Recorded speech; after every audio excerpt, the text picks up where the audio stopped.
Chapter 1. The sun had scarcely risen outside the window, begrudgingly casting a sliver of light. David Scamander found himself ensnared within the confines of his blanket, rendered immobile by a spell. Suddenly, he felt an itch upon his face, as if something were crawling upon him. "Pickett, you're awake so early?" Struggling, David extricated his hand from the blanket, and with 2 fingers, he lifted the creature from his face to inspect it closely. It was a diminutive tree guardian beetle, adorned with 2 small brown eyes, its exterior resembling a composition of bark and twigs. Pickett widened its tiny eyes and playfully tapped David's fingertip, gesturing towards the window. All right, I shall rise," David said resignedly, noticing Pickett was about to bite him. With a flick of the spell binding the blanket, he slowly withdrew from its warm embrace, quickly wrapping himself in a coat from the hanger, his entire body trembling. "When will my room be blessed with the warmth of magic? Oh, my dear grandfather!" David shivered as he donned his clothes, then placed Pickett into the pocket of his chest, trudging down the stairs with a lackluster demeanor. This marked the 10th year of his sojourn in this world. He had recently celebrated his 10th birthday, which could also be considered his 27th, for another memory lingered in his mind. In that previous life, he was a high school senior, rewarded by his parents with a trip to see the newly released film Fantastic Beasts: The Crimes of Grindelwald, after performing admirably on a mock exam. Yet, before he could fully appreciate the wondrous creatures on screen, a wave of drowsiness engulfed him, and he succumbed to slumber. When he awoke, he was astonished to find himself lying in a crib surrounded by bars, his mouth producing only incoherent sounds, while a couple named Newt and Tina peered down at him. Indeed, he had transformed into an infant and traversed into a world of magic. Regrettably, Newt was now in his 80s, meaning the notorious Voldemort had now taken the mantle of a terrorist, while Grindelwald had become a relic of the past. The narrative of the Fantastic Beasts films had become utterly irrelevant. Moreover, after enduring the rigors of senior year, David had nearly forgotten the plot of Harry Potter, recalling only a few classic scenes and the various edited videos from Billy, such as the darker interpretations of Hermione, the Hogwarts Girls Ensemble, and the indispensable classic moments of Ron in various compilation videos. Being struck on the head by a flying broomstick, or receiving a thwack from Hermione's book. In the downstairs hall, an elderly woman with strands of silver in her hair, adorned with spectacles, lounged leisurely in a rocking chair, quietly perusing a newspaper. She was Porpentina, Newt's wife. Beside her, 2 knitting needles danced rhythmically, weaving a sweater. At her feet, 2 spotted cat-like creatures lounged lazily on a blanket, their large ears drooping. "Good morning, Grandma," David greeted weakly. Upon hearing his voice, Tina set aside her newspaper, raising her head with a smile in her eyes. "Little David, good morning. Did you sleep well? Did the storm disturb you last night?" "I slept quite well, Grandma," David replied. At that moment, the 2 cat-like creatures scurried over to David's feet, affectionately rubbing against his legs. "Millicent Mole, good morning."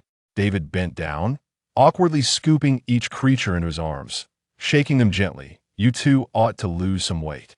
Millicent and Mole paused, momentarily taken aback by his words, then swiftly extricated themselves from his embrace, darting over to Tina, their eyes now filled with malice as they glanced back at David. "You lazy cats. At least Hobby is better, he's easy to hold," David muttered as he settled down beside Tina. Hobby was another cat-like creature Newt kept, often wandering outside, rarely seen at home. Pickett, perched on the edge of his pocket, nodded emphatically, having nearly been suffocated by one of the lazy cats moments ago. Tina waved her wand, and the kitchen utensils sprang to life, clinking and clattering for a moment before a sandwich and a glass of milk lined up and flew towards David. David seized the sandwich and took a bite, mumbling through a mouthful, "Grandma, where has Grandpa gone?" He dashed off to the workshop early this morning. Who knows where he found another animal carcass? Tina replied with mild exasperation. "Do you think we should lock it up?"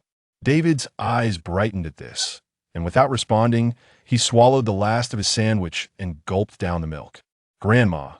Finished, he quickly wiped his mouth with a napkin, rising to his feet, his gaze inadvertently drifting towards Newt's study. "Go on, you 2 troublemakers." Tina shook her head helplessly, waving her wand to direct the plates back to their original places. David hurriedly dashed into a room adjacent to the hall. Inside, several large bookshelves stood, laden with numerous tomes, most of which were Newt's notes on magical creatures. In the center of the room sat a weathered brown table, strewn with manuscripts. To one side loomed an old iron door, its handle polished from frequent use. He approached the door, creaking it open, and stepped inside, instantly greeted by a broad expanse. David found himself on a descending staircase. Below lay a spacious workshop, flanked by several arched doorways. Each doorway revealed a distinct scene, with various magical creatures flitting about.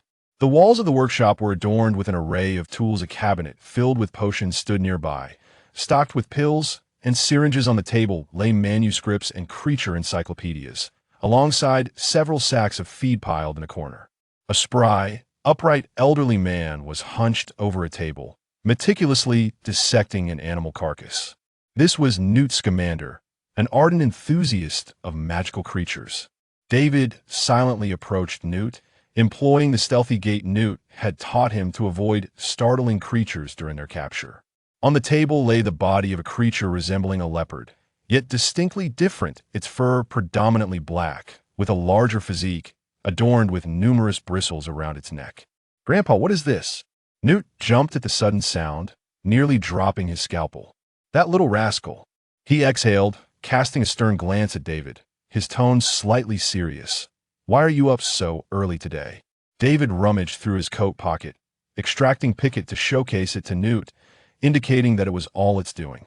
Pickett stood proudly in David's hand, puffing out its chest. It's likely that it was hungry. Newt's face brightened as he took Pickett into his hands, retrieving several small insects to offer it. "TCH." David internally scoffed at the affectionate exchange between the two, then donned gloves from the cabinet, poking at the body of the venomous pouch leopard. The flesh was firm and delicate, even more tender than the rumpet he had consumed a few days prior. It would make for a splendid hot pot, though he wondered if it was edible. David raised his gaze, his face alight with desire as he stared at Newt. Newt paused, hastily declaring, "You cannot eat that. It's a venomous pouch leopard. Consuming it would make you feverish." He then flipped the creature's head to display the bristles to David. "Observe these bristles. They're connected to a venom sac. When threatened, the sac rapidly expands, spraying venomous mist from the bristles to ward off enemies. The Ministry of Magic exerted great effort to capture it, costing me quite a few galleons." As he spoke, he removed his gloves and handed David the scalpel. "Now, it's your turn. It's a perfect opportunity for you to learn." David grimaced, accepting the scalpel. Learning indeed. Since he had begun to speak, Newt had been bringing him into the magical room to play, teaching him about various magical creatures. By the time he turned 3, Newt had instructed him on 108 different methods of caring for magical beings.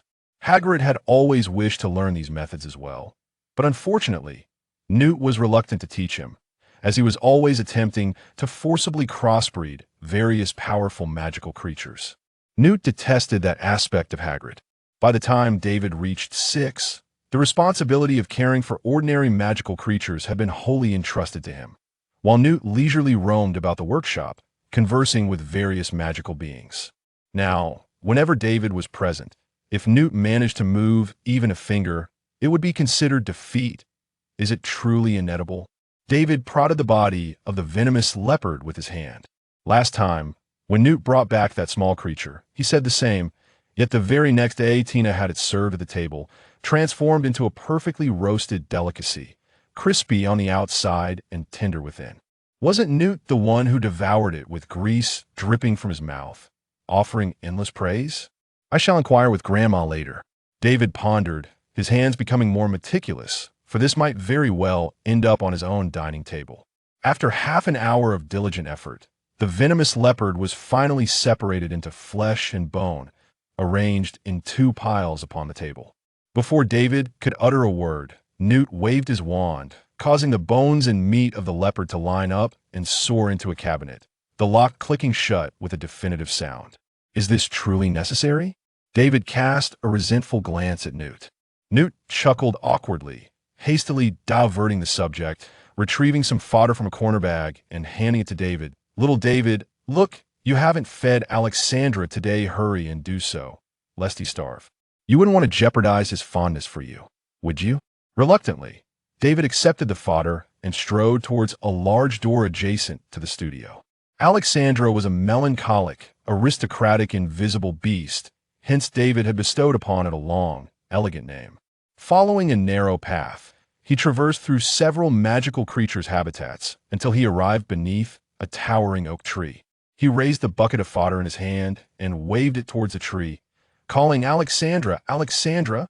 After a brief wait, a creature resembling a monkey gradually materialized on a larger branch, its body adorned with silken, silver fur. David placed the fodder on the ground, took 2 steps back, and waved at Alexandra once more. Alexandra brushed the hair from its forehead aside, revealing a pair of gemstone black eyes. It regarded David for a moment, then glanced at the fodder on the ground, tilting its head in contemplation before gracefully descending the tree. Once it began to eat the fodder, David cautiously approached, tentatively extending his hand toward it. Alexandra flinched, casting a wary glance at David, then tilted its head in thought, seemingly assuring itself of David's harmlessness before resuming its meal. A surge of joy welled up within David after all this toil. He had finally achieved a breakthrough. He immediately reached out to stroke Alexandra. A wave of magic coursed from Alexandra into David, causing the essence of the invisible beast to wane slightly. The invisible beast lifted its head, casting a puzzled look at David, then abandoned its refined manner of eating, voraciously consuming the fodder. At that moment, a compendium adorned with illustrations of various magical creatures unfurled in David's mind, as the magic emanating from Alexandra flowed into it, forming a new page. At the top of the page was a photograph of the invisible beast, with an accompanying description below. Species: invisible beast. Habitat: Far East. Habits: the invisible beast is a gentle, quiet, herbivorous, magical creature. Abilities and uses: the invisible beast can render itself invisible and possesses a limited ability to foresee the future. Its fur can be woven into cloaks of invisibility. The compendium had materialized in David's mind during a surge of magic. Initially, he was overjoyed, dreaming of unifying the magical realm, even drooling at the thought. However, this dream was soon shattered. After exhausting all methods and poring over countless tomes, he arrived at a harsh reality. This compendium seemed utterly useless. It could neither be opened nor activated by magic. It merely lingered in his mind, serving as a hypnotic device. Disheartened, David sank into a melancholic existence, indulging in cat petting and entertaining Piquet. Over time, his bond with the 3 cat-like creatures and Piquet deepened, until one day, when Piquet fully accepted him, the compendium began to tremble, slowly revealing its cover. A surge of magic flowed from Piquet into the compendium, forming a new page and enhancing the magic within David. Subsequently, when he infused magic into that page, he could employ the abilities of the guardian toad depicted therein, even conjuring one directly using magic. Of course, there were limitations. The duration for which the summoned magical creature existed depended on the amount of magic he infused, and the page also required a cooldown period. After being drained of magic by the compendium, magical creatures would experience varying degrees of weakness depending on their own magic reserves. For instance, when Piquet was absorbed, it fainted instantly, leaving David fearing for its life and bracing himself for Newt's wrath. Thankfully, after a few days, Piquet recovered. As the invisible beast was absorbed, its aura merely diminished slightly, suggesting it would soon regain its strength, much like when it absorbed from the cat raccoon. Thus, it was evident that Piquet was rather feeble. The realization of the Pokédex's function brought David some vexation. In the future, when he encountered other magical creatures, should he slay them for sustenance? Or should he seek their approval to allow the Pokédex to absorb them? Or perhaps gain their acceptance before consuming them? But at that moment, he would find it hard to strike. Just like Newt, would he ever harm the magical creatures he nurtured? Certainly not. They were his cherished treasures, second only to Tina. And as for David, who was he? Newt claimed not to recognize him. David dismissed such thoughts, rising to return to the wooden cabin, preparing to fetch some fodder for Alexander, observing its gluttonous demeanor. The barrel was likely insufficient. Within the studio, Newt was nowhere to be seen, presumably off engaging in some tender escapade with another magical creature. David shook his head in disdain, then retrieved a bucket of fodder from his pocket. It was uncertain how many undetectable extension charms Newt had cast on this pocket, or how much of the ministry's resources he had appropriated. Even after all these years, David had not noticed a significant reduction. Upon returning to the oak tree, Alexander had nearly finished the contents of the bucket, devouring the food with increasing fervor. David hastily set the fodder beside it, fearing Alexander might gnaw through the barrel itself. Thankfully, a single absorption sufficed. Otherwise, he truly worried that Newt might struggle to sustain it. Watching the invisible beast with its entire head buried in the fodder barrel, David swallowed hard.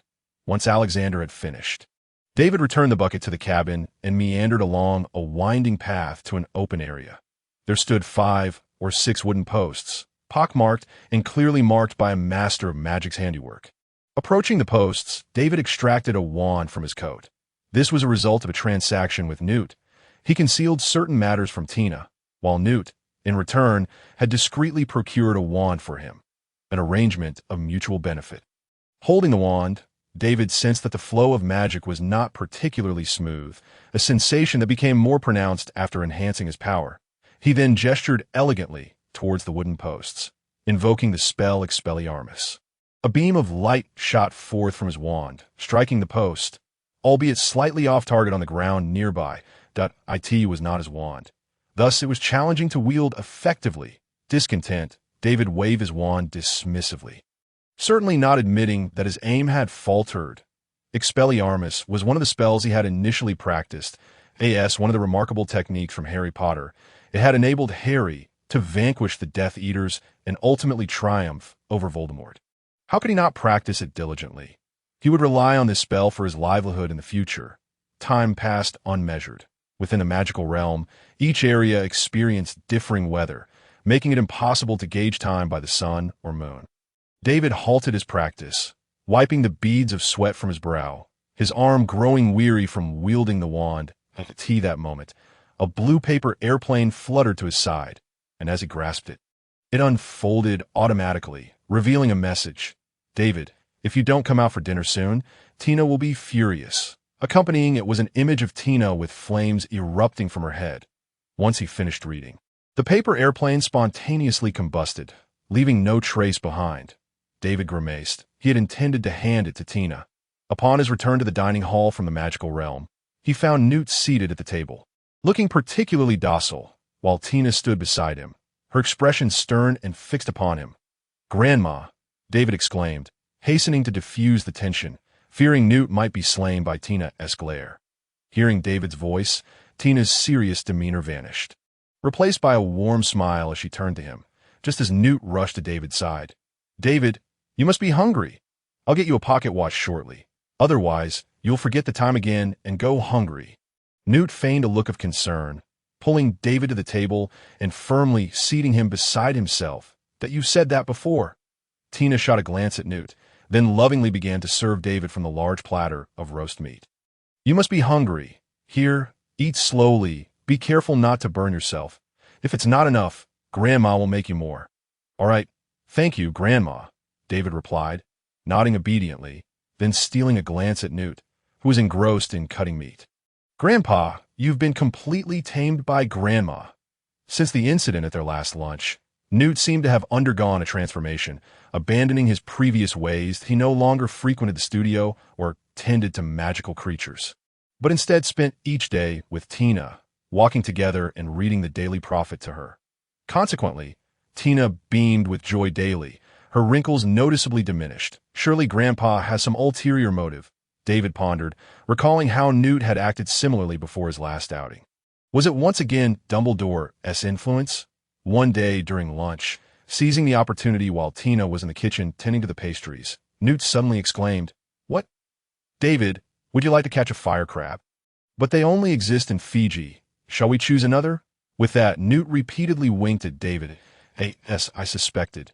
David sighed, rubbing his temples in resignation. Grandpa, just take me. I've longed for a fire crab, but Tina is apprehensive about us venturing so far. Newt continued loudly. Tea that moment. Tina emerged from the kitchen, a plate of fluffy pastries floating behind her. She shot a disapproving glance at Newt. If David desires it, can't you take him along? All right, since you insist. I shall take him, Newt replied, furrowing his brow in a mock display of reluctance. David, you must listen to me. We will aim for an early return at— Oh, splendid. Thank you, Grandma. Thank you, Grandpa, David exclaimed, feigning glee. Having just finished lunch, Newt dashed to the study, retrieving a brown box enchanted with spatial magic, capable of holding magical creatures, which he always took with him when going outside. He eagerly dragged David out the door. Quick, grab your magic carpet. We're setting off now. The magic carpet? That was purchased during his and Newt's honeymoon in India. But how could we fly such a distance on a magic carpet? How long would that take? David questioned, bewildered. Can't we use apparition? I haven't been feeling well these past few days. Using apparition might lead to complications. The magic carpet will be safer, Newt replied, patting his waist. What scheme was Grandpa up to this time? David wondered, confused, as he retrieved the magic carpet from the transfigured lizard skin pouch, unfurling it and climbing aboard. Be careful on the journey. Don't overexert yourself. You're 80, Tina's voice echoed from within the house. Newt paused awkwardly mid-climb, chuckling sheepishly. We're merely going to catch a fire crab. Don't worry, Tina. It will be safe. With that, he quickly mounted the carpet, urging David to depart. A transparent barrier enveloped the magic carpet as it soared swiftly into the distance. Their quaint cabin gradually receded into the background until it vanished from sight. Grandpa, what exactly are we doing? David inquired. Newt offered no reply, merely directing David to land beneath a tree. Prepare yourself, David. We shall apparate now, Newt declared, producing his wand and grasping David's hand. Before David could react, he felt an intense pressure surround them, and with a pop, they vanished from their location. After several repetitions, they materialized on the shore of an island. David felt as though his insides were being compressed, his stomach churning, and he was slightly dizzy from the apparition. Before he could regain his composure, Newt's voice cut through the air. All right, stay here and don't wander off. I'll return to fetch you shortly. With a loud bang, Newt disappeared. Unreliable Newt. Feeling slightly better, David straightened up, his face contorted with rage. Fortunately, Newt had taken him to his destination without abandoning him halfway. David surveyed his surroundings. He was perched atop a massive rock by the shoreline, surrounded by a haphazard arrangement of stones that created numerous crevices. The relentless waves crashed against the rock, reverberating within the gaps and generating a thick mist that splashed onto David's face, leaving him shivering with cold. The fire crabs were presumably nestled within these rocky fissures, and it seemed they had the ability to breathe fire. David recalled Newt's description of the fire crabs. Although Newt was often unreliable, he was undoubtedly an expert on magical creatures. Cautiously, David traversed the coastline, carefully stepping over the rocky gaps, meticulously searching for any sign of the fire crabs. However, after a prolonged search, he found no trace of the creatures, not even a hair, for they had none, nor their shells. Had his grandfather made a mistake in the location? Doubts began to creep into David's mind regarding Newt, not about his knowledge of magical creatures, but rather about his ability to perform the disillusionment charm, a concern stemming from past experience. The last time they had sought out a transfiguration lizard, Newt had made an error, leading them to a forest that bore resemblance to the lizard habitat. They had spent over a week there, yet had found no sign of the elusive creature. David had questioned, Grandfather, did you get the location wrong? But Newt had merely scoffed, confidently assuring David that one could not doubt a master of magical creatures, insisting that the transfiguration lizard was indeed present, merely difficult to find due to its ability to shrink at will, and urged him to be patient. Look at these trees, this grass, and these fruits. Aren't they the transfiguration lizard's favorites? David had nodded, albeit skeptically. It wasn't until a week or two later that the exhausted duo encountered a little girl gathering mushrooms in the forest. She had looked up and exclaimed in German, "Wer bist du?" David was taken aback. Had children from Ireland and Britain become so cosmopolitan? He turned to Newt, who appeared slightly flushed, coughed awkwardly, and promptly grabbed David's hand, operating them to another location. They subsequently found a transfiguration lizard with ease, one they had been searching for over 3 weeks. Ever since that day, David had lost faith in Newt's ability to perform the disillusionment charm. He was simply not a competent driver. Now, gazing at the vast, tumultuous sea, the crashing waves, and the spray of mist that had already soaked his coat, David felt a pang of anxiety. If his grandfather had indeed made a mistake, then his departure without him would undoubtedly be revealed to Grandma. Surely his grandfather valued his life. Shaking his head, David internally prayed for his grandfather's safety and resumed his search for the elusive fire crabs. After approximately 2 hours, David suddenly spotted a glimmer of light in a nearby rocky crevice and hurried towards it.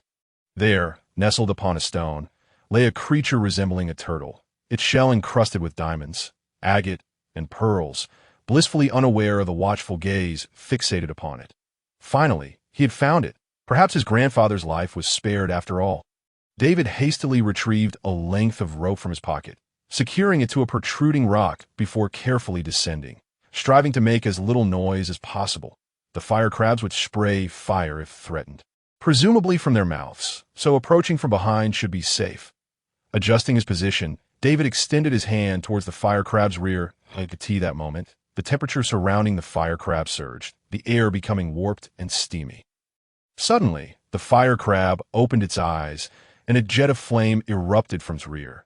David swiftly drew his wand and waved it, invoking a protective charm, creating a translucent barrier that dispersed the flames as they hit him.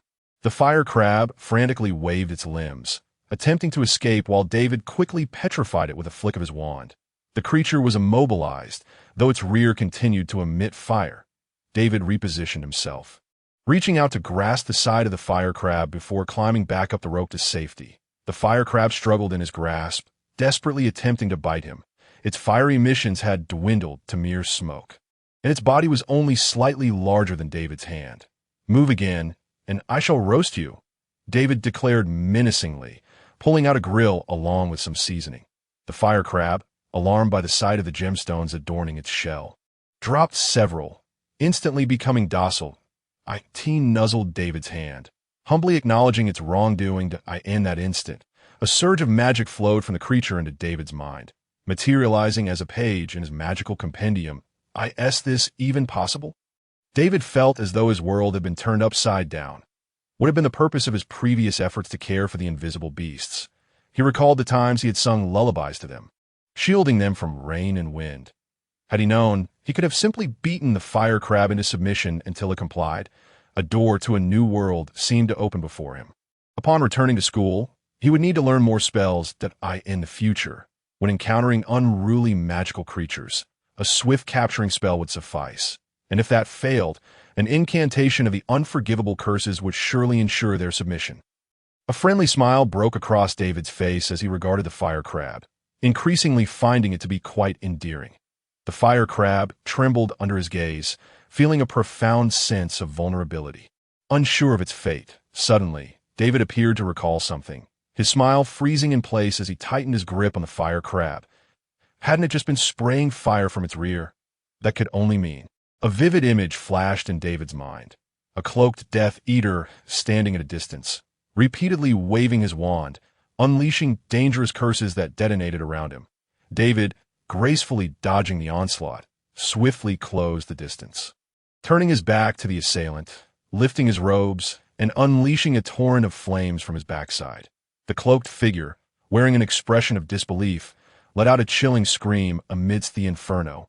David shuddered, feeling a chill run down his spine. This was the harbinger of social disaster. Perhaps it would be best to roast the crab after all, as the sun gradually sank beneath the horizon. David stood at the water's edge, gazing at the sunset's fading light, his face marred by sorrow. "Grandfather." "David, where are you, and what are you doing?" A voice filled with curiosity interrupted him from behind. David quickly masked his expression and turned to see Newt approaching, his face alight with an uncontrollable grin, his attire in tatters, each shred seeming to announce, "I have ventured forth to accomplish great deeds, and I have succeeded, leaving me exceedingly joyful." What happened to you, grandfather? Ha, I'll explain when we return, and you'll know what to tell Tina later, right? Newt said cryptically, patting his case as he addressed David. David nodded. All right, let us head back. Newt, satisfied, grasped David's hand, preparing to perform the spell. Wait, grandfather, are you certain that capturing a fire crab could lead to this? David pointed at Newt's obviously battle-worn attire. Oh, my oversight, Newt exclaimed, hastily casting a spell to restore his garments to their former glory. Let us go, David. No sooner had Newt spoken than a loud crack resounded through the air, and the two of them vanished from ashore. At the entrance of their cottage, Newt meticulously adjusted his clothing before pushing the door open. Tina, we have returned. Tina emerged from the kitchen, apron tied around her waist, scrutinizing Newt before carefully examining David. Upon confirming that they were unharmed, she inquired, David, did you catch the fire crab? Newt's expression shifted, anxiety overtaking him as he glanced at David. In his excitement, he had completely forgotten about this crucial detail. David raised an eyebrow at Newt, calmly retrieving the fire crab.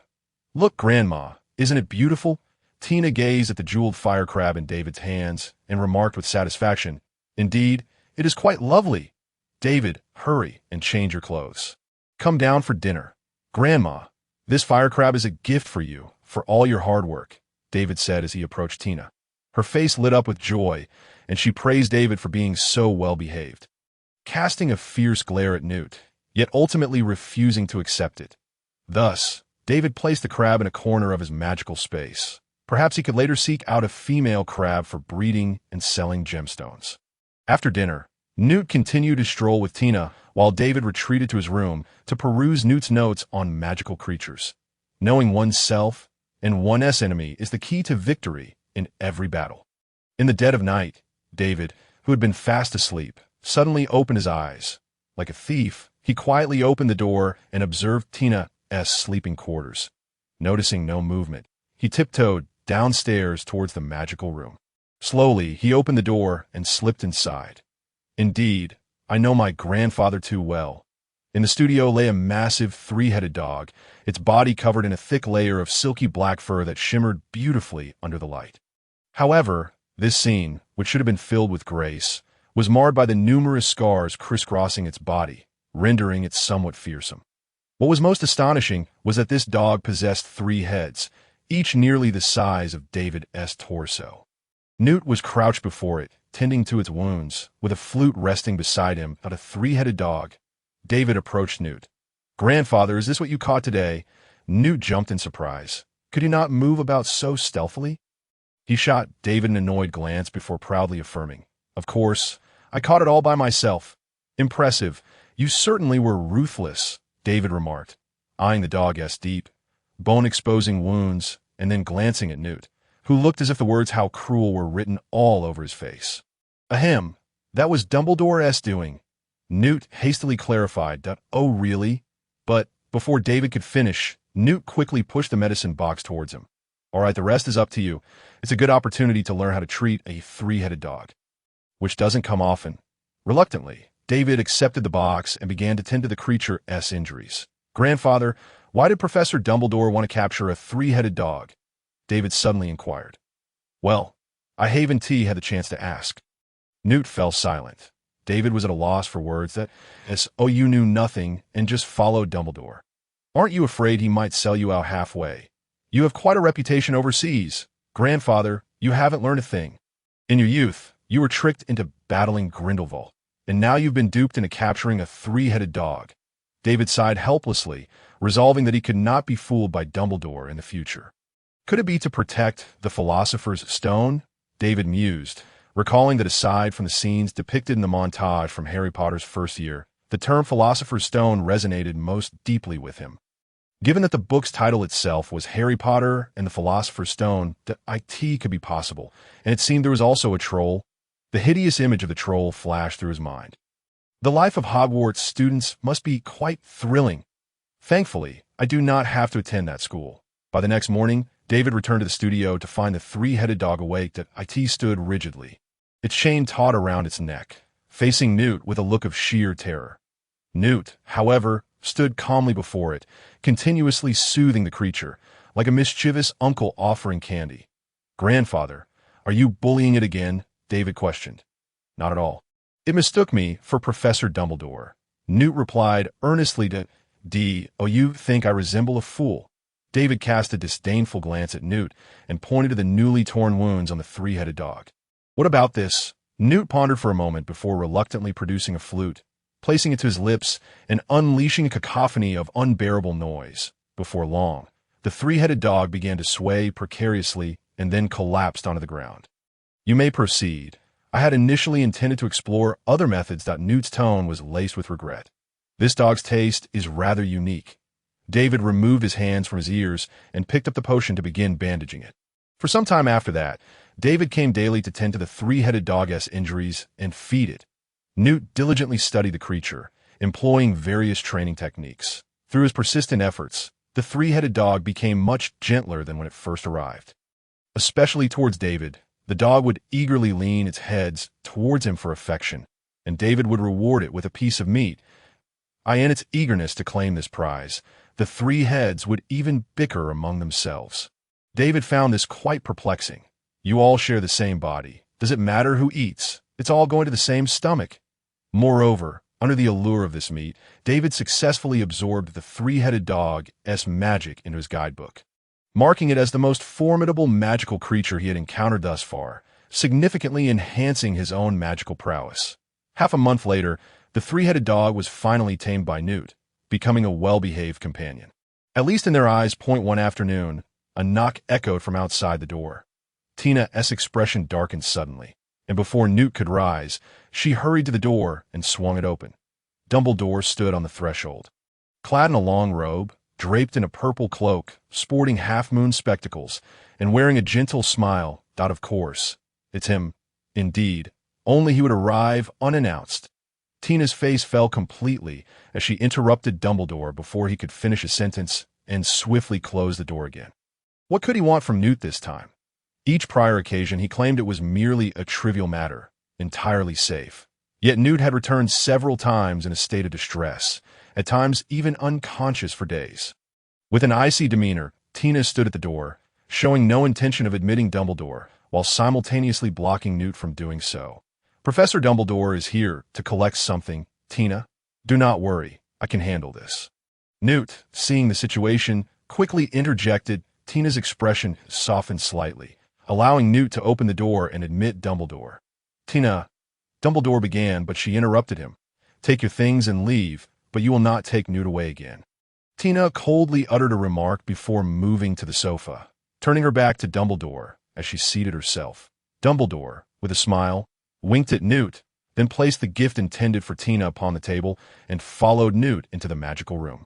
Inside this enchanted chamber, within a newly constructed wooden cabin, David stood before the three-headed dog, one hand grasping a substantial piece of meat, extended straight ahead.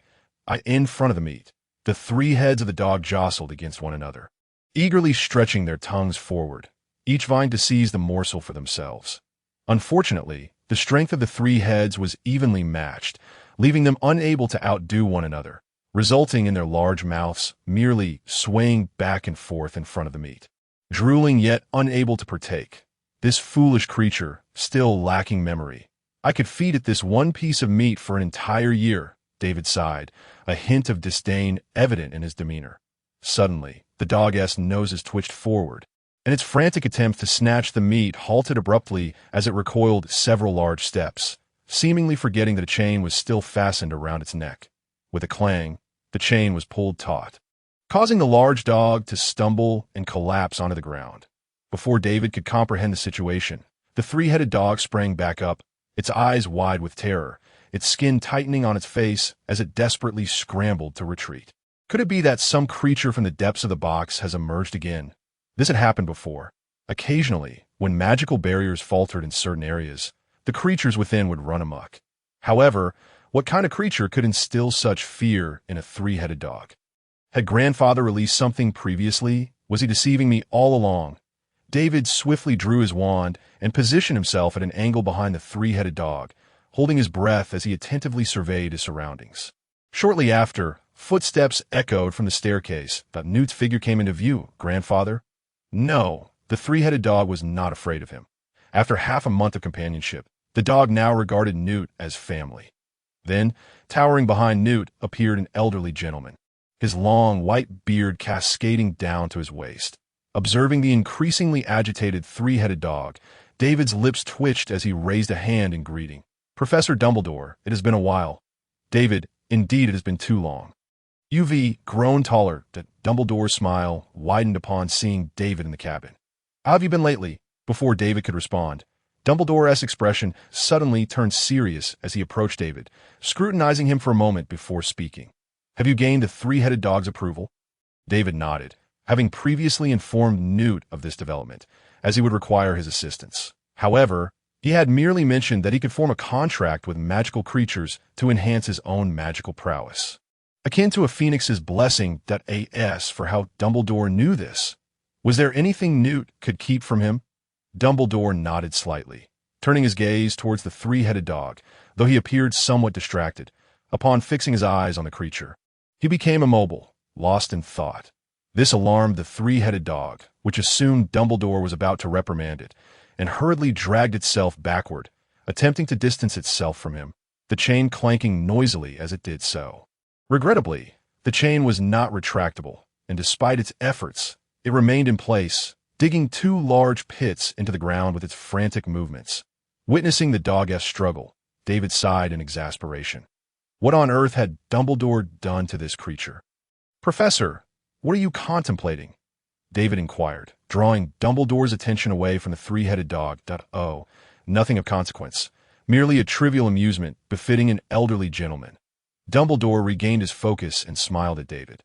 "Do you think they might release a new flavor of cockroach clusters?" David rolled his eyes, responding with feigned annoyance. "I believe if you personally pen them a letter, they might consider it." That's an excellent idea." Dumbledore nodded in agreement, pausing before adding, "I envision you becoming an exceptional Gryffindor in the future." David was taken aback. What correlation was there between the two? Wait, did Dumbledore wish for him to attend Hogwarts, and perhaps enlist him in Harry's endeavors? Unfortunately, such a notion was far from feasible. "Thank you for your kind words, Professor." David expressed his gratitude, then continued, "However, it is unfortunate that I cannot attend Hogwarts, as grandmother contacted Ilvermorny School of Witchcraft and Wizardry for me a long time ago. I believe I shall be attending there instead." Ilvermorny was an American school of magic, from which Tina had graduated. David's enrollment in this institution was a decision made by Tina long ago. She had asserted that Hogwarts was too perilous, especially with Dumbledore involved. Attending Ilvermorny would ensure David's safety, while also allowing him to acquire the necessary magical knowledge. Perhaps I should discuss this with Tina once more. Dumbledore smiled and winked at David. "Oh, and by the way, Fawkes has been quite eager to see you as well, that I suppose I could also speak with Tina. After all, Hogwarts is the finest wizarding school in the world. Wouldn't you agree?" David, upon hearing Fawkes' name, Newt's eyes lit up as he tugged at David, exclaiming eagerly. Fawkes was Dumbledore's phoenix, and Newt had often tried to befriend it, though Fawkes had rarely acknowledged him. "Grandfather, are you attempting to trade your grandson for a bird? Aren't you worried grandmother might skin you alive?" David stepped aside with a look of disdain, distancing himself from the two. Neither of them had pure intentions. Subsequently, after Dumbledore inquired about the care of the three-headed dog and answered several questions posed by David, he hurriedly departed. He always seemed to be in a rush, rarely seen comfortably seated anywhere. Furthermore, he did not broach the subject of David attending Hogwarts with Tina before leaving. Was this yet another task he intended to assign to Newt? After dinner, Newt accompanied Tina for a stroll before returning to the box. Hearing the commotion from the room above, David descended the stairs and followed him inside the box, within the wooden cabin. Newt was poring over the logs of several ailing magical creatures, with various potions arranged nearby. "Grandfather, do you truly wish for me to attend Hogwarts?" David approached Newt, inquiring. Newt fell silent for a moment. "David, do you want to go?" "In truth, I have no preference regarding where I study, but I need grandmother's approval. I do not wish to see her saddened again," David replied. Tina, having once been an Auror, was not initially so averse to danger. In her earlier days, she brimmed with a sense of justice and courage.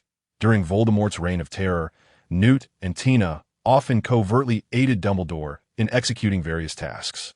Moreover, throughout these missions, Tina had been far more active than Newt. However, on one occasion when they were assigned separate tasks, Tina had initially objected, but Newt persuaded her to comply. When Tina returned, Newt lay unconscious in bed, his fate uncertain. Tina remained by his side for a full fortnight before he finally awoke. Later, upon learning that Voldemort had been vanquished by an infant, Tina immediately took Newt away from Dumbledore and forbade him from any further contact with him. Consequently, Newt approached Dumbledore's missions with utmost caution, striving to keep Tina oblivious to his activities. Tina had shared these events with David, wishing for him to watch over Newt and prevent him from straying. David would never forget the sadness etched on his grandmother's face as she recounted these tales. He did not want to witness such expressions on her face ever again. Newt remained silent for a moment before speaking solemnly. Dumbledore claims that Voldemort has not yet perished. He will return, but we have grown old. He paused, then continued in a somewhat wistful tone, lacking conviction. The child prophesied to bring about his demise will rise again, but we must wait for him to mature. He then muttered to himself. Dumbledore said he has it all planned out. David quietly observed Newt, whose expression was a tumult of emotions, deeply etched lines marking his forehead. After a moment, David's voice pierced the suffocating silence of the room. "Grandfather, you should speak with grandmother. I wish to go to Hogwarts. Ilvermorny lacks a phoenix," he said with a smile. Newt lifted his gaze, studying David for a while in silence, merely ruffling his hair before letting out a heavy sigh. Since David and Newt had come to an agreement, Newt had frequently visited David's training grounds to impart magical skills. As a man steeped in magic for decades, Newt, though far less formidable than Dumbledore, possessed ample combat experience and had faced wizards from various nations, making him more than adequate as David's mentor. Meanwhile, David, relying on the augmented magical power from his tome and his own innate talent, progressed at an astonishing rate during this period, leading Newt to question his own magical prowess. This harmonious routine continued until a few days before Christmas. Tina arose early, visibly more cheerful than usual, humming a tune as she prepared breakfast.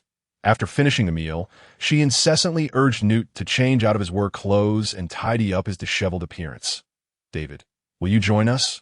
Tina inquired. David, ensconced in the soft sofa by the fireplace, shook his head repeatedly. Newt and Tina intended to visit the wizarding market to procure ingredients and decorations for Christmas. Ordinarily, David would accompany them, for the market was replete with delightful treats, and each vendor possessed a unique charm, offering him new culinary experiences each time.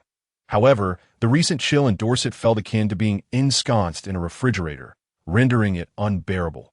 David had no desire to brave the biting wind. "Grandmother, could you bring me some chocolate balls and nut brittle?" David requested out of course. "Anything else?" "No, that will suffice. Thank you, grandmother." David remained curled up on the sofa, unwilling to budge. After Tina and Newt departed, boredom compelled David to rise and fetch one of Newt's notebooks from the study. Returning to the fireplace to peruse it with great interest, just as he became engrossed, a loud crash echoed as the door swung open violently. Startled, David turned to see a graceful cat-like creature dash in. It was Hobie. The creature dashed about, meowing incessantly as if searching for Tina or Newt. "Hobie, are you looking for grandfather and grandmother? They've gone out to something the matter."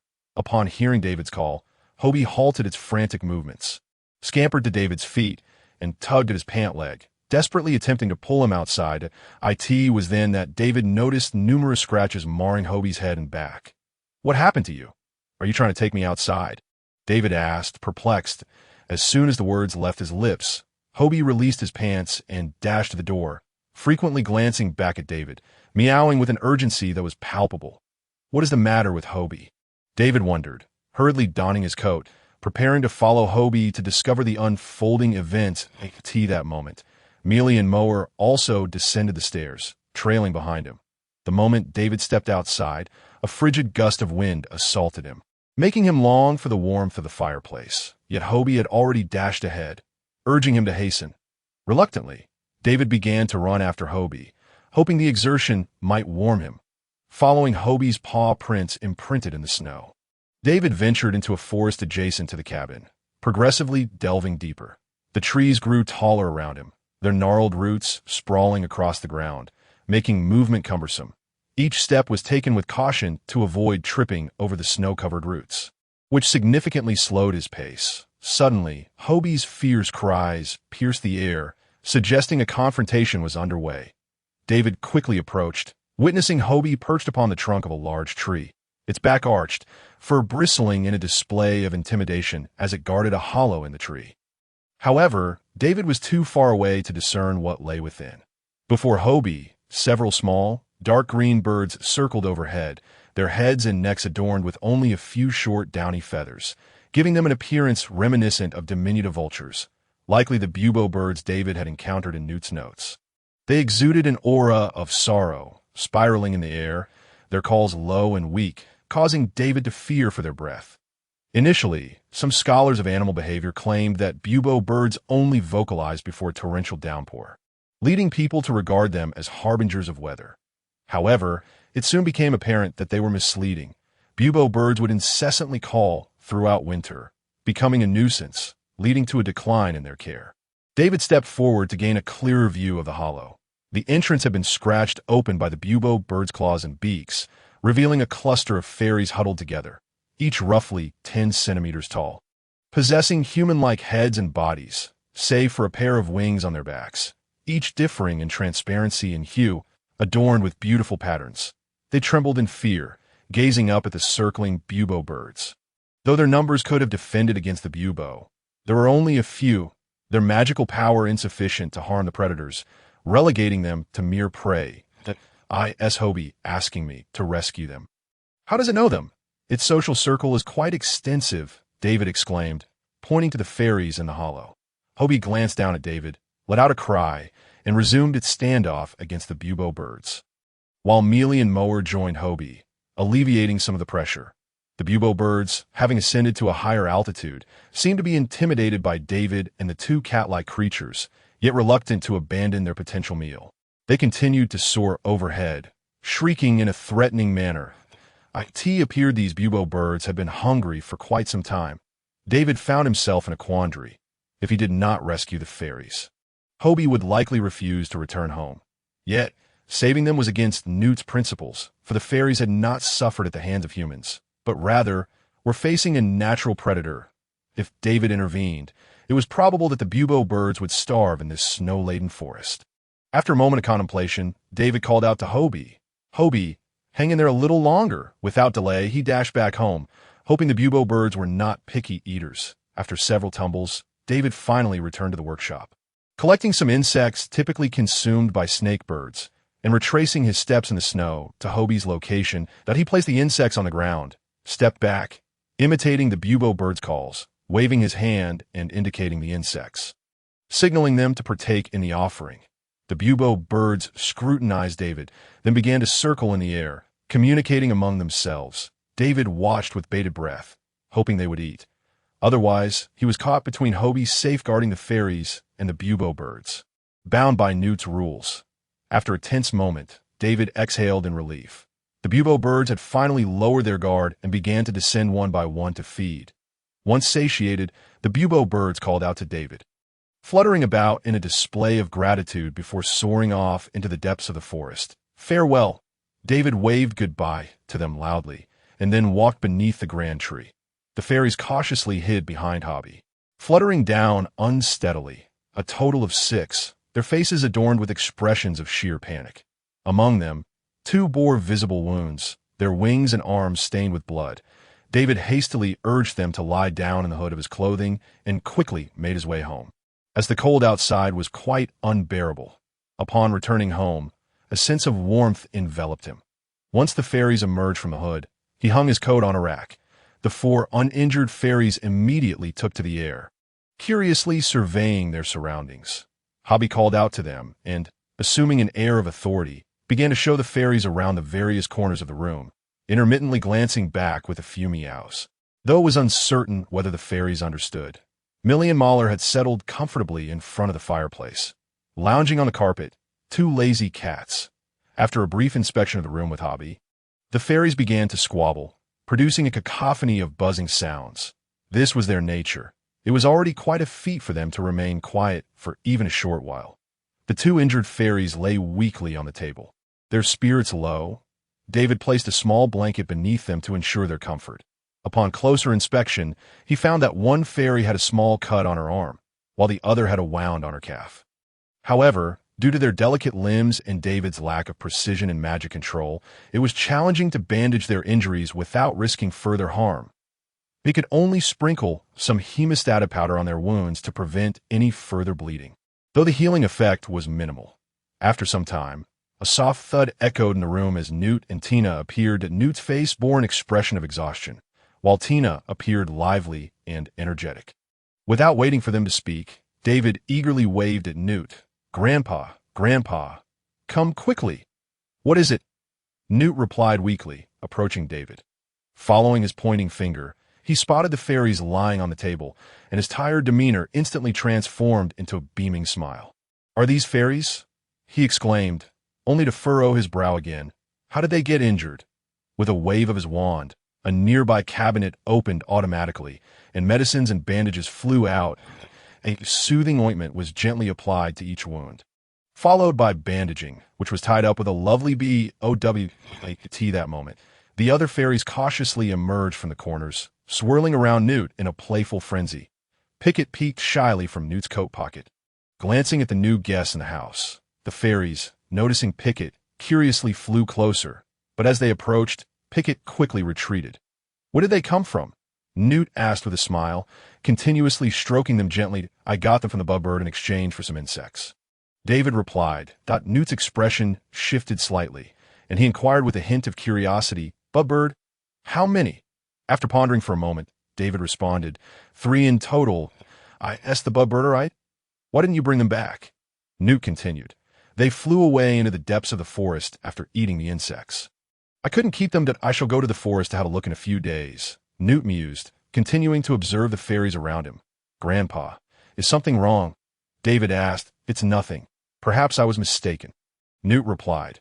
Just as David was about to inquire further, Tina emerged from the kitchen, handing him 2 large boxes filled with wrapped treats. "David, here are the candies you asked for. Check if they're what you wanted." David paused his questioning, unwrapping the packages to reveal exquisite boxes.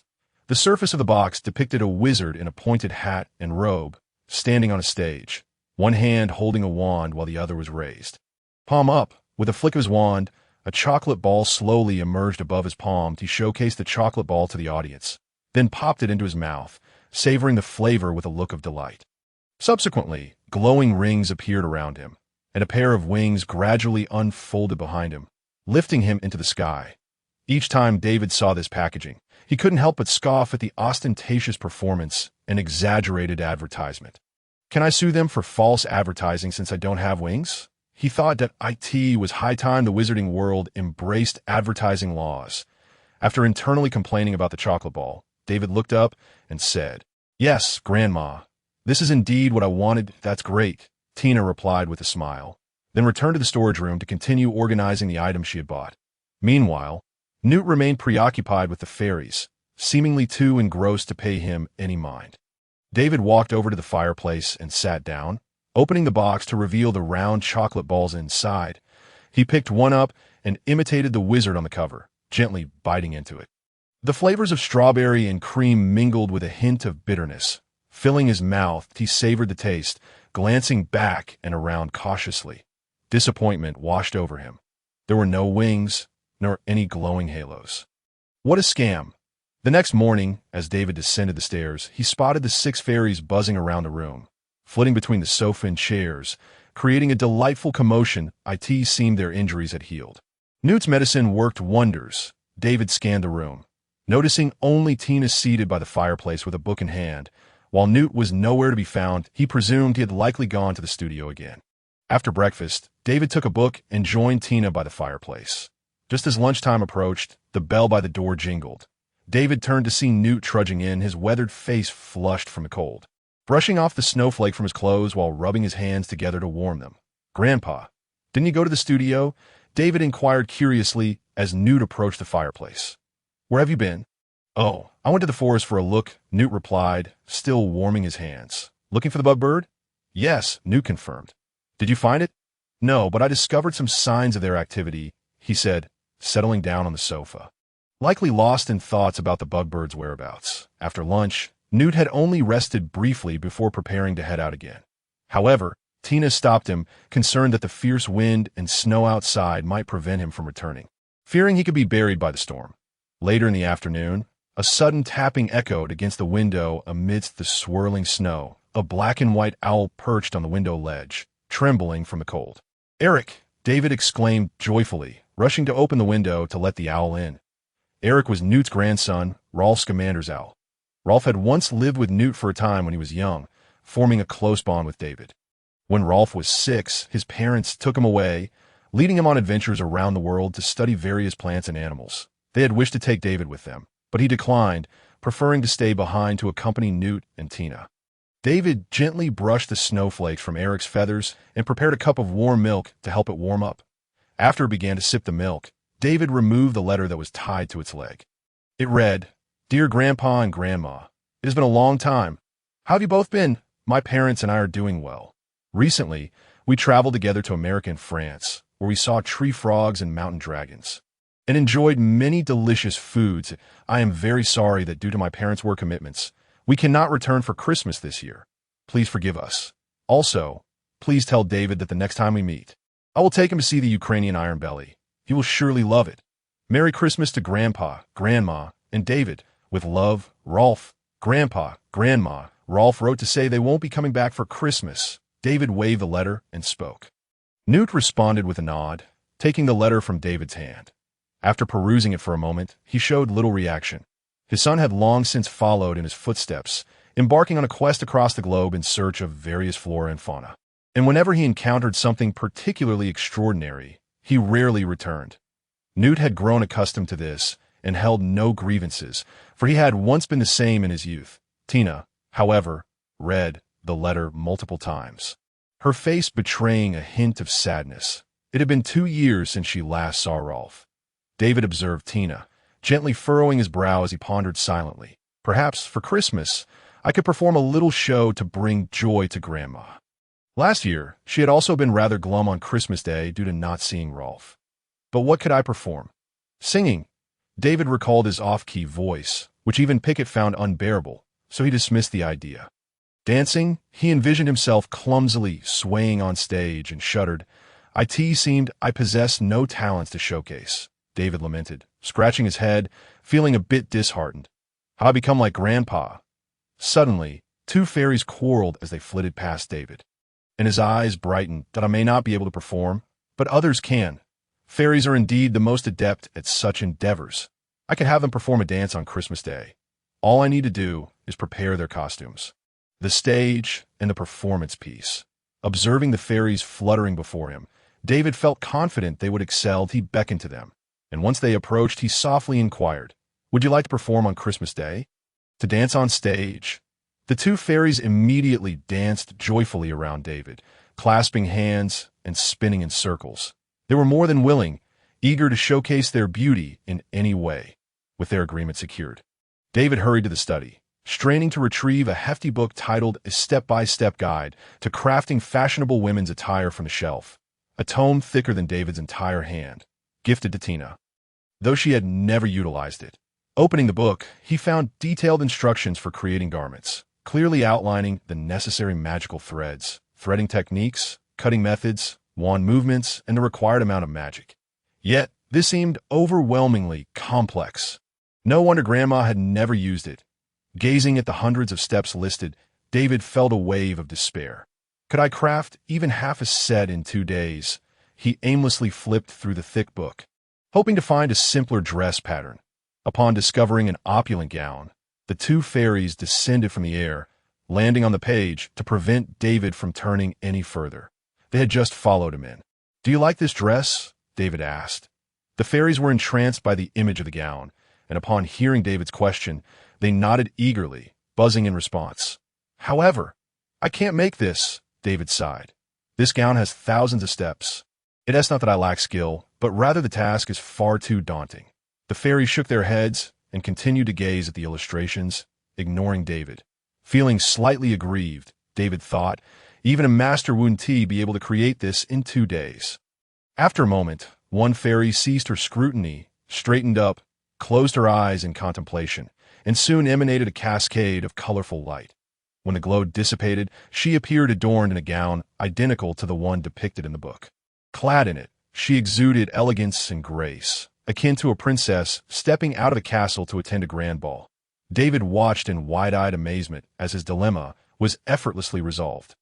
So, their earlier head-shaking was not a critique of my abilities, but rather an indication that I need not worry. David's heart swelled with joy. These fairies were quite reliable, far more so than Grandpa. However, just as he reveled in his happiness, the two fairies began to bicker, as another fairy had also donned the same dress. This was an unforgivable act among fairies, their little faces nearly touching. They pressed their noses against each other, glaring fiercely, their wings flapping furiously as they spiraled into the air, emitting increasingly shrill sounds. "Stop! Stop! Stop!" David exclaimed, hastily extending a finger to gently press down on the heads of the two fairies, separating them to quell their quarrel. This gown was hers first. It must belong to her, shouldn't we?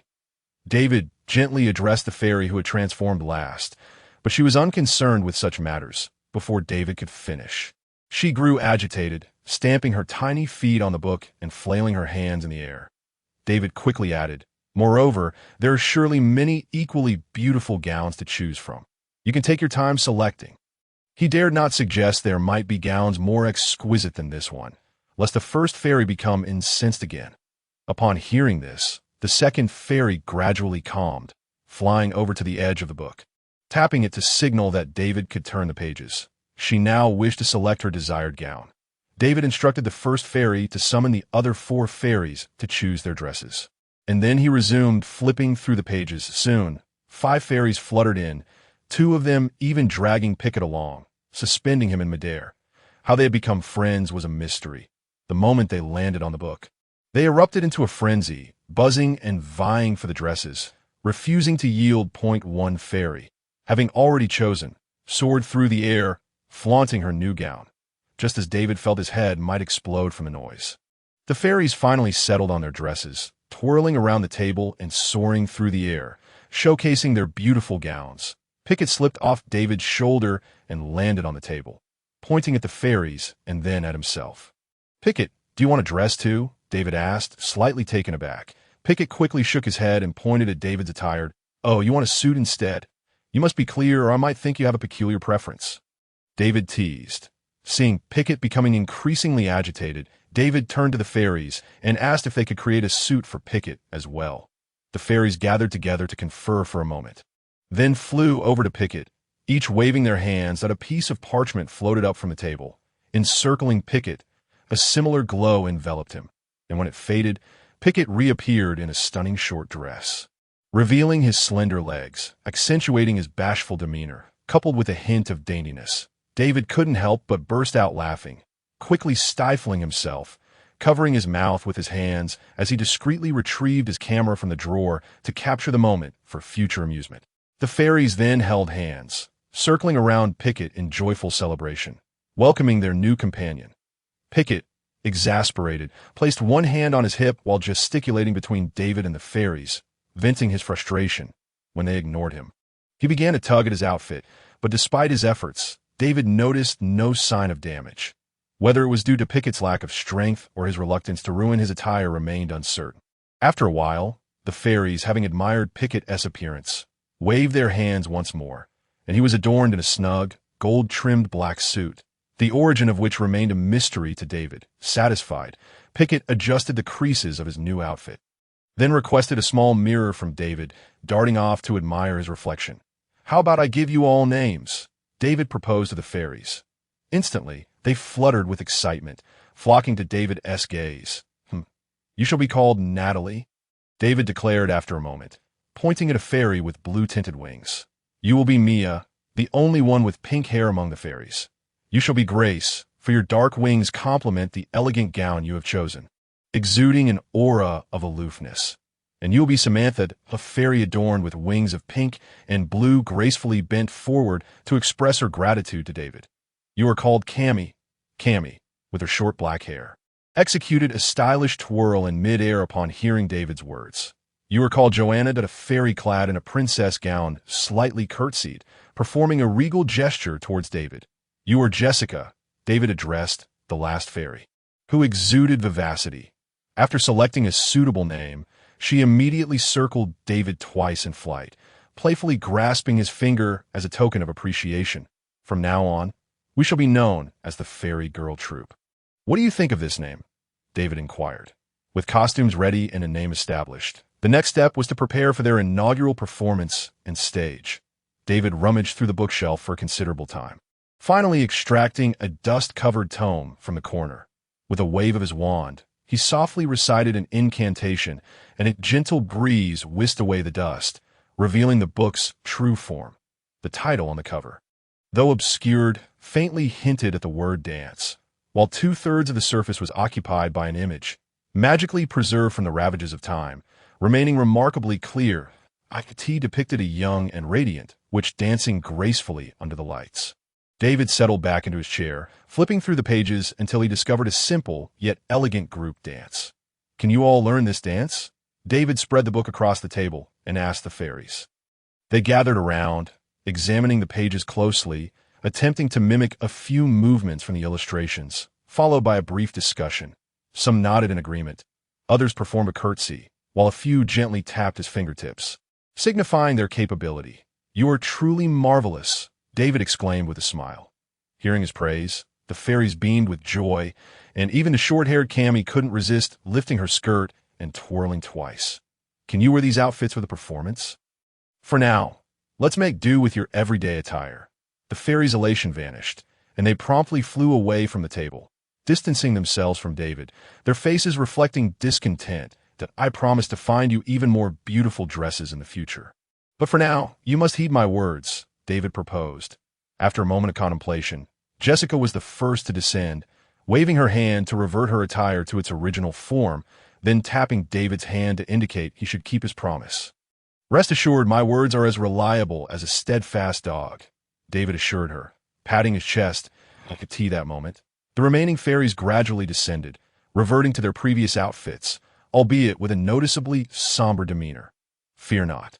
I shall undoubtedly procure more splendid gowns for you, David encouraged, allowing them to perch on his shoulders before opening a magical portal, leading them to a secluded and secure space that he placed a book depicting the dance on the ground, lightly tapping its corner with his wand, causing the corresponding music to resonate throughout the area.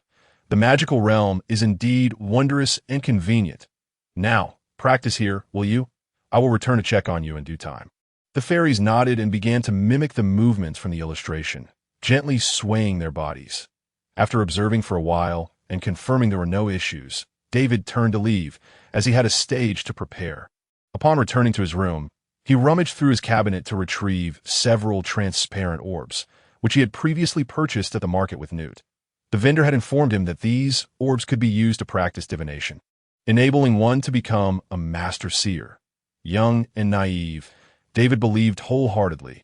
Acquiring a set of divination spheres along with a IT turned out that magic was not quite so miraculous, and he lacked the lineage of a seer.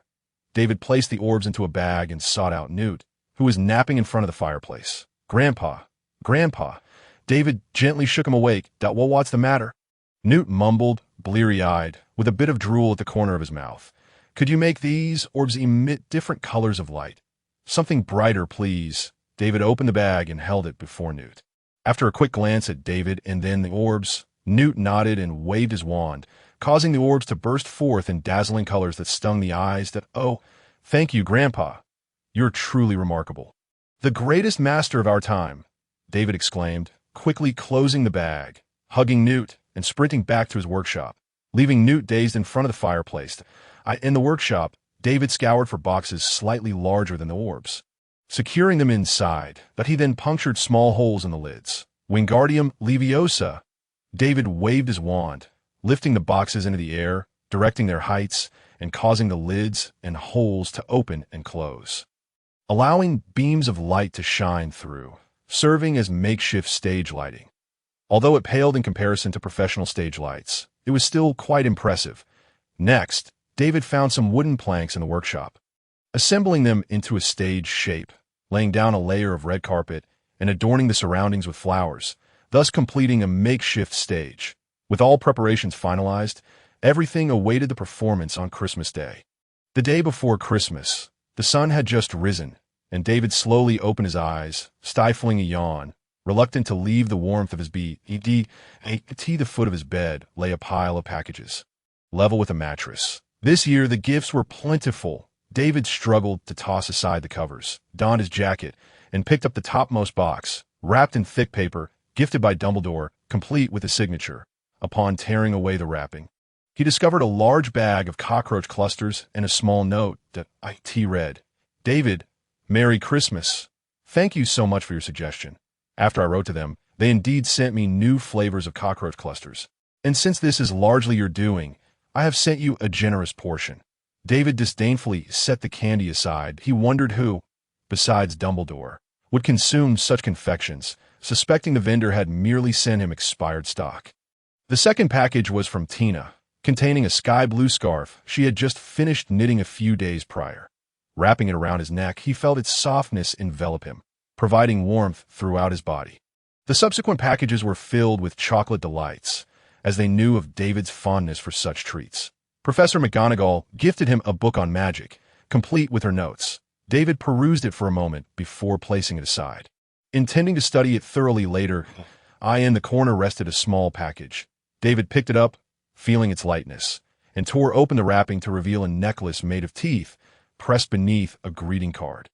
Pulling it out, he recognized it as being from Rolf. "Brother, Merry Christmas. This is a tooth from the Ukrainian iron belly. What do you think? Quite splendid, isn't it? Doesn't your brother treat you well?" The card emphasized the term brother. David silently gestured a friendly sign towards the distant Rolf in his heart, thinking, is he trying to play the role of an older brother, despite being born after me? Due to the fact that no one knows the precise date of David's birth, they designated the day Newt found him as his birthday. Coincidentally, Rolf was born the day before, which let him frequently claim the title of older brother. However, David held a different perspective, firmly believing that he must have been born a few days prior to that fateful day, thus asserting his role as the true elder sibling in the gifts sent to Rolf. David similarly emphasized the title of brother. This was a result of their long-standing understanding. Otherwise, a single concession would lead to the other party taking advantage. Once the gifts were unwrapped, the bed was strewn with an array of items, which David organized into categories and set aside before making his way downstairs. Downstairs, Newt and Tina had already adorned the house with festive decorations for Christmas. In the center of the room stood a perfectly sized, triangularly pruned fir tree, elegantly entwined with strands of red and gold tinsel. The golden strands were embellished with small, shimmering ornaments and bells in hues of gold and red. Additionally, there were scattered pine cones, wreaths, and ribbons hanging about. The surrounding walls were also adorned with colorful streamers and lights, creating an atmosphere of warmth and comfort.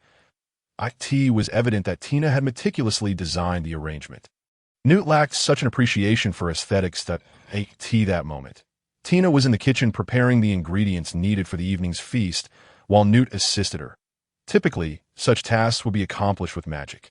However, during Christmas, Tina was eager to showcase her culinary skills, especially with two very important guests arriving later in the evening. After breakfast, David intended to help in the kitchen with whatever tasks he could manage. However, Tina ushered him away, insisting he take a rest and that Newt's presence was sufficient. Reluctantly, David retreated to the magical space to check on the fairies' preparations. They were eagerly engaged in their final rehearsals, exuding none of the nervousness typically felt by first-time performers, resembling seasoned actors instead. As evening approached, the dining table was laden with a sumptuous spread of food that a plump turkey occupied the center of the table, surrounded by platters of roasted meats and potatoes, with assorted snacks crammed into corners and crevices. The enticing aroma wafting from these dishes was a testament to Tina's culinary prowess. Newt and Tina, dressed in smart, elegant attire, stood beaming beside the Christmas tree. The fairies perched atop the tree, leisurely observing the scene below, accompanied by Pickett. Ordinarily, Pickett would remain in the magical space, as Newt would be treating all the animals there to an extra meal today. However, Pickett had never quite gotten along with the other tree guardians, often getting into fights, so had spent Christmas outside, If David's guess was correct, it was likely due to Newt's affection for Pickett having incited jealousy among the other guardians. 3 raccoon cats, clad in festive attire, stood at the ready, anticipating the arrival of the guests.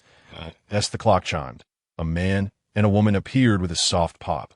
The man was short and stout, his dark hair flecked with gray, his face marked by subtle lines of age, and adorned with a small black beard that suggested a life well lived. He sported a prominent belly, one hand clutching a bamboo basket covered with a white cloth, exuding the enticing aroma of freshly baked bread. The other hand was linked with a blonde woman, who wore a stylish outfit that accentuated her youthful beauty, still evident despite the passage of time, which had dulled her overall vibrancy but failed to diminish her allure. They were Jacob and Queenie, close friends of Newt and Tina, who made it a tradition to celebrate Christmas together each year. The very book that taught how to create fashionable women's clothing had been a gift from Queenie to Tina, with the hope that she might take more interest in her wardrobe. Unfortunately, that endeavor had proven unsuccessful, as Tina was still clad in garments fashioned by Queenie long ago. Upon spotting Tina, Queenie released Jacob's arm and rushed over to envelop her in a warm embrace, playfully critiquing her outdated attire. Newt and Jacob joined in on the embrace, exchanging heartfelt sentiments. Once the emotional exchanges had concluded, David stepped forward to greet them. "Great uncle, great aunt, Merry Christmas." "Oh, my dear David, Merry Christmas," Queenie exclaimed, stepping forward to give David a gentle hug before inquiring, "Did you see the Christmas gift I got you?" "Yes." A hint of resignation flickered across David's face. "Do you like it?" I like it very much." David's voice barely rose above a whisper. "Then why aren't you wearing it?" Queenie's expression hinted at mild discontent. David's mouth twitched as he recalled the thick, oversized sweater. Why, dear great aunt, have you ever seen a 10-year-old boy wearing a pink sweater?" "Oh, my precious David doesn't like the gift his great aunt gave him.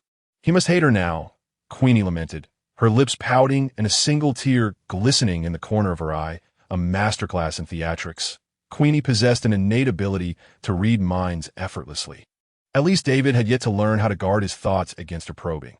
All right, great aunt, I will change into it right away," David replied, his tone resembling that of a caregiver soothing a child. Before feigning annoyance, "And you promised me you wouldn't pry into my thoughts anymore." "I haven't pried into your thoughts at all," Queenie replied with a smile. "Then just now. That was merely a guess." Before David could formulate another thought, Queenie mischievously interjected, seizing his shoulders and playfully pushing him upstairs. "All right, great aunt promises you this is the last time. I won't pry into your thoughts again. Now hurry upstairs and change, so I can see." David looked back at Queenie, skepticism etched across his face.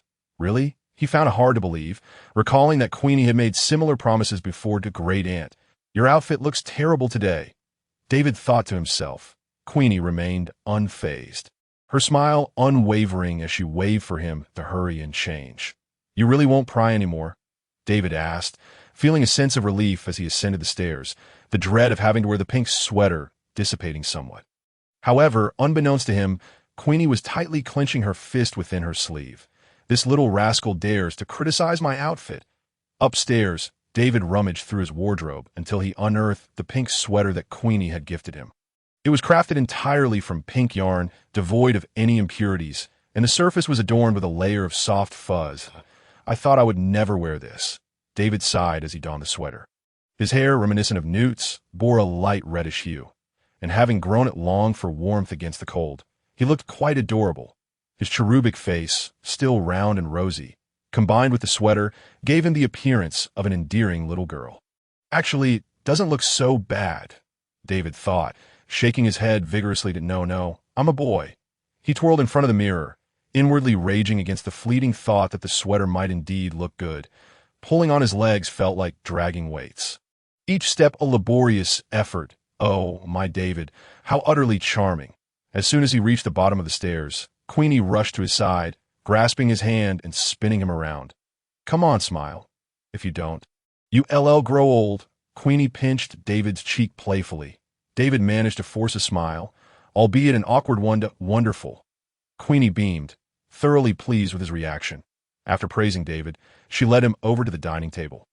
Jacob and Tina, seated at the table, began showering David with compliments about his attire, proclaiming how well he suited the outfit, and even Newt wore a satisfied smile.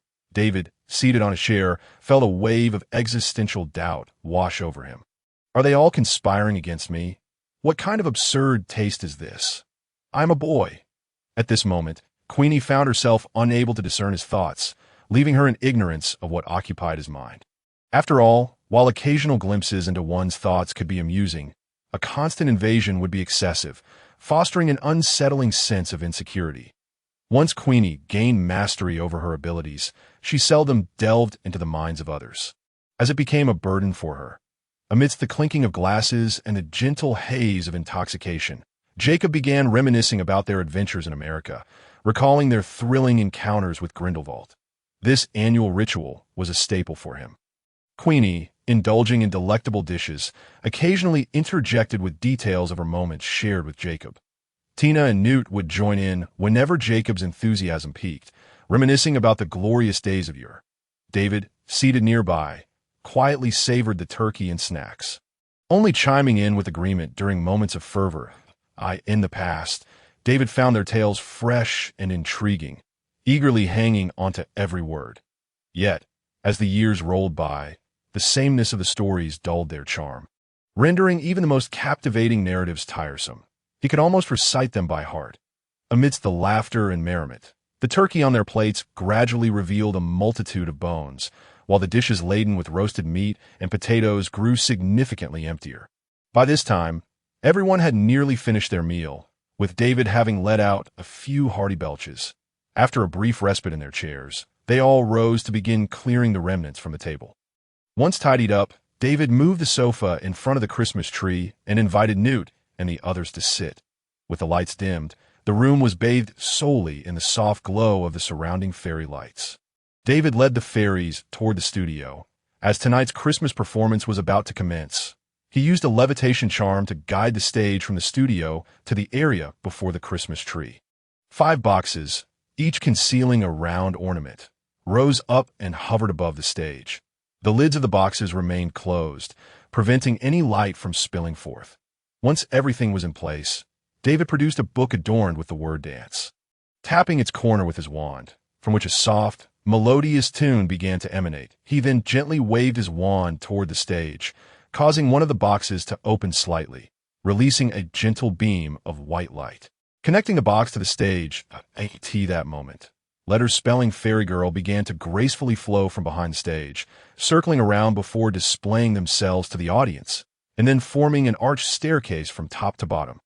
The inaugural performance of the Fairy Girl troupe was about to begin, and David enthusiastically announced, "First, let us welcome our member, Natalie, our beloved leader, whom you can always rely on in this team."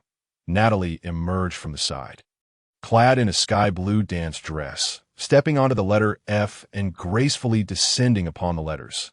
Hobie crouched at the front of the stage, meowing fervently to cheer on his friend. David waved his hand at Hobie, signaling it to quiet down, before continuing, "Grace, our most enigmatic goddess, beware, do not gaze at her for too long, for her beauty may ensnare you." Grace, adorned in a flowing black gown, elegantly made her way onto the stage, offering a slight bow to the audience.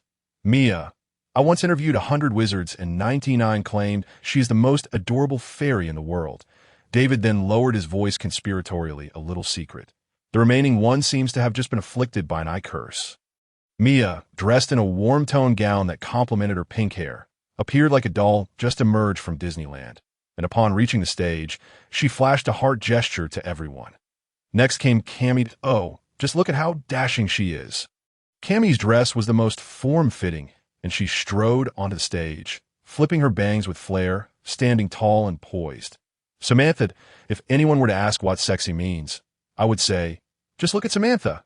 Samantha sauntered onto the stage in a vibrant dance dress, her graceful demeanor effortlessly capturing the attention of all. Joanna, our princess. Every time I see her, I can't help but want to bow in reverence. David lowered his right hand and inclined his body slightly, performing a courteous bow. Joanna, donning her princess gown, lifted her skirts slightly as she entered the stage and bowed to the audience. Lastly, Jessica. All I have to say about her is, got troubles? Go watch Jessica's performance. Jessica, lifting her skirt, swiftly dashed onto the stage before soaring toward the audience, offering high fives. With the group introductions complete, the letters spelling Fairy Girl gracefully retreated to the back of the stage, serving as a backdrop. Once Tina and the others had applauded, David continued, "Next, we invite you to enjoy the performance brought to you by the Fairy Girl Troupe. Though we hope you like it." As soon as he finished speaking, the bright lights dimmed, and David turned to the next page of the book, initiating the playback of the fairies' practiced dance music. The lights brightened once more, and the fairies took their positions, beginning to dance gracefully in sync with the music, their skirts fluttering gently in the air as they moved. David stood to the side, adjusting the stage lights in harmony with the rhythm. After a while, as the music became more lively, David waved his wand, causing petals affixed to the stage to fall from their branches, drifting to the center of the stage.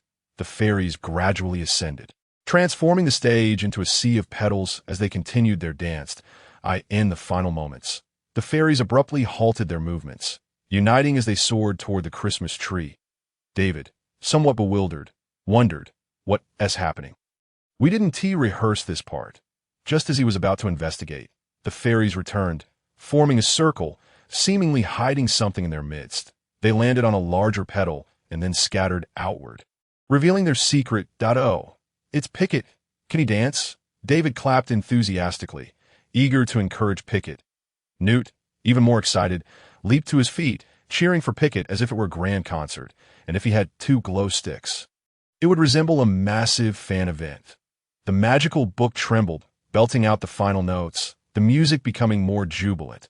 Pickett did his utmost to move his limbs in sync with the rhythm, demonstrating that he had indeed put in considerable effort.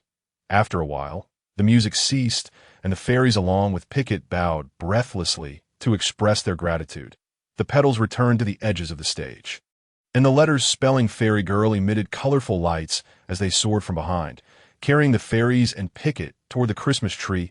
That moment, all lights on the dance floor extinguished, signaling the conclusion of the performance. David switched the room lights back on and approached Tina, asking Grandma, "What did you think? Did you enjoy it?" Yes, I did. I had no idea they could dance and so well, too." "How did you come up with this idea?" Tina replied with a smile, stealing a glance at Newt, who was animatedly praising Pickett to Jacob, his words flowing enthusiastically. Jacob, meanwhile, discreetly wiped the drool from his face when Newt wasn't looking. "He was simply too excited. I originally intended to perform myself, but after much contemplation, I realized I had no talent suitable for performance," David shrugged, adding, "So I thought of them. Are they wearing outfits designed by you?" Queenie tugged at David's sleeve. "Indeed, my dear great-aunt. What do you think? Don't they look splendid?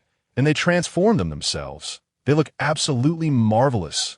Queenie exclaimed, her joy palpable. "That I think perhaps I could ask them to be my exclusive models." "What do you think, David? Exclusive models?" David pondered for a moment, deeming the suggestion quite splendid. "It would also fulfill his promise to the fairies. I can certainly inquire on your behalf. I imagine they would be quite eager to accept." "Then go ask them right away." Queenie urged David toward the fairies. All right. Is there truly a need for such urgency? They are not going anywhere." With a sense of resignation, David approached the Christmas tree. The fairies were still present, repeating their earlier dance moves, seemingly reluctant to cease. Pickett lay sprawled on a ribbon, swaying gently, clearly exhausted. "Did you have fun today?" David inquired.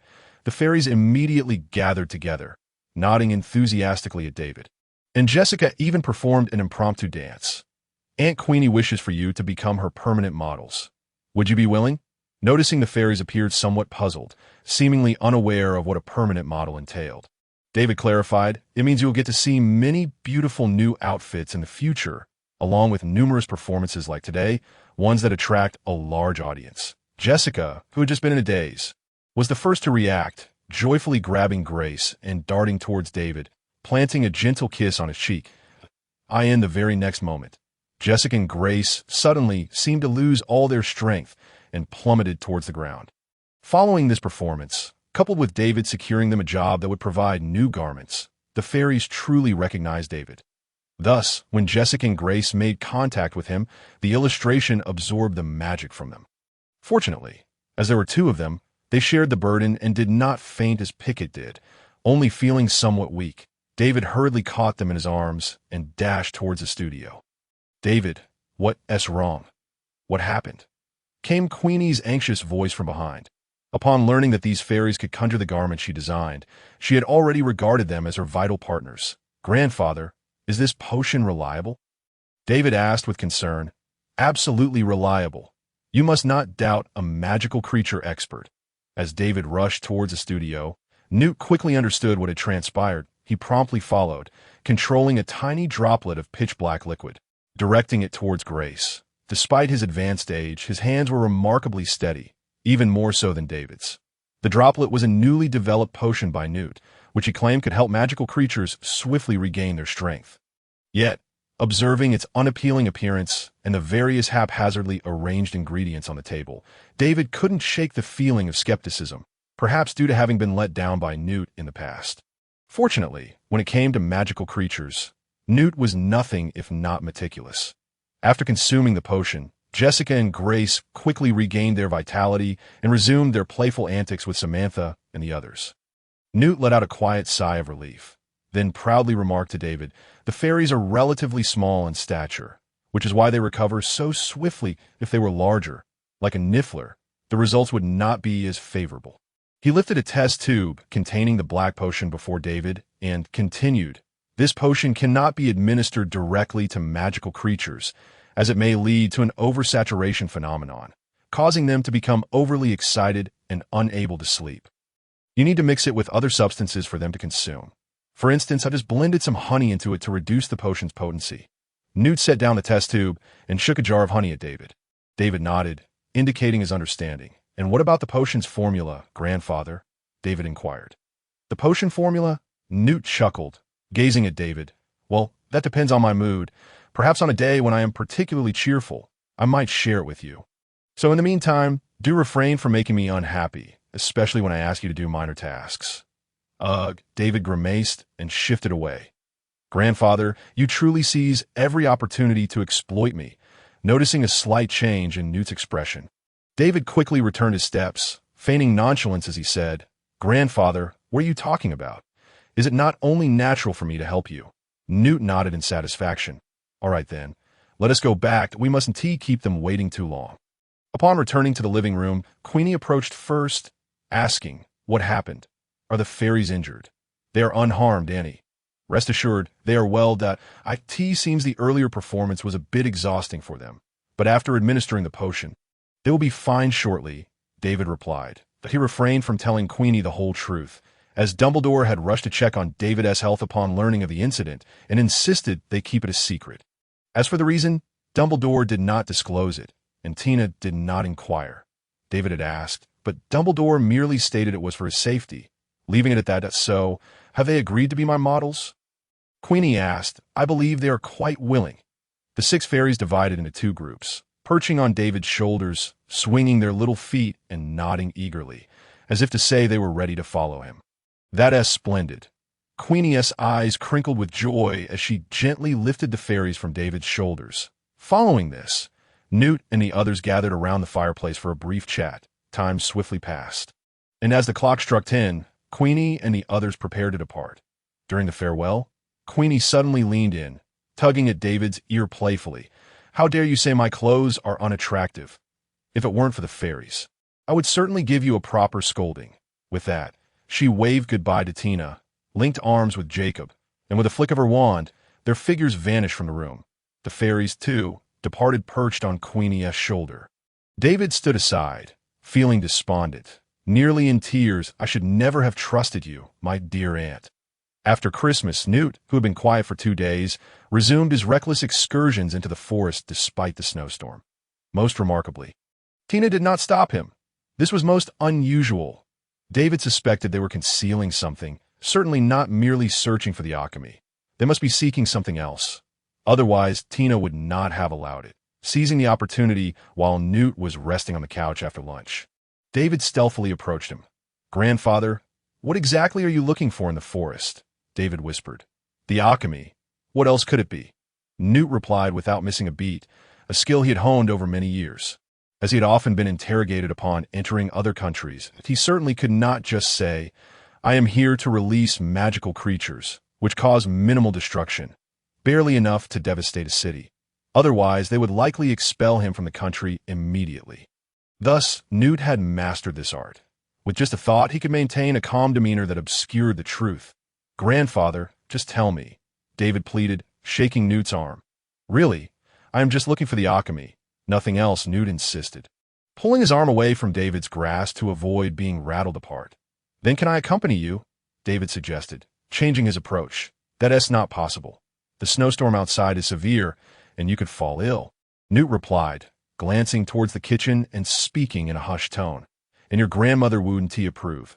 She is quite fierce, and I must heed her. You are so old, and you aren't afraid of anything." "Should I be afraid?" David retorted defiantly. "Ha." Newt scoffed, flexing his arm to reveal a solid bicep.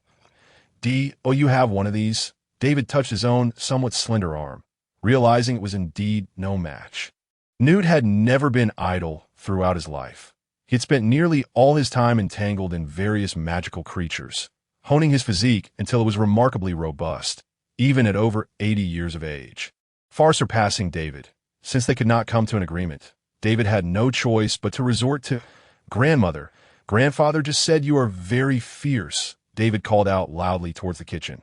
Almost immediately, Tina stormed out, wand in hand, ready to speak. "David just said he wanted to join me in the forest, and I did not agree," Newt said nonchalantly from the couch, confident. "David, you are not allowed to go." In an instant, Tina redirected her ire towards David, exclaiming, "It's freezing outside. What will you do if you fall ill?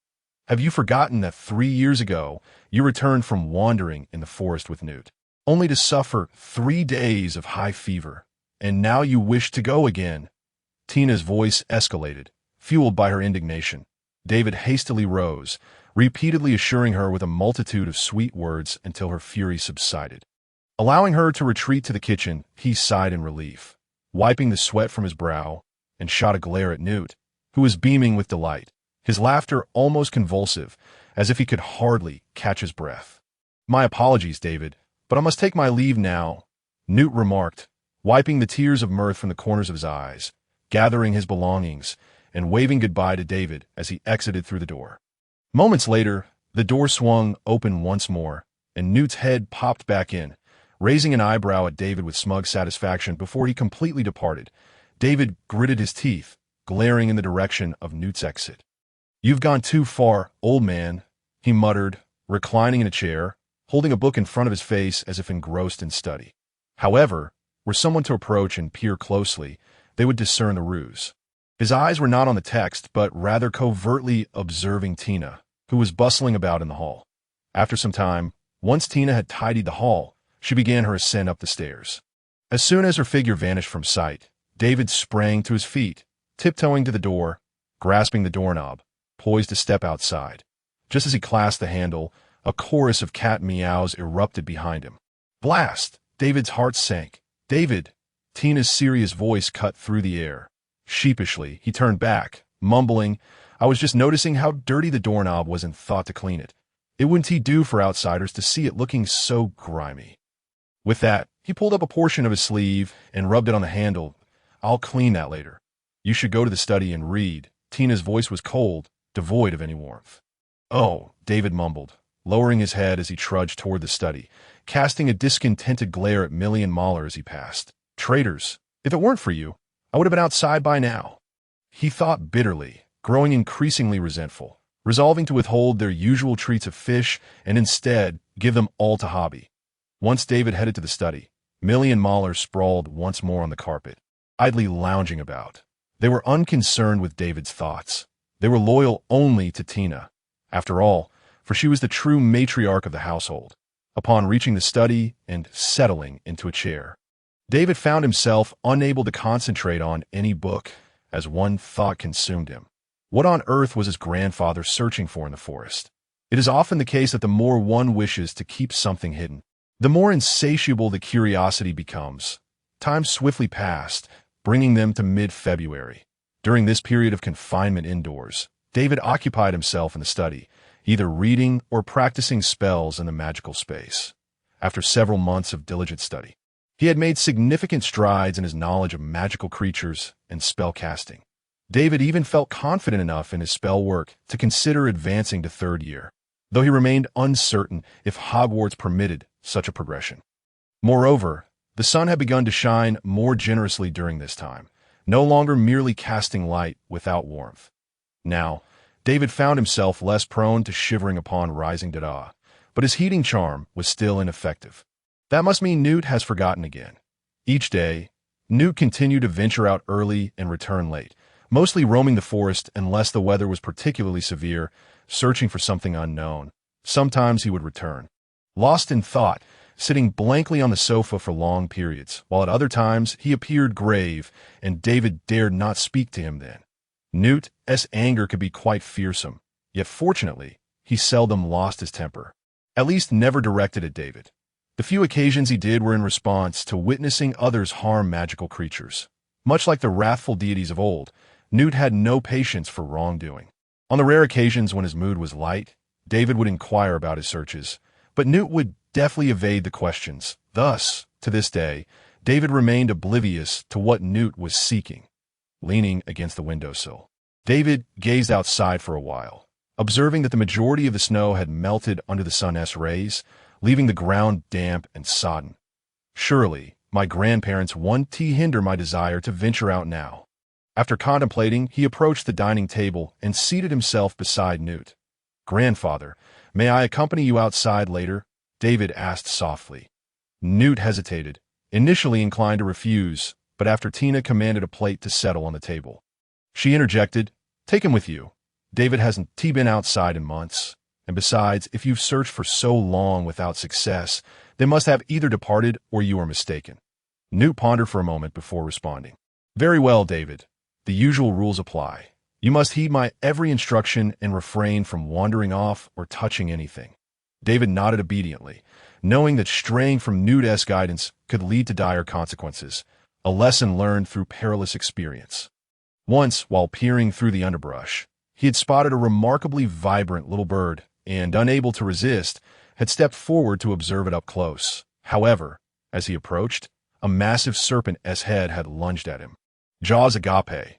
Had Newt not acted swiftly to pull him back, David might have found himself joining the ranks of the Headless Horseman, regaling Nick with tales of his folly at Hogwarts.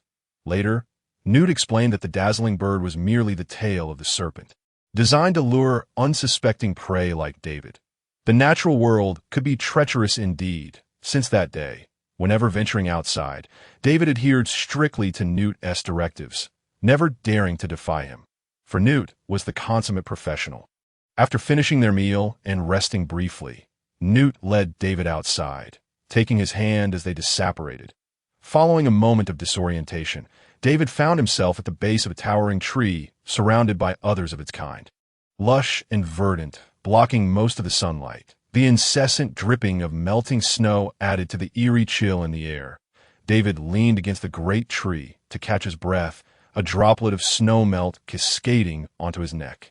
Swiftly slithering down his back, the icy sensation jolted him back to reality, dispelling any lingering effects of the disapparition.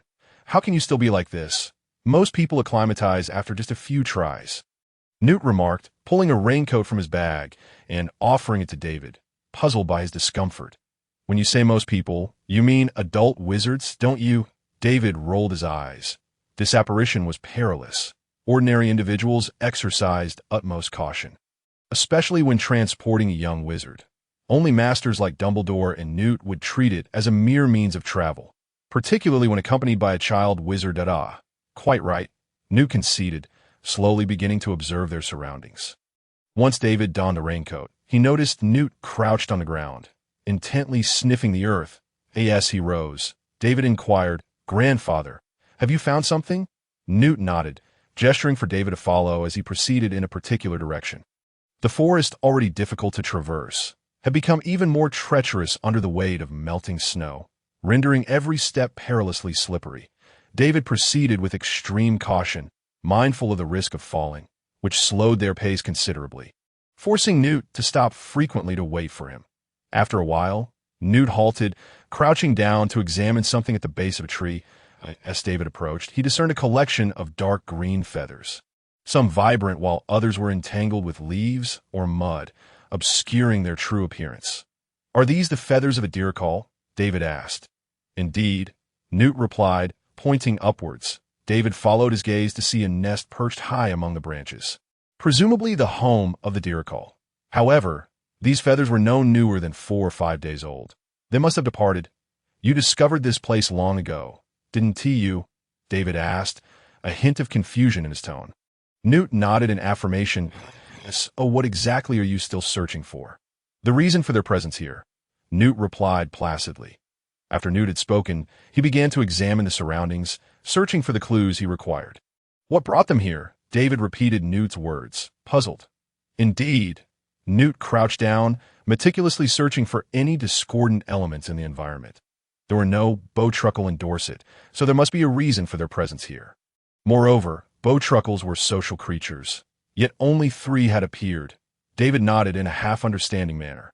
Then, as if he had discovered something, Newt scrutinized an area for a moment and beckoned to David. "Come along." He moved swiftly towards a denser thicket. Crouching as he went, David followed closely behind. The branches around them, nourished by the forest, were quite robust and densely packed, layer upon layer. Fortunately, Newt was considerably taller than David, allowing him to navigate without the torment of getting snagged by the branches. After traversing through the underbrush for a while, the shrubs gradually thinned, and through the gaps in the branches, David noticed the surrounding trees becoming taller and more lush. Sunlight filtered through the leaves ahead. But now it was completely absent, rendering the air increasingly humid. David felt as though he were in a steam sauna. Suddenly, Newt quickened his pace, brushing aside the branches in front of him and stepping out from the thicket. He seemed to have forgotten that a child was trailing behind him. Before David could react, the branches snapped back, striking him across the face with a sharp whack. The pain caused him to crouch down. Clutching his face, the searing and fiery sensation was unmistakable, and he knew without looking that red welts were surely forming where he had been struck. If it hadn't subsided by the time he returned home, he would certainly have to show it to Grandma. Thanks to Grandpa's antics, David grimaced, mentally berating Newt, and then ran his hand across the surrounding leaves to wet it with melted snow, gently applying it to the area where he had been hit. It provided a slight relief. The coolness alleviating some of the burning pain, he vigorously pushed aside the nearby branches, struggling to catch up with Newt, eager to see what had captivated Newt's attention so much that he would abandon his grandson. Outside the thicket, Newt was on all fours, nose pressed to the ground, sniffing at the residual scents. After a moment, he rose, staring intently at a specific spot, his brow furrowed in concentration. "Grandpa, what's wrong?" David finally reached Newt's side. His clothes disheveled from the branches. Newt did not respond. After a brief moment of contemplation, he extended a finger to touch the ground, then placed it in his mouth, closing his eyes to savor the flavor. Deep in thought, David stood by, accustomed to this scene, cautiously scanning the environment around them. He had witnessed this many times before. Newt's sense of taste and smell appeared to be markedly different from that of an ordinary person. He could isolate the scent of magical creatures amidst the myriad of scents in nature, even pinpointing the exact species. This was perhaps the allure of being a magizoologist. Moreover, when he engaged in such behavior, it signified that there was likely a magical creature nearby. True to form, after savoring the taste, Newt gestured for silence, carefully making his way to the side. After walking approximately 100 to 200 meters, David suddenly spotted something lying beneath a prominent, arched tree root in the distance. But the view was obscured by the distance and poor lighting, making it difficult to discern. He took a few steps forward to get a clearer look. However, Newt quickly yanked him back, pointing in the direction of the creature, and then gesturing to David, shaking his head twice, indicating that the creature was too dangerous for him to approach. He guided David to a somewhat level area, where a rock provided cover, allowing for both defense and escape. Then, he used hand signals, silently instructing David to stay put and not move. David nodded repeatedly, acknowledging his understanding. After ensuring David was settled, Newt produced a small vial containing a transparent liquid. He opened the cap, circled it around himself, and then returned the vial to his bag. Following that, he tiptoed toward the indistinct figure. As he got closer, the figure suddenly stood up on all fours. Fixating its gaze on Newt, from a distance, it bore a resemblance to a lion. Sweat soaked David's palms as his heart raced, not daring to breathe, fearful of disturbing it. Although Newt was well-versed in various animals, it did not mean he was infallible or immune to injury. For instance, Newt was a VIP at St. Mungo's Hospital for Magical Maladies and Injuries, indicating how many times he had been harmed by magical creatures.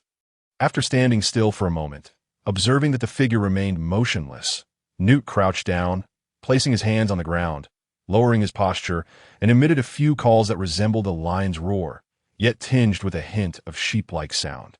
Was Grandpa attempting to submit to the creature? He had done so previously.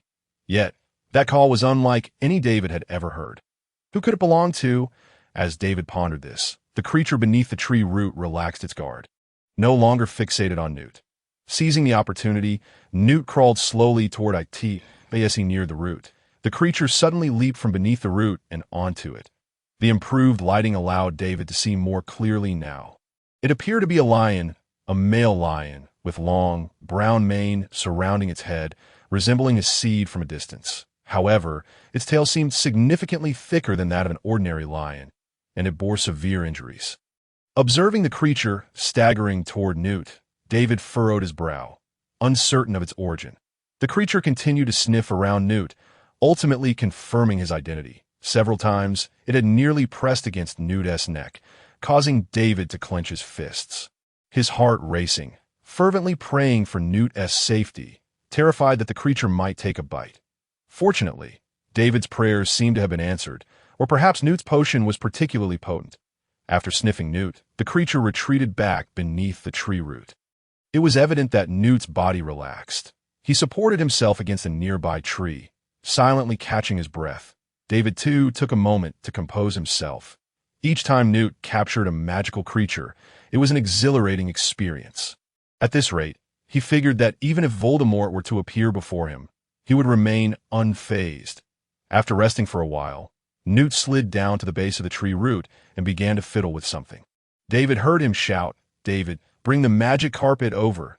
David promptly summoned the magic carpet, guiding it to fly over, not daring to approach too closely. That a few minutes later, Newt emerged from beneath the root, dusting off the dirt and debris from his clothes, yet only succeeded in making them dirtier, with several large handprints appearing where he had tried to clean. It dawned on him, and he pulled out his wand to cast a spell, restoring his clothes to cleanliness. As Newt approached, David stared in disbelief at the creature on the magic carpet, seemingly startled. Newt had already administered a sedative to the creature, which lay unresponsive on the carpet. Around its neck hung a chain, barely able to be grasped by a single hand, with rough, jagged edges, as if it had been forcibly torn off.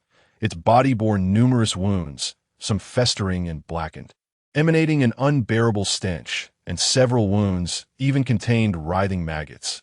David waved his hand to dispel the noxious odor, continuing to observe the creature before him. It possessed a head akin to that of a lion, exuding a sense of authority, yet this majesty dissipated almost immediately upon revealing its body, which was adorned with fur goat-like hooves, akin to those of a mountain goat. Its fur was a dark blue-black, reminiscent of blueberries, creating a stark contrast between the color of its head and body, rendering it exceedingly bizarre. And what was that tail? Gazing at its scaled, dragon-like tail, David felt his lips twitch. This creature was simply too grotesque. Suddenly, a tall figure flashed through his mind. "Hagrid, was it you?" David inquired. "Grandfather, what is this?" "A chimera, a rare mythical creature from Greece. I once lived among them for a time," Newt said, gazing sorrowfully at the creature before him, his hand gently stroking its mane, each caress executed with utmost care, lest he cause it pain. "Greece?" David exclaimed, astonished. "How could it possibly end up here?" He pointed at the chain around the chimera's neck. Newt's demeanor shifted to one of agitation, a cold glint in his eyes as he gritted his teeth and replied, "It must be my old acquaintances, a band of thieves commonly referred to internationally as the R Organization. I had once collaborated with various magical ministries to combat them for a spell, but I never anticipated their resurgence. Those scoundrels, The chimera is classified as a Class A non-trade item, highly sought after in the market, and commands a substantial price. Newt turned his gaze back to the chimera, his coldness replaced by pity. The last time I visited, fewer than 50 remained, and I dread to think how many are left now. So, that means those thieves have either come to this forest recently or in the past. David looked around, suddenly feeling as though the shadowy corners concealed wizards, clutching their wands, baring their teeth, poised to strike. They must have encountered some unforeseen circumstances and fled. Otherwise, the auguries and the chimera wouldn't still be here. Newt inferred. All right, let us return, but we must tend to it quickly. Newt enlarged the magical carpet and lifted David, placing him beside the chimera's head before leaping onto the carpet, directing it toward home. Grandfather, how numerous are those thieves? David retreated to the chimera's back. Although it was already slumbering, the sight of its gleaming white teeth still filled him with trepidation. At their peak, they numbered around 500 to 600, but after we put pressure on them for a while, they scattered. They're merely a bunch of greedy cowards, easily dealt with. As for now. Newt pondered for a moment before continuing. Since they dare to resume their activities, I would estimate about 100 to 200 at otherwise. They wouldn't be able to capture these creatures, and even if they did, they couldn't possibly keep them. So many? David gasped, his eyes widening. That is even more formidable than Voldemort's organization. Indeed, they hail from various countries. Newt explained, as long as they pass the test, anyone can join. They don't care about your identity or strength.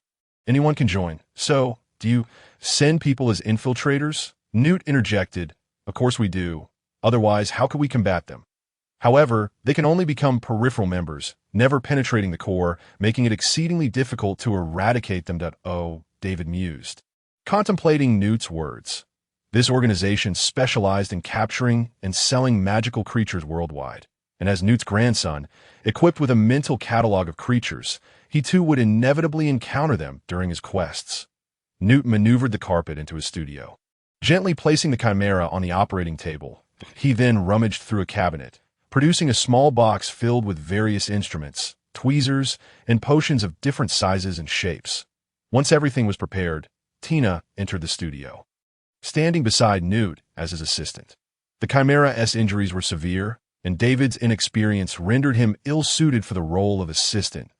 At least Newt and Tina shared a tacit understanding, anticipating each other's needs without a word. A rapport that David and Newt lacked.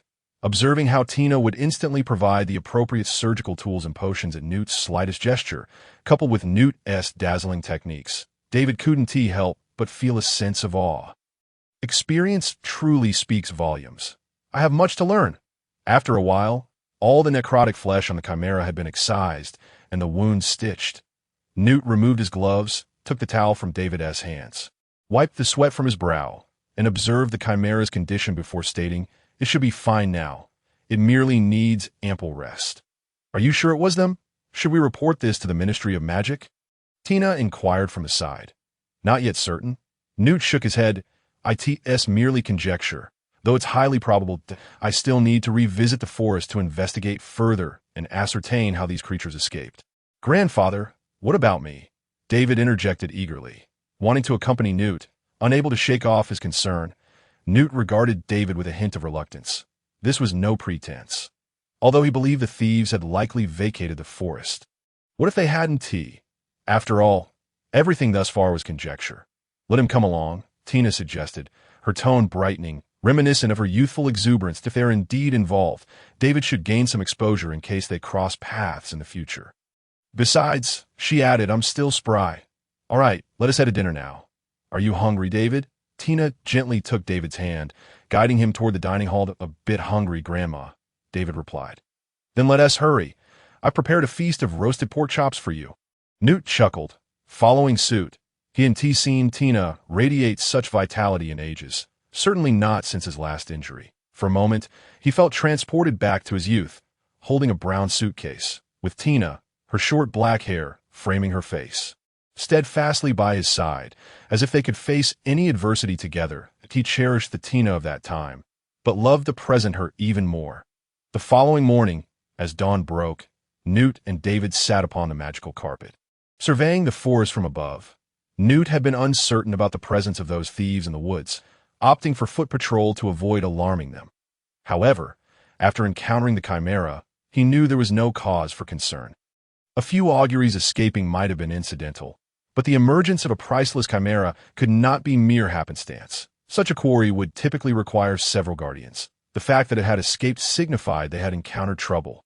At least exposed themselves, those timid rascals would surely have fled. Thus, they felt emboldened to navigate the skies on the carpet, as relying solely on foot would be far too slow. David leaned listlessly against Newt's back, idly twirling his wand. Initially, he had been brimming with energy and enthusiasm, but gazing down at the endless expanse of verdant forest, it all appeared uniform and unchanging, lulling him into a state of drowsiness.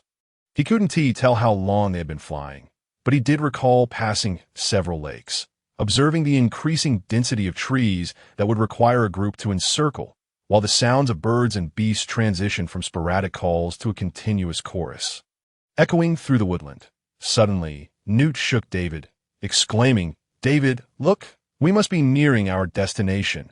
David jolted awake, quickly following Newt's pointing finger. Before them lay a conspicuous clearing amidst the towering trees, standing out starkly. Newt descended the carpet, landing beside the clearing, and began to investigate the surroundings. David followed closely, circling the perimeter of the clearing, which was littered with wooden stumps. The hefty logs that had been felled encircled the area. And through the gaps, remnants of tents could be glimpsed, seemingly charred by flames. They must have been attacked. Otherwise, they wouldn't have incinerated these tents, which were no trivial expense. David heard Newt's voice, who had meticulously surveyed the area. "Attacked? By the Ministry of Magic?" David queried. "I highly doubt it. I haven't heard any news regarding that lately," Newt replied. "All right, let us venture in. There should be no danger now. Let us see if we can uncover any clues." Having spoken, he made his way towards a grand entrance constructed from timber, with David trailing closely behind. As they passed through the doorway and arrived in the center of the clearing, they beheld a multitude of dismantled iron cages strewn about the ground, accompanied by unsightly feathers and scales from magical creatures. However, not a single magical beast was in sight. Perhaps they had fled, akin to the Chimera, or perhaps they had been taken away, with the latter possibility being far more likely. "David, come over here," Newt beckoned, crouching down to sift through the ashes and weeds. Upon approaching, David discovered a cluster of shimmering golden feathers, each approximately 2 to 3 centimeters in length. Newt pinched the feather between 2 fingers, lifting it into his palm with a hint of indignation. "This is a feather from a golden snidget." "A golden snidget?" David exclaimed in astonishment, surprised they had managed to capture such a creature. The golden snidget was currently classified as a creature of utmost protection, safeguarded by specialized personnel, leaving David to ponder how they had managed to ensnare one.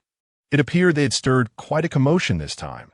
Newt continued to rummage through the debris, unearthing various remnants of magical creatures, feathers and scales alike, suggesting a significant number of magical beings had been traded here. His expression darkened, and he muttered with concern, "I wonder who attacked this camp. I haven't heard of any recent activities from the Ministry of Magic. I can't tell if these creatures were rescued, or if they were taken elsewhere to be sold." While Newt searched, David busied himself by the remnants of a charred tent. Hoping to uncover any lingering clues, he used his wand to move aside larger debris, revealing what lay beneath, most of which had been rendered unrecognizable by the fierce flames. Suddenly, he spotted something beneath a large beam that seemed untouched by the fire, a corner slightly exposed, adorned with intricate designs. After shifting the wood aside, David picked it up, discovering it to be a mask, cool to the touch, depicting a niffler, much like the one Tina had roasted earlier. Remarkably, the mask had not distorted in shape at all. After observing it for a moment, David approached Newt, who was still examining the ground for traces of magical creatures. "Grandfather, what is this?" David inquired, presenting the mask to Newt. Taking it into his hands, Newt glanced at it and replied, "This is a mask worn by members of our organization. Some individuals, fearing their true identities might be discovered during their operations, wear such specially crafted masks, each embellished with designs of magical creatures according to their preferences." Having said this, Newt handed the mask back to David. "You should keep this." Nodding, David placed it into his bag. Recognizing it might prove useful in the future, as time passed, the sun climbed higher in the sky. The clearing had been thoroughly searched by both David and Newt, who had even moved the iron cages aside to examine the ground beneath. Aside from the mask David discovered and some remnants of magical creatures, no additional findings emerged. Nevertheless, the discovery of the mask was a positive outcome, serving as proof that the organization had indeed been active in this area. At that moment, David leaned against a stack of timber, weary from hours of searching, his stomach grumbling in protest. Earlier that morning, Newt had urged him along hastily, allowing him only a few slices of bread before whisking him onto the enchanted carpet. Those morsels had long since been digested. Observing Newt's determination to continue his search, David quickly interjected, "Grandfather, it's getting late. Shall we return home for a meal?" "Very well. We shall head back shortly," Newt replied, swiftly conducting one last inspection before taking David's hand and using disapparition to return home. Upon arrival, they found Tina had already laid out a sumptuous feast on the dining table, steam rising from the dishes. "Well, did you find anything?" she inquired. After hanging up his coat, Newt responded, "Indeed, we discovered that they were attacked by another group. It appears the situation was quite serious."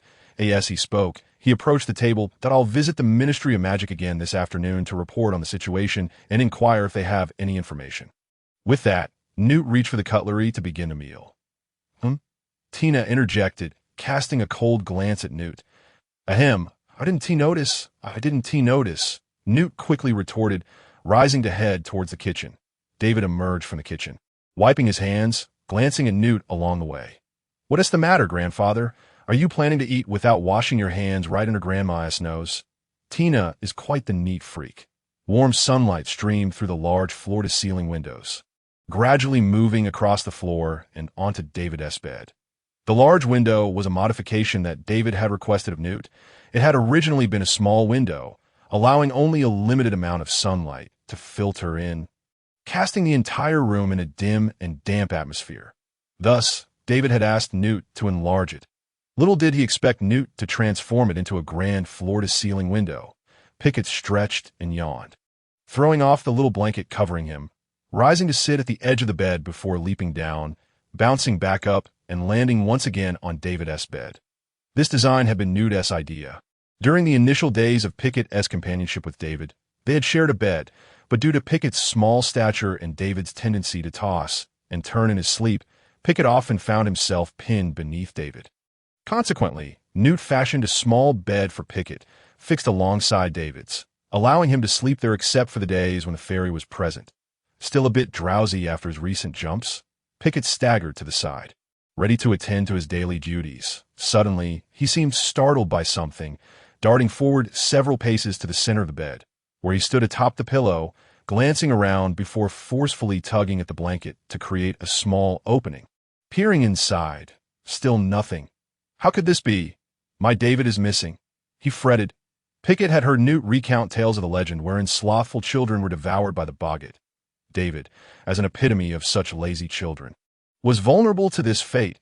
"It's all my fault for not waking David sooner." Feeling sorrowful, Pickett scoured the bed for any trace of David, hoping to rescue him.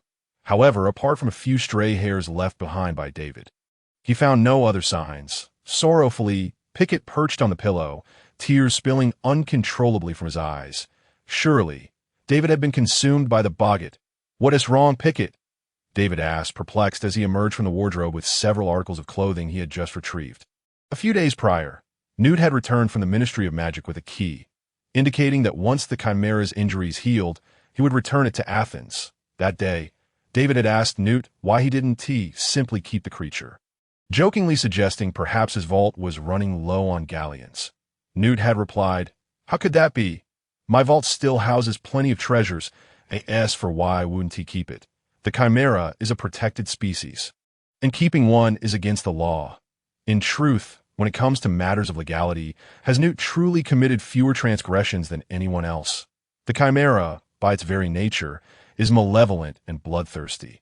Even Newt finds it impossible to tame such a creature. He fears that one day, upon his return, the Chimera might surprise him in an unpleasant manner. During dinner yesterday, Newt informed David that the Chimera's injuries had completely healed, and they would set off for Athens today, taking the opportunity to enjoy a brief tour of the city to unwind. Thus, David awoke early this morning, noticing that Pickett was sleeping soundly, and refrained from waking him. After rummaging through the wardrobe for clothes, he stood up only to find Pickett despondently seated on his pillow, seemingly in tears, as though mourning a great loss. Alarmed, David quickly interrupted Pickett's lamentations. Upon hearing David's voice, Pickett instantly lifted his head, his small brown eyes wide with disbelief. Confirming that this was not a figment of his imagination, he sprang up with a cheer and hurried towards David.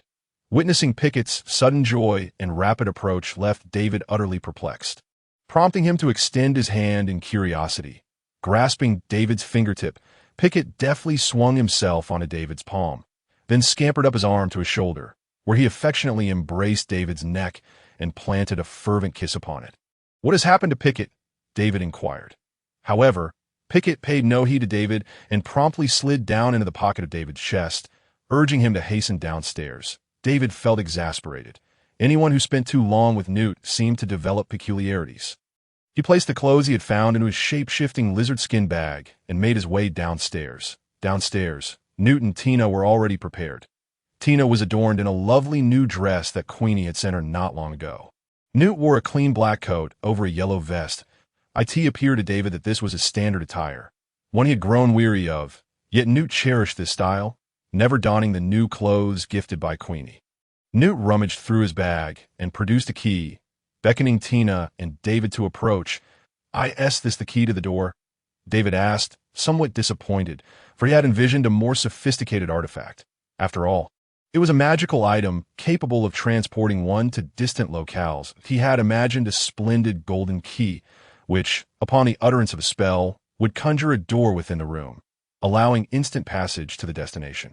Yet, to his dismay, it turned out to be a tattered shoe, entangled with cobwebs, and he could only wonder about the foot odor of its former owner. "Are you all ready?" Newt inquired. David nodded listlessly, still reeling from the revelation about the key. "Then please touch the key. A single fingertip will suffice." Closing his eyes, David gently pressed a finger against the key, silently repeating to himself, "I am not touching a worn-out shoe. It is a golden key, not a worn-out shoe, but a golden key." Suddenly, David felt a magnetic force emanating from the key, firmly adhering his fingertip as though it had been coated with adhesive. Then, it felt as though a hook had latched onto his navel, and an overwhelming force surged through him, propelling him forward as his feet left the ground, the roaring wind rushing past his ears, rendering him unable to open his eyes. After a moment, the wind ceased, and his feet found solid ground once more. David exhaled, realizing that the experience of apparition was not as unbearable as he had anticipated. At least it was over quickly. After a brief period of adjustment, he slowly opened his eyes to find himself on a pristine stone pathway, flanked by immaculate white walls. The citizens of Athens possess quite a commendable demeanor. David mused inwardly. Yet, what was the situation ahead? Before them stood 3 fully armed wizards, all tense, clutching their wands, while one among them brandished an enormous shield. David surmised that it must be a magical artifact. Moreover, individuals similar in appearance stood against the walls, equally vigilant. Had they inadvertently stumbled into a scene of a terrorist attack? David gazed around, noting that they had emerged into a dead end, with no one else in sight. David glanced at Newt, subtly increasing the distance between them. "Why, dear grandfather, I never imagined that upon your arrival in Athens, you would promptly find yourself incarcerated. I hope you enjoy your time in prison. I shall come to visit." The wizard wielding the shield cautiously approached Newt and the others, flanked by the other 2, who maintained a watchful stance. "Mr. Scamander and Mrs. Scamander, greetings. We are here sent by the Greek Ministry of Magic to welcome you." The shield-bearer announced. "So you have come to greet us." David felt a wave of relief wash over him. "But is such a grand display truly necessary for our reception? Must you wield a magical shield?" David stared at the shield-bearer with wide, puzzled eyes. "Now, would you kindly relinquish the case you hold for our safekeeping?" the shield-bearer said to Newt, his tone somewhat anxious. Newt offered an awkward smile and placed the case on the ground. As soon as the case touched the earth, David noticed the trio visibly flinch, and then the two behind the shield sprang forward to swiftly inspect the case's lock. Upon confirming it was secure, they sighed in relief and nodded to the figure perched against the wall. The person on the wall swiftly vanished, and shortly after, several wizards arrived on broomsticks, two of whom carried a large iron chest adorned with intricate runes. Exuding an air of sophistication, they alighted before Newt, carefully placing Newt's case inside, then hurriedly safeguarding the large iron chest as they departed. Such a commotion for Newt's case, David found it hard to comprehend. At this juncture, only the shield-bearer remained before Newt and the others. With a flick of his wand, the shield transformed and shrank into an arm badge, adhering itself to his arm. David's eyes lit up, silently contemplating how he might obtain one to welcome to Athens, esteemed guests. I am Pythagoras, though you may call me Graz. I'm the minister of the Greek department for the protection of magical creatures. Once Newt's case had been taken away, the shield-bearer, Goraz, relaxed instantly, a radiant smile illuminating his face as he continued. We hope you can forgive our earlier impolite actions. In no trouble at all. It is of no consequence. Newt replied generously, his demeanor and tone indicating that he was quite accustomed to such occurrences. Now, allow me to escort you to the Ministry of Magic for your entry registration. Once we release the Chimera, you will be free to explore Athens at your leisure. Goraz concluded with a smile, producing a golden key that resembled the door key David had envisioned. It turned out that it was not the key's appearance that was lacking, but rather the British Ministry of Magic's financial constraints. David felt a tinge of disdain. Is it too late for me to join the Greek Ministry of Magic?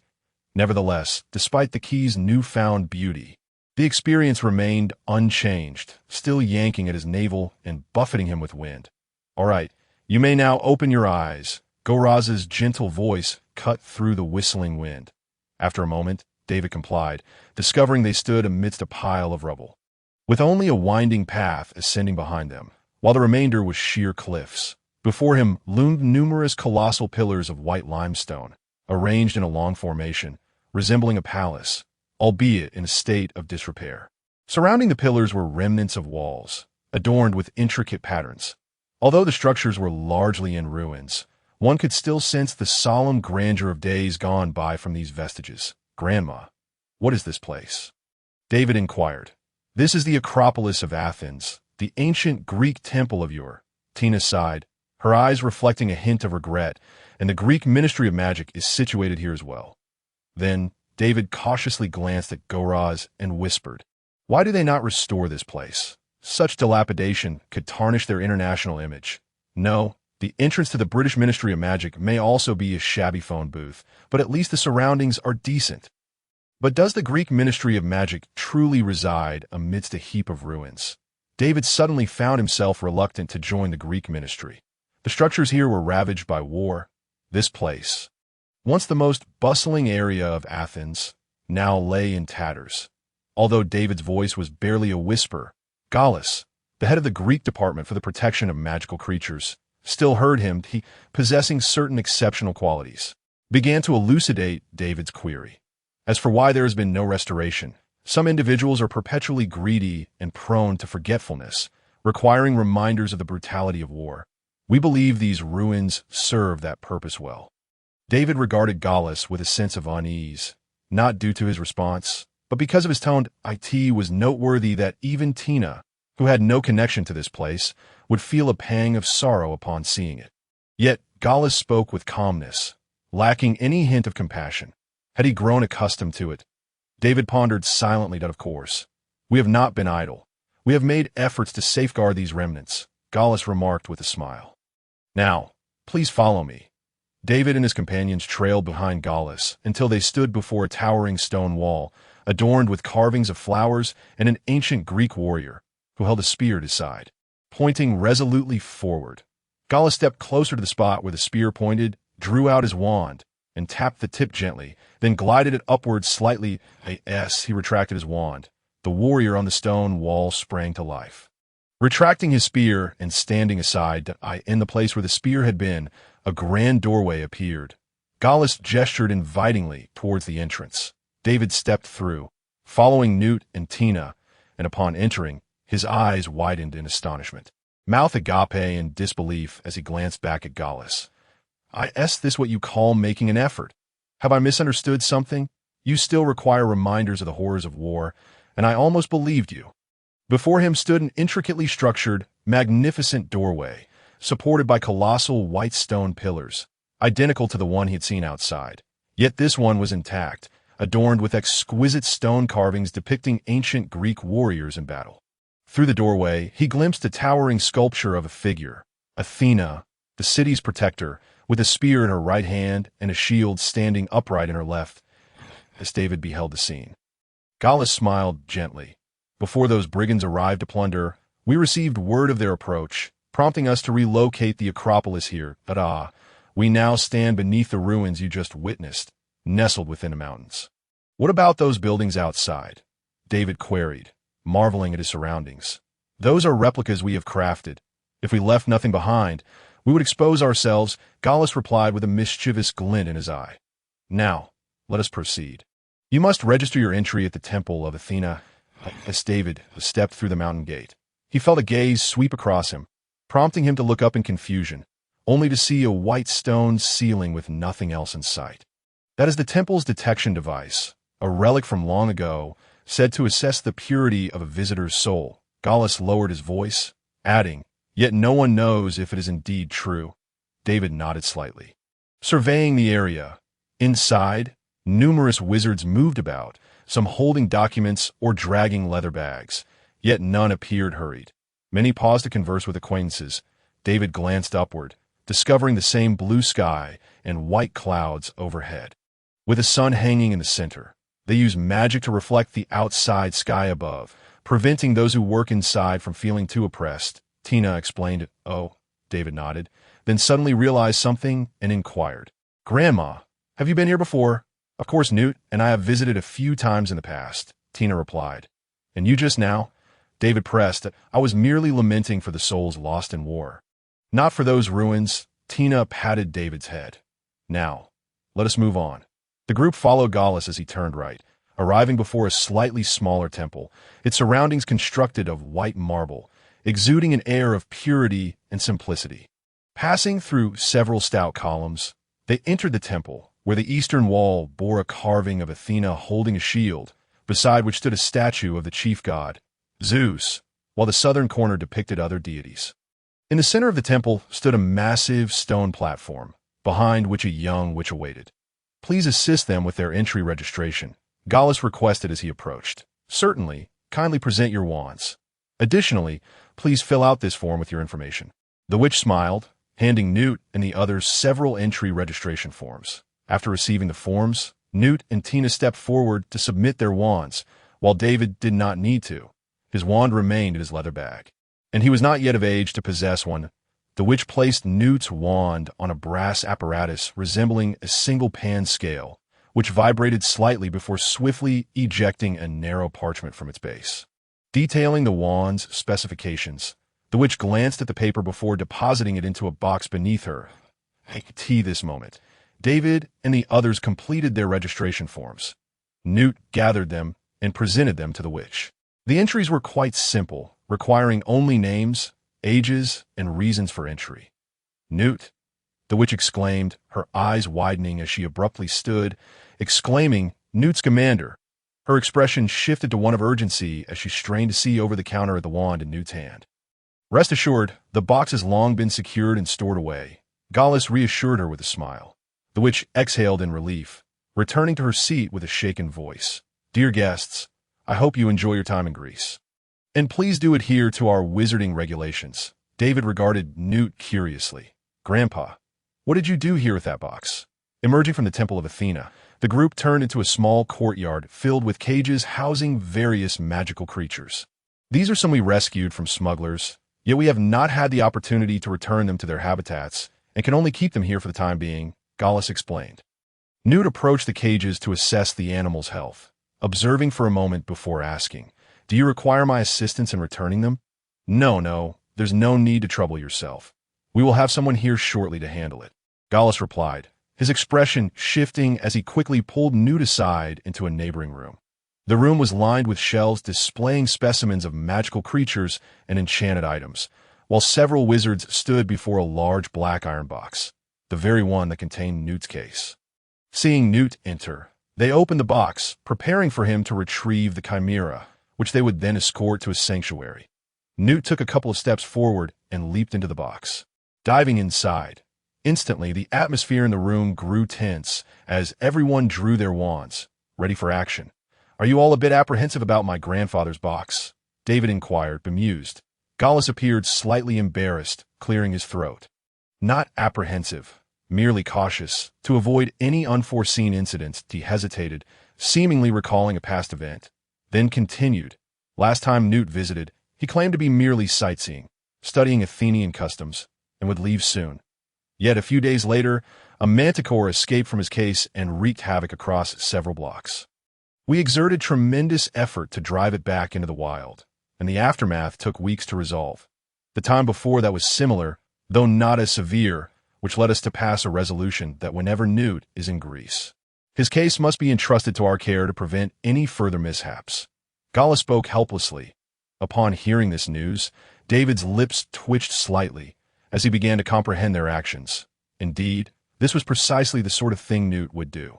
In his past wanderings around the world, the magical creatures he rescued would always find refuge in his suitcase, from which he would subsequently return them to their habitats. Oh, Newt, these magical beings were delightful little creatures, amiable and only occasionally mischievous. However, to those unfamiliar with these animals, they appeared as ferocious beasts, capable of inflicting harm indiscriminately, with any retaliation from the creatures merely a tickle to them. In David's childhood, Newt frequently brought him amidst various magical creatures, navigating the gaping maws of numerous animals. Initially, he would be frightened half to death each day, while Newt would laugh heartily, believing the creatures were merely playing tricks on David. Newt's perspective on magical creatures was entirely distinct from that of others. After approximately half an hour, Newt emerged from the suitcase, a large iron cage floating behind him, containing a chimera. "Oh, you need me to help you deliver it?" Newt inquired. "I am quite familiar with that area. No. That would be too much trouble for you. Your assistance in bringing us here is already a tremendous help. Moreover, I hope you all enjoy your time in Athens." Gallus replied while securing the iron cage. "Very well." Newt sighed, reluctantly turning to depart with Tina and David. By the way, please do not approach any magical creature protection zones," Gallus shouted after them. "Grandfather, why didn't you simply hand over the magical creatures you brought to them?" David asked Newt as they strolled through the streets of Athens. "Hand them over?" Newt scoffed, somewhat disdainfully. In the past, they knew nothing about protecting these creatures. They merely guarded the remnants left behind, studying them endlessly without any clear purpose. Only in recent years have they begun to take it seriously, establishing a department for magical creature protection. "Enough about them. David, where would you like to go for fun?" Newt queried. "Anywhere with plenty of delicious food." David exclaimed without hesitation. "Grandfather, did you know?" Before Newt could respond, Tina interjected. "How could he possibly know? The previous times he came here, he was too busy mingling with magical creatures to have time for leisure." She cast a glare at Newt before continuing. "Let me take you instead." Newt chuckled awkwardly. During his earlier visits, he had primarily focused on returning animals or researching certain species, hardly spending much time in the city. Tina had indeed dragged him around a few times, but he always slipped away before long. Shopping is no match for the allure of magical creatures. Under Tina's guidance, David and the others meandered through the streets and alleys of Athens, sampling various delicacies and admiring exquisite paintings and sculptures. Time flew by in joyous revelry, and soon the sun reached its zenith. That moment, David, holding a small box, was trailing behind Newt and Tina, feeling somewhat uncomfortable due to his overindulgence. Although Tina's culinary skills were commendable, her cooking methods were quite monotonous, revolving around the same few dishes, having spent the latter part of her life in England, a country with a rather limited culinary repertoire. Her culinary ceiling was severely restricted. After all these years, David had grown weary of Tina's cooking. Thus, whenever they traveled elsewhere, he would indulge heartily. He also contemplated when he might persuade Tina to visit China, to broaden her horizons and experience authentic culinary artistry, rather than the same old fried, steamed, or boiled fare. Recalling the various dishes he had savored in the past, David's mouth watered, and he couldn't help but let out a few satisfied burps. He had truly eaten to his heart's content, and now he paused, intending to ask Newt and Tina to slow down so he could catch his breath. Suddenly, a figure rushed past him, misjudging the distance. Perhaps due to poor mathematical skills, David was jolted forward, his box wobbling precariously as the fried meatballs inside began to swirl dangerously, threatening to escape.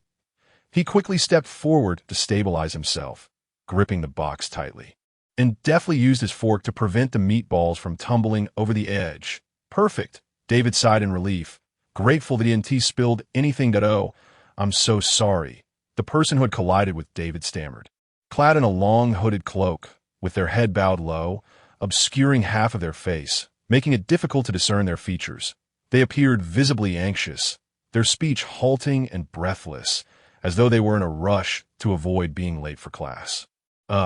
It's fine, David attempted to assure, but before he could finish, the individual hurriedly departed. That person is rather peculiar, David mused, observing their retreating figure. His thoughts were not solely influenced by the recent collision. Rather, the individual's behavior was strikingly conspicuous. They kept their head lowered to shield their face and frequently glanced around, as if ensuring no one was following them. They were either being pursued or engaged in some clandestine transaction. Drawing upon his cinematic knowledge, David deduced that those being chased or involved in secret dealings often behaved in this manner. David kept his gaze fixed on the individual, only diverting his eyes when they turned to scan the surroundings. The person soon turned down an alley, stopping in front of a beverage shop where they lingered outside, glancing around as though awaiting someone. The shop had a few square tables outside, but business seemed slow, with only a bearded man leisurely reading a newspaper. After a moment, the bearded man appeared to say something, causing the hooded figure to become agitated, swiftly turning to face him, gesturing animatedly, and retrieving an object from their pocket to show. However, as soon as a corner of the item was revealed, the bearded man angrily pushed it back, shooting a glare at the hooded figure before scanning the vicinity and ushering the hooded individual inside. David emerged from the alley corner, frowning as he observed the two enter the shop. When the bearded man had surveyed his surroundings moments ago, David had quickly hidden around the corner. What that hooded figure revealed seemed somewhat familiar. David scratched his head, struggling to recall. Suddenly, his eyes lit up. Of course, during their time in the forest, the mask that had been pressed under a plank bore a striking resemblance to what had just been shown. David quietly retrieved the mask, covering part of his face, and indeed, it appeared to be nearly identical.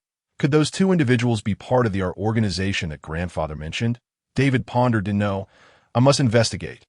David turned to look for Newt, who had already walked a couple 100 meters ahead, seemingly unaware that their grandson had lagged behind. Hastily, David caught up to them, blocking their path. Grandmother, shall we stop for a drink and take a break? David suggested. Didn't we just come from shop? Newt replied. Ignoring him, David continued to pull Tina's hand, saying, Grandmother. All right, where'd you like to rest? Do you have a place in mind? Tina smiled. Yes, I'll take you there. Upon hearing Tina's agreement, David eagerly led her toward the shop, fearing that the two individuals might leave if he delayed. Newt, seeing that Tina had been whisked away, could only follow along helplessly. He had finally resolved to spend quality time with Tina today. But it seemed that mischievous David had disrupted his plans as they entered the shop. A young and beautiful woman, wearing an apron, greeted them warmly from the back, exclaiming, Welcome! How may I assist you today? David glanced around, taking in the shop's vintage decor. The walls were adorned with numerous oil paintings, and a few potted green plants occupied the corners. The atmosphere inside was equally lackluster, with only two patrons seated. Sipping their coffee, stealing a furtive glance, David noted that they were not the individuals he was seeking. Are there any other available seats? We would prefer a quieter spot, David inquired.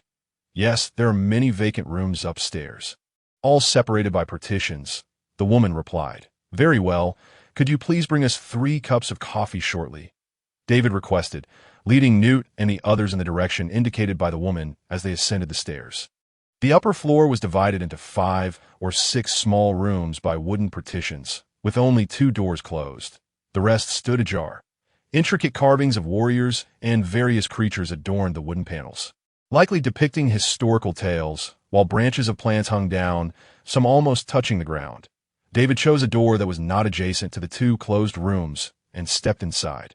Once Newt joined him, he shut the door, and as he settled into a chair, he heard Tina say, "Now, David, tell me, what is going on?" David looked at Tina in surprise, while Newt appeared equally bewildered. "Grandma, how did you find out?" David whispered, gesturing for Tina to lower her voice. "Humph. Is there anything you two could possibly keep from me?" Tina retorted dismissively. David pondered this. Indeed, every time his grandfather had asked him to keep a secret. It wasn't long before Tina had figured it out. Moreover, Newt often claimed credit for revealing secrets, thus coercing David into assisting him, which left David feeling quite exasperated. Tina knew them both too well. Casting a glance at Newt, David made a calming gesture, signaling him to remain composed before speaking.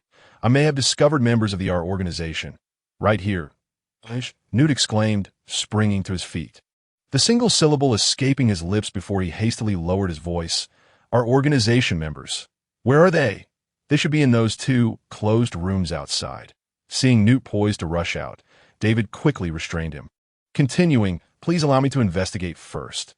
"What if it's not them? We also have no idea what they're doing here." Reassuring Newt, David drew out his wand, opened the mental compendium in his mind, and gradually infused it with magic in the direction his wand pointed. A tree guardian beetle began to take form, identical to the one previously seen, albeit with a somewhat dull demeanor and vacant eyes. David casually selected a room, directing the beetle to climb the wooden panels, reaching for the plant branches above. Since there were only two rooms, if it wasn't them, it wouldn't take long to switch to the other. Once the beetle reached the top and concealed itself, David closed his eyes. Through the compendium, his vision shifted to that of the beetle. This was a new discovery he had made, as long as the conjured animal became tangible. He could observe through its perspective. Upon seeing the scene inside, David felt his face flush and quickly maneuvered the beetle away. Inside was a couple. "The Athenians are quite open-minded," David silently marveled. Controlling the beetle to another room, David spotted the bearded man, who appeared impatiently fixated on a photograph, with a torn envelope lying on the table. Opposite him sat a young man in his 20s, unmistakably the hooded figure from earlier. Now without his hood but still visibly anxious, trembling incessantly. Most perplexingly, the younger man seemed unaware of the content of the envelope, staring incredulously at the photograph. "What is wrong with you? Don't you know why you're here? Can't he find anyone?" The bearded man said, a hint of irritation in his voice, as he placed the photograph on the table and tossed a vial of potion to the young man. "Drink this. If you're discovered because of me, I'll kill you." The young man hurriedly caught the vial, examined it briefly, then closed his eyes and gulped it down. Almost instantly, his trembling ceased, and he regained his composure. As the bearded man placed the photograph on the table, David finally discerned its details. It depicted a large iron cage containing a cub that resembled the one Newt had returned with. "Goodness, what luck to stumble upon this!" David couldn't help but exclaim internally. "Are you ready?" the bearded man asked. The young man reluctantly nodded. "All right, let us go. Remember, don't jeopardize our operation. After this, we will reward you handsomely." The bearded man said as he opened the door and swiftly exited, the young man stumbling after him. In the instant the young man passed through the door, David guided the beetle to slip into his hat. Continuing to follow him, the young man remained oblivious, his attention solely on the bearded man ahead. Upon reaching the ground floor, the hostess had just finished preparing the coffee David had ordered and was carrying it upstairs. "Are you leaving?" she inquired of the two men. However, she received no response. The bearded man drew his wand and cast a forgetting charm on the three muggles below before hastily departing with the young man. The trio stood dumbfounded, the coffee the hostess was carrying spilling to the floor. It seemed this establishment was not affiliated with them. David opened his eyes to find Newt impatiently awaiting his response. In the moment he did, Newt rushed forward. "What did you see? Was it them?" he asked in rapid succession. "Yes, it was indeed them, and they have captured a young chimera," David replied. "What? Those despicable fiends, have they left? Did you manage to place a tracking mark on them?" Newt's face displayed a sense of urgency. "Of course," David said, flipping to the page on the catbird in his mental compendium, infusing it with magic. A thin red line appeared before him, extending into the distance. As the young man stepped out of the shop, David had ensured the beetle's magic marked him. Magic leaves traces. Even a master like Dumbledore can track wizards using magical remnants, but only over short distances. However, David's method allowed him to achieve this from afar.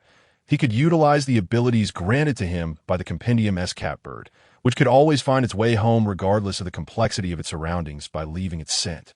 The magical essence David had marked on the young man would yield a similar effect. This way, David instructed as he led Newt down the stairs. The three muggles downstairs appeared distressed, standing in a daze, unsure of what to do next. This was the aftermath of the forgetting charm.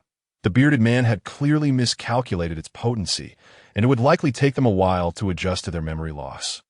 Had he been hit with a forgetting charm? Newt inquired. Indeed, David confirmed with a nod. After observing for a moment, Newt produced a small vial and added a few drops to a water jug on the bar, saying, "I think you should drink some water. It may help you feel better." The three individuals, hearing Newt's suggestion, obediently approached the bar to pour themselves some water. "All right, that's enough. Let us go," Newt declared. "Should we inform Gallus?" David asked as they exited the shop. Newt contemplated for a moment before replying, "Let us first assess the situation. If necessary, we can notify them later." "Grandpa, you don't trust them?" David questioned. "Well, a little. The Chimera is a creature they prioritize protecting. It was stolen once before, which is understandable. But now it has been stolen again. Perhaps there are insiders among them. Wealth can corrupt. After all, that we should keep an eye on them before alerting anyone, lest someone warn our organization and allow them to escape." David nodded thoughtfully, acknowledging that Newt had a point. It seemed that Newt was not particularly fond of collaborating with the Ministry of Magic. Previously, he had only allied with them due to the overwhelming number of individuals in our organization. Before that, Newt had always operated solo. Well, not entirely solo, as Tina was by his side. Together, they followed the Crimson Line, gradually exiting the urban area and entering the countryside, where the line extended further into the distance. After walking for a while, David and his companions arrived at a meadow adjacent to a lush forest, where the Crimson Line indicated that the young man was not far off. "Grandfather, look!" David pointed towards the edge of the forest, where several indistinct figures could be seen. To be cautious, Newt crouched low, leading David and the others behind a slope. "The Chimera resides in that forest." As he spoke, he drew his wand and, with a gentle motion, transformed its tip into the shape of an ear. He aimed his wand towards a group, and their conversation was transmitted through the wand. "Are there any other issues?" one of the individuals inquired. "None," the others eagerly replied, though David discerned a quivering voice, presumably that of the young man ahead. "Very well. Once you transport it to the seaside, someone will take over for you. Exercise caution. Although this magical fabric can conceal the creature's aura, it is best to avoid being spotted by others," the individual commanded sharply. Following this, the group began to bind ropes around the cage, securing it to the nearby cart. They did not possess Newt's remarkable magical suitcase for fantastical creatures. Such a treasure was exceedingly rare, and David suspected that there might not be another like it in the world. "What should we do, Grandfather?" David asked. Newt pondered for a moment before responding. "You and Tina should hold them off for a bit. I will return shortly." With that, he vanished using apparition. David was taken aback. "Grandfather, you have too much faith in me and Grandma. There are at least 6 of them, and we're just 2, perhaps 1.5. How could they possibly hold them off?" David felt a headache coming on. As he watched the group finish securing the ropes and mount their cart, he turned to his grandmother. "I'll help you become invisible, and then you can sneak closer to ambush them before quickly retreating to the forest. Be extremely careful and avoid injury. Can you manage alone?" Tina did not respond to David's words. "Oh, not worry. I'm quite capable. And look," David waved his wand, causing his clothing to blend seamlessly with the surrounding grass. This was a fairy's ability, allowing him to alter his attire, reminiscent of transfiguration. "Very good. They should not be able to detect you now." Tina nodded in satisfaction. Then, with renewed vigor, added, "You'll soon witness the prowess of an aura." "All right, be careful." David activated the invisibility beast tome and pointed his wand at Tina. In no time, her form vanished from his sight. For those well-versed in the disillusionment charm, such an effect could be achieved.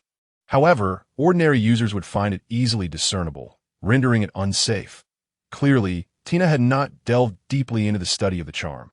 "David, I'm off. Stay safe," Tina's voice echoed in his ear. In an instant, David saw a line of bent grass moving towards the group. Just as it drew near, a spell shot forth. Unfortunately, the individual narrowly evaded it, and the spell struck the rope behind him, severing it. "Who goes there?" the group shouted, unleashing a barrage of colorful spells towards Tina's last known position. David felt a wave of tension rise in his throat. Fortunately, Tina maintained her aura composure. Shortly after, several spells surged from the forest, and one individual, caught off guard, was knocked to the ground by Tina's counterattack. However, Tina was now too far from David, weakening their connection and diminishing the invisibility effect granted by the tome.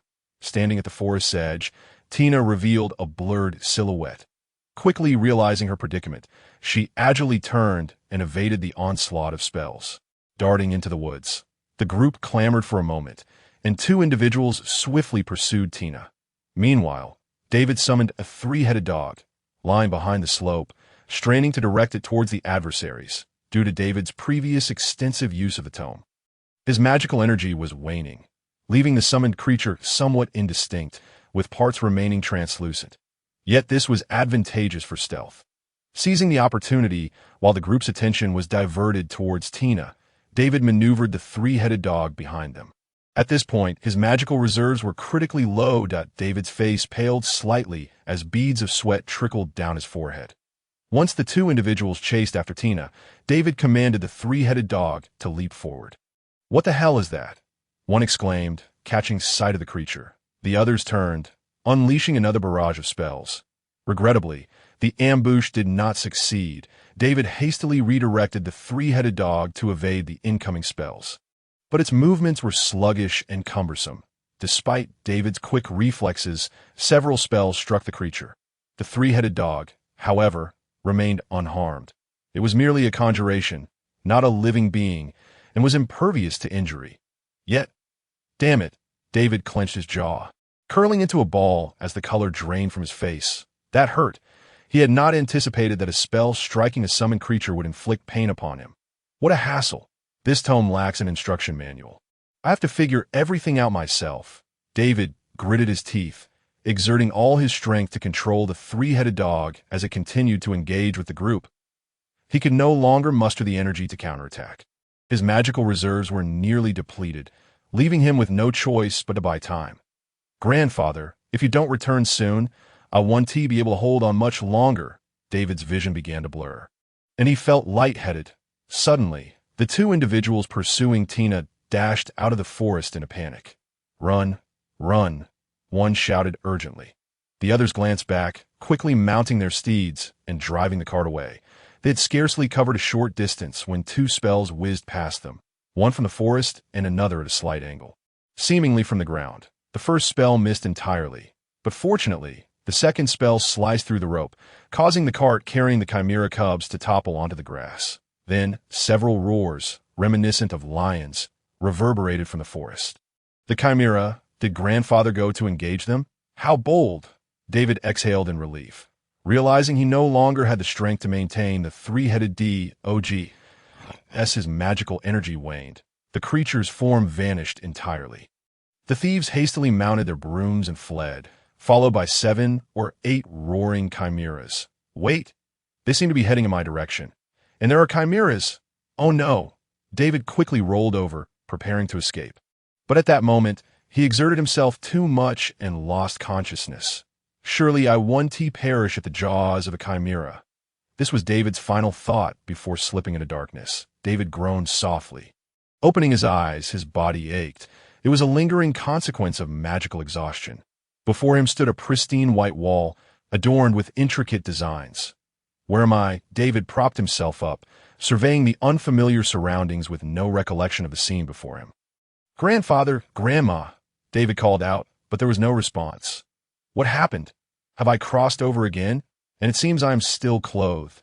David glanced down at his attire, which was identical to what he had been wearing moments before. He stood up, pushed open the door, and slowly stepped outside. "Thank goodness I haven't been transported again." David sighed in relief. Otherwise, he would have been quite reluctant to part with Newt and Tina. Outside was a room David recognized well.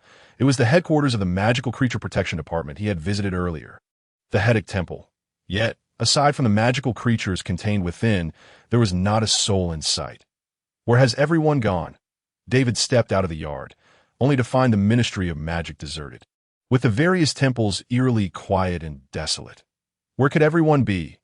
Had they gone to assist Grandpa? Yet surely, such a multitude was unnecessary. When I was unconscious, Grandpa was already in hot pursuit of them. Could it be that the thieves had sent reinforcements? David furrowed his brow, feeling the likelihood of this scenario, but he exited the city gates and arrived at a platform strewn with ruins. Suddenly, he sensed a violent surge of magical energy emanating from the direction of their battle in the distance. As if a fierce conflict were unfolding, that a few muggles who ventured toward that area hurried back, likely having encountered a muggle-repelling charm. As they neared that region, they must have been overwhelmed by an urgent compulsion to leave. David hastily followed the path they had taken, and as he approached the edge of the city, he observed clouds of dust rising, with many buildings reduced to rubble and stones flying through the air. Numerous wizards leaped amidst the debris, continuously waving their wands, directing the stones back towards their adversaries. Such intensity. Those thieves display a certain audacity. Despite the multitude of wizards battling here, it seemed little more than a stalemate. David cautiously edged closer. Goodness, he gasped, eyes wide in astonishment. In the area surrounded by the wizards, 3 beasts were frantically evading their attacks while simultaneously seeking opportunities to counterattack, smashing through the stone walls the wizards had erected. Beneath a 3-story building lay several cages, housing additional creatures. These beasts were the chimera that Newt had brought from the forest. But how had they ended up here? Wasn't Newt supposed to be pursuing those thieves? What had transpired during my unconsciousness? David was perplexed, struggling to comprehend the situation. Wait! Suddenly, it struck him that the direction in which the thieves had fled appeared to lead to the town. Grandpa failed to contain those chimera? This could spell disaster. Grandpa might end up imprisoned in Athens. David continued to observe the wizards laboriously attempting to restrain the chimera within the encircled area, being reluctant to employ excessive force due to their status as rare creatures. However, the chimera cared little for such considerations. They attacked fiercely whenever an opportunity arose. Thus, despite the overwhelming number of wizards, the situation remained exceedingly tense. After a considerable time, as the majority of wizards grew utterly exhausted, the 3 encircled chimera also finally succumbed, collapsing to the ground. Soon, a few individuals tentatively approached, administering tranquilizers and confining them within cages. Just as David was about to step closer for a better look, he heard a soft pop, and Newt and his companion appeared before him. Newt clutching his case, though it was unclear when he had retrieved it. "Grandpa! Grandma!" David exclaimed with delight. Newt quickly gestured for silence, glancing around, and swiftly produced a key from his bag, whispering, "Hurry, grasp the key. We must leave at once, or it'll be too late." As David reached for the key, Newt activated it with urgency, and a gust of wind enveloped them, propelling them swiftly toward home, leaving behind a weary group of wizards waving their wands, mending the surrounding damaged structures and erasing the memories of the muggles who had been unable to flee. They seemed unaware that the true instigator of all this chaos had quietly departed. Back home, Millie and Moira were napping on the carpet when a sudden gust of wind swept through the room, revealing the figures of 3 individuals. The 2 cats, startled, quickly hid behind the sofa, peeking out cautiously, only to emerge again upon recognizing Newt and his companions, meowing incessantly as if scolding them. "David, do you feel any discomfort?" Newt inquired, collapsing onto the sofa, his hair disheveled and his demeanor weary. Tina lay exhausted beside him, but "No, I feel quite well," David replied, then added, "Grandpa, weren't you pursuing the thieves? How did you end up in the city?" Those despicable rogues, realizing they could not escape, desperately lured the chimera into the city. Newt replied indignantly, "The chimera. The people in the city and those thieves are indistinguishable. Their scents are all foreign," prompting them to rampage through the town. Fortunately, Tina acted swiftly and alerted the Ministry of Magic in advance, preventing them from entering the city. Newt praised Tina. David rolled his eyes, somewhat reproachfully. Why didn't you inform the ministry sooner? Then we wouldn't have had all this trouble. Well, I thought I could manage those chimera, Newt retorted, his voice rising before lowering again, awkwardly. I didn't expect the thieves. Is everything all right with the Greek ministry? No, Tina and I. Won't be wanted, will we? David expressed concern. Having only just visited, he hoped he hadn't inadvertently landed on the official blacklist for magical creatures. IT should be fine. Right? Newt replied uncertainly. We did capture the chimera for them. After all, and our intention was to protect magical creatures by flushing them out. They will understand. But David began, only to be interrupted by Newt, who said, Enough. David, it's all in the past now. Besides, being wanted isn't the end of the world. They won't come after you at worst-case scenario. We just won't be able to visit Athens openly. I've been wanted before. After all, that Newt's tone carried a hint of pride. David shook his head in resignation. Newt truly was unfazed by danger. David, write a letter to Queenie and ask her to come by tonight. Just her will suffice, Tina said languidly from her seat, a teacup in hand, a teapot hovering beside her, pouring tea into the cup. What's the matter?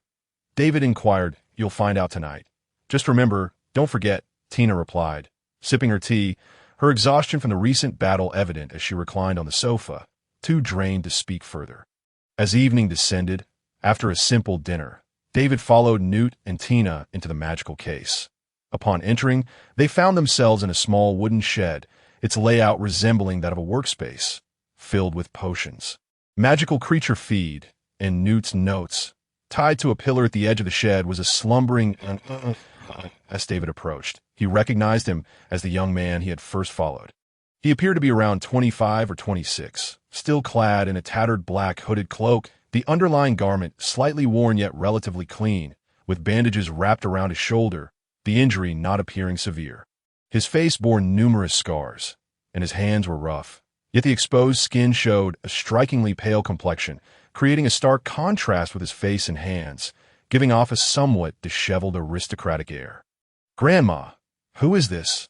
David asked, gazing at the young man before him. This is the one I struck earlier.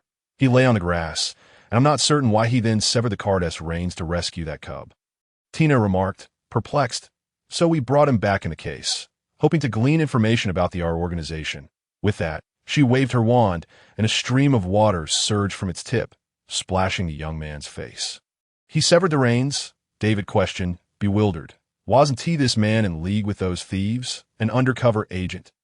Soon, the young man furrowed his brow, blinking several times before finally opening his eyes, staring blankly at Newt and the others. His eyes widened in fear, and he struggled against the ropes binding him. But after a few futile attempts, he halted, the sudden movement aggravating his wound. Who are you? Newt demanded sternly. I am John Smith. The young man replied in a barely audible voice. When did you join our organization? Newt pressed that I joined just a few days ago. John appeared to be increasingly fearful, after murmuring a few words. His voice faded entirely, and he huddled into himself, his body trembling slightly. Newt began to press further, but upon witnessing John in such a state, he instinctively softened his tone. Pray, tell me how you became involved with them. What prompted you to join their ranks? You hardly seem to be cut from the same cloth, and it seems you have even aided us that I initially had no inkling they were thieves. I was sleeping in the forest when they found me, claiming they could offer me a job. So I went with them, John whispered. Had I known they were after the theft of the chimera, I would never have joined. I believe it is time you speak the truth with me. Newt urged, his brow furrowed, his demeanor considerably more severe. That a wizard who casually sold himself for a mere job was hardly an acceptable excuse. The notion that he was an undercover agent for the Ministry of Magic was somewhat more palatable to Newt. John flinched at the sound of his voice, lowering his head once more in silence. Tina stepped forward, gently tugging at Newt's sleeve, urging him to step aside. She crouched before John, speaking softly. You mentioned encountering them in the forest? Child, did you find yourself in some trouble? If you share with us, perhaps we can assist you. After a prolonged silence, just as Newt and the others thought he would not speak again, John's lips trembled slightly, and he uttered a few words. I am a werewolf. Had David not been intently focused on him, he might have nearly missed John's confession. David furrowed his brow. glancing at Newt. Seeking his perspective, a flicker of astonishment crossed Newt's face as he inquired, "A werewolf? Your parents—" Before Newt could finish his thought, John abruptly raised his head, urgency in his voice. No, they are not werewolves. They were ordinary wizards, and they have long since passed away." With that, John lowered his gaze once more. After a moment, David noticed tears cascading down John's cheeks, landing upon his trousers. "Though, we are profoundly sorry, child." "How did you come to be a werewolf?" Tina inquired, her tone growing even gentler. "I graduated from Ilvermorny School of Witchcraft and Wizardry, from the Pukwudgie House. After graduation, I secured a position at a potion shop owned by a gentleman in his 70s named Luke Wilson. Everyone in the street referred to him as Old Luke. He was a rather inept potion master, only capable of concocting the simplest of brews." John spoke softly, nostalgia lacing his voice. "However, he treated me kindly, never withholding anything from me, and taught me valuable methods for handling ingredients and potion recipes. Old Luke even promised that upon his passing, he would entrust his shop to my care, provided I visited his grave daily with a flower and a cup of fine liquor, like a tea that time. I assured him, 'Rest assured, upon your demise, with my talents, I shall surely elevate this little shop to great heights, and I will adorn your grave with a plethora of flowers, even digging a small pond in front to hold exquisite wines.'" Old Luke would always chuckle at such remarks that a smile flickered across John's face, as if he were momentarily transported back to their playful banter. But it quickly vanished. One day, when we found ourselves short on ingredients. We needed to venture into the forest to gather more. Unfortunately, Old Luke had been unwell for several days, so I insisted he rest in the shop while I went alone. Yet, to my dismay, shortly after I entered the forest, I encountered several wizards who ruthlessly attacked and pursued me. I could not escape, and they knocked me unconscious. When I regained consciousness, I found myself in a dark room, imprisoned in a cage alongside a dozen others. Whenever mealtime arrived, a few individuals would bring us food. This grim existence continued for several days, during which we inquired repeatedly about the purpose of our capture. Yet they never acknowledged us, until one fateful night. The moon shone exceptionally bright, illuminating the room through a small window, creating a lively atmosphere that a few individuals exchanged stories of their hometowns, where such nights were filled with performances and feasts. Their words stirred memories of my own family. This atmosphere persisted for about half an hour until, with a sudden bang, the door across from me swung open.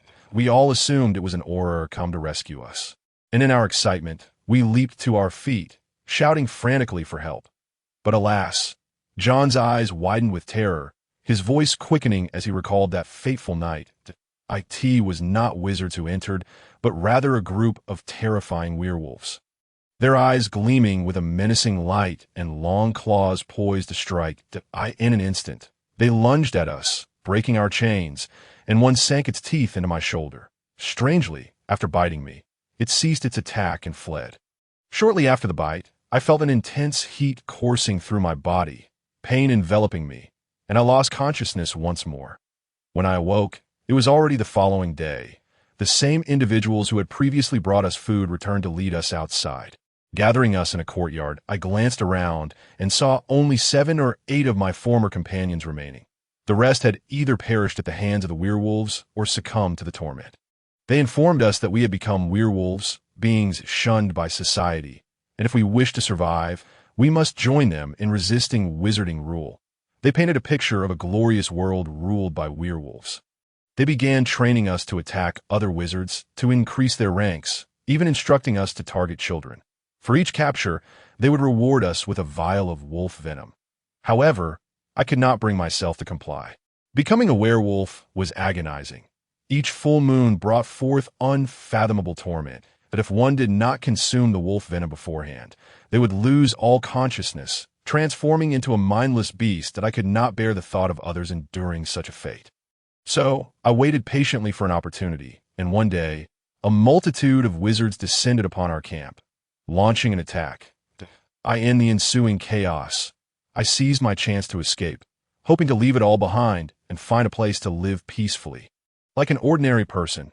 However, the moment I transformed into a werewolf, there was no turning back. As they had warned, werewolves were largely unaccepted by society. John tilted his head back, his vacant gaze fixed upon the ceiling, tears pooling at the corners of his eyes before cascading down his face. Newt stood silently beside him, contemplating his thoughts.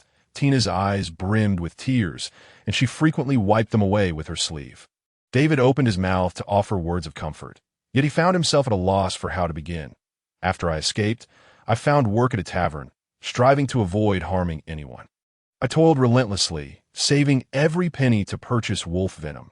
John continued. But as a werewolf, I was inherently different. Each full moon necessitated my absence from work, retreating to the woods until the transformation subsided. Over time, my absence raised suspicions, and many patrons demanded that the tavern owner dismiss me. Some even sought my execution. That a bittersweet smile flickered across John's face. The owner, recognizing my past assistance, granted me a sum of money, allowing me to leave discreetly by night. I traveled to numerous places, yet the outcome was invariably the same. After a time, my true nature would be discovered, and I would be cast out. With nowhere left to turn, I returned to the potion shop where I had once worked.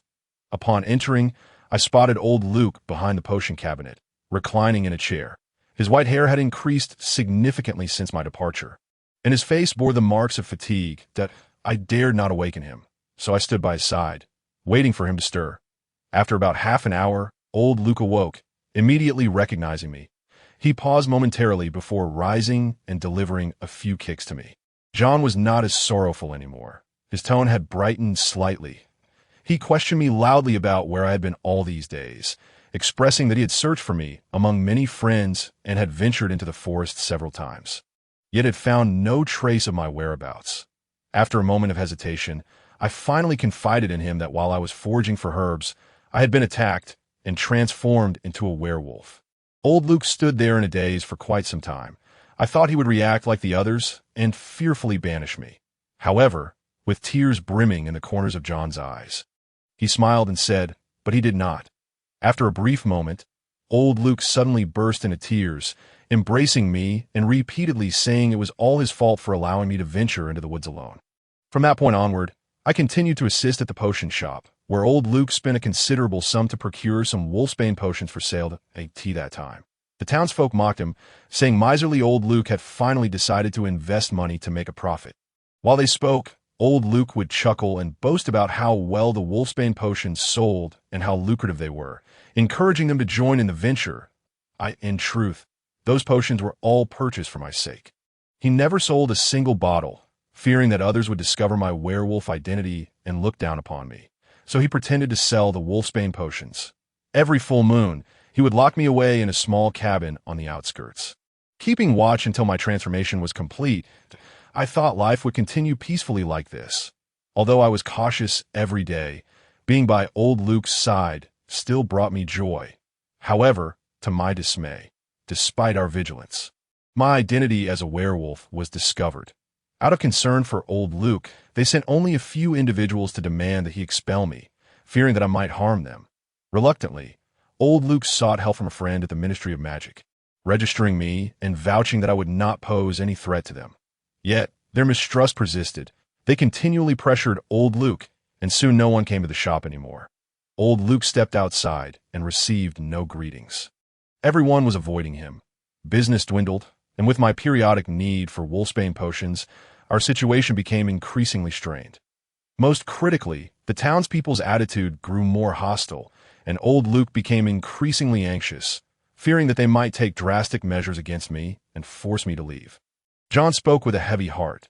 Thus, to spare old Luke further distress, one night, while he was deep in slumber, I stealthily took a few bottles of wolfsbane potion and fled in the days that followed. I wandered the world. Each time someone discovered my identity, I had to move on to the next place.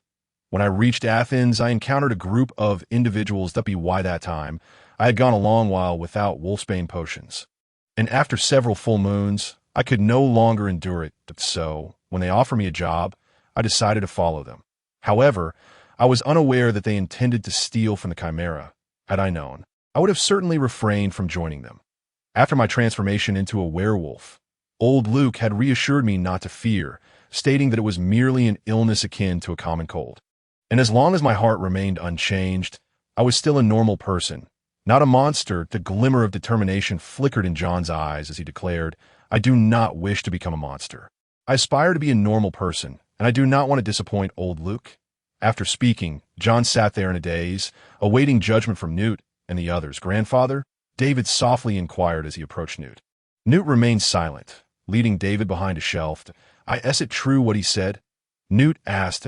It is all true, Queenie sorrowfully replied, her heart aching for the unfortunate boy.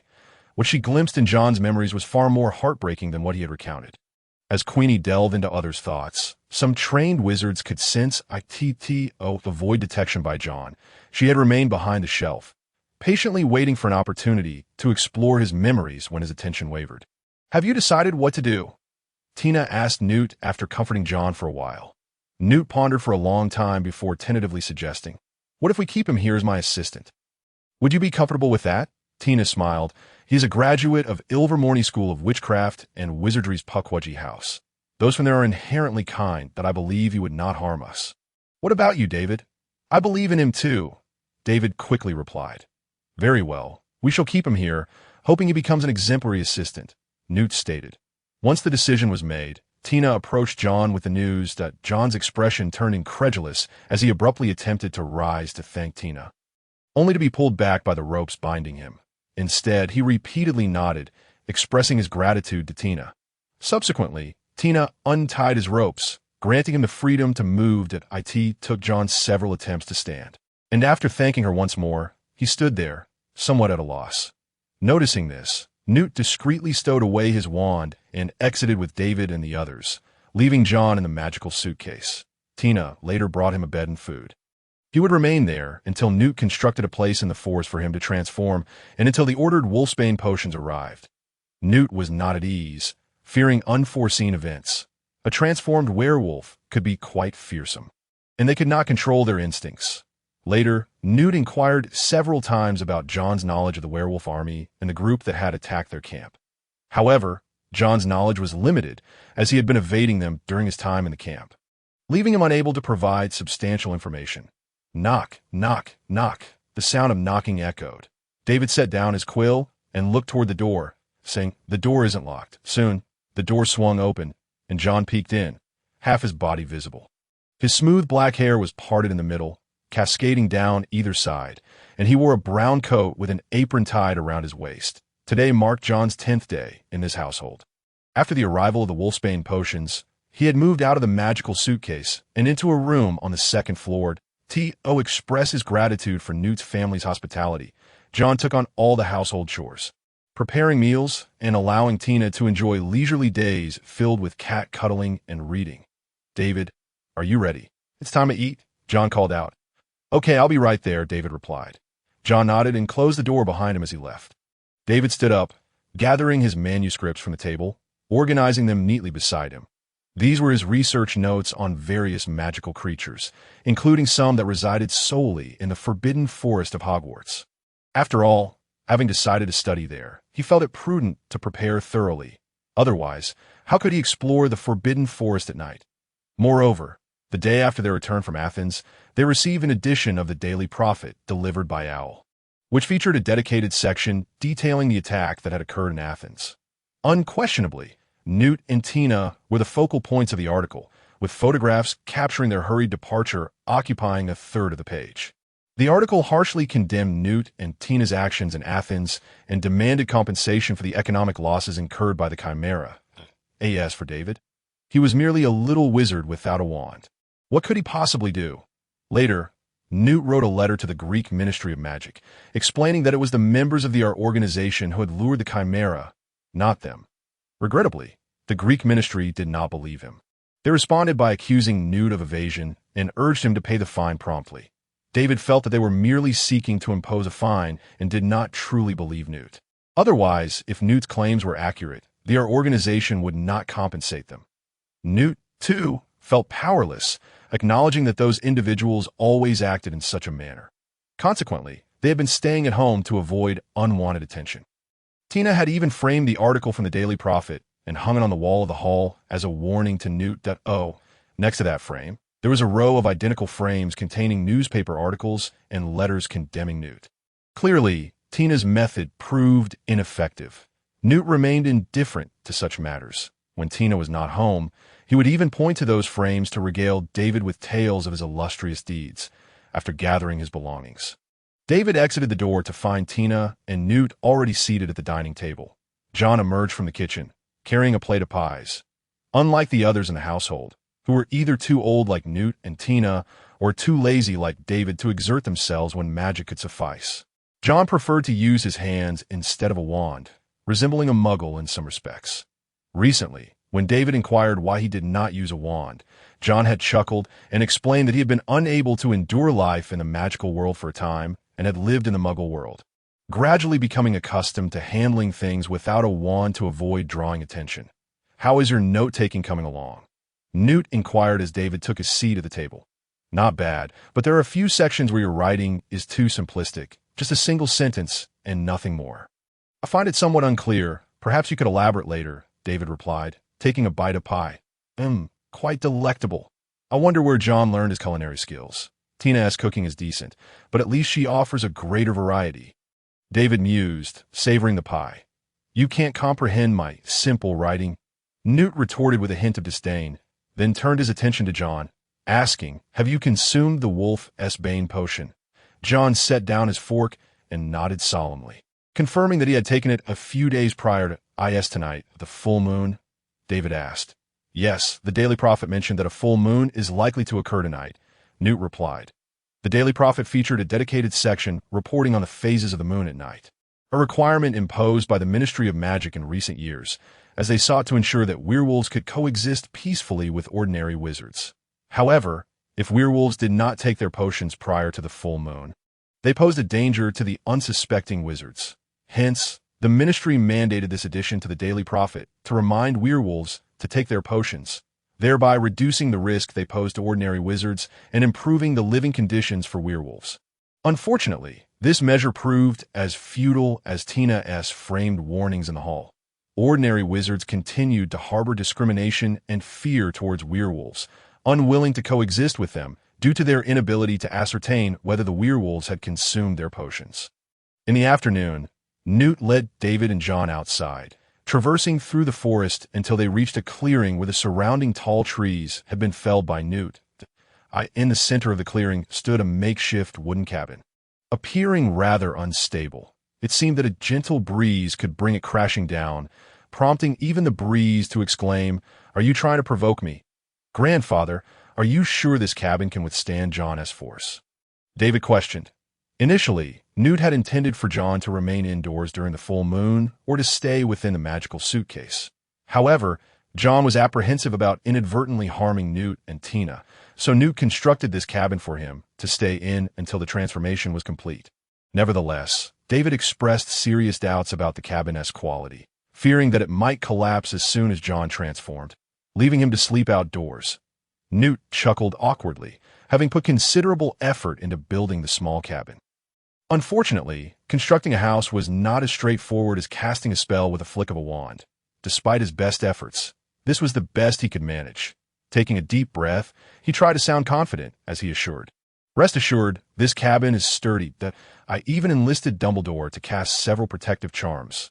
Then, he patted John on the shoulder, saying, "You can crash into it with all your might tonight. It will not collapse." John nodded in agreement, yet he remained skeptical, as the cabin appeared quite flimsy. He was already contemplating whether to tie himself up with ropes that night, lest he accidentally demolish the structure and find himself sleeping in the woods. After spending so many nights in the warmth of the cabin, he was not keen on enduring the chilling night air again. "Shall I take you inside for a tour? I think it's quite nice," Newt suggested. Leading the way to the cabin, he gently touched the wooden door, which creaked ominously as it swung open. David grimaced, "Grandfather, are you certain this will hold?" Meanwhile, John was already scouring the ground for ropes. Inside, the cabin was modestly sized, containing only a bed with a comfortable blanket and nothing else. After all, John would only be staying there during the full moon and did not require an abundance of supplies.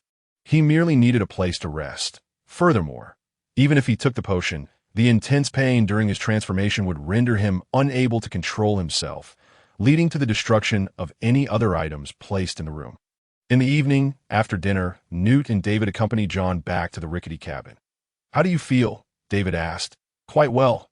John sighed in relief, smiling as he remarked, "In the past, I spent full moons alone and without potions. Now that I have you both with me, it couldn't be better. All right, I'm going in now. Please keep your distance." John pointed to the sky, where the moon was beginning to rise. David embraced him before John stepped into the wobbling cabin. Soon, the moonlight illuminated the earth, revealing the moon in its full form. A piercing howl echoed from the cabin, soon transforming into the chilling howls of a wolf. John had transformed into a werewolf, yet he was still disoriented, frantically howling and crashing against the walls of the cabin, producing a thunderous noise. The cabin swayed under his onslaught, but fortunately, it remained standing. Listening to John's agonizing cries, David felt a pang of sympathy and inquired, "Grandfather, is there no way to prevent John from transforming on the night of the full moon? Perhaps by keeping him in a sealed space where he cannot see the moonlight?" After a moment of contemplation, Newt replied, "A werewolf is essentially a wizard afflicted by a curse. Within them lies a mutated magical energy. Normally, that energy is suppressed, preventing transformation. However, this energy steadily intensifies, and on the night of the full moon, the stronger magical energy in the moonlight ignites theirs, causing the transformation. The full moon merely serves as a trigger. It does not play a decisive role, even if they existed in a world devoid of moonlight. When they can no longer suppress that energy, they will still transform into werewolves, and the experience will be even more painful, potentially leading to death." Newt's tone carried a hint of sorrow as he continued. "While the moon subjects them to this periodic suffering, it also allows them to survive. Is there no cure for this affliction?" David asked, furrowing his brow. "Logically, there should be a way, as long as we can neutralize the energy within them. Much like the Wolf's Bane potion. If werewolves take it a week before the transformation, the potion gradually alleviates the energy, allowing them to retain their reason during the change," Newt explained. "David, would you consider researching this in the future?" David pondered for a moment, contemplating the prospect of trying it out in the future, especially since John had now become part of their family, along with Uncle Lupin, whom he had only met a few times but who had shown him great kindness. If the invention were to succeed, it would enable them to coexist like ordinary wizards, living among others without the need for furtive escapades. Moreover, Hogwarts boasted the presence of Severus Snape, a master of potions, whose knowledge was undoubtedly extensive. David silently calculated how he might persuade Snape to impart his skills upon him once they arrived at Hogwarts. From Newt's descriptions, he was not particularly easy to get along with. Yet in the remnants of David's past life, he seemed to be quite a decent individual. Not long after Newt had finished conversing with David, the cries from the cabin ceased, replaced by an unsettling stillness, devoid of even the sounds of chirping insects or birds. Leaving David feeling somewhat uncomfortable, he resolved to move forward, believing he could regain control. Newt, wand in hand, approached and pushed open the door. John had completely transformed into the shape of a wolf, sporting sharp fangs and elongated claws, listlessly curled in a corner of the cabin, evading the moonlight. This was a side effect of the Wolf's Bane potion, although it allowed werewolves to retain their rationality. It also rendered them weak and listless. "Are you all right?" David inquired softly. John lifted his head to glance at David, slowly nodding before burying his face once more. Newt, standing nearby, waved his wand, restoring the shredded blanket that had been torn apart by John, and said, "David, let us leave him be for a while." David obediently followed Newt out of the cabin, but soon he dashed back, calling out to John, "John, make sure to come back early tomorrow morning. I'll be waiting for breakfast. Your sandwiches are far more delicious than Tina's." With that, David waved vigorously and turned to depart. John stared blankly at the door, lost in thought. Moments later, he stood up, once again basking in the moonlight. Then he lifted the blanket and lay down on the bed. The following morning, David rose early. As Tina prepared to make breakfast, he hurriedly intervened. "Grandma, I made a promise with John to wait for him to come back and make me sandwiches." As he spoke, he nudged Tina towards the sofa, and she playfully patted his head in response. Before long, the sound of hurried footsteps echoed from outside, and suddenly the door swung open to reveal John. Breathless and pale, yet evidently in good spirits, having rested well the previous night. Upon entering, John eagerly scanned the room until he spotted David at the dining table, his eyes filled with inquiry. David clapped the table and exclaimed, "John, you're finally back. I want 2 sandwiches." A radiant smile spread across John's face as he turned to Newt and the others. Newt waved his hand dismissively. "Just prepare them for David. We've already eaten." John nodded and swiftly made his way to the kitchen, where the sounds of clattering soon filled the air. Before long, John emerged with 2 plates, each adorned with several mouth-watering sandwiches, accompanied by 2 cups of hot milk floating beside him. As soon as the sandwiches were set before David, he immediately seized one, uttering a quick thank you before devouring it in one large bite. In stark contrast to David's ravenous consumption, John maintained a certain elegance. Savoring each bite like a true gentleman, he was genuinely relishing the flavors of the food, while David merely sought to satiate his hunger. Once David finished the contents of his plate and downed the milk with a satisfied burp, he noticed that John's plate still held a considerable amount of food. "David, later on, please tidy up the garden," Tina remarked as she approached. "All right," David replied, leaning back in his chair, needing a moment to recuperate. At that moment, John began to eat heartily, shedding his earlier refinement. Tina observed and commented, "John, you needn't go later. Just take a good nap. The bed in that little cabin is nowhere near as comfortable as home." Yes, you needn't worry. I can manage on my own," David chimed in. John swallowed his last bite of sandwich and responded, "It's all right. I slept quite well last night, and I could use some exercise to get my body moving." Since the transformation incident, the bond between John and David had deepened. John consistently endeavored to meet David's needs, even taking on the role of David's combat instructor. During their training sessions, David discovered that John's fighting skills were quite impressive. Though he seemed reluctant to use spells to harm others, as time flew by in their joyful companionship. June arrived with the heat of summer, the air shimmering under the blazing sun. David and John emerged from the forest, each carrying a basket filled with various herbs, all required by John, who had displayed remarkable talent in potion-making during this period. He was now attempting to brew the Wolf's Bane potion himself to spare Newt the expense of purchasing it. After all, buying ingredients was significantly less costly than buying the potions themselves. As they approached the door, David suddenly heard a loud bird call from behind, reminiscent of an owl. Wiping the sweat from his forehead, he turned and looked up to see an owl with a white belly and a pale yellow back flying towards him. David extended his arm, and the owl gently landed on his hand. "Grandpa, look!" David exclaimed as he entered the house, cradling the owl. Newt turned to see, quickly striding over to take the owl from David's hands. He then glanced back at Tina, who remained seated on the sofa. Unresponsive, Newt cleared his throat and called out to David. "This bird is known as a grass owl, and do you see how its face resembles that of a monkey?" David examined the owl's face and indeed found it to be true. Its facial disc was flat and heart-shaped, with dark chestnut edges and a tuft of white down in the center, quite reminiscent of a monkey-esque face. Thus, in China, the locals refer to them as monkey-faced owls. Newt added, casting another glance at Tina, who still showed no reaction. Grass owls typically nest in tree hollows or rocky crevices. During the day, they conceal themselves in the forest to conserve energy, only to emerge at night to hunt, generally preying on mice, frogs, and snakes. Newt continued, "They possess a rather ferocious nature. Upon capturing a mouse, the smaller ones will swallow it whole, while the larger ones will peck at the head before tearing the body apart to consume it. Moreover, even when satiated, they will not easily let go of a mouse if they encounter one. This species of bird is found in various regions across the world." Just as Newt finished speaking, Tina finally reacted, scoffing lightly. "Is this owl here to deliver an acceptance letter from Hogwarts?" Newt exhaled, feigning realization. "Oh, Tina, I hadn't noticed until you mentioned it, but it does appear to have a letter tied to its leg." He retrieved the letter from the owl's foot and read aloud. To Mr. David Scamander, "It's for you, David. Open it and see." David tore open the envelope and pulled out the letter. The top bore the grand title, Hogwarts School of Witchcraft and Wizardry. Below it read, "Dear Mr. Scamander, we are pleased to inform you that you have been accepted to attend Hogwarts School of Witchcraft and Wizardry. Enclosed is a list of required books and supplies.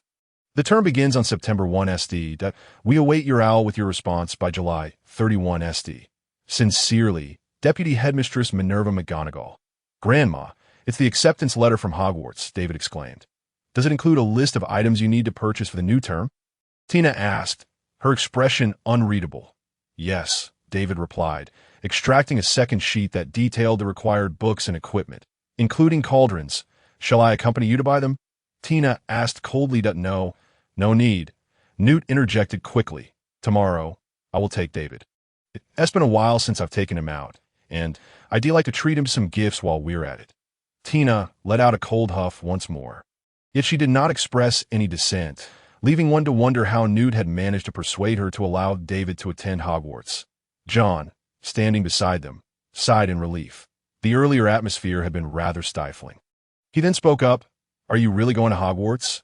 Attending a school of magic can be quite an exhilarating experience. I'm certain you will enjoy it. David nodded and asked, does Ilvermorny School of Witchcraft and Wizardry also send acceptance letters by owl? Oh no, it seems that only Hogwarts does that. Our acceptance letters simply appear unexpectedly in our mailboxes or at our doorsteps. No one knows how they're delivered. John shrugged. And what about the sorting? David inquired with keen interest. Well, John pondered for a moment. Upon entering the school, new students are first taken to the circular hall at the entrance of the castle, where 4 wooden sculptures represent the 4 houses. As the newcomers line up to enter, the rest of the faculty and students observe from an upper circular terrace. Once the new students form a circle against the wall, they will be called one by one to the center of the hall, right above the Gordian knot. The 4 magical sculptures will then consider whether they wish to accept the student into their respective houses, and based on their reactions, we could discern which house the student belongs to. For instance, when encountering a suitable student, the crystal embedded in the forehead of the horned serpent will glow, the pukwudgie will raise its bow, the thunderbird will flap its wings, and the wampus will let out a roar. Upon hearing this, David smacked his lips in awe. The sorting ceremony at Ilvermorny sounds far more sophisticated than that of Hogwarts. After all, Hogwarts has been around for over 1,000 years and still relies on that tattered hat for sorting. Suddenly, David realized the potential dilemma and exclaimed, but what if all 4 sculptures simultaneously accept a new student? How would the sorting work then? Would they have to fight it out to see which one wins? John chuckled and replied, of course not. If a new student gains the approval of all 4 sculptures, they will be allowed to choose their preferred house. For example, Seraphina Pickweary, the former president of the Magical Congress of the United States, received the endorsement of all 4 sculptures and ultimately chose the Horned Serpent House. Such occurrences happen roughly once every decade, John added. David felt a twinge of regret. I suppose I won't be attending Ilvermorny after all, and thus I shall miss out on witnessing that rare spectacle. Sigh. I wonder if the sorting hat would also announce the names of all 4 houses. A vivid image flashed in David's mind. The sorting hat loudly proclaiming the names of the 4 houses while all the faculty and students stood frozen in disbelief, gazing at him. The heads of the 4 houses would be at his side, grasping his hands and offering various enticing conditions to persuade him to join their house. Well, I must admit, that image is rather enchanting. He mused. Must I really travel via the Fleur network? Can't I just use apparition? David reluctantly glanced at the shimmering powder in Newt's hand. The Fleur network was indeed a common mode of travel in the wizarding world, where one would toss flue powder into a fireplace and loudly declare their destination to arrive there. It was quite convenient, but the soot from the fireplace always managed to coat one's clothes, leaving them soiled. David was loath to dirty his new attire, a gift from Queenie to celebrate his acceptance in Hogwarts just the previous evening. That simply won't do. Today marks your inaugural visit to Diagon Alley to procure your school supplies. An apparition is out of the question, Newt remarked with a smile. Children of wizarding families experience such rituals. David rolled his eyes, feeling as though Newt was merely trying to deceive him, yet he had no evidence to prove otherwise. He grabbed a handful of powder from the bowl Newt was holding, approached the fireplace, and asked John, "Are you coming along?" "No, I need to tidy up my workshop later," John replied. "However, could you fetch me some books on potions? I've finished reading all the ones I have at home." "All right," David nodded, tossing the powder into the fireplace. With a whoosh, green flames erupted. He stepped into the fire and called out, "Diagon Alley." He felt himself being sucked into a pipe, spinning rapidly, slightly more tolerable than apparition. Suddenly, he collided with something, causing a minor pain in his hand, and then he came to an abrupt halt. emerging in another fireplace. Cough, cough. David spluttered a few times, choking slightly as he found himself covered in soot. Appearing quite disheveled. David, how do you feel? Came Newt's voice, tinged with amusement. I knew it. That unreliable and mischievous Newt. David glared at Newt, who was impeccably dressed, having arrived by apparition without a speck of dirt on him. I did not deceive you. Children of your Indeed had to rely on the Flynn network to travel, though that was quite some time ago, Newt explained, waving his wand to magically clean David's clothes. Ignoring him, David surveyed his surroundings. They were in a tidy, well-lit little pub adorned with greenery on tables and in corners, creating a cozy and inviting atmosphere. The tables were nearly all occupied by parents with children purchasing school supplies or wizards conducting business in Diagon Alley, quietly conversing and exchanging information about the wizarding world. This was the Leaky Cauldron, the first establishment in Diagon Alley. When David first visited here, it had been a dingy, dimly lit pub that was quite unbearable due to its filth. Moreover, there had been hardly any patrons, with only a few elderly wizards engaging in loud conversations, oblivious to their surroundings. It was a complete waste of such a prime location. Thus, David had given Tom, the pub owner, several suggestions for renovations, and Tom had graciously agreed. After business improved, he would send David galleons via Owl as a reward. Now, it appeared that things were looking quite promising. David nodded in satisfaction. As he took in the pub, Tom, noticing him, called out from behind the bar, David, long time no see. Care for a drink? I've just concocted something new. Sure. Thank you, David replied. Developing new beverages had been one of David's suggestions to Tom, who initially offered only a handful of options on the menu, most of which were alcoholic, thereby alienating younger patrons to satisfy his own palate and to earn some pocket money. David taught him several beverage recipes and encouraged him to learn from other establishments. Taking the drink Tom handed him, David observed its sky-blue hue, with shimmering stars floating within, constantly changing colors. He brought it to his lips and took a sip. The liquid had a subtle blueberry flavor. While the little stars were small orbs that burst with chocolate and strawberry flavors upon being bitten, the tea was reminiscent of jelly beans, but without any peculiar tastes, and it was quite delightful. Tom, this is delicious, David exclaimed, shaking his cup towards Tom. Oh, I'm glad to hear that. Would you like to try something else? Tom responded, eagerly preparing to make another drink. No, we still need to purchase supplies in Diagon Alley. But I will return later, David said. Subsequently, David followed Newt to a wall adorned with a garbage bin. Newt pulled out his wand and tapped a few bricks on the wall, causing it to tremble violently before gradually revealing a small opening that continued to expand, ultimately unveiling a broad archway. Beyond the archway lay a bustling street filled with people, many of whom were wizards escorting their children, primarily students heading to Hogwarts. Yes, Newt and David crossed through the archway. The wall swiftly closed behind them, returning to its original state, awaiting the next wizard to knock upon it. David glanced around in wonder and suddenly spotted something that filled him with delight. He tugged at Newt's sleeve, saying, Grandfather, look, Professor McGonagall is over there. Before them stood Professor McGonagall, frowning with her thin lips pressed together, seemingly preoccupied with something urgent yet unable to leave as she paced restlessly in front of a small shop. Professor McGonagall. David approached McGonagall and gently embraced her. Oh, David, it has been such a long time. McGonagall's furrowed brow softened considerably, her lips no longer taut. She affectionately ruffled David's hair and inquired, Have you gathered all your things? Not yet, my grandfather and I just arrived, David replied, gesturing towards Newt beside him. McGonagall smiled and greeted him warmly. Are you both heading to Gringotts now? She continued, seemingly in need of their assistance. Is there anything we can help with? Newt nodded in agreement. That would be splendid, McGonagall exclaimed, her spirits lifted. She gestured toward the trio standing nearby, saying, Could you take them along? She is a new witch starting this year, visiting for the first time. I was supposed to escort them, but something unexpected has come up, and I must step away for a while. A look of concern crossed McGonagall's face. Not a problem at all. We would be delighted to assist, David assured her. Following her indication, he noticed a couple standing somewhat awkwardly beside Professor McGonagall, their demeanor serious. David caught a faint scent of antiseptic wafting from them. In front of the couple stood a little girl with tousled brown hair and slightly oversized front teeth. her bright eyes wide with excitement as she surveyed her surroundings. New witches born to Muggle families are typically guided by Hogwarts professors on their first visit to Diagon Alley to prevent them from getting lost. "It is a pleasure to meet you. My name is David Scamander," he introduced softly. The couple remained unresponsive, but the little girl quickly extended her hand with confidence, saying, "Hello, I am Hermione Granger. These are my parents. We never knew there was magic in the world until we received the acceptance letter, but on the day we got the news, we were all in shock. My dad thought it was a prank until Professor McGonagall came to our home today and brought us here." She paused for a moment, glancing around before continuing excitedly. "This is absolutely amazing."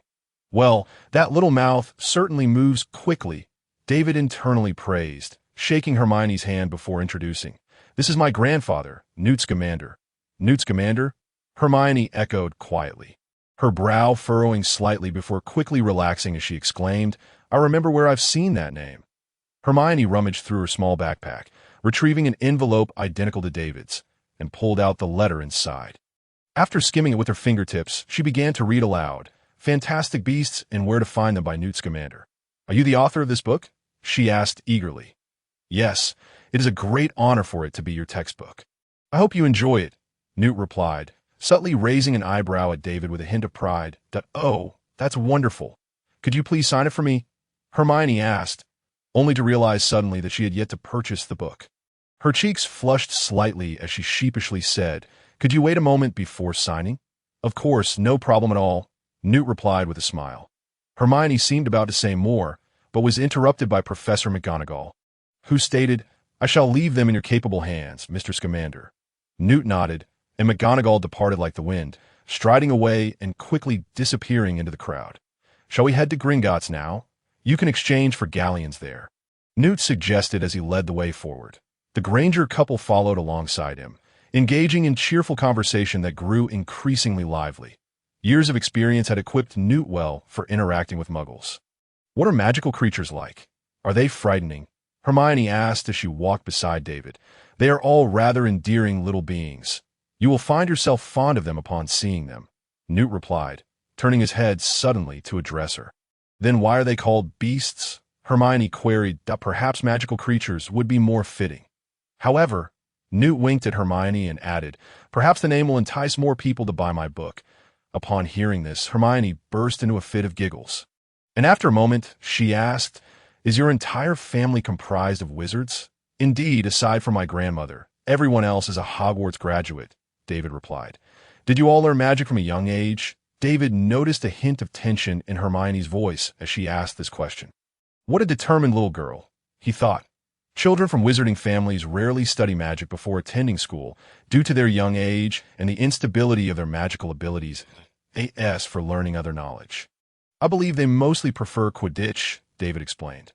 "Once you start school with a bit of effort, you will surpass them." Hermione sighed with relief, lightly clenching her fist in encouragement as she declared, "I will. What is Quidditch?" Then, Hermione's questions continued. David was about to respond when Hermione's gaze was suddenly drawn to a large white building ahead. The structure stood at a fork in the road, its crooked frame bustling with wizards entering and exiting. Before a massive bronze door stood a small figure clad in red with golden trim, whose skin was dark and limbs unusually long. He was directing the flow of wizards. "This is Gringotts, the bank of the wizarding world. He is a goblin," Newt quietly explained to the Granger couple. "They are exceptional craftsmen, particularly skilled in making silverware, and they possess great expertise in finance and currency management, which is why we entrust them with our money." As they approached the entrance to Gringotts, the goblin turned upon spotting Newt and quickly made his way over. David noticed the nameplate on his chest read Gringott, and he respectfully greeted, "Mr. Scamander, welcome. Are you here to withdraw some funds?" Newt nodded with a smile. "That we have recently introduced some new deposit services and magical items. I believe you may find them of interest." Gringott said, "That I will certainly consider it," Newt replied. However, Gringott's demeanor shifted as he turned away from the Granger couple, seemingly ignoring them altogether. "Don't take it too personally. That's just how they are. If I weren't a depositor here, they would treat me the same way," Newt remarked softly as they entered the hall. "They merely desire my money stored here." The Granger couple nodded, their expressions easing slightly after Gringott's earlier brusqueness. "You can exchange your currency at that counter over there," Newt pointed to a booth near the entrance, where several families were exchanging money, likely all new students at Hogwarts. If we haven't come out by the time you finish, you can wait for us by the stone pillar outside, and then we can all go shopping together. Absolutely, we will wait for you by the pillar, Mr. Granger confirmed. Noticing Hermione's wide-eyed fascination with everything around her since entering, Newt smiled and asked, "What do you think, Hermione? Would you like to go inside and take a look?" Upon hearing this, Hermione immediately looked at her parents, her eyes brimming with anticipation. "Go ahead, but remember to listen to Mr. Scamander," Mrs. Granger advised. "Oh, thank you, Mom," Hermione exclaimed with delight, giving Mrs. Granger a quick hug. Parting from the Granger couple, David and Hermione followed Newt through a row of goblin counters until they reached one situated deeper within.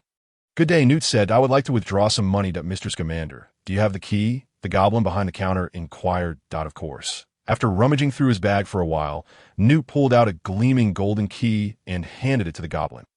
The goblin examined the key for a moment before shouting something in goblin language, which David could not comprehend. Shortly thereafter, another goblin emerged from behind the counter, took the key from the first goblin, and passed it to Newt. "Good day, Mr. Scamander. I am Newbie. Would you kindly follow me?" Following Newbie, Newt and the others traversed through a grand doorway, arriving at a steep slope that was accompanied by a small cart. "Are we supposed to ride in that?" Hermione nudged David. With a resigned shrug, David replied, "Yes, and you might want to close your eyes." However, it was evident that Hermione did not heed David's warning, for she screamed throughout the journey, leaving David's ear beside her nearly deafened by her exuberant volume. As they passed through a gorge, the cart slowed, and Hermione suddenly exclaimed, "Is that a dragon down there?" "What?" David did not quite catch her words, still reeling from the echo of her earlier screams. "That is a Hungarian horntail, one of the most perilous fire-breathing dragons in existence." Newt shot a reproachful glance at Newbie, saying, "It should not be confined in this lightless underground." "Oh, sir, it belongs to Gringotts and serves as its most loyal guardian. Our treasures require their protection," Newbie responded. "However, you could purchase it provided you offer twice the amount of galleons that exist here. Quite a bargain, isn't it?" Newt stroked his chin, gazing thoughtfully at the dragon below the gorge, seemingly contemplating Newbie's proposal. Meanwhile, David pondered, "How could I possibly steal that dragon?" "Well, sir, we have arrived," announced Newbie, as the cart came to a halt. He gestured towards a large door beside them. Taking the key from Newt, Newbie unlocked the door, revealing heaps of glimmering galleons and various other currencies, alongside numerous magical items and materials of fantastic creatures. These treasures were the result of Newt's years of writing, along with contributions from Tina and his family's legacy, rendering them relatively affluent. Is this the currency of the wizarding world? Hermione marveled at the sight before her. Indeed, they are known as galleons, crafted by goblins, and it is said that none have ever successfully replicated them, David replied, handing a coin to Hermione. Upon hearing David's words, the nearby goblin puffed out his chest with pride, seemingly elated. After Newt gathered several handfuls of galleons, they returned to the hall in the cart, during which Hermione returned the coin to David. Upon exiting Gringotts, David spotted Mr. and Mrs. Granger standing beneath a stone pillar, peering anxiously into the bank. "Mom, Dad." Hermione waved at them.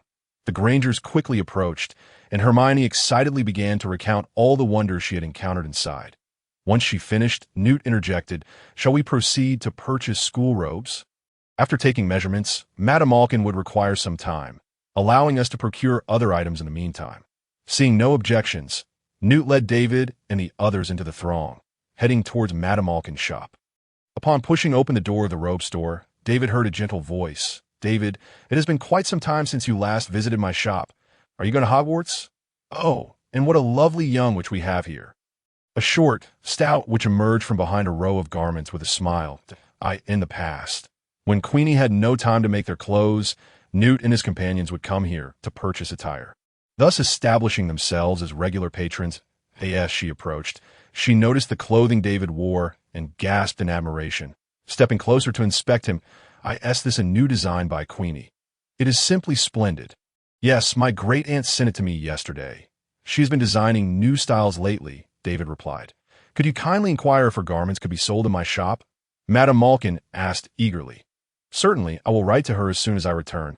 David assured her that, How wonderful! Madame Malkin's eyes narrowed with delight as she softly declared, I will provide you both with your garments free of charge, and I shall even enchant them with self-ironing and self-repair charms. Thank you. I will do my utmost to persuade my great-aunt. David winked at her, knowing Queenie's creations would sell well anywhere. With a cheerful flick of her wand, Madame Malkin measured David and Hermione, recording their heights and other necessary data. You may return in 2 hours to collect your robes, she informed them once the measurements were complete. All right, thank you, David replied. After exiting the shop, the Grangers attempted to pay Newt for the robes. But he declined, stating that it was not his merit and he could not accept the payment. Consequently, Mrs. Granger treated David and Hermione to large ice creams, which thrilled Hermione, as her parents, both dentists, seldom allowed her such sweet indulgences. With ice creams in hand, Hermione and David walked contentedly behind Newt, swaggering towards the wand shop. When their ice creams were finished, they arrived at the wand shop, a shabby little establishment with the name Ollivander barely legible on the worn-out sign. It seemed to thrive solely due to its uniqueness as the only wand shop in the area. Otherwise, most passers-by would surely turn away upon seeing such a dilapidated sign. Stepping inside, David surveyed the interior, finding it empty save for heaps of cardboard boxes scattered about. Good afternoon, everyone. An elderly man suddenly emerged from the side while descending a ladder. Startling Hermione, he looked at Newt with unblinking silver eyes. As if lost in reminiscence, Mr. Scamander, he said, a wand made from ashwood, with a core of dragon heartstring, exceptionally durable. Its owners are often those who cherish magical creatures. I trust you will take good care of it. A hint of embarrassment flickered across Newt's face as he produced his own wand, which had seen better days, and handed it to Ollivander. I believe I could give it a proper maintenance later. Ollivander remarked with a hint of displeasure, seemingly reproaching Newt for his neglect of the wand. And this is... Ollivander pondered for a moment before saying, Little David, I can't believe how much you've grown. David respectfully greeted Ollivander, having previously visited the shop with Tina for wand maintenance. Ollivander then turned to Hermione. I believe this is our first meeting, is it not? Hermione nodded and replied, Hello, Mr. Ollivander. My name is Hermione Granger. Welcome to Diagon Alley. You shall become a great witch in the future, Ollivander said. Now, please step forward to select your wand, if you would. After taking her measurements, Ollivander retrieved several boxes from the back shelves, presenting each wand to Hermione. But regrettably, none were suitable but a rather discerning customer, Ollivander muttered. But fear not, we shall find the perfect wand for you. The wand chooses the witch, and I assure you, there is one meant for you. He pulled out several more boxes, handing them to Hermione. After several attempts, she finally discovered the wand that suited her. With a gentle flick, a soft glow emanated from its tip. Vine wood with a dragon heartstring core. Measuring 9 3/4 inches. A powerful wand indeed, Ollivander declared. Those who possess it are often wizards of noble pursuits and foresight. As I mentioned before, you will become a formidable witch. David, please come forward, if you would. After Hermione stepped aside with her wand, Ollivander measured David before selecting a wand from the pile of boxes, placing it into David's hand. Now, give a wave, Ollivander remarked. David gave a gentle wave.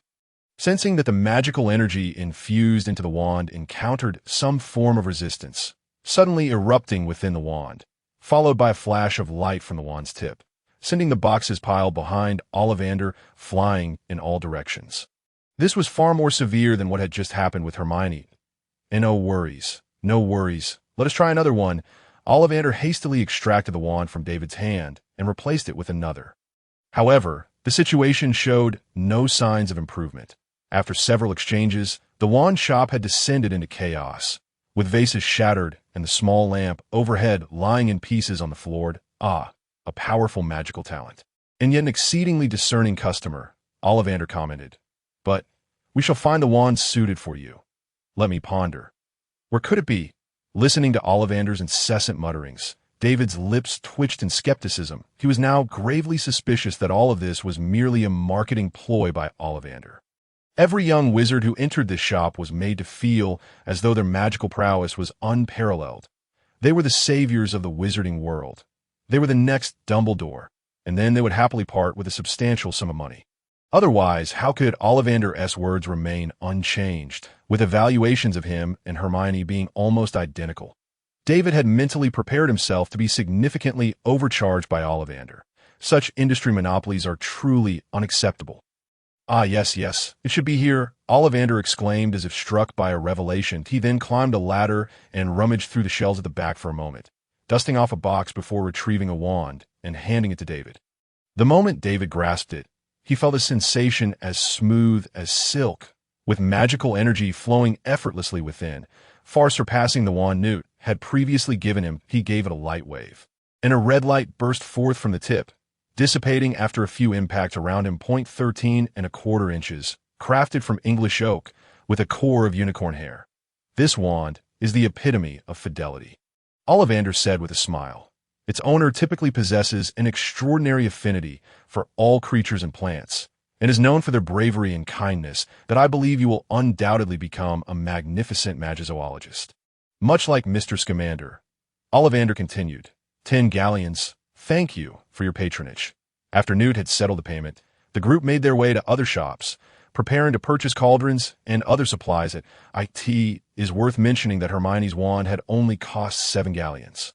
Indeed, the greater the commotion, the higher the price. After some time, the Granger couple found themselves laden with an assortment of packages, having completed their purchases of cauldrons and other equipment, leaving only the textbooks unacquired. As they approached the entrance of Flourish and Blots, Hermione's eyes sparkled with excitement, as if she had discovered treasure, and she dashed inside. Standing before the towering shelves piled high with books, she was overwhelmed with choices. Picking one book and then yearning for another, feeling as though she was on the verge of developing a severe case of choice paralysis. Excuse me, could you tell me where the first-year textbooks are located? David inquired of the clerk at the counter on the third shelf. You will see them right away. We have sorted all the first-year textbooks, the clerk replied with a smile.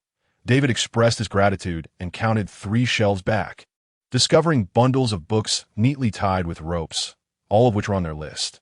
Are we all set here? Hermione ran over, cradling several thick volumes in her arms. Indeed, that is correct, David affirmed.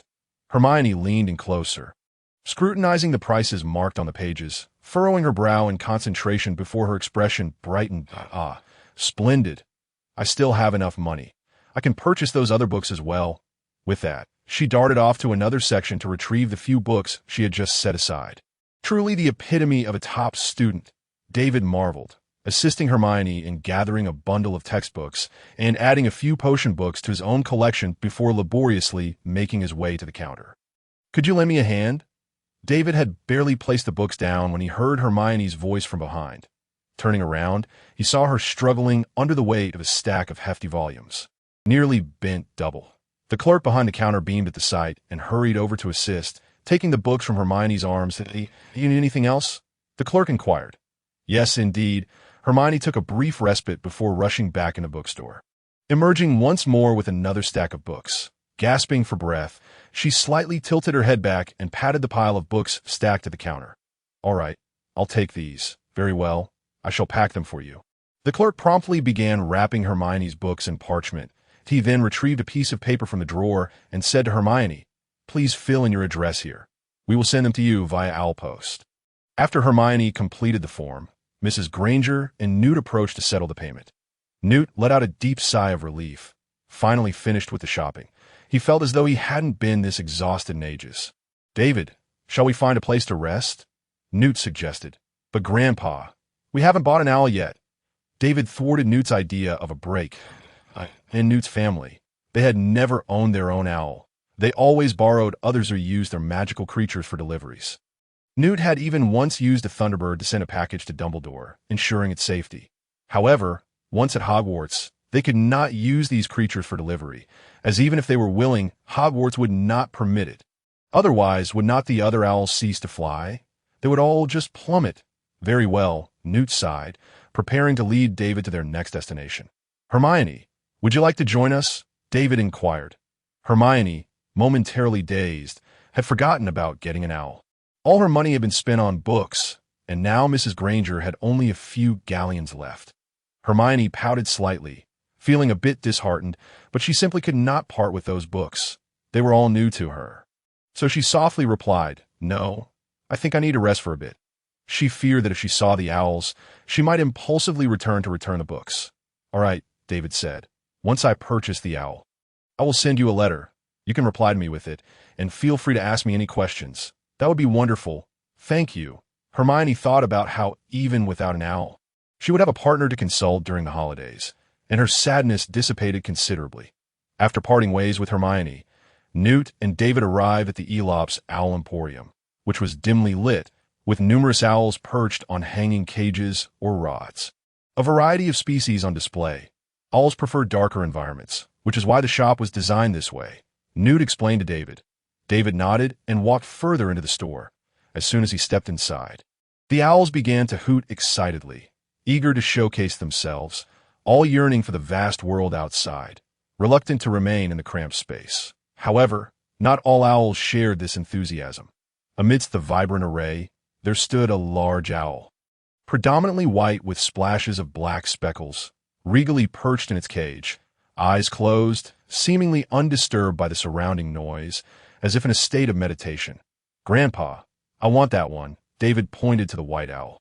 "Oh," Newt expressed mild surprise, recognizing it as a snowy owl. "I didn't expect to see one here. Do you like it? It's on sale for the back-to-school season, and you can acquire it for just 30 galleons. A wizard in work robes emerged from within, smiling. "David, are you sure?" Newt asked. David eagerly nodded. After Newt paid, the wizard handed David the cage, saying, "It might be a bit temperamental. You'll need to nurture your bond with it." David accepted the cage, and inside, the snowy owl opened its eyes, glanced at him, then haughtily closed them again, seemingly indifferent to who had purchased it. "All right, David, let us return home promptly." After Newt finished speaking, he took David's hand and disappeared with a flicker. Utterly exhausted, tap, tap, tap. Something knocked against the window a few times. David approached and pushed the window open, exclaiming, "Phylax, you're back." Phylax was the snowy owl David had purchased, a name he had pondered for quite some time before settling on it. David extended his hand, ready to bring Phylax inside, but the owl deftly evaded his arm, instead clutching a small parcel and flying in by itself. David shrugged. After all these days, Phylax remained as aloof as ever. After dropping the parcel on David's desk, Phylax perched on a railing prepared for it and closed its eyes to rest. David placed a plate with some breadcrumbs and fresh water beneath it. After a while, seeing that David was no longer watching, Phylax quietly glided down to peck at the bread. At tea that moment, David withdrew his furtive gaze and opened the parcel Phylax had brought. Inside were 3 items: a book, a packet of biscuits, and a letter. All these were sent by Hermione, who had received David's letter sent to the address she left after returning. The letter from Hermione was filled with questions she had encountered while reading, and she mentioned that she was nearly finished with all the textbooks used in class. Impressive, David marveled. After retrieving his own books, he hadn't even untied the string binding them. After all, what could be more fascinating than magical creatures? At the end of the letter, Hermione introduced the packet of biscuits, stating they were made by her mother, containing elements beneficial for dental health. She also asked Newt to sign her textbook on magical creatures and their habitats, which she had forgotten to do when purchasing the books due to her excitement. David took a biscuit and found it quite palatable. Then he carried the book on magical creatures downstairs. "Grandma, where have Grandpa and John gone?" David looked around, noticing the absence of Newt and John. "They're in the magical space," Tina replied, setting down the Daily Prophet. "It seems the Kelpie is throwing a tantrum. They've been in there for quite a while, and I'm not sure if they've even managed to calm it down. That's so." "I'll go check," David said, placing the book on a nearby table and rushing toward the magical space. "This should be the door," David mumbled, stepping through a large arched doorway. Upon entering, the scene before him transformed dramatically. A vast lake stretched out, seemingly without end. However, there was no sign of Newt or the others around the lake surface. "Grandpa John!" David cupped his hand around his mouth and called out loudly. After waiting for a moment, still no sign of Newt, David drew his wand and gently pressed it under his chin, taking a deep breath before shouting, "Grandpa John!" His voice amplified several times over, thanks to the sonorous charm. Soon, the charm began to take effect. "Whoa!" David quickly turned and bolted outward, Behind him, the once tranquil lake's surface erupted into tumultuous waves, and alarmingly, the water began to rise, reaching heights of several meters before crashing down. The forceful torrent surged outward in all directions, and just as it was about to collide with David, a spell erupted from the depths of the lake, striking him and forming a protective shield. And the moment the shield materialized, the colossal wave slammed into him. But thankfully the shield held firm, and David glided along the water surface for a short distance before it receded, leaving him on the shore. Cough, cough. David rose, desperately coughing out the water that had surged into his throat, feeling slightly better, though his clothes were soaked through. David, lower your voice. You scared it. John's anxious voice called from behind. Following the sound, David spotted a creature resembling a horse, but with fur akin to bulrushes, leaping and struggling on the lake surface. This was the Kelpie, a shapeshifter that often appeared in equine form. Hence its name. Kelpies inhabit both England and Ireland. Although they may seem gentle, they are ruthless predators. They lure careless individuals onto their backs before plunging into the water, devouring them and leaving their innards floating on the surface. But hadn't Grandpa already tamed this Kelpie? Why was it suddenly so agitated? Surely, it couldn't be just because he called out. David was perplexed. However, Newt and John couldn't provide answers at that moment. Newt was gripping the Kelpie's rush-like mane, desperately trying to soothe it, while John, lacking experience, clung to the creature's rear, seemingly on the verge of being thrown off. The Kelpie dashed around the lake a few times, tiring and slowing its pace. Seizing the opportunity, John hurriedly climbed aboard to assist Newt in controlling the Kelpie. Newt produced a bridle and attempted to place it over the Kelpie's head. Yet the Kelpie sensed this and surged forward once more, compelling Newt and John to abandon their attempts and cling tightly to its neck. David, go to the studio and fetch another bridle that will do our best to control it, and you can use the binding charm to place it on its head. Newt shouted. All right, David replied. Dashing to the studio to find a bridle beneath the cabinet, he grabbed it and raced back. Ready? Newt called as David returned.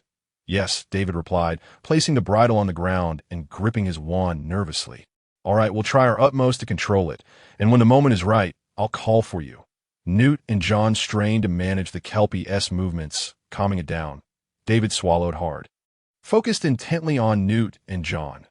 David, hurry, Newt urged. David instantly raised his wand, ready to cast the spell, but soon hesitated, his face falling as he mournfully exclaimed, Grandpa, I don't know the binding charm. There was a moment of silence, during which even the Kelpie seemed to slow its movements. Then came Newt's frustrated voice. I told you to study properly, but you never listened. You only want to play all day. Grandpa, please, tell me how to use the binding charm first. David hastily diverted the topic, as he couldn't counter Newt's accusation. Seemed Newt had taught him the spell earlier, but he hadn't retained it. Could it be a side effect of his transdimensional travel? David suspected it might be, otherwise, how could he forget? The spell is bind. Newt took a breath and instructed, the wand movement starts slow and then accelerates, tracing 2 arcs. Just remember not to overdo it, or it could backfire. Newt even attempted to demonstrate, but he nearly got thrown off the Kelpie's back, causing him to quickly retract his hand and hold on tighter. Did you get that? Newt shouted. Let me give a try, David said, practicing at the shore, alternating between slow and fast movements, tracing 2 arcs without excess. Bind. David waved his wand, and instantly the bridle vanished from the ground, reappearing on the small stone where he wanted it to go. Grandpa, I did it, David exclaimed excitedly. Then let us repeat the previous steps, Newt said. Remember, when casting the spell, you must focus solely on the Kelpie's head. Don't think of anything else, or you'll misplace it. Okay. David took a deep breath, concentrating intently on the Kelpie, not daring to let his mind wander. After all, if he made a mistake and it landed on Newt's head, he'd be in serious trouble once he got down. Now, Newt and John once more worked to slow the Kelpie's movements. Bind, David waved his wand. Almost simultaneously, several ropes appeared atop the head of the equine water creature, successfully ensnaring it without error. David exhaled a sigh of relief. His heart, which had been racing, began to calm. He had been exceedingly anxious just moments before. Before long, Newt tugged on the ropes tied to the equine water creature, guiding it to carry them back to the shore. "Grandfather, what has happened to Awad?" Awad was the name Newt had given to the equine water creature. David circled around it several times, but found no discernible differences from its usual self. Nor could he fathom why it had suddenly become so agitated. During his previous visits, Awad had always been gentle, and David had even ridden on its back a few times. "It is sick." Newt sighed, "and it is my fault for not paying attention to it during this time. Otherwise, I would have noticed sooner and it wouldn't have had to endure such suffering."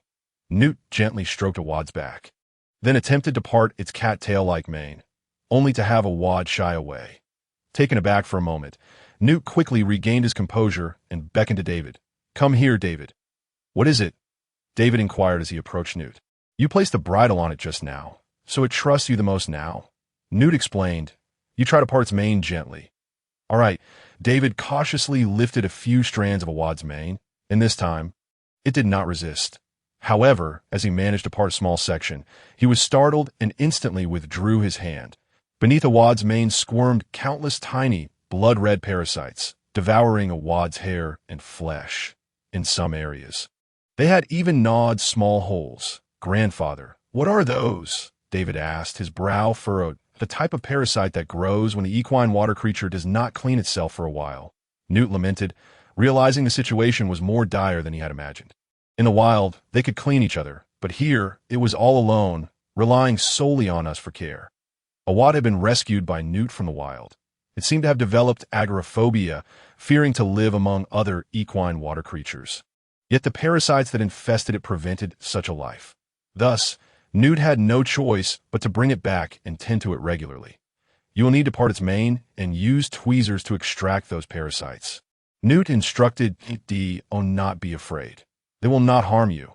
David nodded, steeling his courage, and, armed with the tweezers handed to him by Newt, he carefully parted Awad's mane once more. Trembling, he reached out to grasp a parasite, which immediately began to thrash about, even attempting to bite the tweezers. "Very good, place it here." Newt had prepared a basin of clean water, into which he added a few drops of potion. The moment the parasite was immersed, it floated to the surface, belly up. "Grandfather, can we use this potion to bathe Awad?" David queried. "With such effective results, if Awad were to soak in it, wouldn't all the parasites perish and we wouldn't have to toil so hard to catch them one by one?" "No, we cannot. If it were uninjured, that would be fine, but now that it has wounds, the potion would also harm it," Newt replied. David, "Hurry," and continued it. "Oh." David resumed lifting Awad's mane to collect the parasites. The afternoon swiftly passed, and David found himself beside Awad, one hand grasping its mane and the other capturing parasites, feeling as though his arm might break from the repetitive strain. The basin was already filled to the brim with floating red parasites, and he could hardly tell how many layers there were. "Just a bit longer. There are only a few left," Newt encouraged, noticing David's exhaustion. Though David could barely muster a response, he gritted his teeth and continued the monotonous motion of lifting his hand to catch a parasite, then lowering it to discard it. All right, they are all gone." Upon hearing this, David collapsed onto Awad, desperately needing a moment's rest. Awad let out a joyous call, turning its head to gently lick David's hair.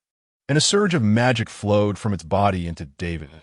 In his mind's eye, a page belonging to the equine water creature materialized in his guidebook. Awad had acknowledged him. However, before David could revel in his triumph, Newt smacked him on the back of the head. "How could you do that now?" Seeing Awad's breath weaken once more, Newt's heart constricted with worry. He felt a deep pang of sympathy. Just as Newt had chastised David, Awad retaliated by swatting Newt with its tail, avenging David. Irritated, Newt huffed and stormed into the workshop, determined to prepare something to restore Awad's vitality, for it had endured 2 tribulations in succession and needed proper recuperation. David remained sprawled on Awad, stroking it with gratitude.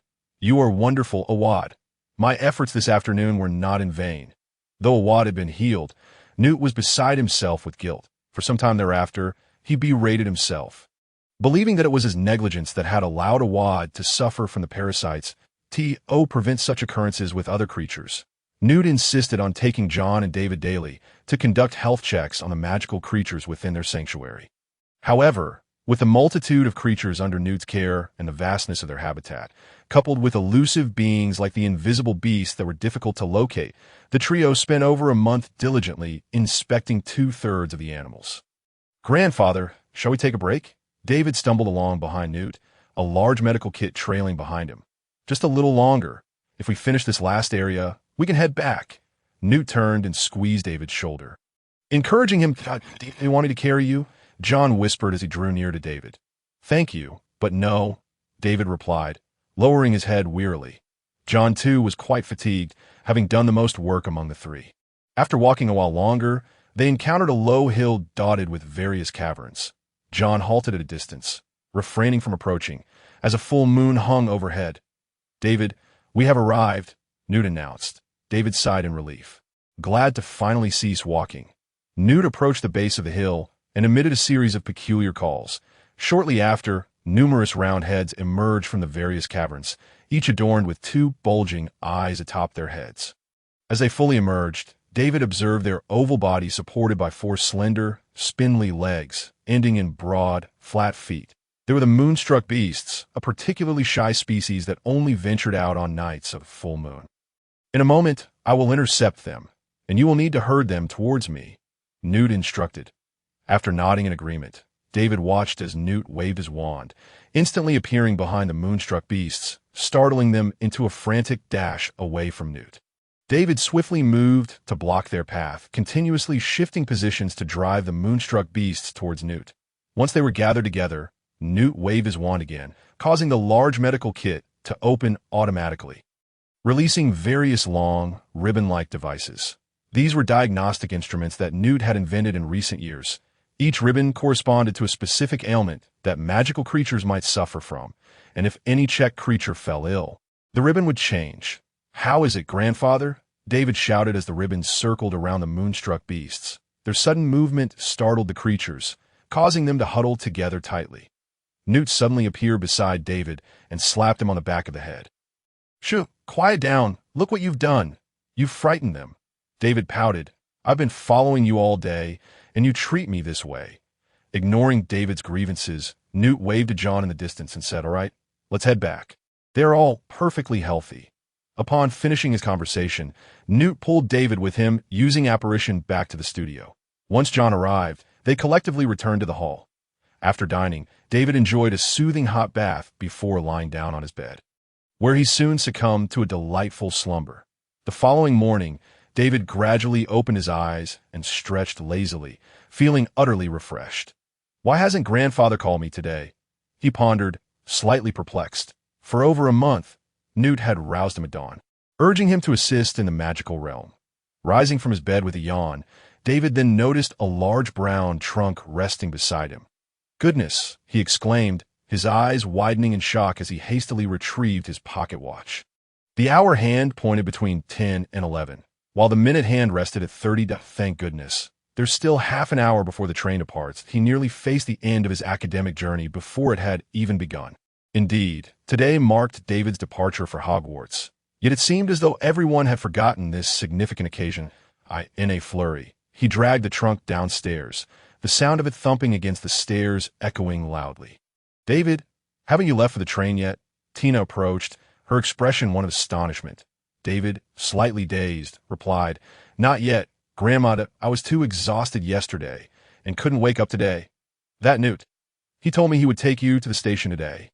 Tina exclaimed in frustration that he must have gone to check on those creatures again. David sighed resignedly, realizing once more that he was evidently less significant than those beasts. "Have you packed everything?" Tina inquired. "Yes, I've already packed it all in this trunk," David replied, patting the large case behind him. Tina had prepared an abundance of items for him. After filling a shape-shifting lizard skin bag, they had to fit everything else into the trunk.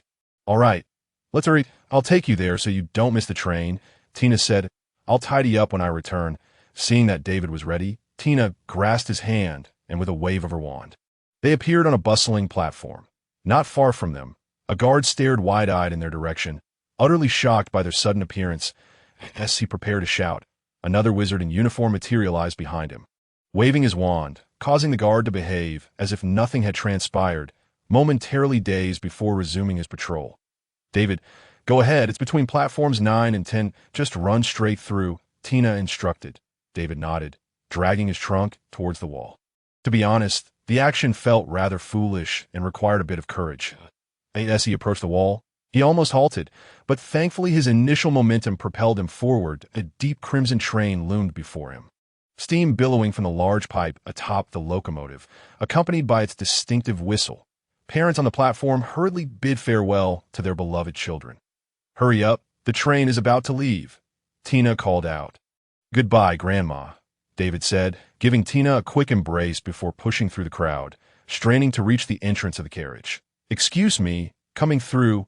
Thank you, he repeatedly requested, finding it arduous to navigate past the overly enthusiastic parents clinging to the train's side. Suddenly, David thought he heard someone calling his name from the train, but he had no time to look back. The entrance was still a distance away, and the train's whistle seemed to grow increasingly urgent. With a mighty heave, David hurled his trunk onto the train and leapt aboard just as it began to move. Phew, David exhaled, wiping the sweat from his forehead. Why did you arrive just now? I've been waiting for you on the platform for ages, a young voice chimed at his ear. It was Hermione. David turned to see her standing behind him, visibly annoyed, although he had been busy assisting Newt. He had taken the time to reply to Hermione's letters during his breaks. In one such correspondence, Hermione mentioned she didn't know where Platform 9 was, leading them to agree to meet at the outside platform. With David guiding her through, I overslept, David admitted sheepishly, scratching his head, realizing this was not an ideal excuse. How could you? Hermione exclaimed. On such an important day, you actually overslept. David noticed her hair appeared even more voluminous than usual. Eventually, Hermione chose to temporarily forgive him, leading him through a series of closed doors into a compartment. The book lay open on one of the seats inside, its cover embossed with the gilded words. Hogwarts, a history to it was evident Hermione had been in a hurry to find him. David felt a wave of embarrassment wash over him. He placed his belongings on the compartment shelf and closed the door, taking a seat across from Hermione. Ahem, he cleared his throat after a moment of silence. However, Hermione remained engrossed in her book, seemingly oblivious to him. The slight pout on her cheeks and the fervent turning of pages indicated her inner turmoil. She was still upset with David. As David gazed out the window, the scenery whizzed by. While Hermione continued to flip through the pages of her book, he struggled to find a topic to ease the tension. And naturally, Hermione was not inclined to initiate conversation either. David found this half-hour more excruciating than his time spent with Newt caring for magical creatures, even longing for those moments. Why doesn't Grandfather write a book on how to appease girls? I could certainly use the lessons, David sighed. Just then a knock echoed from outside, followed by the compartment door swinging open, a smiling witch peered in and asked, Would you like something to eat, dear? David felt a wave of relief wash over him, akin to encountering a savior, and quickly asked, Would Hermione like something? Hermione merely huffed in response, not answering. Sensing the unspoken message, David swiftly retrieved some money and purchased an assortment of snacks, placing them on the compartment seats, ensuring to leave a generous selection beside Hermione. After a moment's resistance, Hermione ultimately succumbed to the allure of the treats, setting her book aside and gazing out of the window while her hand stealthily reached for the snacks. After several trips back and forth, Hermione began conversing with David, eagerly inquiring about the various snacks and their origins. David patiently explained, sharing his knowledge, as this was indeed a subject he often explored during his time at home. After sampling a few snacks, Hermione picked up a pentagonal box. Be careful, David exclaimed urgently. But it was too late. Hermione swiftly opened the box she gasped, startled as a frog leapt out, colliding with the train window. David quickly reached out and caught it. This is a chocolate frog, he said, holding the creature. When you open the box, they jump like real frogs, then transform into actual chocolate. Would you like to try one? He extended the chocolate frog towards Hermione, yet she remained unconvinced, shaking her head vigorously and leaning back slightly. All right then, David said, popping the chocolate frog in his mouth. He would not waste any chocolate. Look, there's a picture of your grandfather on this, Hermione exclaimed, pulling out a card from the box. Oh, that's a collectible card that comes with the chocolate frogs. Wizards who have made significant contributions receive one. David explained it's just a marketing gimmick. They also send us a monthly payment for the use of Newt's likeness. Hermione nodded, flipping the card over to read. Newt Scamander, one of the greatest magizoologists of our time. Author of Fantastic Beasts and Where to Find Them, and the founder of the Werewolf Registry. She paused, looking up at David. Have you ever seen a werewolf? She asked. That I've read some accounts about them in books. They describe them as fierce and terrifying creatures that intentionally harm ordinary wizards, turning them into werewolves. David furrowed his brow. Undoubtedly, the books Hermione was reading were not penned by Newt, but rather authored by individuals seeking to capture attention, who would deliberately write about sensational topics to boost their sales. I have encountered numerous werewolves, most of whom are quite affable, akin to ordinary individuals suffering from an ailment. It's merely that the majority of people are unable to accept or comprehend them. David's tone took on a slight seriousness. Of course, one could not dismiss the fact that some individuals might engage in nefarious deeds, yet those who commit such acts would likely do so regardless of whether they are werewolves, inflicting harm upon others not due to their identity, but by their very nature. The image of Fenrir Greyback, a name Newt had mentioned to him previously, surfaced in David's mind. He was the one who had transformed Uncle Remus into a werewolf, subjecting him to immense suffering. It seemed that John had also become a werewolf because of him. David was not entirely certain. This was merely Newt's conjecture. Hermione was about to speak again when the door to the compartment was suddenly pushed open. "Excuse me, have you seen my toad?" came a voice tinged with a hint of tears. A slightly plump boy with a round face appeared in the doorway. "Neville!" David exclaimed with delight. He had accompanied Tina to visit Neville's parents, and at that time, Neville had sat vacantly beside their sickbeds. After a few encounters, he had developed a decent rapport with Neville, knowing him to be a timid boy with an exceptionally resolute heart. Spotting David, Neville beamed with joy, quickly approaching him and pleading for assistance in locating his toad. "Don't worry, we'll find it," David assured, patting Neville on the shoulder. Since their acquaintance, David had observed Neville's rather poor memory. He could easily forget something he had just placed down the moment he turned away. David thought this was perhaps not entirely unfortunate, as it spared Neville from recalling some of his sorrowful past. After speaking, David drew out his wand and gently pointed it at Neville, conjuring a golden thread that extended to his nose. David caught a whiff of a damp scent tinged with a hint of grass. That was the unmistakable aroma of Neville's toad. "Revelio," David incanted, waving his wand. The golden thread coalesced into a shape resembling a toad on the ground. It then hopped out of the compartment and into a nearby corner, vanishing from sight. Following suit, David found a toad nestled within, evidently having trailed Neville all along, merely wishing to remain unnoticed. "Neville, is this yours?" David inquired, gesturing towards Neville. "Trevor!" Neville exclaimed joyfully, lunging towards the toad on the ground. "How did you do that?" Hermione asked in astonishment from the sidelines. As a future magizoologist, one must possess a few tricks up their sleeve, David replied with a sense of pride, before retreating back into the compartment, not wishing to linger in the corridor any longer. "Can I learn it?" Hermione followed in, saying, "I don't think I've seen such a spell in any of my books." "Of course," David responded, glancing towards Neville outside the door. "Would you like to join us?" After a moment's contemplation, Neville nodded and stepped inside, where David pushed aside some snacks for him to take a seat. "This spell was invented by my grandfather. It's a variant of the revealing charm, and it's quite simple. However," David quickly added as he noticed Hermione's eagerness, "there's a prerequisite for casting this spell. You must first identify the scent of the magical creature you wish to find, and you need to visualize its general shape in your mind. Otherwise, the spell cannot succeed.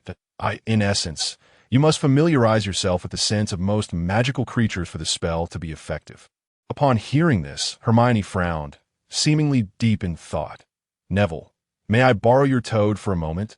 Hermione took a deep breath, summoning her courage to speak. Neville hesitated, then cautiously handed over the toad he held. Taking the toad, Hermione's face was etched with anxiety. It was her first encounter with such a creature. She inhaled deeply and, trembling slightly, brought the toad to her nose to catch its scent. "Oh, brave." David chuckled involuntarily, as Hermione reminded him of Newt when he had first taught him magic. Suddenly, Trevor shifted, its skin unexpectedly pressing against Hermione's nose. Hermione shrieked, instinctively recoiling and flinging Trevor onto the ground. "Did you remember its scent?" David bent down to retrieve the fleeing Trevor. Hermione shook her head in frustration. She had been too nervous to focus on memorizing it. "How about I hold it? And you can smell it again, all right?" David suggested. Hermione nodded. David carefully held Trevor between his hands, preventing its escape, and Hermione cautiously leaned in to sniff. "I think I've got it," she exclaimed joyfully after a moment. "Good. Now take a close look at its appearance and mentally construct it in your mind," David instructed, releasing his grip so Hermione could see clearly. After observing for a few moments, Hermione closed her eyes in concentration, then opened them and declared, "I believe I can do it now." "All right," David said, handing Trevor back to Neville. "Neville, you should join us in learning this. That way, you can find Trevor on your own in the future." "Oh," Neville stammered, uncertainty flickering across his face. "Can I really?" "Absolutely. Don't worry. I'll teach you," David assured him. Seeing Neville nod, David retrieved his wand, recalling Trevor's scent and shape in his mind. Noticing Hermione and Neville nodding, David continued. "The incantation is Revelio, and then you draw a small circle in the air with your wand. A faint golden mist emerged from David's wand, coalescing into a toad upon the ground. Hermione's mist barely gathered before dissipating, while Neville failed to produce any mist at all. "Neville, relax. Try not to be so tense. Keep your hand movements smaller," David advised. "Hermione, you didn't properly visualize the toad's shape in your mind, which is why it dissipated as soon as it formed. Think it through carefully." Both Neville and Hermione nodded and resumed their practice. After several attempts, they both succeeded. Moreover, the toad Neville conjured was more solid, as he was far more familiar with Trevor, allowing for a clearer mental image. For the remainder of the time, Hermione and Neville joyfully practiced in the compartment, while David lounged in a chair, snacking and gazing out at the passing scenery. Occasionally, he tried to engage them in conversation, but they seemed disinclined to respond, reminiscent of their initial interactions. As the train's rhythmic clatter continued, dusk gradually enveloped the sky, the sun hanging low over the mountains, casting the surrounding clouds in a deep crimson hue. From a distance, David thought the clouds resembled a Zowu. "The train will soon arrive at the station. First-year students, please change into your uniforms." A voice echoed down the corridor, unmistakably strained in an effort to sound more mature and serious. Furthermore, the voice continued, "Your belongings will remain on the train and will be delivered to your dormitories later." A similar announcement echoed from further down the train, suggesting he intended to call it out for the entire carriage. "Neville, let us head out so Hermione can change into her uniform," David said as he stood up. Neville nodded, following David to the door and pulling it shut behind them. Leaning against the corridor wall, David had just exchanged a few words with Neville when the door swung open with a whoosh. "You two go change," Hermione said, her hair still unkempt, some strands falling across her forehead as she stood in the corridor. Casually tidying herself up, "Oh, my uniform is still in my trunk," she suddenly recalled as she entered the compartment. "Oh, you remember the compartment you were in before?" David inquired, suspecting Neville might have forgotten. I think I remember it," Neville replied, his face contorted in concentration. After scratching his head, he pointed toward the other end of the carriage and said, "It should be over there. I'll go take a look." With that, Neville cradled his toad and began searching through the compartments one by one. "Neville, wait. Once you've changed, you can come find us here," David called out. "All right." Neville responded with a sound of acknowledgement and continued his anxious search, feeling that the train's speed had begun to decrease. After David changed his clothes, he and Hermione stood in the corridor waiting for Neville, so he wouldn't get lost upon his return. After a while, a creaking noise erupted from outside, and the train came to a halt, revealing a small, dark platform outside the window. "Do you think Neville found his compartment?" Hermione inquired as students from the compartment began to pour out. Yet she still did not see Neville. "That he should have found it, right?" David remarked while dodging students eager to disembark. After a moment, the corridor was deserted. "Let us get down. Neville might not be able to locate us," he said, leading Hermione off the train in search of their friend. Just then, they heard Hagrid's booming voice. "First years, over here. First years, come this way." Hagrid stood in the midst of a gaggle of small wizards, his large frame distinctly noticeable as he held a massive lantern. "David!" Hagrid exclaimed joyfully. David waved back at him. Hagrid pushed through the throng of little witches and wizards to reach David, who embraced his massive leg. "This is Hermione Granger," David introduced. "Hello," Hagrid replied with a smile, then glanced around furtively before crouching down to speak softly to David. "David, is it true that Newt isn't raising a dragon in his magical space? I heard he might have a Ukrainian iron belly. Could you take me to see it?" His soft tone, however, was like thunder in David's ears, drawing the attention of the surrounding young wizards, their eyes shimmering with anticipation. The prospect of a dragon was undeniably captivating to wizards of their age. David quickly stepped back, distancing himself from Hagrid, and responded loudly, "Hagrid, you can't just say such things. Privately raising dragons is illegal." "You don't actually want to raise one, do you?" The gaze of the young wizards shifted back to Hagrid, and David sighed with relief. He was certain there were no dragons in Newt's magical space. But there were other creatures that were not permitted to be kept. If these little wizards took him seriously and mentioned it to their parents, who then reported it to the Ministry of Magic, it could spell trouble. Although he wouldn't end up in Azkaban, hefty fines would be inevitable. The current Minister of Magic, Fudge, was quite fond of galleons. It was said that the Malfoy family often found themselves penalized. Though the fines were not severe, usually only a few hundred galleons, Hagrid quickly placed a hand over David's mouth, preventing him from continuing. "No, that's not true," he insisted, shaking the lantern in his hand, which clanked noisily. He then reproached David. "Why are you speaking so loudly?" As they were leaving, Hagrid shot David a warning glare. "Oh, you really have a dragon?" Hermione asked eagerly from the side. "No, certainly not." David rubbed his temples, feeling a slight headache coming on. Following Hagrid, they traversed a steep path and arrived at the edge of a dark lake, where numerous small boats floated. "Shall we have 4 people in each boat?" Hagrid proposed, then turned to David. "David, would you like to sit with me?" It seemed he had not yet given up on the idea of Newt's dragon. David hastily shook his head and boarded a boat with Hermione. A small girl sat in the boat, appearing to be a witch from a Muggle family, nervously clutching the hem of her school uniform. After David and Hermione settled in, there was still one spot vacant on the boat. "David," came a cheerful voice from the shore. David turned to see Neville jogging towards them, his clothes still disheveled, the collar of his shirt tucked awkwardly inside. "I found my compartment just in time." Neville panted as he boarded the boat. By the time I changed and got off, everyone had already started walking down. "I ran all the way here to catch up with you." He seemed quite pleased. After David helped him adjust his collar, the two chatted for a while as the other young wizards boarded the boats. "I guess everyone settled?" Hagrid called out from one of the boats, receiving a few responses from around. "All right then, we shall set off." No sooner had Hagrid finished speaking than the boats began to move on their own, gliding smoothly towards the castle. "Hello, I'm Hermione Granger." She introduced herself to the anxious little witch beside her in an effort to help her relax. "I am Kelly Lopez," the girl replied, then pressed her lips together tightly, falling silent once more. After Hermione asked a few more questions to no avail, she turned to David and said, "What are you looking at?" Throughout her conversation with Kelly, David had been peering over the edge of the boat. "Oh, my grandfather mentioned there are mermaids and Grindylows down there, and I wanted to see if I could spot them." David continued, gazing over the side. Suddenly, he felt someone tapping him from behind. Confused, David turned around to find Hermione, signaling him with her eyes.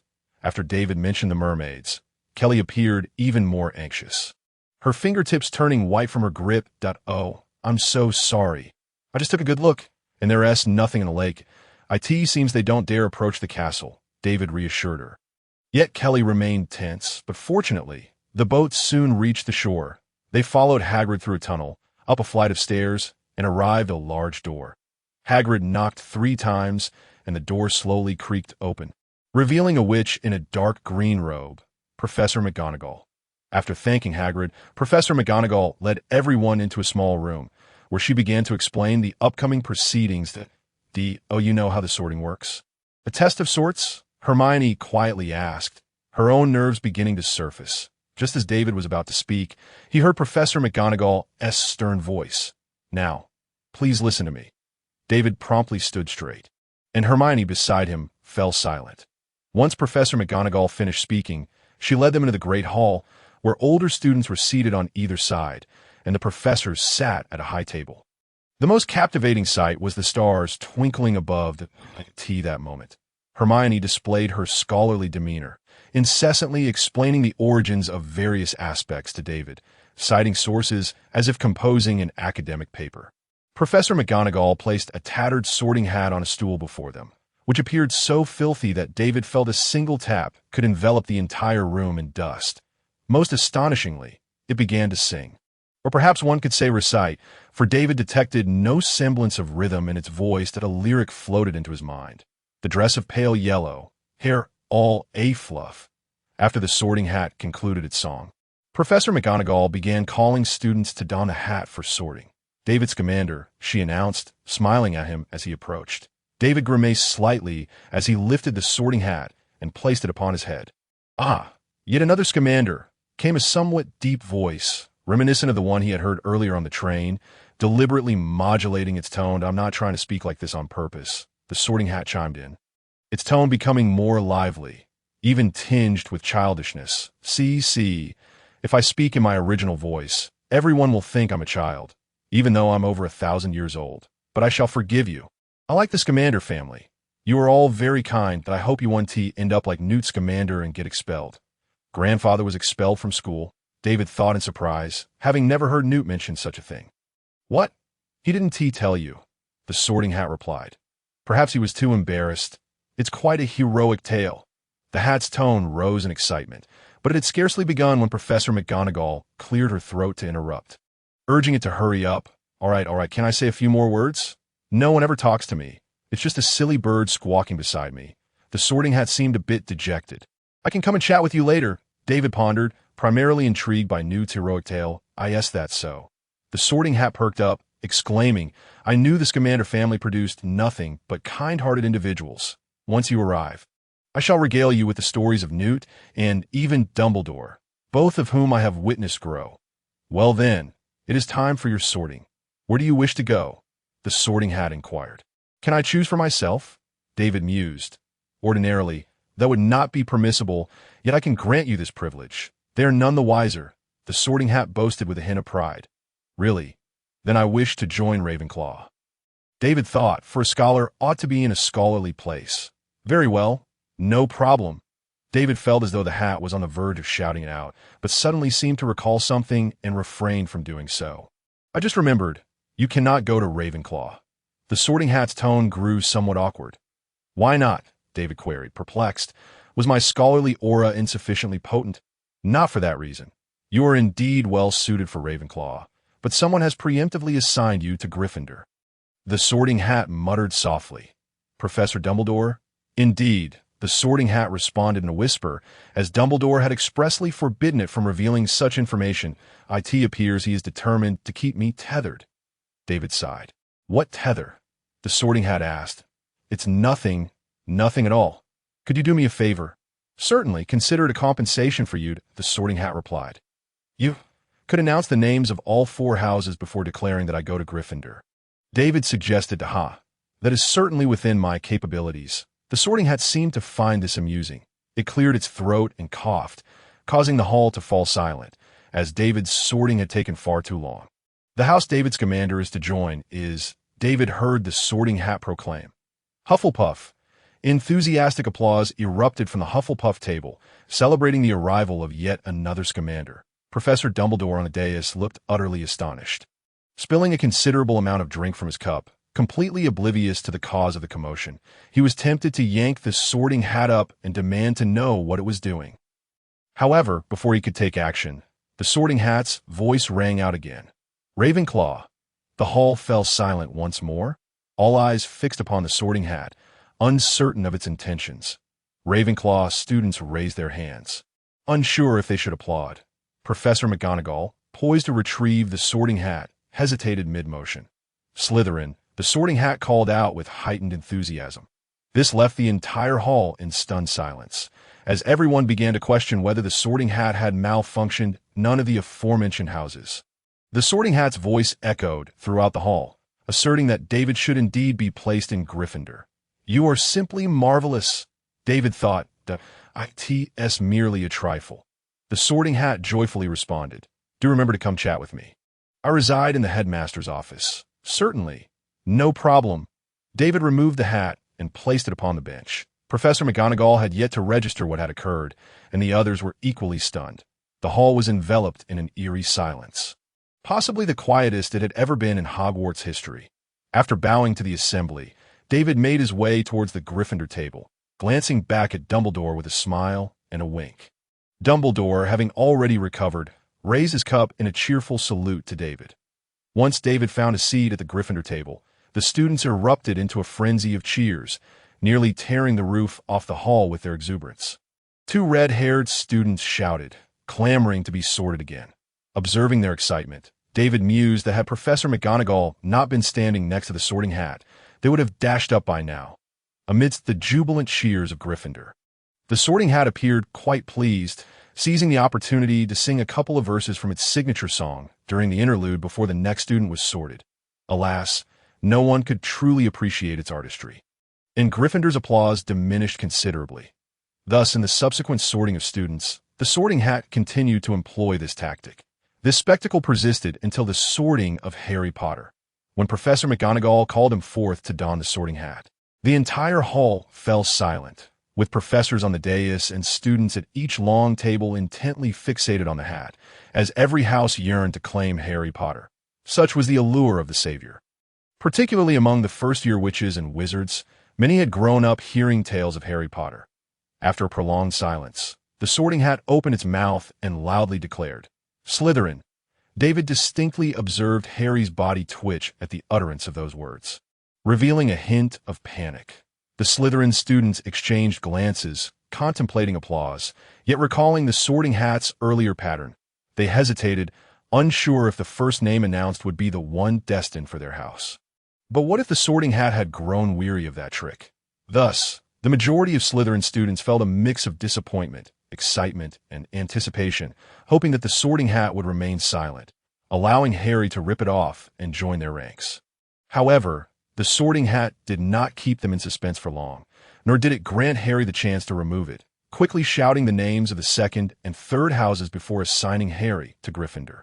At that moment, Gryffindor students nearly leapt to their feet, cheering for Harry's arrival, including Hermione, who sat beside David, also sorted into Gryffindor. Despite the Sorting Hat suggesting Ravenclaw, she preferred this house instead. Among the most enthusiastic were the 2 red-haired upperclassmen, whom David now recognized as George and Fred Weasley, the mischievous twins of the Weasley family, known for racking up points for Gryffindor. They sprinted over to Harry, welcoming him as a hero that I have encountered his story in modern magical history. The rise and fall of dark magic and significant magical events of the 20th century. The hall quieted slightly. Hermione remarked, "It says here he defeated the Dark Lord and saved the wizarding world." "Is that true, David?" "That assertion holds merit." David contemplated before replying, "Well, Voldemort." "Oh no, the Dark Lord died while attempting to kill him." Various accounts detail Voldemort's approach to Harry, yet the events that transpired inside the house are often glossed over, merely stating that an unexpected turn of events occurred when Voldemort attempted to kill Harry, causing his Death Eaters to panic and flee in disarray. You know how he defeated the Dark Lord? "He was merely an infant at the time," Hermione inquired. David shrugged, stating, "I'm not certain.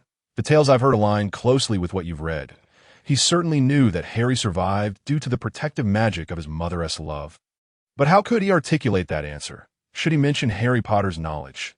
Soon, only 4 individuals remained unsorted, one of whom was Kelly Lopez. When Professor McGonagall called her name, she rushed up in a panic, even colliding with the bench holding the Sorting Hat. Laughter erupted in the hall, heightening her anxiety. Her face flushed crimson as she hastily set the bench upright and clumsily placed the Sorting Hat upon her head. David, observing her nearly tearing her robe in her frantic state, sweat beading on her forehead. After a moment of silence, the Sorting Hat lethargically declared, "Hufflepuff." Professor McGonagall did not allow it to proceed with the delightful sorting ceremony any longer. Leaving it somewhat despondent, Kelly hurried toward the Hufflepuff table, where the upperclassmen nearby rose to offer her seats, gently reassuring her to ease her nerves. After the sorting ceremony concluded, Dumbledore stood to deliver a speech, exclaiming, "Fools, crybabies, rascals, Twist, at which point a sumptuous feast appeared on the golden plates adorning the long tables. David, having been hungry for some time, seized a pie the moment the food materialized, though it paled in comparison to John's cooking. It was still quite palatable, on par with Tina's culinary skills. However, Hermione remained silent beside him, pondering fools, crybabies, rascals. Twist, she furrowed her brow and softly repeated, "Do you know what this means?" Hermione poked David playfully. Ahem, ahem. David coughed a couple of times. For Hermione had precisely poked him in his ticklish spot, causing him to flinch and choke on his pie. He quickly grabbed a drink nearby and gulped it down, feeling considerably better. He then remarked, "Hermione, next time just call me. Doing this will have me joining Hogwarts' ghostly brigade prematurely." Hermione felt a bit embarrassed and quietly offered David a few apologies. "You needn't pay too much heed to Professor Dumbledore's words. He often speaks in ways that are difficult to comprehend." David continued that as for the words he just uttered, they might pertain to the opinions of the four houses regarding others, or perhaps they're a secret code for serving food. You'll have to ask a professor to uncover the truth. Observing Hermione still lost in thought, David slid the pie in front of him over to her. "All right, stop overthinking and eat up. Otherwise, it won't taste as good later." After much of the feast had vanished from the table, Dumbledore rose once more to remind everyone of the school's regulations, cautioning against any violations. David paid little mind. As he had no intention of breaking the rules, he continued to battle with the delicious food before him. Having just discovered that the house elf sausages were quite delectable, he was unsure what they had added. But each bite was bursting with flavor. "David, it seems Professor Dumbledore is watching us," Hermione whispered. David paused, setting down his sausage, and looked up at the high table, where he found Dumbledore beaming down at him. Hastily, he wiped his hands and smiled back at Dumbledore that first-year students are strictly forbidden from entering the forest adjacent to the school. "Please remember this, especially you students," Dumbledore reiterated. "Was that directed at you?" Hermione asked once Dumbledore's attention had shifted elsewhere. "You wouldn't actually consider doing that, would you?" "Of course not," David replied resolutely. "Well then, I'll keep a watchful eye on you to ensure you don't attempt it." Hermione narrowed her eyes, filled with skepticism, reminding him that violations of school rules would result in point deductions. She was already strategizing for the end-of-term House Cup. "Rest assured, I will not venture there," David assured her, pondering that Hermione would never know unless she herself broke the rules and roamed the night. Initially, David thought the most discordant sound in the world was the Sorting Hat song. However, reality swiftly dealt him a blow, revealing that it was not. The Hogwarts choir was far more jarring. Each individual sang in their own key, and most seemed to lack any pitch at all, producing a cacophony that resembled a haphazard medley of countless melodies. David felt as though a swarm of flies was buzzing incessantly in his ears, an unshakable annoyance. Perhaps Hogwarts ought to commence a music class. Otherwise, judging by Dumbledore's demeanor, this would become a recurring ordeal, a test of endurance. Eventually, the surrounding singing ceased, save for the Weasley twins, who continued to belt out a funeral march. Once they finished, Dumbledore commended everyone on their melodious voices before dismissing them to return to their dormitories. The first-year students were led by their prefect towards the dormitory, and upon reaching the entrance, David broke away from the group. Not for a midnight escapade, as it was far too early for that. He approached a seemingly familiar older student. "Hello, my name is David Scamander. Could you tell me where Professor McGonagall's office is?" "Oh, I know you, the first student ever sorted into all four houses at Hogwarts," the older girl exclaimed with a smile. "How did you manage that? Care to share?" "Perhaps. It's simply because I'm exceptional," David replied, slightly bashful. The girl chuckled. "That might very well be the case. My name is Katie Bell. You can call me Katie. Are you looking for Professor McGonagall? I can take you there. The paths of Hogwarts can be quite confusing." "That would be splendid. Thank you, Katie," David replied. David followed Katie to the second floor of the castle. Along the way, he began to understand what she meant by the paths being hard to navigate. The staircases at Hogwarts were never still. They shifted constantly, leading one to take a different route than the one just traversed. "All right, that room ahead is Professor McGonagall's office," Katie said, pointing toward a door. "How long do you need? If it won't take too long, I can wait here for you. Otherwise, you might struggle to find your way back." "Thank you. That is very kind of you. I should be quick," David responded. He then knocked on the door that Katie had indicated. "Professor McGonagall, it's me, David." After a moment, the door swung open with a click, revealing Professor McGonagall in her emerald green robes. "What brings you here at such a late hour?" she inquired as she ushered David inside. David rummaged through his bag for a moment before producing a letter, which he handed to Professor McGonagall. "This is a letter from my grandmother. She insisted I deliver it to you promptly." To McGonagall tore open the envelope and studied its contents for a moment, her expression oscillating between amusement and seriousness. "What is it, Professor? What did my grandmother write?" David asked curiously. "Oh, it's nothing," McGonagall replied with a straight face. "Tina mentioned you would inevitably seek an opportunity to venture into the Forbidden Forest. Will you?" David sensed the gravity in her final words, as if his affirmative response would lead to dire consequences. For the sake of his own safety, David hastily assured her that he would never enter the Forbidden Forest, inwardly cursing himself for posing that question when he could have simply left. "Very well. I trust you," McGonagall stated, though her eyes glimmered with a cold intensity. "However, should I catch you in the Forbidden Forest?" Then, David felt a shiver run down his spine at the thought. "All right then, return to your rest. It's quite late," McGonagall said, rising to embrace David, her demeanor softening unexpectedly. David nodded. "Good night, Professor. Sweet dreams." After stepping out, he rejoined Katie, who guided him back to Gryffindor's common room. "Just up this way leads to the boys' dormitory," Katie indicated toward the staircase. "Thank you immensely for today. Without you, I would have struggled to navigate those convoluted staircases," David expressed, rummaging through his bag to produce a colorful scale, a gift from the Australian Puffskein. "Here, this is for you. It's a scale from the Australian white-eyed Puffskein." Katie paused, then smiled. "Thank you. It's lovely." She accepted the scale now. "It's getting late. You should go rest. Good night." "Good night," David replied, ascending the nearby spiral staircase, where each dormitory door bore the names of its occupants.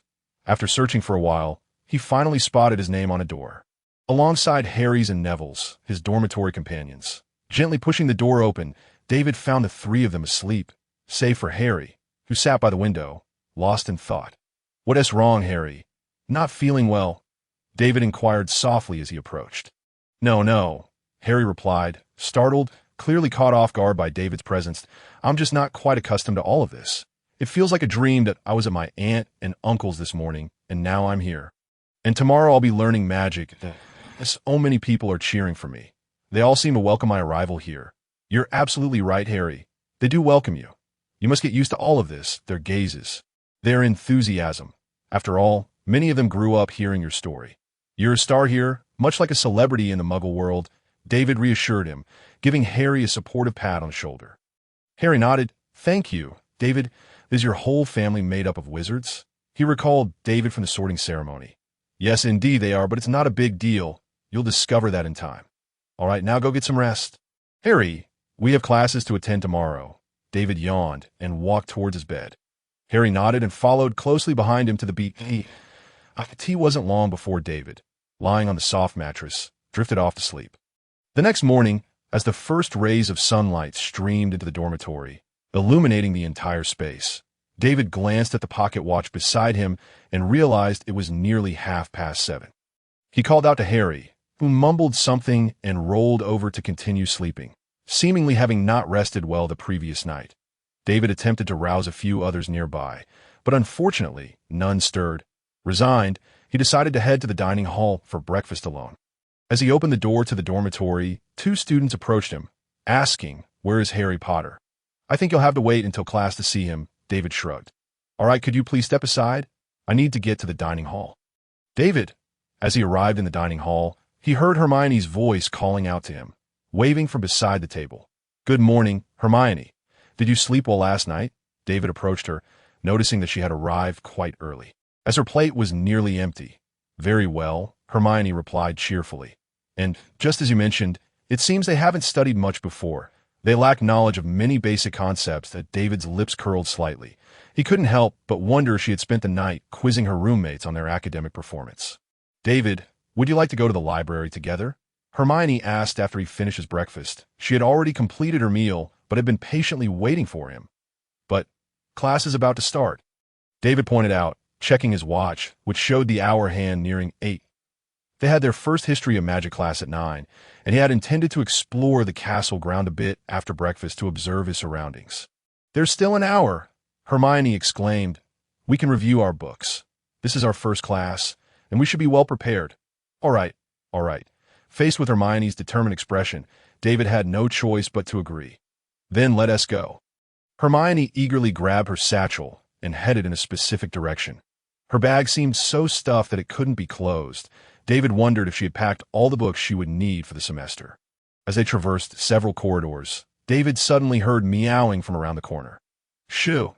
He motioned for silence and tiptoed towards the source of the sound. That a scrawny, dark gray kitten was patrolling the corridor.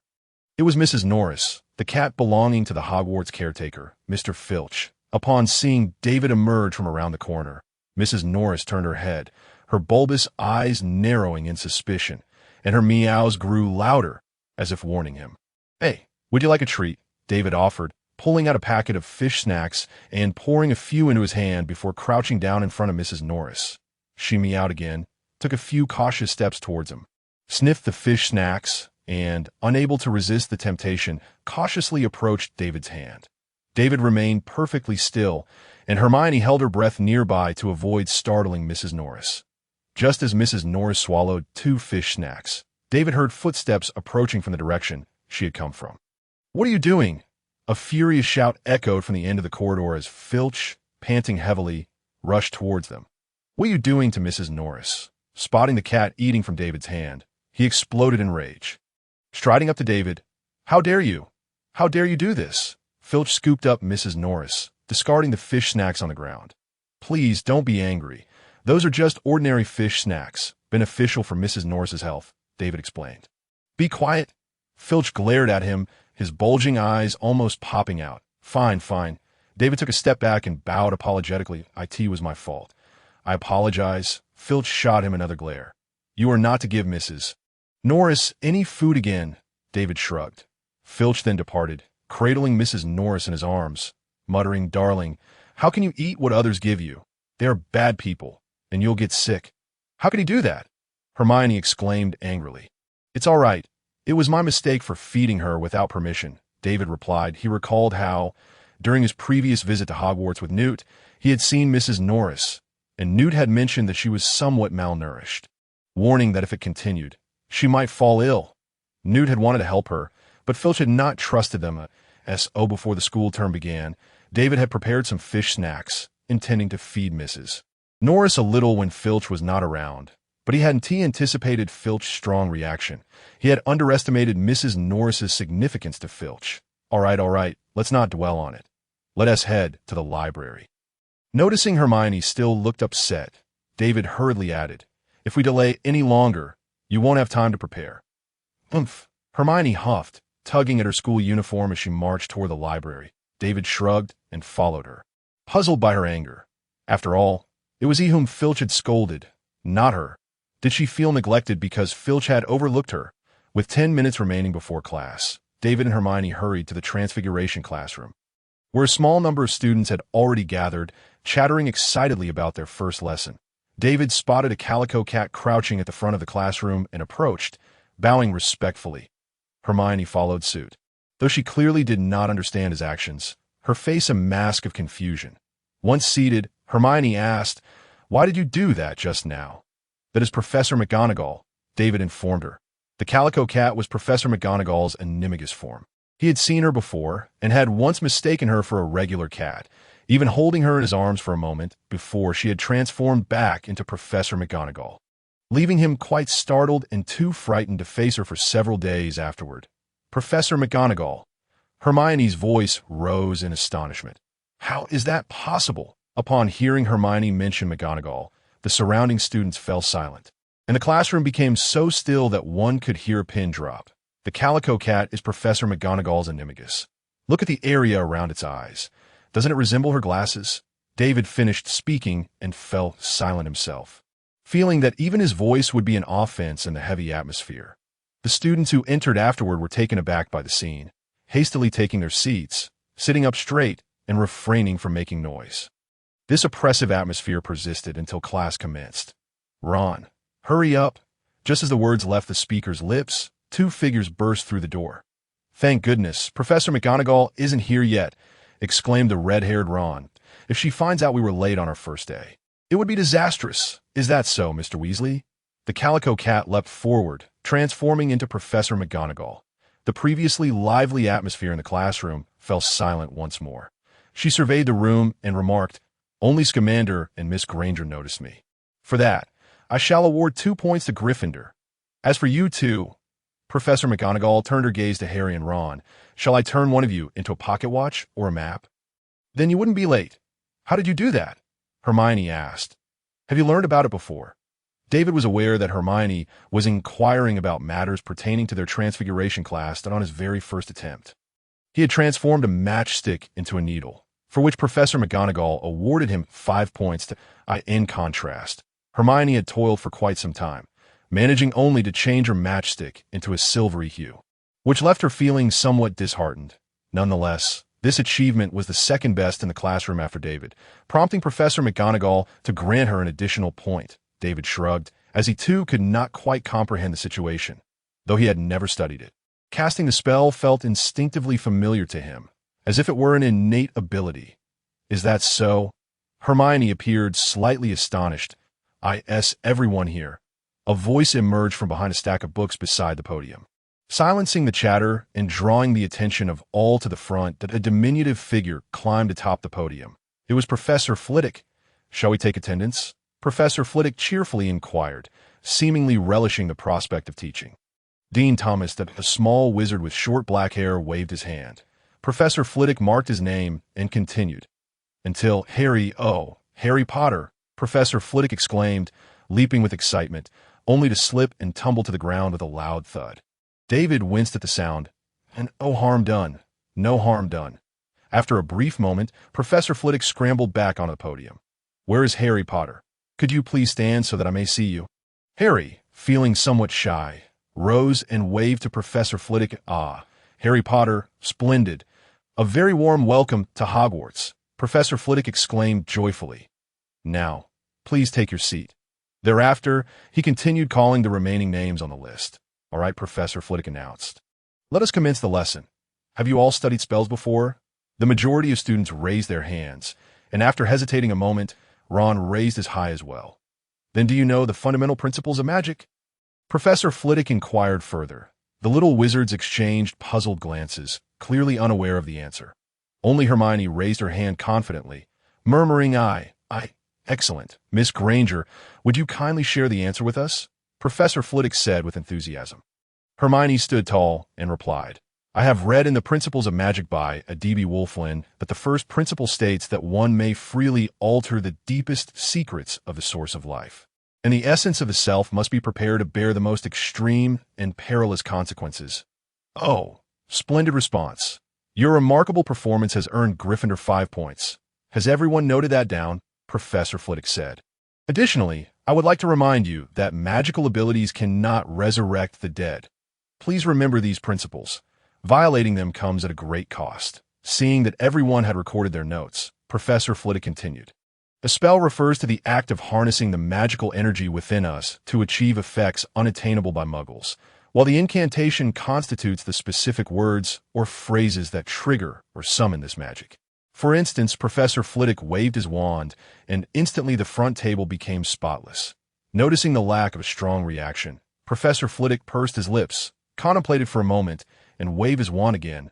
"Flock of birds." A flurry of small birds fluttered from the tip of Professor Flitwick's wand. "Cool, Professor," Ron shouted.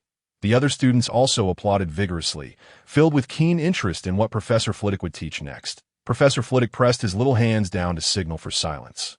Then with a flick of his wand, the birds vanished from the classroom. "This is an advanced transfiguration spell that we will learn later," Professor Flitwick stated. "I wonder if you all noticed something just now." He scanned the room, but the little wizards remained unresponsive, evidently unaware of what he meant. That is to say, the process of casting spells is always accompanied by sound, light, and other phenomena, and they may veer off course, be dodged or obstructed by objects or other spells, Professor Flitwick elucidated. "Please keep this in mind. It will be very useful during your dueling practices. Additionally, I must mention that most of our initial spells originated from magical creatures, gradually evolving into the diverse array we have today. Professor Flitwick continued. For example, the disillusionment charm originated from the demi-guise. The initial spells derived from magical creatures. David quietly murmured upon hearing Professor Flitwick's words. "What is it, David?" Hermione inquired in confusion. David shook his head, remaining silent. As he became absorbed in his thoughts, it seemed he was beginning to understand why he had succeeded in casting the transfiguration spell on his first attempt. He had always felt a sense of familiarity while performing the transfiguration spell, though he could not quite place it. Now, after hearing Professor Flitwick's explanation, he realized it stemmed from his experiences with the Boggart's Guide, which also allowed him to alter his own or others' appearances, albeit requiring more magical energy. The transfiguration spell must have originated from the Boggart, thus explaining his sense of familiarity. Although he had never cast the transfiguration spell before, he had utilized it, and the cyclical flow of magic had long been etched within him, enabling his success on the first try. This guide seemed to serve not only to absorb the magical energy of creatures and wield their abilities, but also as a learning tool. David thought excitedly. "David, what is happening?" Hermione prodded him, having noticed he had been sitting in silence for quite some time. "Oh, nothing, I just had a few thoughts," David replied cheerfully, coming back to reality. Professor Flitwick at the podium had begun teaching them spells, placing a small locked box in front of each student. "Alohomora. Do you all remember this incantation?" When he saw everyone nodding, Professor Flitwick continued. "Now, please observe my movements closely." "Alohomora." Professor Flitwick's wand waved with precision, and the lock on the box before him fell away. "Has everyone mastered it?" Professor Flitwick asked with glee. "Yes," the students below replied in a cacophony. "Very well. For the next portion of class, please practice with the boxes in front of you," Professor Flitwick instructed, and no sooner had he finished speaking than Hermione seized her wand and declared, "Alohomora." The lock fell away with a resounding clink. She succeeded on her first attempt. "Oh, everyone look! Miss Granger has succeeded. I shall award Gryffindor an additional 2 points," Friedrich exclaimed with delight. Hermione slightly tilted her face upwards, proudly raising an eyebrow at David. "Tomorrow's chapter will delve fully into the plot of the Philosopher's Stone, and I wish to inform everyone beforehand to avoid any abruptness in the narrative.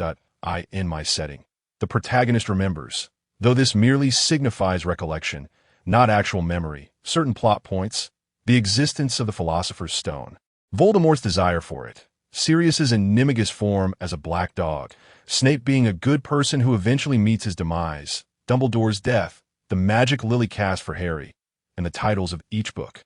That is approximately the extent of it. The plot following the Triwizard Tournament will be inconsequential, as there will be significant alterations at that juncture. Of course, the protagonist's lack of recollection does not imply that I will plagiarize the text. Aside from essential plot elements, everything will be original. Moreover, this book will primarily focus on magical creatures, with Voldemort's storyline occupying only a minor role. Please feel free to comment on any aspects that you find unsatisfactory.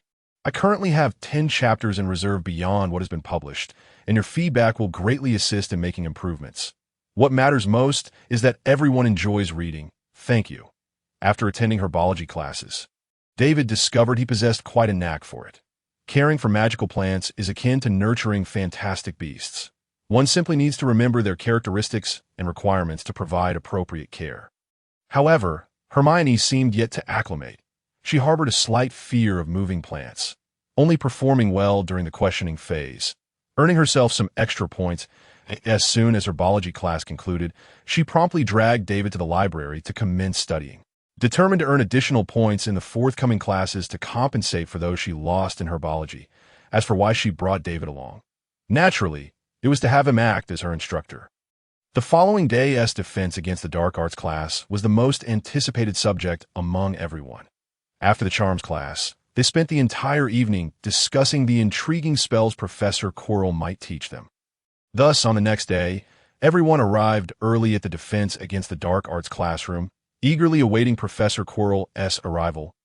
As the time for class approached, a pungent aroma of garlic wafted in, followed by the appearance of Professor Quirrell at the door, wrapped in a thick scarf that seemed out of place in the still somewhat warm weather. As he drew closer to the group, They noticed the garlic scent emanating from his scarf became even more potent, to the point of inducing nausea.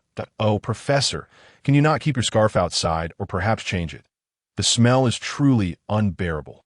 Ron complained, pinching his nose in distaste. "No, no," Professor Quirrell exclaimed, stepping back in alarm until he was pressed against the wall, tightening the towel on his head, seemingly reassured that he could not remove it. "Why, Professor? I encountered a vampire in Romania, and garlic is used to ward him off. Otherwise, he would return and seize me." Professor Quirrell stammered, "As for the scarf, it was a gift from an African prince. I helped him fend off a wraith, and it stands as a testament to our friendship. Plus, the scarf offers me protection." After finishing his explanation, Professor Quirrell sighed deeply, discreetly wiping the sweat from his brow. "A wraith? How cool, Professor!" Seamus eagerly interjected. "Can you tell us more about the wraith? What does it look like? How did you defeat it?" A wraith? How? How did I defeat it?" Professor Quirrell muttered to himself in a panic before turning to gaze out the window. "The weather today is quite lovely, isn't it? It has been a long time since I've seen such splendid sunshine." After making this remark, he hurriedly opened the textbook, asking everyone to do the same. "Now, let us begin our lesson." "Professor," Seamus clearly was not ready to give up. "Can you tell us later?" Professor Quirrell forced a strained smile. "For now, let us proceed with the lesson." He then began to read the textbook verbatim at a rapid pace, not allowing anyone the chance to interrupt him. Hermione furrowed her brow after listening for a while. She already knew what Professor Quirrell was reciting and did not come to class merely to learn how to pronounce the words in the book. She raised her hand with great effort, but Professor Quirrell disregarded her entirely, lost in his reading.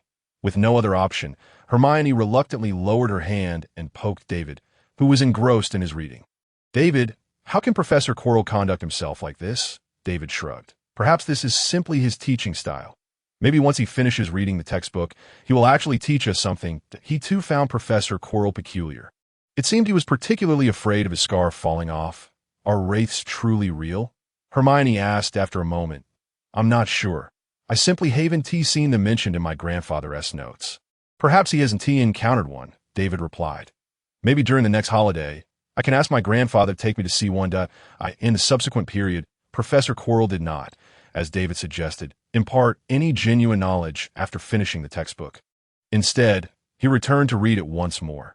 This infuriated Hermione, who kept insisting to David that they should report Professor Quirrell's lack of seriousness in teaching to Professor Dumbledore, urging for corrective measures. As soon as class concluded, Hermione hastily stuffed her books into her bag and rushed out of the classroom ahead of Professor Quirrell, startling him. He quickly adjusted his scarf and stepped back to avoid her. However, during the afternoon classes, she seemed to have forgotten her earlier frustrations, becoming cheerful again, frequently raising her hand to earn points in herbology and history of magic. "Hermione, are you going to the library?"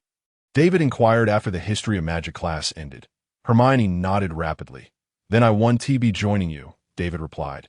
Hermione turned to glare at him. "After 3 classes today, I'm too tired. I need to go rest." David yawned as he finished his statement. "All right then," Hermione said, striding towards the library with her bag slung over her shoulder like the wind. David was not deceiving her.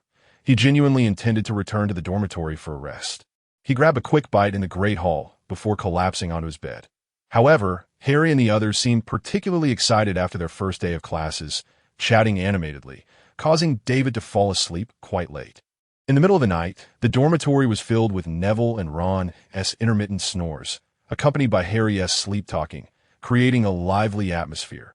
David quietly pulled back his covers and flipped to the page on the invisibility cloak in his textbook. Pointing his wand at himself, he felt a chilling sensation envelop him, akin to taking a cold shower. The nocturnal adventure was about to commence. David tiptoed out, and as he passed Harry's bed, Harry suddenly sat up, startling David, who momentarily forgot he was invisible and halted in his tracks. No, Harry muttered in a panic before quickly lying back down. Approaching Harry, David noticed his forehead was drenched in sweat, and he was tossing and turning. He must have been having a nightmare. "Don't be afraid, Harry. It's all right," David softly reassured him, crouching beside him. After a while, Harry gradually calmed down. David sighed in relief and slowly made his way out of the dormitory. Pushing through the portrait of the fat lady and stepping out into the corridor, There he caught a fleeting glimpse of a figure around the next corner. Is someone else out? David wondered, hastily pursuing the figure, which quickly turned out of sight. As he got a clearer look, he discerned it was a tall, slender individual with a full head of hair. When David rushed to the spot again, the person had vanished. Who could it be? David pondered, leaning against the wall where the figure had disappeared. That build and gait, along with the flowing hair. It somewhat resembled Professor Snape, David thought, comparing the memory of Professor Snape's stature to that fleeting silhouette. It couldn't be said to be merely similar. It was strikingly identical, especially the way he walked with an air of authority, as if he were carved from the same mold. But what could Professor Snape be doing here? Moreover, he appeared to be in quite a hurry when he left. David felt an overwhelming sensation of having forgotten something of great significance, yet he could not recall what it was, and this feeling was profoundly distressing. He remembered the pensieve, the one located in the headmaster's office, which could assist him in perfectly recollecting what had slipped his mind. However, to utilize the pensieve, he must first approach Dumbledore, and he pondered how to articulate the memories swirling in his mind. After a moment of contemplation, David still could not clarify why Snape had come to him, and he quietly dismissed the notion of the pensieve as too risky a plan. He made his way around to the hall and turned into a nearby staircase, seeking a place he had implored Newt about for quite some time before he finally revealed its location. Upon reaching the lower level, David searched door by door until he arrived at one adorned with an engraving of a fruit bowl. He paused in front of it. This is the place. Gently, he scratched the pear in the bowl, and after a couple of scratches, it grinned back at him. It then transformed into a green doorknob. Success! Grandfather did not deceive me. David pressed down on the doorknob, pushed the door open, and stepped inside. Before him stood a row of diminutive figures, each with elongated, flattened noses, bat-like ears, and slender frames. These were the house elves of Hogwarts, serving the entire school. This was the Hogwarts kitchen, where the elves prepared delectable dishes and magically delivered them to the long tables in the hall. The house elves rushed to the door, excitedly peering outside, having not had visitors in quite some time. However, after scanning for a while and seeing no one, they appeared quite puzzled. Could it be that the door was broken? David then realized he had yet to remove his invisibility cloak. Hence the elves' lack of reaction. With a flick of his wand, his figure materialized in the kitchen, and the house elves erupted into cheers, eagerly approaching David. "Shoo! Could you keep it down?" David urged hastily. "Filch must know about this place. If he hears you, he'll come running and catch me, and then Hermione will surely tear me to shreds." The house elves obediently nodded in understanding. "Could you bring me a little something to eat?" No sooner had David spoken than the house elves sprang into action, bustling about as if preparing a grand banquet. "I only need a little bit. Please don't make too much." Some of the slower elves halted, their heads bowed and eyes glistening with unshed tears, looking utterly forlorn, as if David had committed some egregious offense against them. "Next time I come, I'll let you prepare it for me," David said, unable to bear their pitiful expressions. The house elves instantly lifted their heads, filled with joy, and bowed deeply to David before resuming their tasks. Before long, a table was laid out before David, adorned with pies, drinks, and an abundance of roasted meats. Although he had requested only a small portion, it was clear that their interpretation of a little differed vastly from his own. One eager elf snapped its fingers, and a chair appeared behind David, sliding forward for him to sit upon. "Oh, thank you, and many thanks to all of you," David said with a smile. Instantly, the kitchen erupted with excitement, the house elves cheering. "Did you hear that?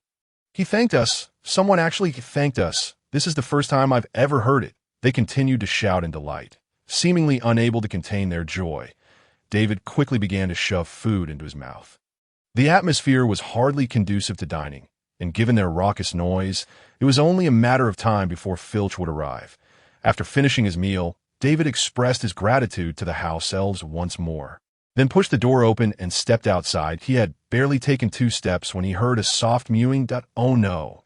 It was Mrs. Norris. David quickly pressed himself against the wall, hoping to avoid a collision, for that would spell trouble. Mrs. Norris darted toward him from a distance, suddenly halting near his position. She called out a couple of times and sniffed the air. "What is it, dear? Have you found something?" Filch came rushing from afar. Mrs. Norris turned back to call out, sprinting toward the kitchen. But after a few paces, she glanced back at David before continuing her way. Did she discover me? Yet she did not betray my presence. Perhaps it was the influence of the fish treats? As they moved on, David pondered while making his way up the stairs. Although Filch was not particularly astute, he had been at Hogwarts long enough to possess a certain level of insight. If Mrs. Norris was persistently calling out in one direction, he would certainly realize someone was there, either cloaked or using the disillusionment charm. Filch would then have Mrs. Norris follow that person until they slipped up. His patience for catching rule-breaking students was formidable. Navigating the erratically shifting staircases, David arrived at the 4th floor, the corridor Dumbledore had instructed him to avoid. Pressing close to one door, he heard deep, resonant snoring. He pushed against it, only to find it locked. Alohomora, he whispered, and with a creak the door swung open as he stepped inside. A foul stench assaulted his nostrils, filling the air. Ugh! David bent over, retching for a moment, and before him stood 3 menacing heads, bearing sharp teeth. As the 3 heads caught sight of David, they quickly retreated. Fluffy, David exclaimed in irritation. What on earth has Hagrid been feeding you to make you smell like this? He had suspected the 3-headed dog's presence when Dumbledore had mentioned it earlier. Fluffy lowered its head, whimpering pitifully, as if to say that Hagrid's choices were beyond its control. All right, don't feel so dejected. Are you hungry? David patted its head. Upon hearing this, the 3 heads perked up, tongues lolling out in eager anticipation. David retrieved the leftover roast from earlier, placing a piece beneath each head to prevent squabbles. At that moment, he noticed a trapdoor beneath Fluffy's paws. Fluffy, lift your feet. Fluffy immediately ceased eating, pressing both front paws onto the trapdoor. Are you not going to let me see? Fluffy nodded its 3 heads in unison. Dumbledore. Fluffy flinched at the name, slowly nodding its heads. It seemed that Dumbledore had left quite an impression on the creature. You truly won't let me see? If that's the case, I shall take my leave and 1T return to bring you food anymore. David feigned a departure, moving toward the door. Fluffy whimpered again, appearing as though David had wronged it, reluctant to move its feet, caught in a state of indecision. After a moment, noticing that Fluffy still had not lifted its paws, David prepared to leave. That if he delayed any longer, dawn would break, and he could always return another time. Opportunities were plentiful. However, Fluffy panicked at the sight of David's movement toward the door, believing he was upset. It barked anxiously. What is it? David asked, puzzled. Fluffy barked again, desperate, but David remained confused. Perhaps Newt would have understood its dog-like language. Fluffy paused, then seemed to understand what to do, growing excited as it began to blow air through its mouths. David suddenly realized. You want me to play the flute? Fluffy nodded enthusiastically. You're quite clever, David exclaimed, retrieving a flute from his bag, an idea he had not initially considered. As he placed the flute to his lips and played 2 notes, Fluffy swayed and fell to the side, conveniently moving its paws away, making it effortless for David. This creature was surely a master of theatrics, although the 3-headed dog would fall asleep upon hearing music. It certainly shouldn't happen that quickly. David's lips twitched as he opened the hatch door that Morlock was pressing down upon, revealing an abyss of darkness within, obscured from sight. A flicker of fluorescence illuminated the space. Upon reciting the incantation, a luminous orb manifested between David's wand. Following the beam of light, he gazed downward, but the darkness persisted, stretching at least 10 to 20 meters beyond the reach of his illuminating spell. How could he descend? Should he use a flying broomstick? Yet, the pitch-black surroundings were daunting. He feared that a mere moment of flight might lead him to collide with a wall, resulting in his demise. After careful consideration, he dismissed this perilous option. Morlock, has Professor Dumbledore visited recently? David nudged the 3-headed dog. Come on, wake up already. When it remained unresponsive, he called out. The previously slumbering Morlock abruptly stood up, shaking its head. Has he not been here? David murmured, then continued. Has anyone else visited besides Hagrid? Morlock tilted its 3 heads in contemplation before nodding. Did you let him in? Morlock immediately emitted a disdainful growl, casting a disapproving glance at David, then shook its heads. Goodness, you find me objectionable. David playfully tapped its head. All right, I'm off. That I'll return another day with some treats. That if anyone other than Dumbledore arrives, let me know by barking the number of visitors. Understood? Morlock obediently nodded. Exiting the three-headed dog's chamber, David closed the door and concealed his figure. Heading towards the dormitory, is the Philosopher's Stone stored in that space beneath Morlock's feet? David pondered as he walked. But if not there, where else could it be kept? This past year, it seemed that the Philosopher's Stone was the most precious item, right? Dumbledore must have brought Morlock along to safeguard it. Moreover, someone had indeed come. Yet Morlock had not permitted them entry, indicating it was not Dumbledore who had sent them. Someone else was searching for the Philosopher's Stone. Who could it be? Professor Snape? But I recall him being on the side of good.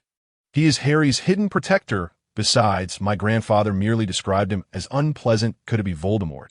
But how did he bypass Professor Dumbledore's protections? David felt an overwhelming headache, his mind fixated solely on the crucial information regarding the Philosopher's Stone. While everything else remained hazy, this sensation was akin to attempting to recall a line from a poem during a language exam. I know I have read the poem, yet the next line eludes me. Such a feeling is profoundly irritating. David suddenly regretted ever watching those absurd videos. Wouldn't it have been better to simply review the text a couple of times? Otherwise, he found himself unable to remember anything at this moment. Upon returning to the dormitory and collapsing onto his bed, David's thoughts continued to race. The words Philosopher's Stone swirling incessantly in his mind. It was not until dawn approached that he finally succumbed to a deep, albeit brief, slumber. Yet, it felt as though he had scarcely closed his eyes before he sensed someone shaking him and repeatedly calling his name. David struggled to open his eyes. It was Neville, Harry, and Ron. "What is the matter?" David mumbled, still groggy. "David, get up. It's time for class," Harry urged. Class, yes, we have class," David replied, bewildered as he tossed off the covers and glanced around. "Where are my clothes? Have you seen them? Aren't they right here?" Neville asked, handing him the clothes from the nearby dresser. "No, I'm just a bit tired," David responded. After dressing, he followed Neville and the others to the first greenhouse behind Hogwarts Castle. "David, are you all right? Not feeling well?" Hermione approached him as soon as he entered. No, I'm fine. It's just that last night I went." David instinctively began to explain, almost revealing the events of the previous night, but he quickly caught himself. "What did you do last night?" Hermione narrowed her eyes inquisitively. "I had a nightmare, a rather terrifying one." David recalled his unsettling encounter with Harry from the previous night. "Really?" Hermione responded. "Indeed, I had a nightmare," David admitted with a sense of discomfort. That moment, Professor Sprout clapped her hands, summoning them over and alleviating David from Hermione's penetrating gaze, which was pressing him to divulge more. Throughout the ensuing lesson, David remained in a daze, making numerous mistakes in his tasks. Fortunately, he was handling harmless plants, so there were no serious repercussions. After completing her own assignments, Hermione directed David to the side, taking over the care of the plants he had been tending to. The most arduous part of the day was yet to come. Defense against the Dark Arts class with Professor Quirrell, who continued reading from his book, creating a hypnotic atmosphere. David soon found himself resting his head on the desk, succumbing to sleep. Despite Hermione calling him several times, she eventually let him be, allowing him to drift off. After class, David exchanged a quick greeting with Hermione, grabbed a haphazard meal in the Great Hall, and returned to the dormitory. Having never pulled an all-nighter before, he felt utterly miserable, his head spinning as if it were detached from his body. Fortunately, after a brief midday nap, he felt somewhat better. Though the afternoon's class with Professor Binns on the history of magic was equally soporific, David struggled to muster the energy to stay awake, only to have it drained away once more. As class dismissed, David packed his books and yawned, preparing to accompany Hermione to the library. "You don't need to come with me today," Hermione said. "You should go back and get some rest. Otherwise, Professor McGonagall will deduct points from you in tomorrow's class. Also," here Hermione handed David a piece of chocolate. "Eat this before you sleep. It will help prevent nightmares." With that, she swiftly snatched her bag and departed. Holding the chocolate, David suddenly felt a pang of guilt for having lied to her. After potions class, David confirmed two things. Professor Snape harbored a dislike for Gryffindor. When Neville placed his cauldron over the fire and began to add porcupine quills, David intervened, stopping him. Snape approached, glancing down coldly. "Scamander, are you flaunting your knowledge?" he remarked. "Gryffindor loses another point because of you." David sighed in resignation, judging by Snape's previous behavior. even if he hadn't warned Neville. Snape would have likely said, "Scamander, why didn't you tell him not to add the porcupine quills? Do you think his mistake will make you look better? Gryffindor loses another point because of you." This comment could easily have been directed at Harry, who was closer to Neville, and Snape, as David recalled, had a particular fixation on Harry that it was akin to how a young boy might act around a girl he likes. Doing things to gain her attention, like tugging her hair or playfully hitting her yet. For the one receiving such special attention, it could be quite distressing. Harry, during meals, often complained and wondered if Snape bore a grudge against him. Why he was so targeted to this. David wished to tell him, "No, he doesn't have a grudge against you. In fact, he will always protect you. His animosity is solely directed at your father." However, such truths were difficult to articulate. Harry would eventually learn this, though perhaps a little later. "David, are you coming with us to Hagrid's hut?"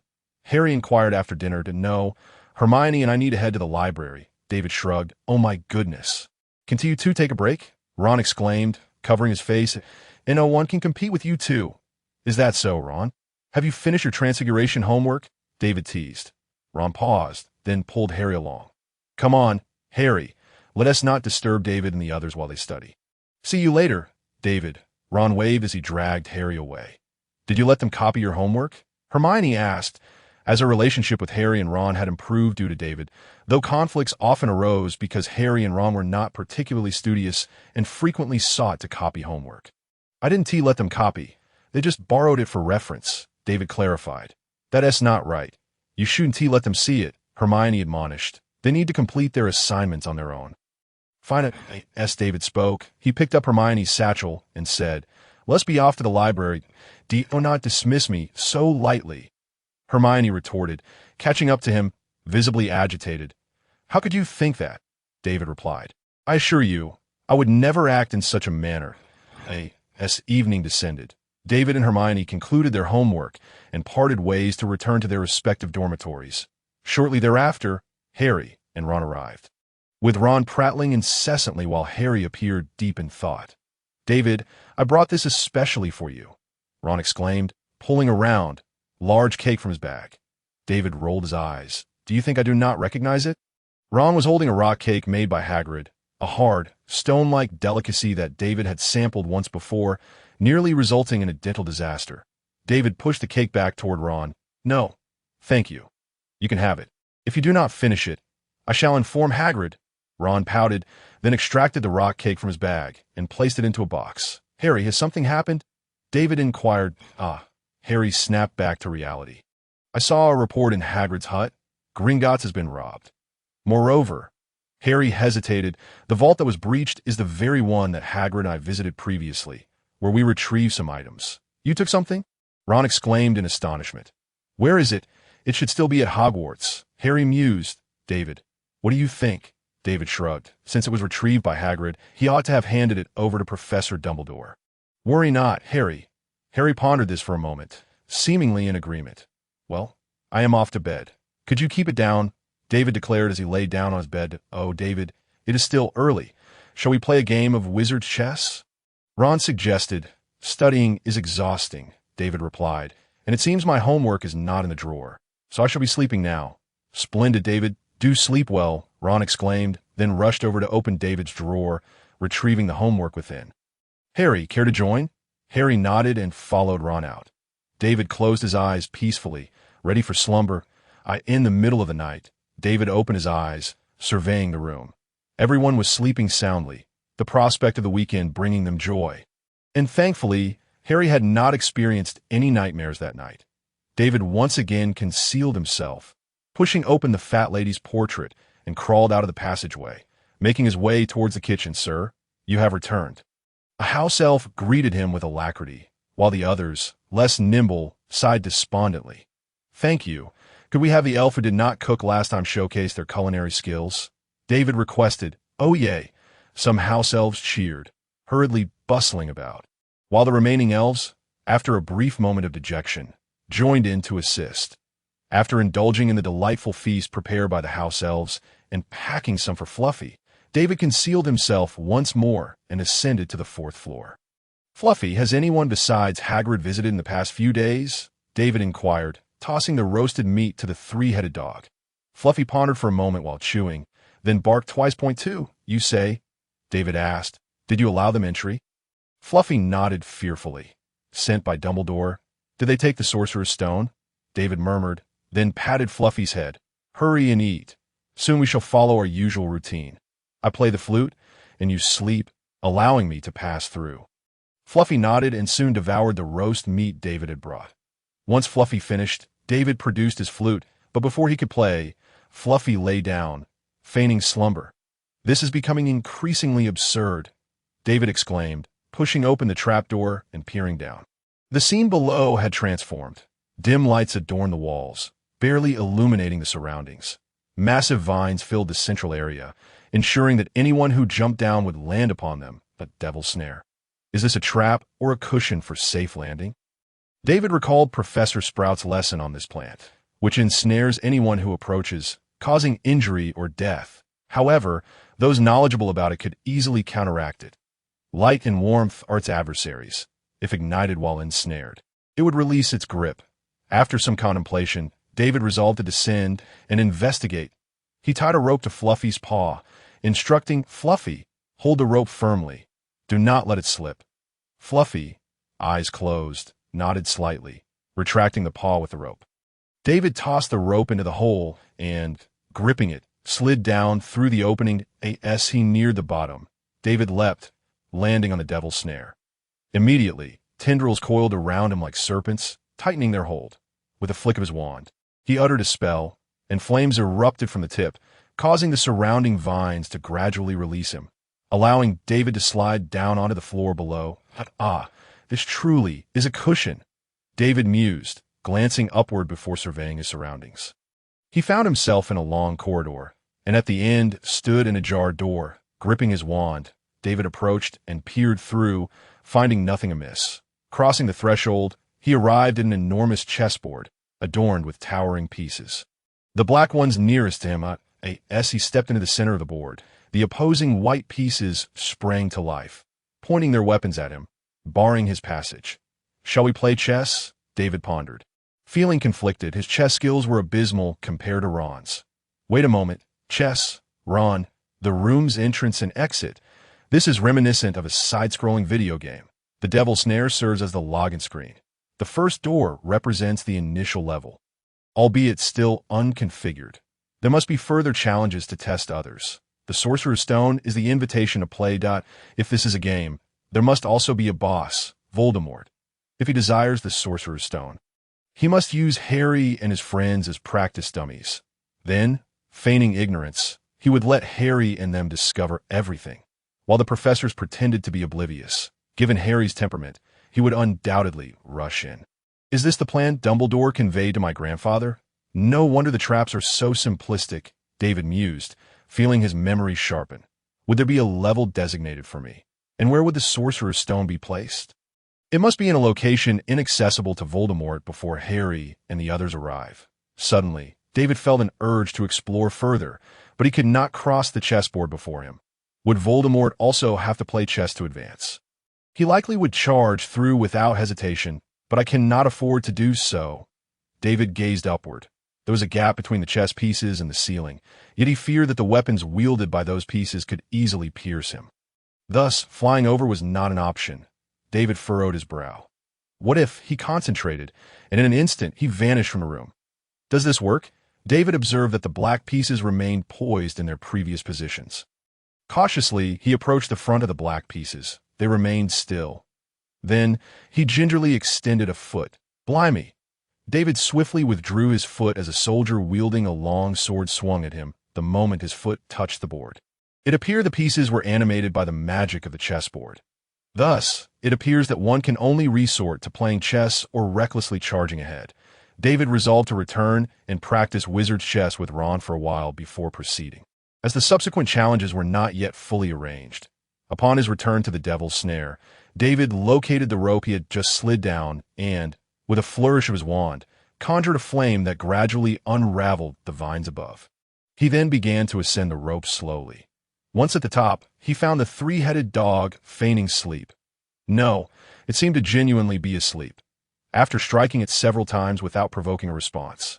David closed the trapdoor behind him and departed. He now needed to return to the dormitory for a brief rest. When David awoke again, it was already noon.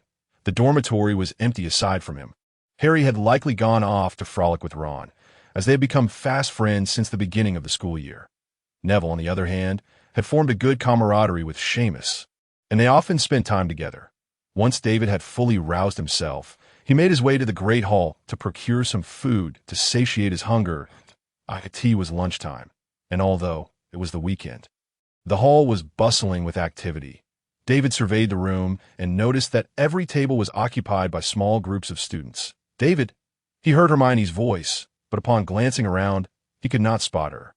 Over here, this way to make tea last. David spotted her, standing beside a table at the edge. Waving him over, he hurried to her side, finding Hermione seated alone at half of the table. Did you just wake up? She inquired. David nodded, and, using his wand to tap rhythmically on the plate before him, a plethora of food materialized. Did you have nightmares again last night? No, David replied after swallowing a mouthful. I just went to bed a bit late. Is that so? Hermione mused, then shifted the topic. By the way, do you know how to play wizard's chess? David seized the moment to redirect the conversation. Wizard's chess? What is that like? Hermione asked, a hint of confusion in her tone. It's similar to international chess, David explained, but the pieces can move on their own. I played it a long time ago, Hermione replied, but I'm not very good at it. David's eyes lit up. That's all right. I've only just learned it myself. Shall we have a game? All right, Hermione said after a moment's consideration. Hearing Hermione's agreement, David quickly finished his meal and led her to the Gryffindor common room upon arrival. The room was empty. The Gryffindors prefer to wander around the castle on weekends rather than remain there. Could you wait here for a moment? David asked before dashing to his dormitory to retrieve a box of chess pieces he had recently purchased. Ron's pieces were simply too shabby and often took contrary actions against him. Upon returning to the common room, David set up the chessboard on the table and arranged the pieces. He chose the black pieces, which waved their weapons at him, seemingly encouraging him to play well. Are you ready? David asked. You just need to tell a piece its movement, and it will advance as instructed. Hermione nodded and pointed to a piece. Move forward 2 squares. Yes, she spoke. The pawn glided forward 2 squares, and Hermione's eyes sparkled with newfound interest in the game. David smiled slightly at her enthusiasm. Aha! Hermione, you lost, David exclaimed. Knight, move 2 spaces. The black knight slid beside the white king and knocked it off the board. Again, Hermione huffed, visibly frustrated. After a while, Hermione, you've lost again, David said, crossing his arms. Bishop, move next to the king. The white king was once more sent tumbling off the board, landing in a nearby box, protesting vehemently against Hermione's skills. I don't want to play anymore, Hermione declared, shoving all the pieces into the box and covering it. Let's go to the library, she insisted, grabbing David's hand and pulling him outside the common room. After a few steps, Hermione suddenly realized something, releasing his hand in a hurry, her face slightly flushed. It's all right. I can teach you later, David said cheerfully, having just beaten Hermione, the first to win since he had acquired the wizard's chess set. Hermione scoffed, casting a glare back at David before quickly walking away on Saturday evening. David stealthily slipped out of the dormitory once more, but this time he did not intend to visit the 3-headed dog. He had come to understand the purpose of that place well enough and felt no need to monitor it constantly. Moreover, within a single day's time, the challenges inside would likely remain unchanged. He planned to return after honing his chess skills. For now, he would occasionally check in to see if the 3-headed dog had encountered anyone else. David managed to evade Filch's patrol, and, as Mrs. Norris passed by, she cast a glance at him before scampering off in the opposite direction.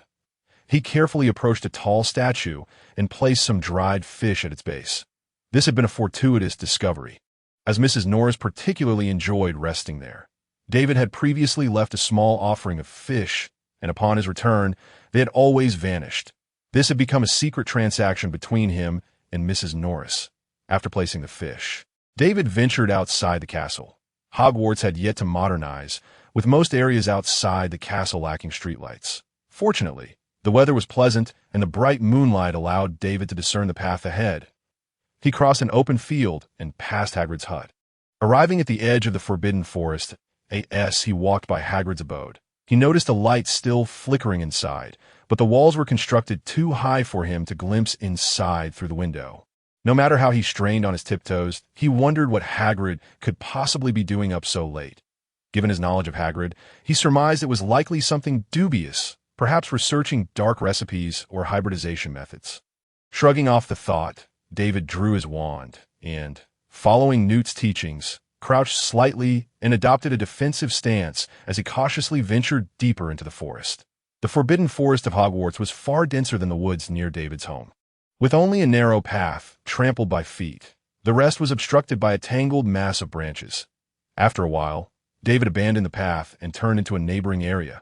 The moonlight was now largely obscured by branches, casting only scattered beams of light. But fortunately, David's eyes had adapted to the dimness, allowing him to see most surrounding objects. After walking a few paces, David halted, having noticed something unusual on the ground while on the path.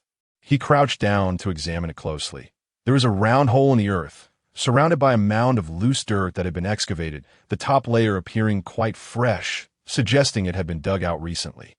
Scattered atop the dirt were some gray and white tufts of fur, along with a series of mismatched footprints leading outward. David picked up a few strands of fur, scrutinizing them before bending down to sniff. "Is this from a mole?" he wondered. The mole was a magical creature that spent most of its time underground, feeding on gnomes or rodents, and only emerged to bask in the sun on pleasant days. After contemplating for a moment, he waved his wand, and utilizing the remnants of the mole's fur, a golden mist coalesced at the entrance of the hole, forming the image of an animal with a flattened head, elongated body, and short limbs that, "Oh, it really is." David trailed the golden ferret, hastening along the path, where he discovered some fine tufts of fur amidst the bushes, tree bark, and roots. Suddenly, the golden ferret dashed forward and vanished from sight. Upon reaching the spot, David beheld three creatures identical to the golden ferret. One was a mottled gray and white, while the other two were pure white. The larger gray one was likely the parent of the white ferret, either the father or mother. "What a fool!" exclaimed the gray ferret, glancing in David's direction. This was the flaw in David's enchantment. When he sought out magical creatures, they invariably sensed his presence as well. Thus, it was only effective for locating timid and unafraid beings. Come out, fool, fool," chimed in the other two young ferrets. David chuckled as he emerged from the thicket, waving at them. Ferrets were among the few magical creatures capable of speech. Yet their intelligence was limited, preventing them from engaging in genuine conversation. They tended to utter simple phrases, often expletives, the origins of which remained a mystery. "A big fool," the gray ferret continued upon seeing David. As David took a couple of steps closer, the ferrets scurried a few paces away, turning back to shout, "Fool, big fool, come here." Ferrets were generally not very fearful of humans and relished teasing them. Thus, they engaged in a playful game of chase, with David and the three ferrets retreating deeper into the forest. Suddenly, David was struck by an unbearable stench. Be careful," he urgently warned the three ferrets ahead. Yet, they appeared oblivious, continuing to dart forward. After a short distance, a massive hand emerged from the shadows, seizing one of the snow-white ferrets. Then, a towering figure, easily over 3 meters tall, stepped out from behind a tree. Its bald head and muscular body resembling stone, adorned with fine tufts of fur. The flat, calloused feet moved, causing the ground to tremble beneath David. The thick iron chain hung from its neck, suggesting it had been kept here by someone. "A mountain giant? Is this the one that stormed into Hogwarts?" David furrowed his brow. The mountain giant, not content with capturing one ferret, swung its other hand towards the remaining two, but its movements were too sluggish, allowing the ferrets to evade easily. Had it not been for the surprise attack, the captured ferret would not have been caught. After several evasive maneuvers, the ferrets retreated to the limit of the giant's chain, where they shouted and threatened the mountain giant, desperate to rescue their companion. Yet they dared not approach, fully aware of the vast disparity in strength. After several futile attempts, the mountain giant surrendered, bringing the captured ferret closer to its mouth. As the giant's attention fixated on the ferret, David waved his wand. "Release!" The giant's grip loosened, and the small ferret tumbled from its grasp, landing on the giant's belly before bouncing to safety. Just beyond the reach of the chain, David exhaled in relief, believing the immediate danger had passed. The other two ferrets, meanwhile, prepared to rush over to check on their companion, but after taking only a couple of steps, they halted, retreating in fear. The ground echoed with thunderous footsteps, and a larger figure loomed before David. The foul odor intensified, nearly blinding him. In his mind, David cursed profusely. How can there be another one? Has Hogwarts been invaded by giants? Hey, come over here, he called out to the white ferret lying on the ground. However, whether it was stunned by fear or injured, it lay motionless, unresponsive. As the towering giant advanced another step, David contemplated using the summoning charm, but quickly dismissed the idea. Typical summoning charms could not be used to summon living creatures, as the rapid movement might injure them, potentially causing them to be torn apart in transit. However, the modified summoning charm developed by Newt could summon living beings, albeit at a significantly slower speed. Given the distance between the giant and the ferret, it was likely that the ferret would be intercepted mid-flight. The other two ferrets clearly lacked the courage to rescue their companion. If David wished to prevent the ferret from becoming the giant's meal, he had no choice but to act decisively. He swiftly removed his outer Hogwarts robes and cast them aside. While Hogwarts robes were comfortable for everyday wear, they proved cumbersome in battle. Now, with only 3 steps separating the giant from the prostrate ferret, the two concealed ferrets were agitatedly circling, crying out in distress. David took a deep breath, and as the giant took its next step, he waved his wand, conjuring a tall steed that swiftly transformed into a giant. The magical giant let out a bellowing roar and charged at the towering giant, landing a punch on its face that forced it to stagger back, distancing it from the ferret. Seizing the moment, the magical giant pressed its hand against the shoulder of the towering giant, preventing any further advance. While the two giants grappled, David dashed forward a few steps. Bending slightly to evade another giant's swing, he then sprinted ahead, leaping to snatch the fallen ferret and rolling to the side. A resounding crash echoed behind him as the giant's hand slammed down where he had just been, sending debris flying into his face, narrowly avoiding a gruesome fate. Once outside the reach of the giant's chain, David leaned against a large tree to catch his breath, striving to regain his composure. After calming down, he carefully examined the ferret in his hands. Its skin bore no wounds, its bones were intact, and its breathing was steady. Remarkably, it seemed unharmed, merely startled. David breathed a sigh of relief, and the other two ferrets circled his feet. Chirping excitedly, "It's all right," he reassured them, setting the ferret down before them. The gray ferret approached cautiously, sniffing over its companion, and, upon confirming its safety, seemed to relax, chattering appreciatively at David. Crouching down, David gently stroked the ferret's soft fur, reminiscent of petting a cat. The moment his fingers brushed against the gray ferret, it wobbled slightly, almost collapsing to the ground, blinking its round eyes in confusion, seemingly perplexed by the sudden weakness it felt after being touched by this stranger. A surge of joy filled David as a new entry appeared in his mental compendium as he reached out again to pet the ferret, but it darted away, displaying a newfound wariness. David shrugged in resignation and turned his attention back to the ongoing struggle between the two giants. The magical giant, now unrestrained by David's control, appeared somewhat dazed, solely focused on overpowering the towering giant, remaining unfazed by its retaliatory strikes. Fortunately, it seemed that the giant's attacks could not transfer damage to David, as he felt no repercussions despite enduring numerous blows. "I it that ordinary strikes cannot harm me," David pondered, contemplating his next move. Then how about this? He directed the magical giant to take advantage of the towering giant's moment of distraction, landing a punch directly into its gaping mouth. The towering giant winced in pain, its eyes narrowing in shock, before it furiously seized the magical giant's hand and bit down, severing the magical giant's arm in the process. David crouched down, feeling a sharp, searing pain coursing through him, though it subsided quickly, allowing him to endure. "So I must inflict damage on the summoned creature to feel the consequences."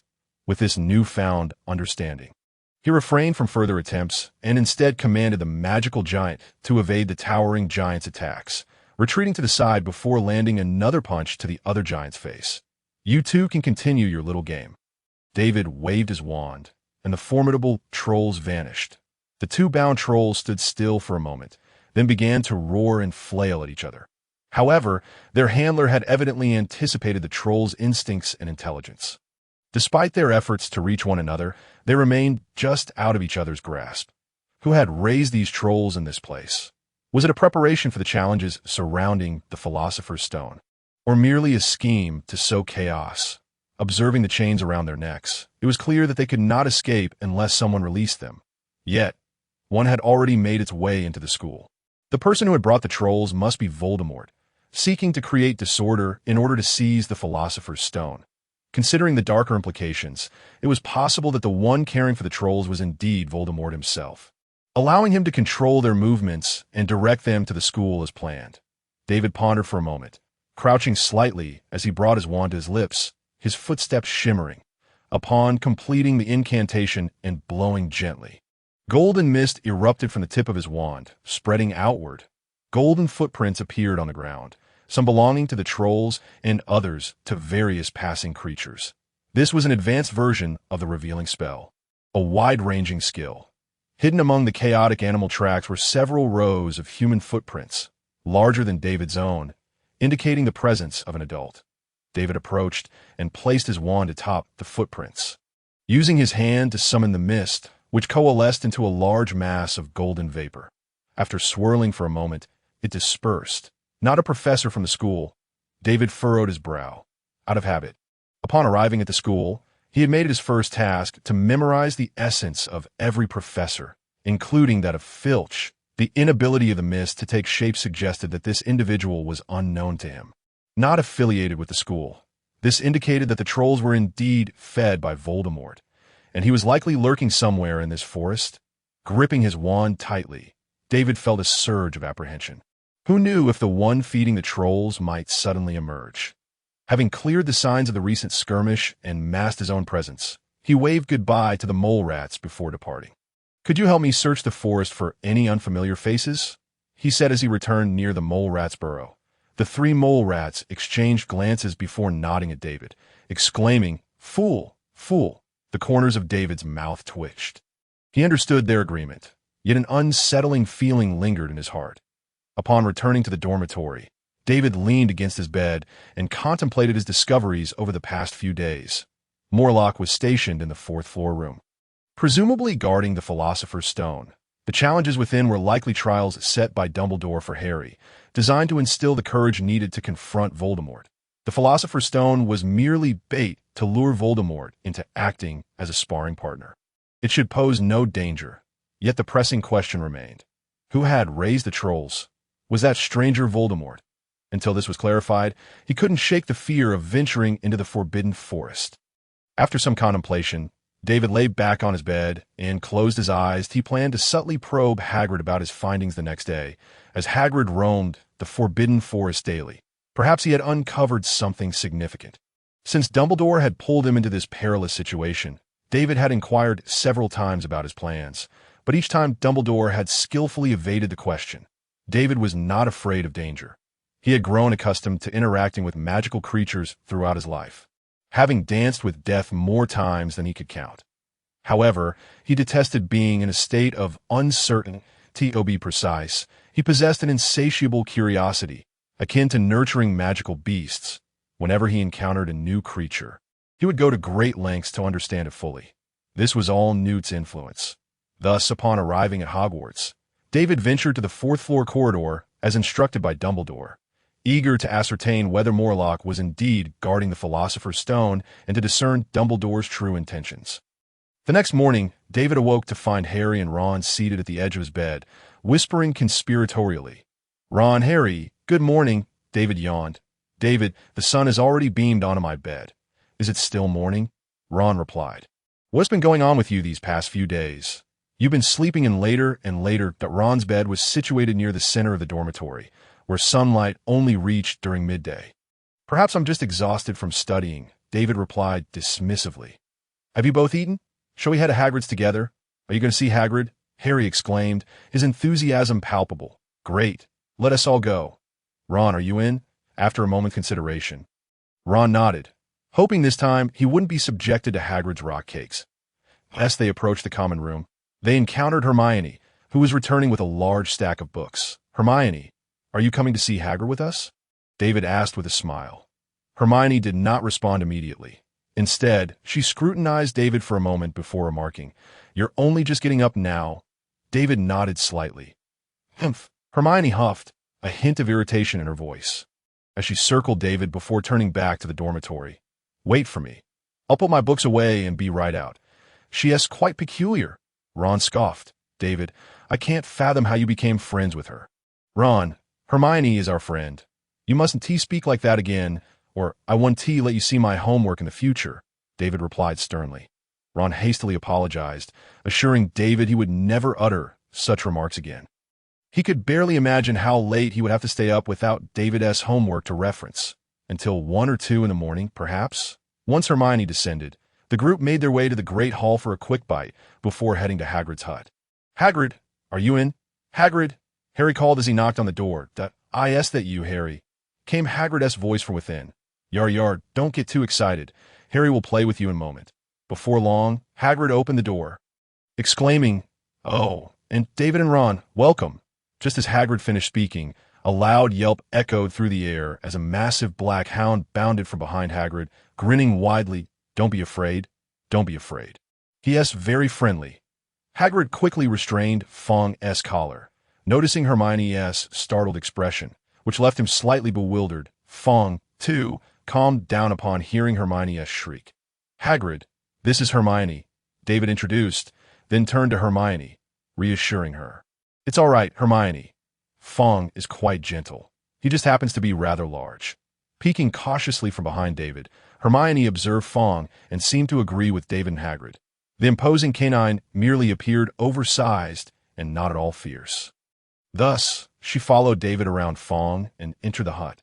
Once seated, Hagrid rummaged through a cupboard and produced a jar, extracting several round, small cakes. "Hagrid, no thanks, we just ate in the Great Hall." Harry and Ron quickly waved their hands. "That's simply one tea do. It's Hermione's first time here.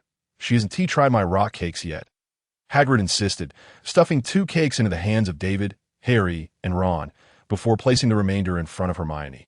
Apologizing for earlier, Harry and Ron held the rock cakes with expressions of mild despair. One bite of those would surely take years off their teeth. Hermione, however, displayed keen interest. She picked up a piece, examined it, and then took a gentle bite, only to find it too tough. Undeterred, she bit down harder, successfully tearing a chunk from the cake, though her expression revealed it was far from pleasant. "What's wrong?" "Hermione, not to your taste?" Hagrid inquired. "No, it's quite good." Hermione forced a smile. "That is splendid. I was worried you might not be able to handle it." "Harry and Ron absolutely adore them," Hagrid replied. Hagrid finished speaking with a smile, then turned and began rummaging through the cupboard, preparing to brew another cup of tea for David and the others. Meanwhile, David beamed with delight, seizing the opportunity while Hagrid's back was turned to cast an expansion charm on a rock cake with his wand. Instantly, the cake swelled in size, allowing David to take a substantial bite with ease. Although it still left much to be desired in terms of flavor, it was certainly preferable to eating stones. After savoring a mouthful, David raised his eyebrows triumphantly at Hermione. Then, Hermione gave David a forceful jab, glaring as she handed him the rock cake in her hand, having yet to master the expansion charm. Observing this, Harry and Ron's eyes lit up, eagerly offering their rock cakes to David. When Hagrid finally turned around with the tea leaves, he found the group devouring the cakes he had made, his eyes crinkling with joy, revealing 2 rows of gleaming white teeth. "What brings you all here today?" Hagrid inquired, placing a large teacup in front of each of them. David was curious about the tea leaves, noticing they seemed almost as large as half his palm. "It's nothing, Hagrid. We just came to see you," David replied. After chatting for a while, David feigned nonchalance and asked, "Hagrid, are there many magical creatures in the Forbidden Forest?" Upon uttering these words, he sensed Hermione's gaze turn icy beside him. "Of course," Hagrid exclaimed enthusiastically, oblivious to Hermione's demeanor. "The Forbidden Forest is home to unicorns, live crabs, and acromantulas." Hagrid leaned closer to David and whispered, "The acromantula is one I raised myself. Its name is Aragog. And I even found a mate. They have quite a few little spiders now. I'll take you to see them one day." "Hagrid," Hermione interjected angrily, "Professor Dumbledore has stated that students are forbidden from entering the forest." "Oh." Hagrid fell silent for a moment, then exclaimed cheerfully, "I can ask Dumbledore for permission. He'll agree, as he trusts me to keep David safe." "Thank you, Hagrid, but are there trolls in the Forbidden Forest?" David inquired, intrigued. "I've heard my grandfather say that trolls are enormous and incredibly strong. One punch could break a small tree, right, Hagrid?" "Huh." Hagrid began, but quickly halted, his gaze becoming somewhat distant. "Trolls. How could there be such dangerous creatures in the Forbidden Forest? There aren't any, definitely none. Hagrid surely must know about the trolls in the forest, but then they weren't raised by Voldemort. Right? And they certainly weren't professors from the school. Who could they be?" After pondering for a moment, David couldn't come up with an answer and sighed. "Is that so? What a pity." Compared to Hagrid's clumsy acting, David's was far more refined. For the remainder of their visit, Hagrid skillfully avoided the topic of the Forbidden Forest, which improved Hermione's mood somewhat. The group discussed everything from Professor Snape to Professor Quirrell, with Harry and Ron unanimously agreeing that Snape was undoubtedly up to no good, as he always seemed to target them. Conversely, Professor Quirrell received favorable remarks from them. Ron recounted how they had been late on their first day due to being stopped by Filch, who insisted they were trying to enter the forbidden fourth floor. Refusing to let them leave at IT was only when Professor Quirrell arrived that they were freed. Otherwise, they might have spent the entire morning with Filch. What kind of fool would venture into that cursed forbidden area? Who knows what sorts of things are in there? And Filch didn't believe us at all. Ron fumed. David could only sip his tea in silence. As dusk approached, David and the others had been at Hagrid's hut for nearly 4 hours. He could tea that moment. Fong was eating the food Hagrid had prepared for him, a plate of charred meat, smeared with some unidentifiable sauce, looking rather sticky. David suddenly understood why the creature had such a foul odor. "Would you all like to stay for dinner?" Hagrid asked, wiping his hand. "I've recently developed some new dishes that you'll surely enjoy."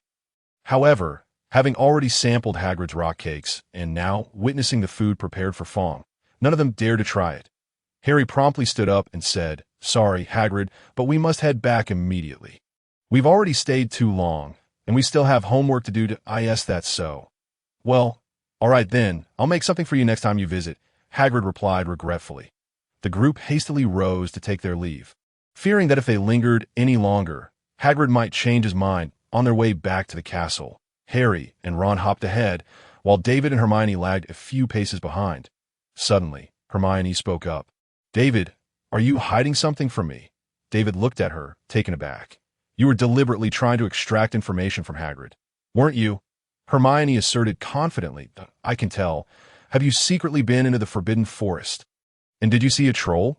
Hermione's keen observation skills were impressive. Harry and Ron, who were my roommates, had failed to notice anything. Yet Hermione could discern it from just a few words. David sighed and turned to look at Hermione intently. "What is it? Do I have something on my face?" Hermione asked, furrowing her brow. "You look truly beautiful today," David said with utmost sincerity. Hermione's eyes widened in surprise, momentarily forgetting to press David further about his visit to the Forbidden Forest. Mission accomplished. David congratulated himself inwardly, recalling how he had once seen Newt do something similar when Tina pressed him about whether Professor Dumbledore had visited him again, and Newt had responded earnestly, "Tina, you look beautiful today." After that, Tina had ceased her inquiries. "I misjudged you, Grandpa. A master is indeed a master, excelling in all aspects." "Harry, Ron, wait for me," David called out, quickly catching up to them. Hermione lingered for a moment before following suit. On Thursday, the Gryffindor common room was filled with two distinctly contrasting atmospheres. One side was jubilant and animated with lively discussions, while the other resembled a somber gathering before an execution.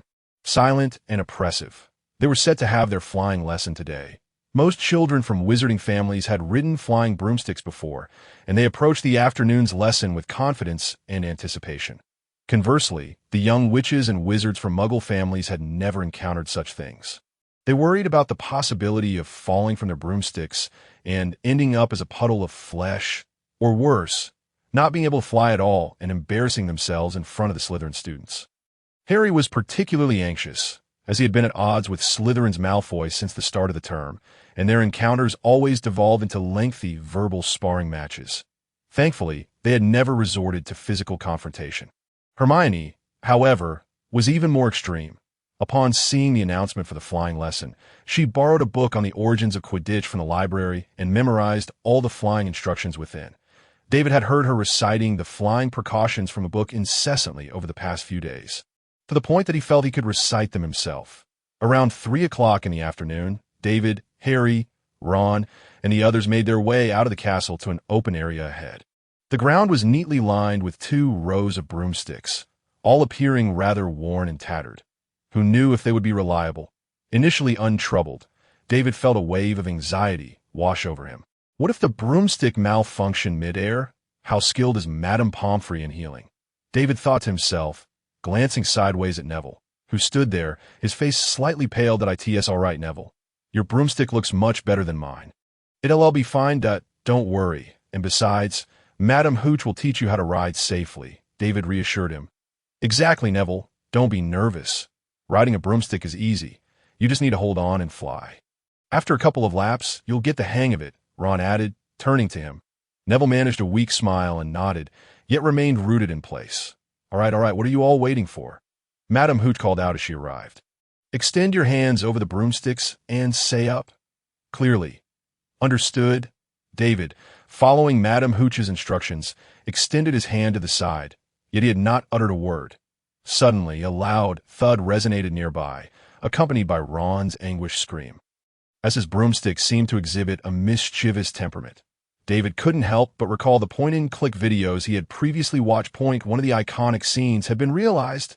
Up, as soon as David uttered the command. The broom leaped from the ground into his grasp. Ron's broom, having struck him, also began to obey. However, Neville's broom rolled across the ground several times before finally leaping into his hand. "Grip the front of the broom with your dominant hand." Madame Hooch called out, during the flight, "You must use this hand to steer the broom's direction. Then mount it, placing your other hand behind the first. Remember to hold on tightly with both hands." Madame Hooch continued. After stating this, she began to move among the ranks, correcting everyone's posture. "Neville, your hand should be positioned a bit farther back, and relax. A body as stiff as a rock cannot control direction in the air." "Malfoy, your hand should be slightly more apart." Madame Hooch instructed. "A bit more." "Yes, just like that. Hold it steady." After a short while, Madame Hooch inspected each student's grip on their brooms. "All right, listen up when I blow the whistle. Use your legs to push off the ground and fly a lap before returning." "Understood?" She surveyed the group. David inhaled deeply, grasping his broom, straining to hear Madame Hooch's whistle. However, after a moment, instead of the anticipated sound, he heard a scream. Turning towards the commotion, he saw Neville frantically soaring into the sky, his grip on the broom clearly unstable. David quickly reached out, prepared to catch Neville, but he was moving too swiftly. All David felt was a gust of wind as Neville ascended into the air, seemingly recalling only Ron's words about simply holding on and flying. "Come down, child. Press down with your front hand to control your descent." Madame Hooch shouted, but the only response was Neville's terrified cries. His broom had completely lost control, and he was now panicking dozens of meters above the ground. A moments later, cheers erupted from the little wizards on the grass as Neville executed a graceful somersault, and his flying path gradually stabilized. Just as everyone thought Neville was flying smoothly, he surprised them again as the tip of his broom shot upwards, veering erratically toward the heavens. Truly a Gryffindor. Pressed down with both hands. Madame Hooch called, her hands forming a cupped shape, seemingly without her wand. After a brief moment of spiraling in the air, as Neville passed a statue atop the castle wall, his school robe snagged on the statue's spear, while the broom merrily darted towards the forbidden forest. "Neville, don't thrash about." David mounted his broom, ready to fly up and rescue him. Yet perhaps due to the distance or Neville's panic, Neville didn't hear David's words. He flailed in fear, and soon his robe could no longer support his weight, causing him to plummet with a scream. David hastily abandoned his broom and drew his wand, chanting, "Wingardium Leviosa." Unfortunately, Neville's descent was too rapid, and in his haste, David's spell missed its mark. "Blast it!" David waved his wand again, this time successfully hitting Neville, but he was already perilously close to the ground. The levitation charm only slowed Neville's fall slightly before he crashed to the earth. Lying on the ground, Neville clutched his wrist, groaning incessantly. It seemed he had sustained an injury. Madame Hooch immediately shooed away the surrounding students and crouched beside Neville to examine him. Thankfully, it was merely a minor sprain. Excellent levitation spell, Mr. Scamander. This will earn Gryffindor 5 points. Thank you, Madame Hooch, David replied, though his attention remained fixed on Neville. Concerned for his condition, I must take this child to Madame Pomfrey. I expect all of you to remain in place and refrain from touching those flying brooms. Or I shall recommend to Dumbledore that you be expelled from Hogwarts, Madame Hooch asserted, glancing sternly around the group. After Madame Hooch helped Neville away, David suddenly heard Malfoy shout, "Look what I've got." Turning, David saw Malfoy clutching a glass orb that was slowly turning a pale red. "This is that big fool's grandmother's memory orb." Malfoy jeered loudly. "Give it to me. It doesn't belong to you." Harry approached, extending his hand. Malfoy shot Harry a sideways glance. "Give it to you? Not a chance." After casting a glance around, he pointed to the tower as pinnacle. I'm going to place it up there. Do you think that big fool will have the courage to retrieve it?" With that, Malfoy laughed heartily and mounted his broom. Soaring into the air, "Don't, Harry, you'll get expelled," Hermione shouted. Yet Harry clearly paid no heed. Seizing his broom and calling out as he chased after Malfoy, "Give it to me, Malfoy. It belongs to Neville." Malfoy, looking down at Harry, taunted, "Oh, I didn't expect you to dare fly up here. Come and get it, if you can catch me." With that, Malfoy ascended higher. Harry said nothing, but he dramatically accelerated, as if his broom had transformed into a firebolt 2000. Malfoy was prepared for this. He deftly maneuvered his broom in midair, easily evading Harry's outstretched hand, causing Harry to fly past him. But Malfoy was unprepared for Harry's next move. In midair, Harry twisted his broom with great force, executing a beautiful arc, and he flew back toward Malfoy. Impressive, David silently marveled, realizing Harry's flying talent was extraordinary, an innate seeker. Glancing at the second-floor window, a thought sparked in his mind on how to prevent Harry from facing repercussions. Malfoy struggled to evade Harry's second attempt. Clearly shaken, as he turned, he nearly toppled off his broom. "Harry, go grab it!" Malfoy shouted, making a throwing motion, sending the memory orb soaring toward the castle wall. Harry quickly redirected his broom toward the glass orb. Just as it was about to collide with the wall, the second-floor window remained unresponsive, its occupants seemingly unaware of the unfolding chaos outside. "Oh dear!" David resignedly raised his wand, casting an amplification charm. "Harry, speed up, or you won't catch the memory orb." As he neared the wall, sharply raised the broom's tip and used the Ronski feint. Harry nodded, instantly accelerating his broom.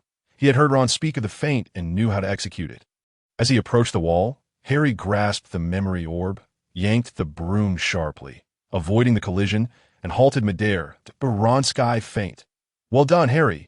David cheered loudly, clapping. While he tucked away his wand, he was confident he could catch Harry if he lost control. Unlike Neville's mishap, as he was prepared this time. "David, what are you doing?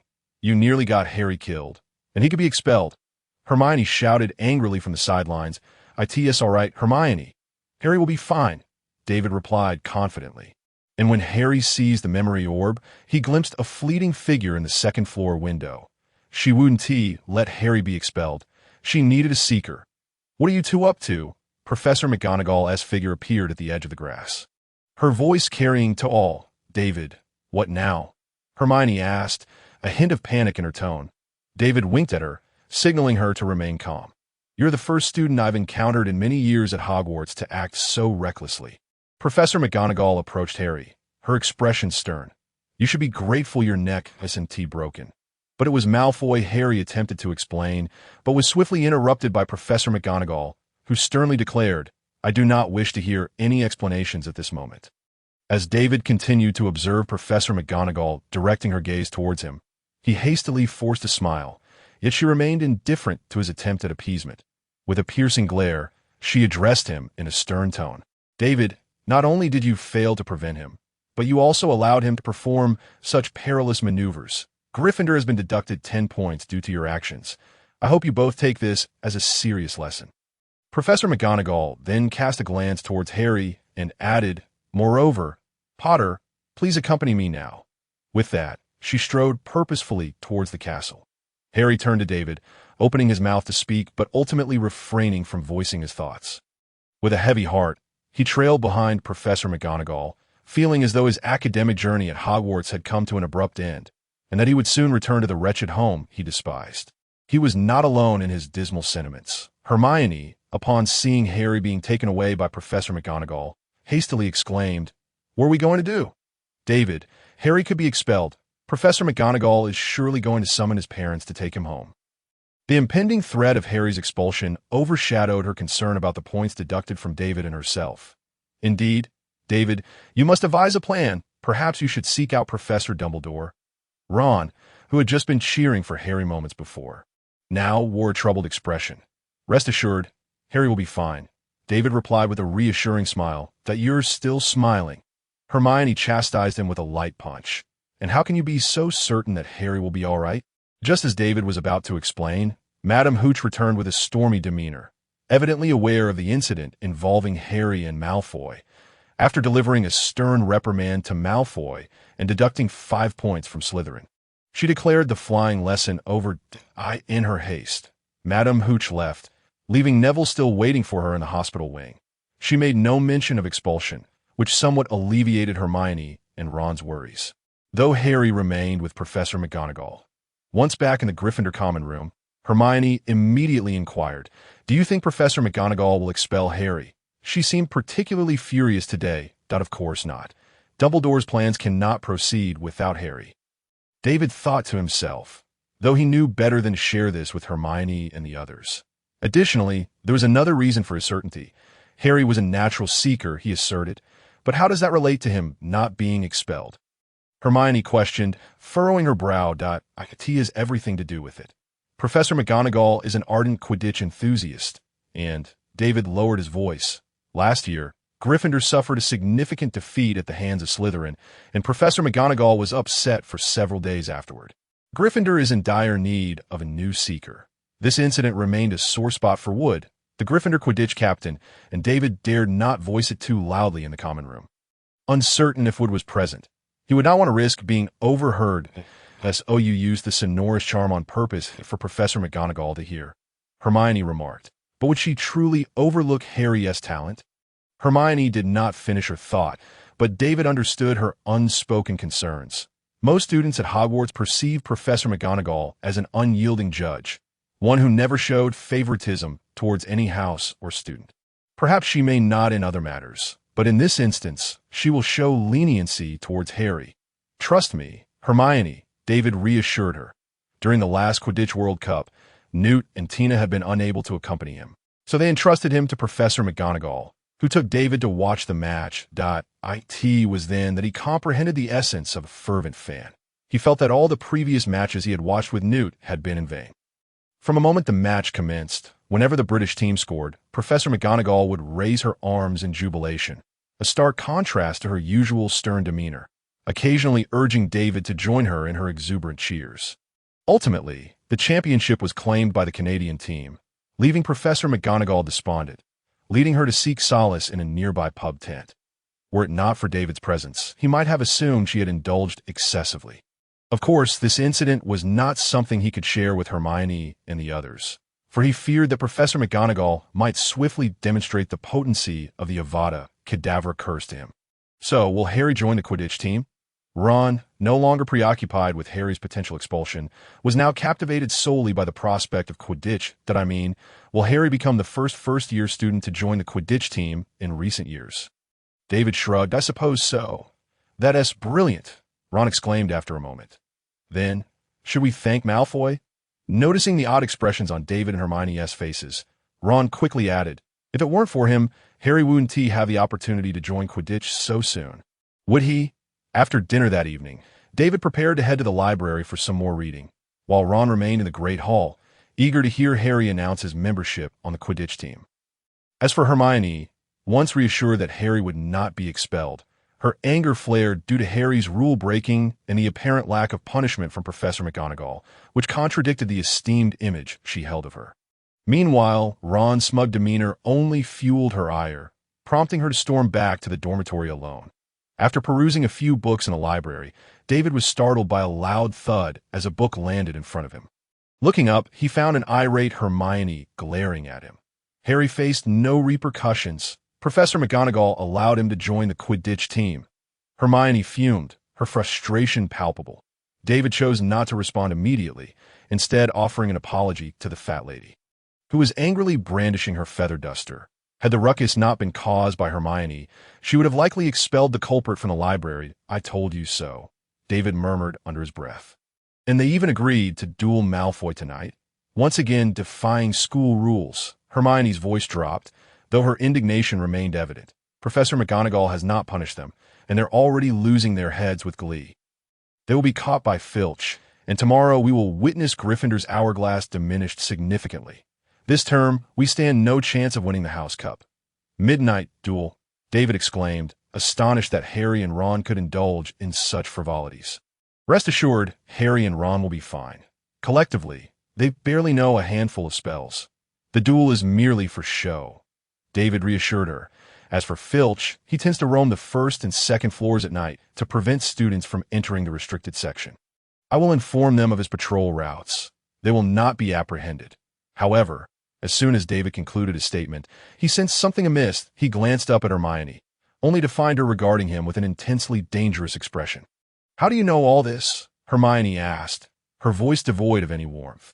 This inquiry interrupted David's thoughts of sneaking into the Forbidden Forest while Harry and Ron were out. How should he respond to this question? He felt under pressure, more so than before. "Just tell me, what's the deal? How many times have you been out at night?" Hermione had dragged David out of the library and into the corridor. After a moment of silence, David replied gravely, "Do you know George and Fred? George and Fred? Ron's two older brothers? The notorious point deductors of Gryffindor?" Hermione frowned. "Are you implying that they took you out or informed you about it?" "Neither," David replied. "I mean to say this has nothing to do with them." "David." Hermione's hair seemed to bristle with fury. David sighed. "I've been out a total of 3 times. You went into the Forbidden Forest?" Professor Dumbledore explicitly stated that students are not permitted to enter the forest, Hermione said, struggling to contain her anger. "And the professor warned you about the dangers. You went 3 times? Actually, I've only ventured into the Forbidden Forest once. The other times, I remained within the castle. Furthermore, before entering the forest, I had thoroughly researched all the magical creatures residing there, and I felt well prepared to handle them," David asserted. "That still sounds exceedingly perilous." Hermione scrutinized David for a moment. "Do you plan to go again?" David remained silent, yet his expression and gaze conveyed the answer to Hermione. "I shall inform Professor Dumbledore." Upon finishing her statement, Hermione turned on her heel and departed. David's lips moved slightly, yet he uttered nothing. After standing still for a moment, he made his way back to the dormitory, feeling little inclination to remain in the library any longer. Upon returning, he found Ron and Harry animatedly engaged in discussion. With Ron instructing Harry on the rules of dueling and techniques he might find useful, David listened for a while, bemused by the odd assortment of moves being described, such as the crotch kick and black tiger heart grab. These were entirely unrelated to magic, and David wondered who had imparted such knowledge to Ron. "David, Harry has joined the Quidditch team, the youngest player in Hogwarts history," Ron exclaimed gleefully upon spotting David. Observing David's calm nod, Ron paused. "Oh, I forgot. You must have already guessed. David, could you teach me a few spells?" Harry inquired, approaching David.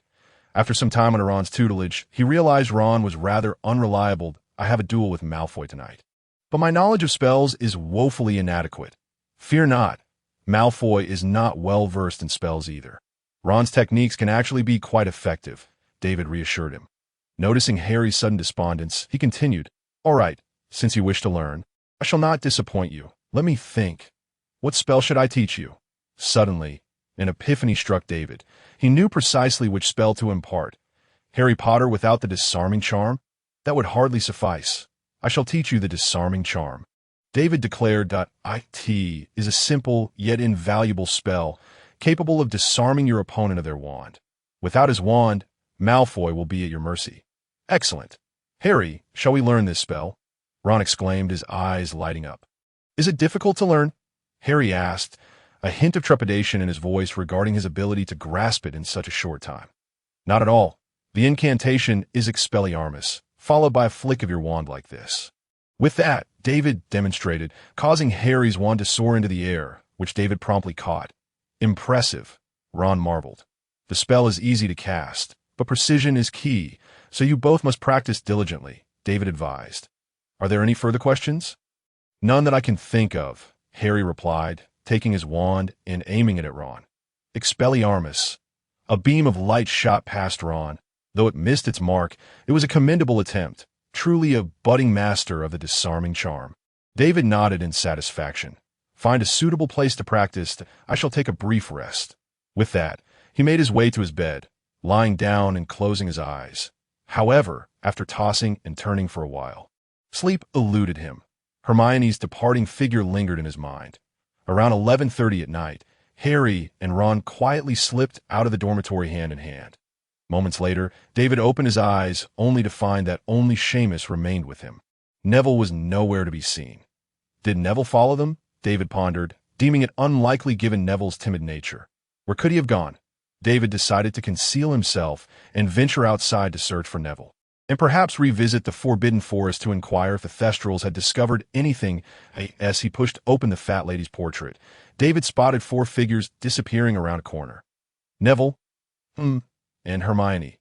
What on earth is this bizarre combination?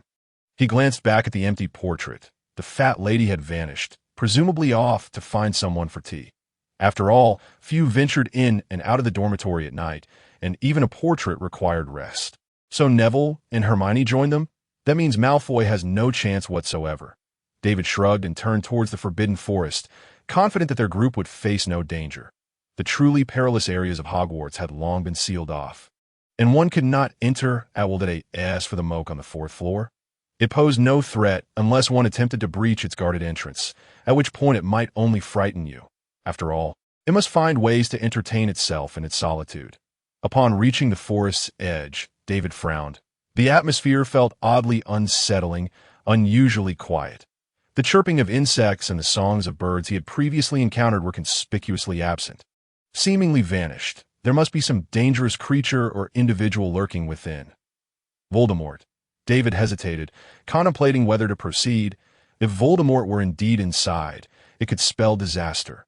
After a moment's reflection, David resolved to turn back. But just as he moved, he heard a rustling behind him. Moments later, a gray thestral darted into view. It scurried to David's side, peering around curiously, seemingly puzzled. Perhaps it sensed David's presence, but could not see him. How did it discover me? David wondered, a thought flashing through his mind as he dispelled his invisibility charm.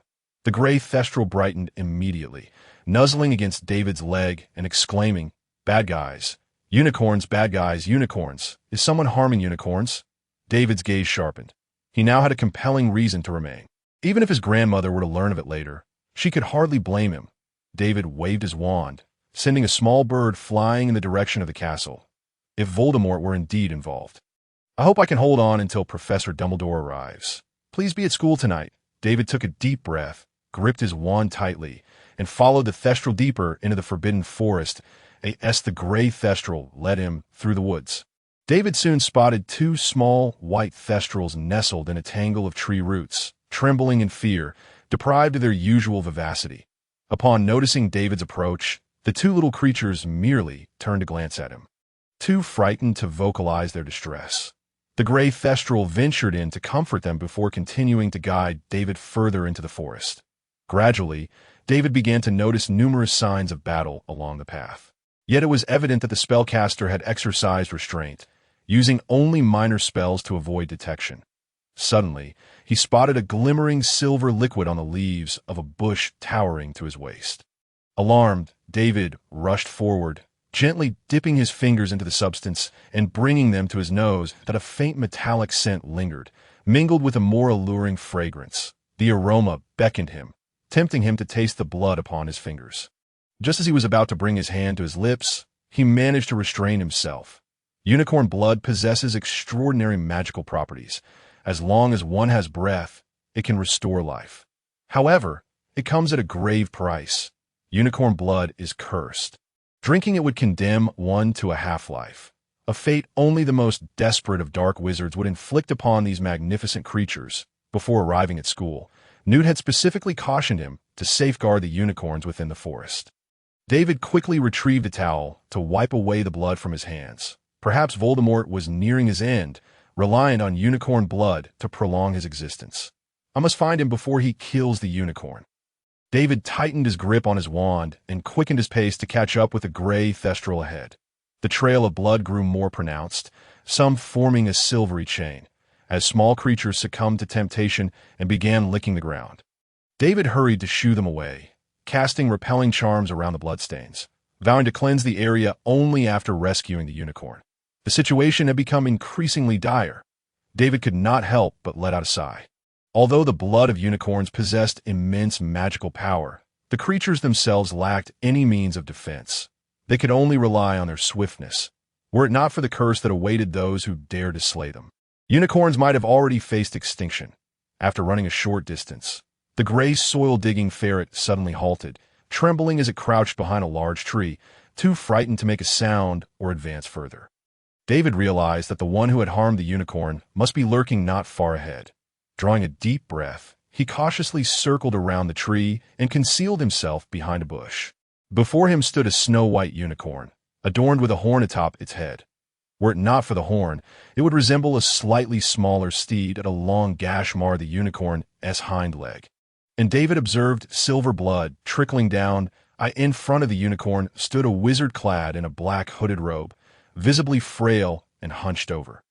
Even from a distance, David could hear his labored breathing.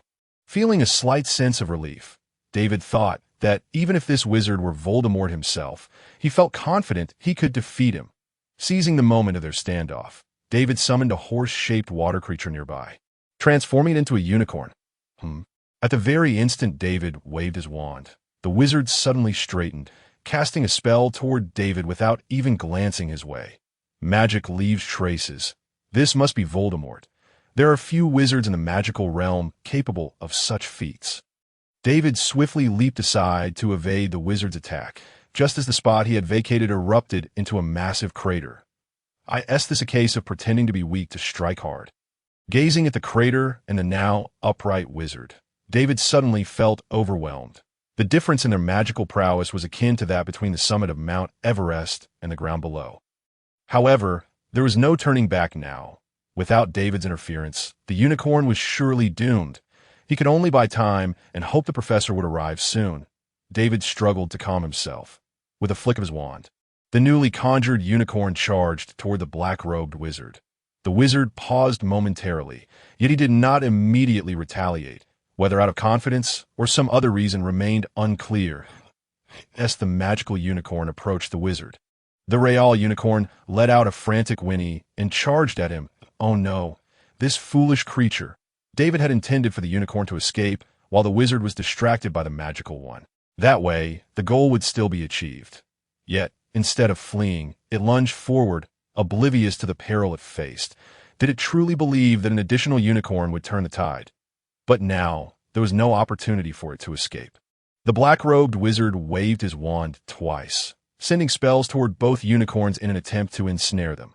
Cursing under his breath, David hastily transformed the horse-shaped water creature into a giant, leaping forward to intercept the wizard's attack while simultaneously delivering a punch toward the wizard. Yet, such an assault posed no threat to a master of magic. As David's fist neared the black-robed wizard, a shimmering shield of light enveloped him, deflecting the giant's blow. The wizard regarded the giant with curiosity, seemingly pondering what manner of creature it was. While he waved his hand, David gritted his teeth against the pain and leaped aside just as the tree he had taken cover behind was uprooted with a thunderous crash. The disparity in their strengths was simply insurmountable. David quickly flipped to another page of the tome, and a fearsome three-headed dog sprang forth from the side of the black-robed wizard. Portions of its form appeared somewhat ethereal.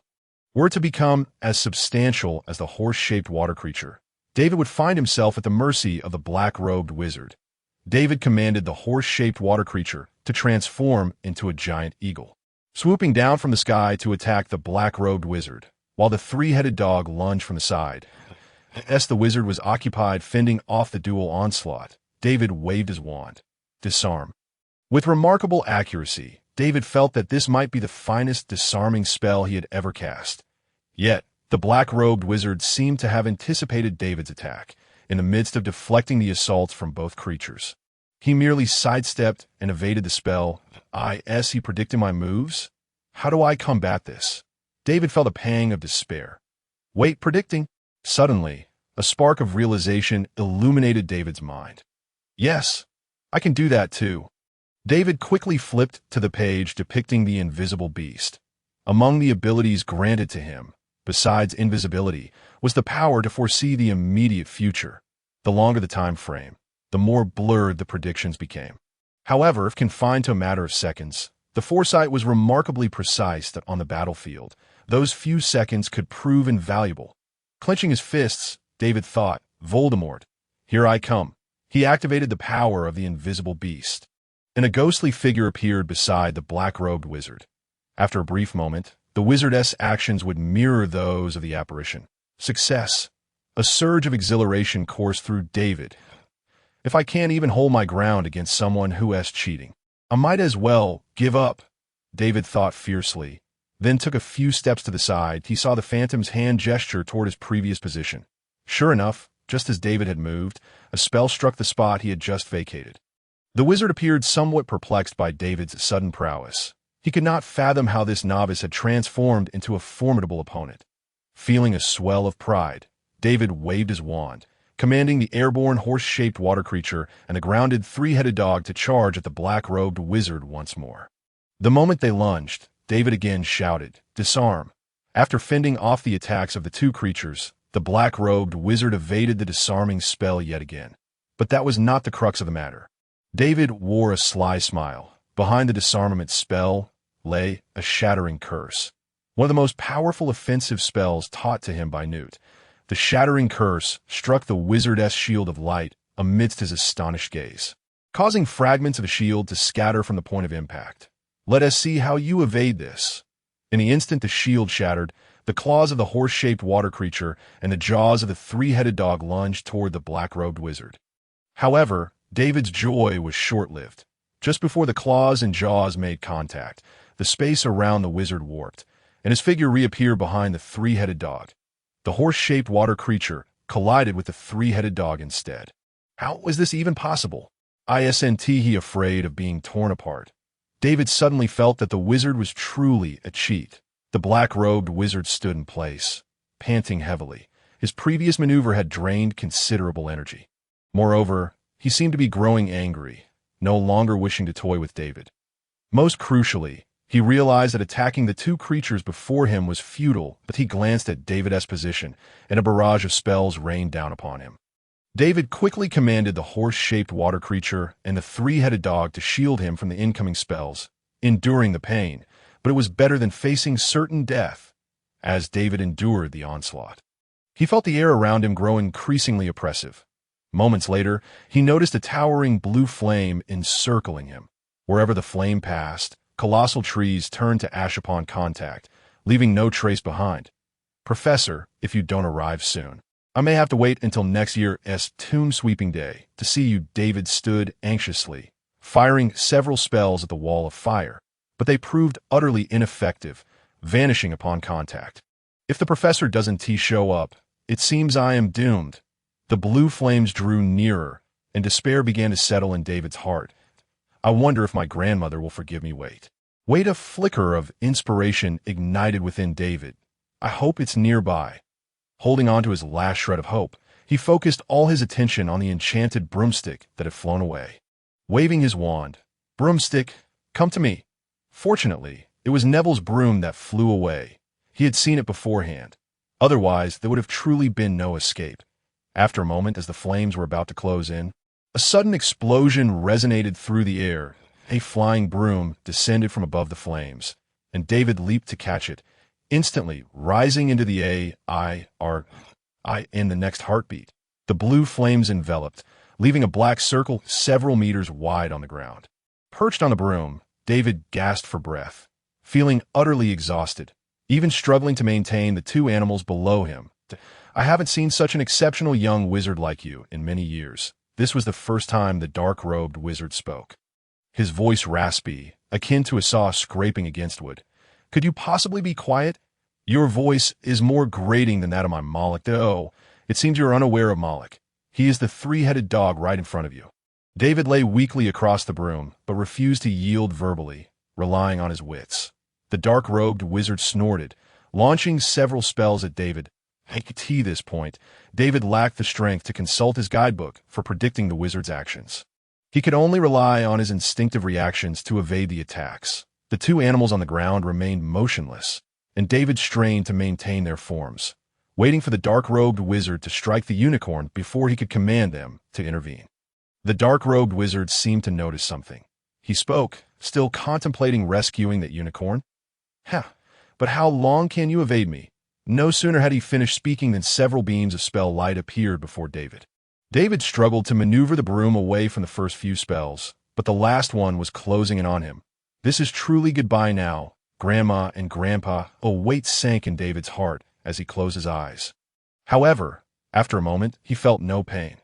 Opening his eyes, he discovered a layer of armor-like substance enveloping him, a protective effect, and the dark-robed wizard had vanished. Professor, have you arrived? David said weakly. David, I didn't expect you to perform so admirably. Professor Dumbledore emerged from behind a large tree. Have you been here long? David gradually guided the broom down to the ground. Out of course, I am not yet so old that I cannot keep up. Dumbledore replied, I arrived shortly after receiving your message, but seeing you still in a standoff, I refrained from intervening. The spell you cast was quite impressive, very imaginative. I almost couldn't resist stepping in. Dumbledore winked at David. David rolled his eyes. Ignoring Dumbledore, he endeavored to clear his mind, ensuring it was devoid of any ill thoughts. Then he struggled to walk towards the unicorn that had retreated to the side. Dumbledore stood at a distance, refraining from approaching, lest the unicorn bolt away. Upon reaching the unicorn, David soothed it into lying down and examined its wounds, noting that in the deeper areas, bone was visible. Damn that wretch, David cursed softly, then added, I will help you stitch those wounds shortly. Bear with me. Uncertain if the unicorn understood, David produced a vial of potion and applied it around its wounds to alleviate the pain. The unicorn flinched slightly at the moment of application, but soon calmed down, now regarding David favorably. Once the potion was administered, David meticulously sewed up the unicorn's wounds, then applied more potion around the area and bandaged it. I will return tomorrow to change your potion, David said, plucking a few hairs from its coat and placing them in a small vial.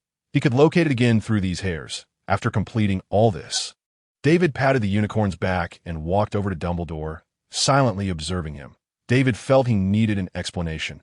Dumbledore smiled gently. David, let us first enjoy a cup of hot chocolate in my office and then rest a bit. Shall we?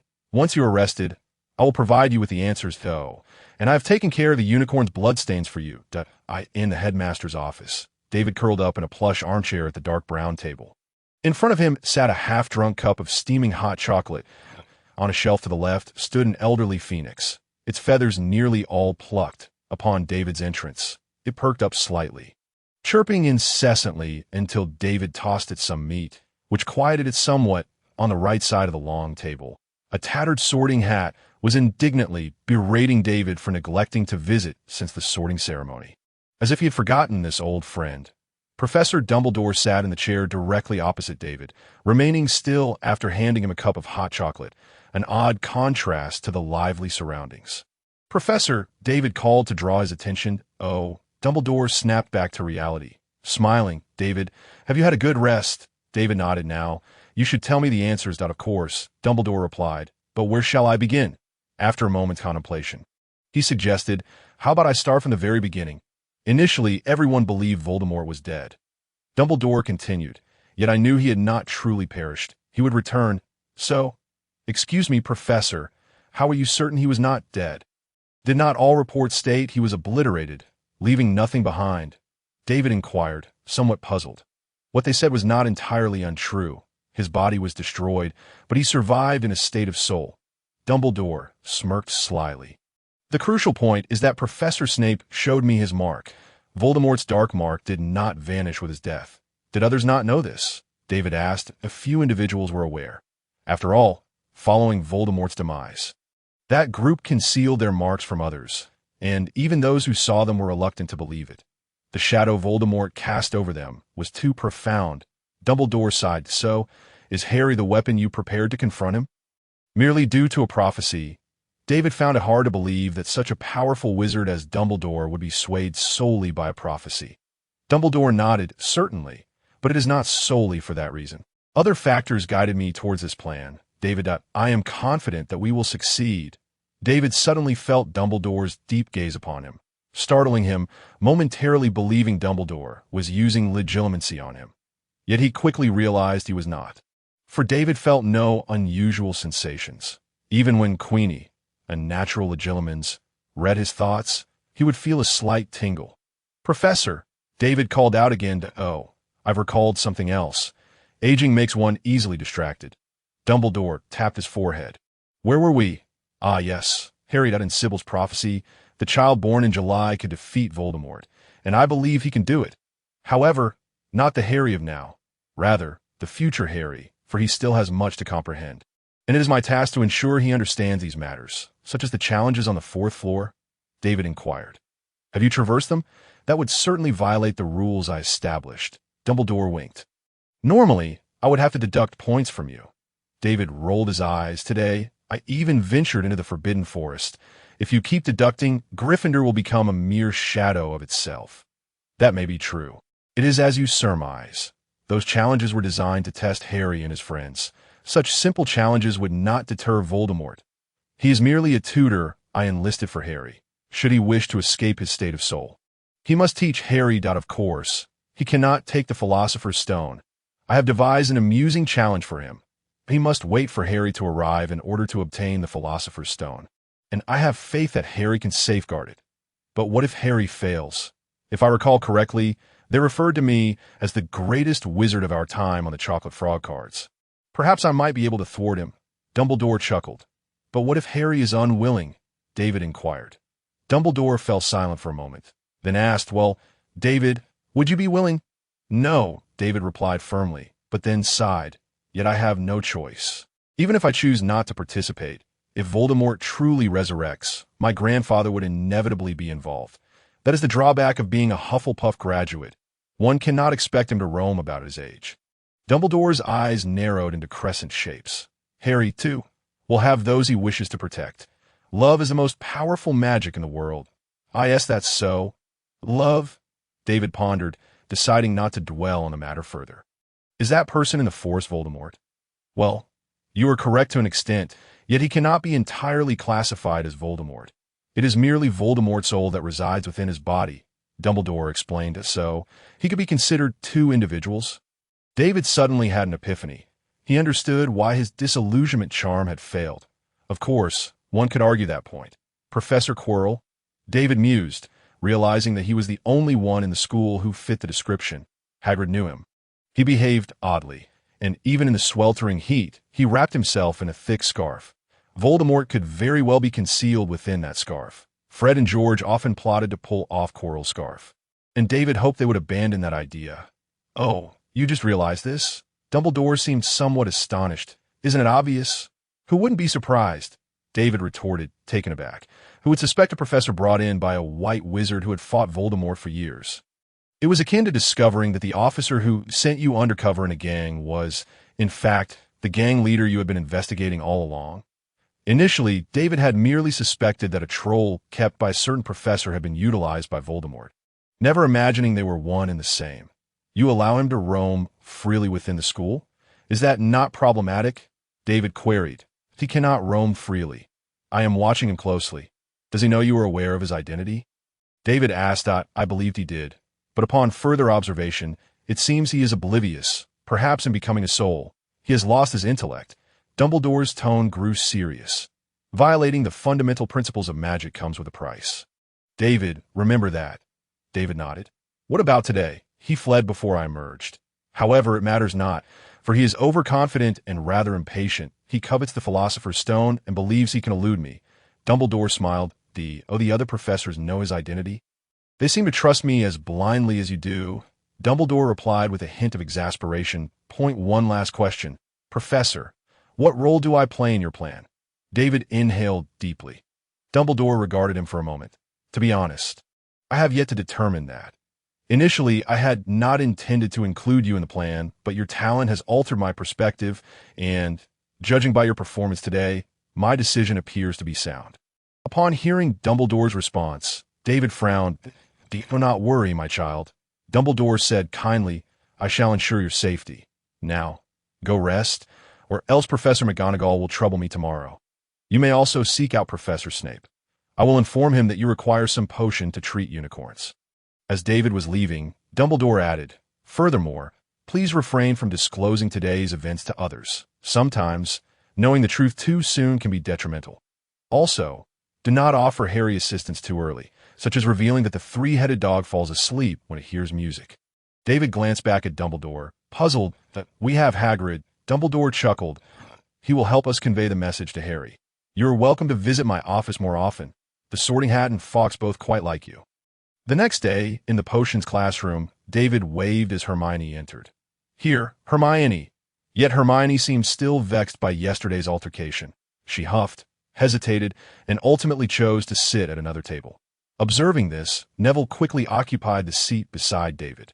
Although David felt somewhat drowsy, he managed to cope with the potions class without difficulty. This allowed Neville to have the safest and most enjoyable potions lesson since the term began. He merely needed to follow David's instructions without making a single mistake. After class, as David prepared to approach Hermione, he was dragged back to the dormitory by Harry and Ron. What is the matter? David inquired. Perplexed, David. Do you know about the three-headed dog? Harry exclaimed eagerly. Fluffy, weren't you supposed to duel last night? Yes, I know. Why do you ask? David responded. It's all Malfoy's fault. He tricked us last night. He didn't even show up, leaving us. Ron's voice dropped slightly, leaving us to be caught by Filch that we managed to hide in a room. And in that room, we saw a massive dog with 3 heads, each nearly the size of half of me. Ron shuddered, as if still haunted by the encounter. A 3-headed dog? I didn't expect Hogwarts to have one, especially within the castle. David feigned surprise. Is it dangerous? I mean, can it effectively guard something? Harry asked. Absolutely. If one were to rank magical creatures by their level of danger, it would undoubtedly be among the top contenders. David asserted decisively. Harry and Ron exchanged glances, and Harry continued. We saw a trapdoor beneath the dog's paws. We believe Hagrid might have concealed something there. That's so. David stroked his chin thoughtfully. You know the dog's weakness? Ron asked eagerly. David shrugged. Not quite. A 3-headed dog is no ordinary creature, and I have never encountered one that. All right. Harry and Ron appeared somewhat dejected. Well, I am off to the library now. Would you like to join me? Perhaps we might find some clues about the 3-headed dog there. David stood up. Ron and Harry shook their heads. Compared to reading, they felt that not knowing the dog's weakness was of little consequence. Upon entering the library, David noticed that it was already quite populated. He wandered around for a while before finding an unoccupied table in a corner.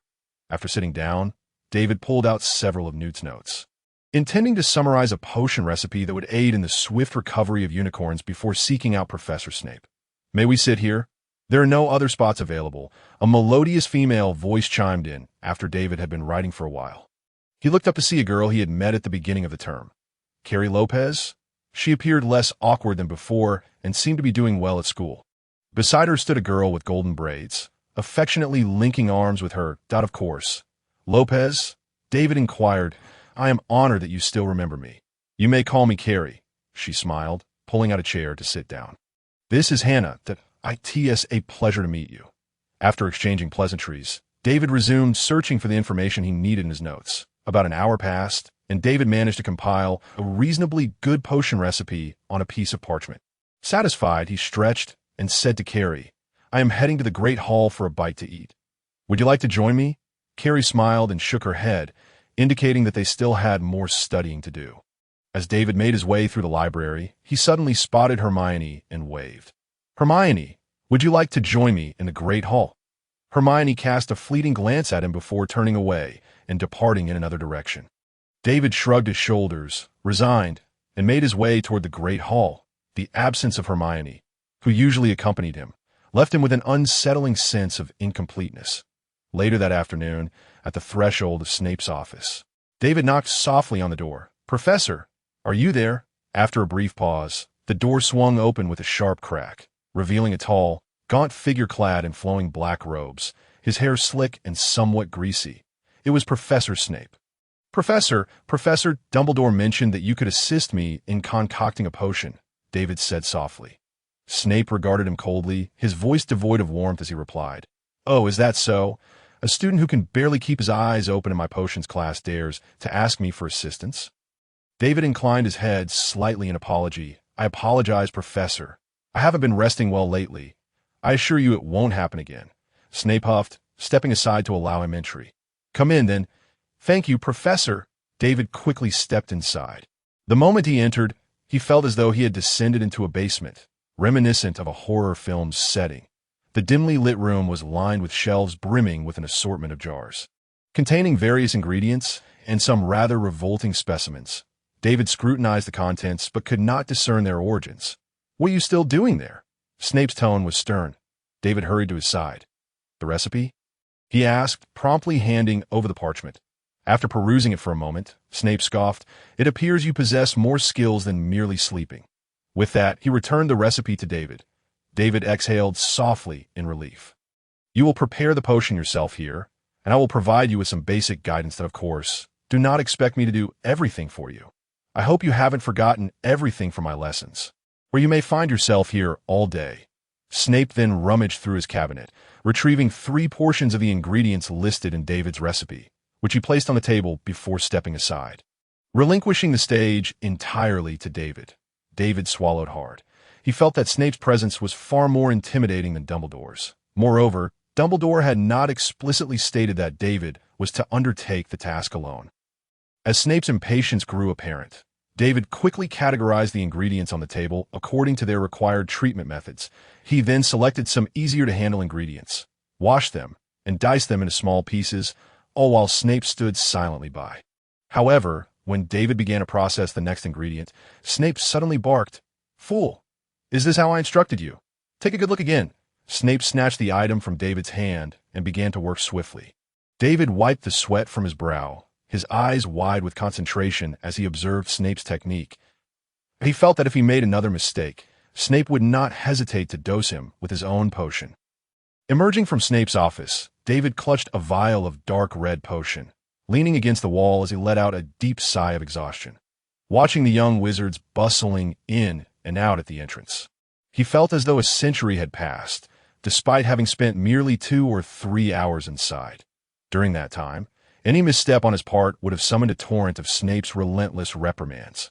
In such an atmosphere, he could only tread carefully, striving to avoid any errors. But how could one manage to be flawless?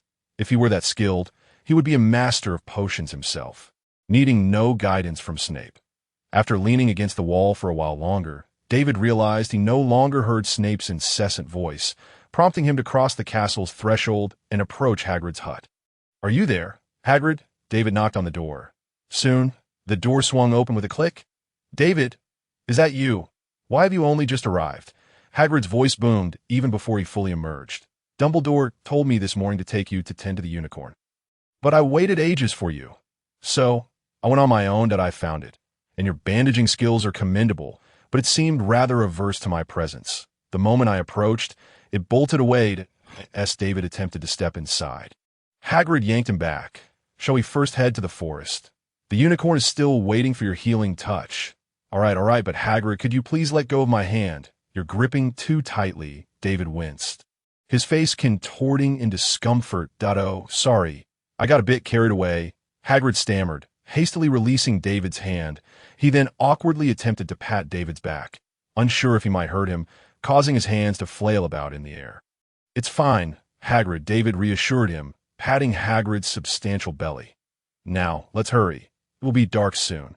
Hagrid nodded, turning to retrieve a massive stone crossbow from the wall, handing David the rope tethering Fong. Upon reaching the forest's edge, David produced a small vial containing unicorn hair and waved his wand gently. Hair compass, a long, snow-white strand of unicorn hair floated out of the vial, swirling in the air before gradually drifting in one direction. "That spell is truly remarkable," Hagrid exclaimed, his eyes glued to the floating hair. "Can you teach me?" Before David could respond, Hagrid's mood dampened. "Oh, I forgot. I can no longer learn magic." His voice was heavy with regret.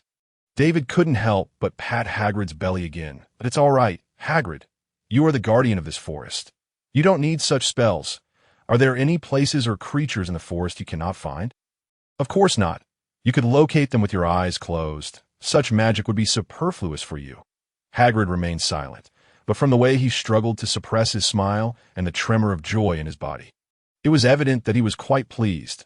After wandering through the forest for some time, a rustling sound suddenly emanated from David's left. "Who goes there?"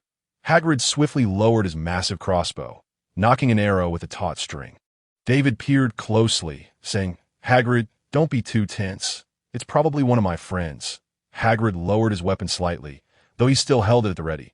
Moments later, a small white head poked through the underbrush, struggling to free itself before scampering to David's feet, affectionately nudging his calf. "There are two more," David exclaimed, and just as he spoke, a pair of stoats, one white and one gray, bounded out from the bushes. The white one rushed over to nuzzle David, while the gray one maintained its composure, giving a casual wag of its tail as a greeting. "Stoats? How do you know them?" Hagrid's eyes lit up as he squatted to reach for them. But they evaded his grasp. "Not just anyone could easily approach a giant. I encountered them at the forest's edge," David admitted sheepishly, like tea that moment. Hagrid was too engrossed in the stoats to notice the flaw in David's statement. The giant's attention was wholly captured by the small creatures. After a while, the two white stoats became familiar with Hagrid, engaging him in a game of giant hopscotch. They darted ahead, evading Hagrid's footfalls just as his massive feet came crashing down. Hagrid seemed to enjoy the game, deliberately lifting his feet high with each step, allowing the stoats ample time to react before stomping down with a hearty thud, sending dust flying. Amid Hagrid's booming laughter and thunderous footsteps, the unicorn hare hovered nearby. "Hagrid, we've arrived," David tugged at Hagrid's sleeve. All right. Hagrid paused his playful antics with the little groundhogs as David moved forward. Stopping not far from the unicorns, Hagrid came to a standstill. Upon noticing his approach, the unicorns rose and prepared to depart. Beside the unicorn that David had rescued yesterday stood a small unicorn with shimmering silver fur, its head bare and devoid of any horn. When unicorns are young, their coats are golden. By the age of 2, they transition to silver, and at 4, they sprout their first horn. By the age of 7, they fully mature, transforming into a snow-white horse adorned with a majestic horn. Observing David's continued advance, the small unicorn let out an indignant cry and raised its little hooves in a gesture, signaling him to keep his distance. Nonetheless, David remained unfazed, prompting the white unicorn to bellow at the little one, leaving it momentarily stunned. In a fit of anger, the small unicorn stomped its hooves and turned away, positioning itself with its back to David and the white unicorn. David chuckled as he approached the white unicorn, gently unwrapping the bandages from its leg, which showed signs of healing. Nodding in satisfaction, he retrieved the potion he had prepared earlier and began to apply it to the creature's leg. The little unicorn, unable to contain its curiosity, incessantly turned its head to observe David's actions, eager to discern what he was doing. Upon realizing that David was tending to the white unicorn's wounds, it trotted eagerly to his side, playfully licking his face with its tongue. Having redressed the white unicorn's injury, David turned his gaze toward Hagrid, who stood nearby, leaning forward with an eager expression, his small eyes sparkling with envy directed at David. "Hagrid, clear your mind, think of nothing, and harbor no ill thoughts toward the unicorns," David instructed. "Now, slowly approach." Hagrid nodded in excitement and ambled toward the unicorns. Sensing their trepidation, David hastily stroked their backs, soothing their anxious hearts. Before long, Hagrid found himself in close proximity to the unicorns, with 3 little groundhogs darting out from behind him. In the ensuing days, apart from class time, David accompanied Hagrid on various excursions through the Forbidden Forest. Now officially licensed to enter, Hagrid even took him to see the Acromantula, and within that dark cavern, David felt that, without Hagrid's presence, he might have been torn apart by those spiders to add to the absurdity. Hagrid claimed that the spiders were merely expressing their friendliness. Have you ever witnessed a display of friendliness that involves bringing one's mouth close to another's neck while drooling? The day after the midnight duel, Harry received a Firebolt 2000 David sword around the castle on it, feeling exhilarated, and he planned to ask Newt to procure one for him as a Christmas gift. Following the battle with Voldemort, he recognized the significance of air superiority. However, the joy of Harry's new broom was soon overshadowed. Whenever he found a spare moment, Wood would drag him to the practice field, insisting that Harry's fundamentals were lacking. Without diligent training, Wood argued, victory in the Quidditch Cup would be unattainable. Consequently, Harry became increasingly overwhelmed, and without David's support, he might have struggled to complete even the assignments set by their professors at AS Veron. He remained a steadfast Quidditch enthusiast, always cheering for Harry during training. After Harry's sessions, he would also borrow David's assignments and help save him a seat in the Great Hall. Remarkably, despite not engaging in any significant tasks, Ron seemed busier than both David and Harry combined. The only unfortunate aspect was that Hermione's relationship with David had yet to return to its former state. Every time David called her in class, she refrained from sitting beside him. This delighted Neville, who seized the opportunity to occupy the space next to David, ensuring that he made no mistakes in class and never faced reprimands from Professor Snape. Conversely, David frequently endured Snape's scorn and ire. After David had brewed potions in his office, Snape appeared even more stringent with him. Nevertheless, there were glimmers of hope.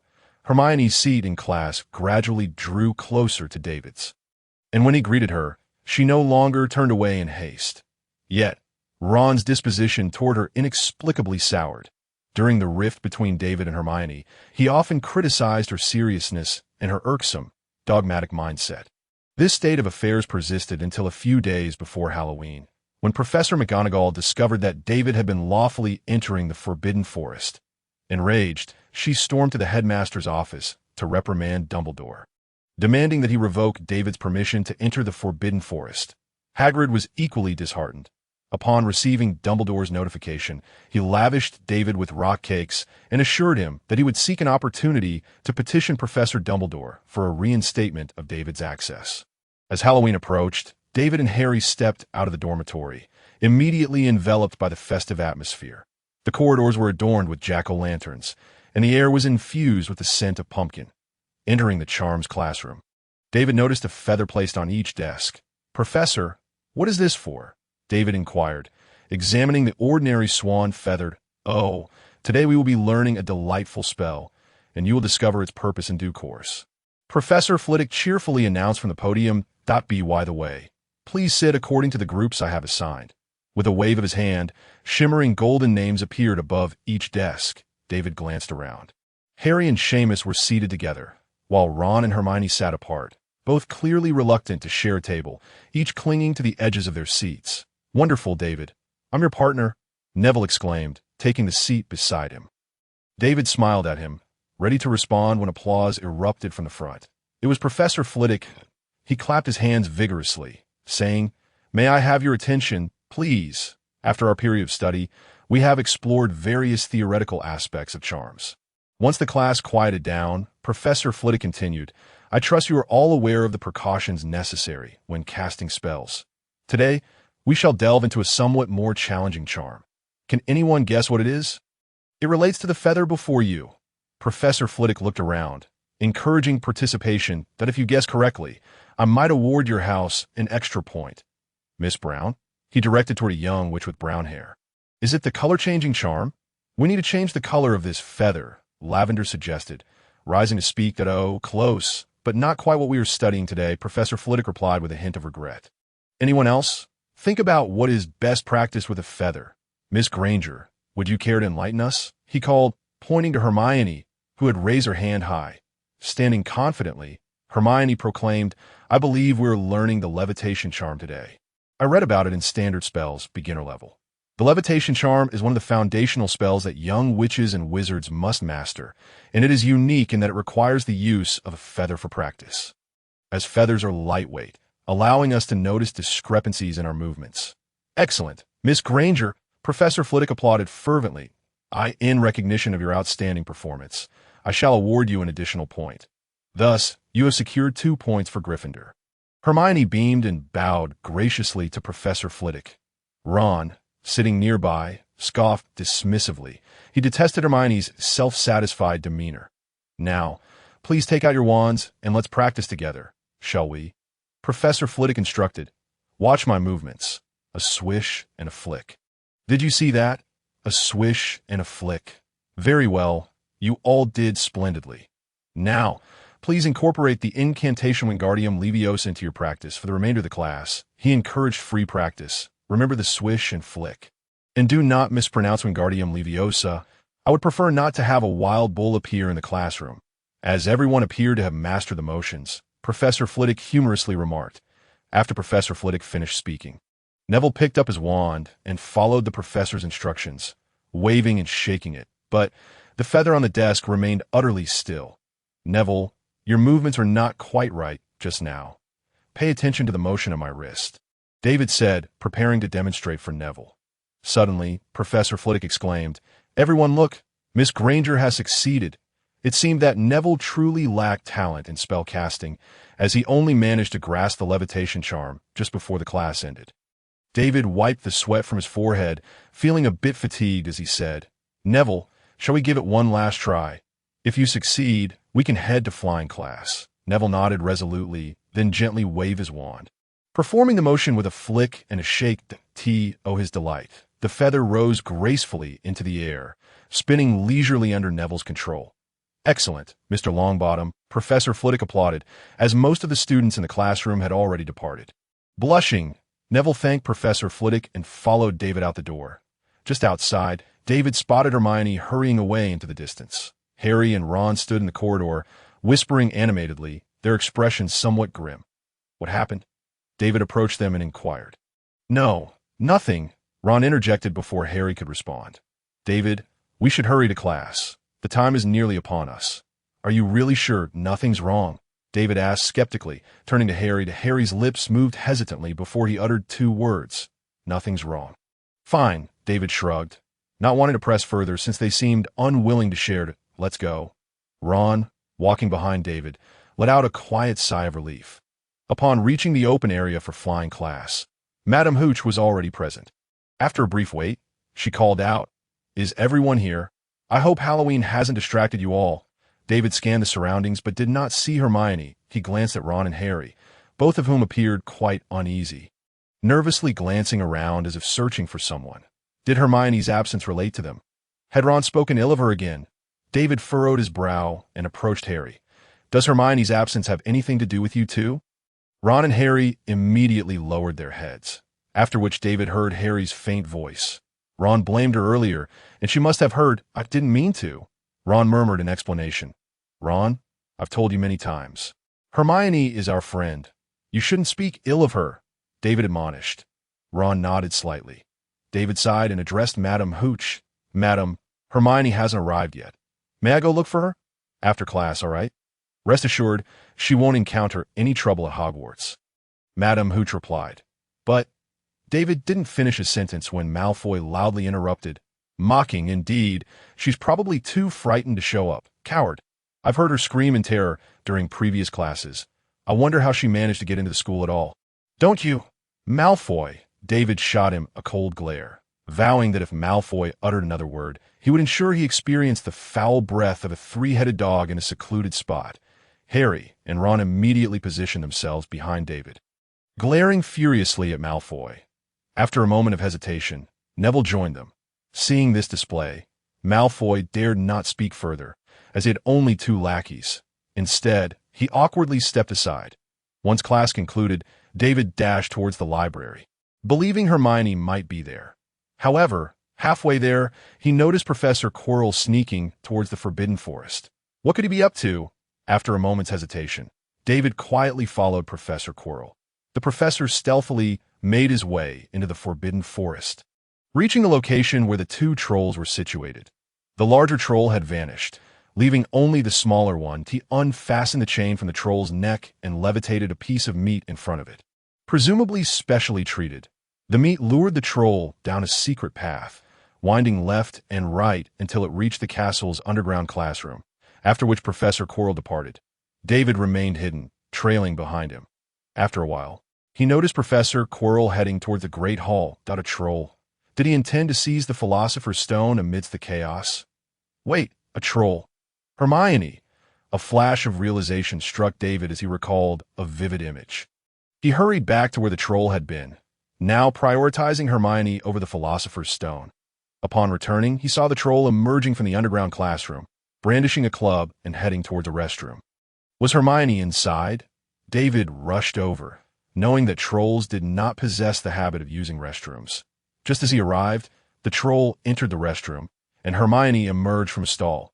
Upon seeing the colossal creature, Hermione's mouth fell open in silent shock, and her body weakened, sliding down the wall to sit on the floor. David quickly circled around the troll's massive form, reaching Hermione's side and grabbing her hand. At the moment David grasped her, Hermione jumped in surprise, ready to scream, but David swiftly covered her mouth. As Hermione's body vanished into the restroom, she spotted David before her. Instantly, her tense frame relaxed, and David felt her hand drenched in sweat. Gripping her hand a little tighter, he leaned in close to her ear and whispered, "Hermione, don't be afraid. I'm here. T can't see us now. Just follow me quietly, and we'll sneak out." Hermione nodded gently. "Can you still stand?" David asked, offering support, only to find that she had lost much of her strength from fright. He had no choice but to let her lean against him entirely as they slowly made their way towards the exit.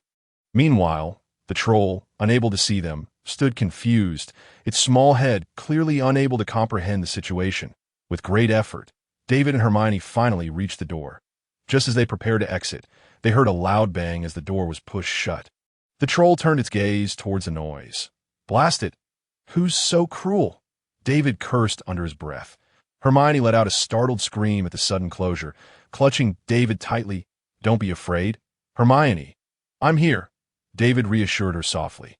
Noticing the troll approaching, brandishing its club, he quickly guided Hermione into a corner, planning to wait until the troll broke down the door before they would make their escape.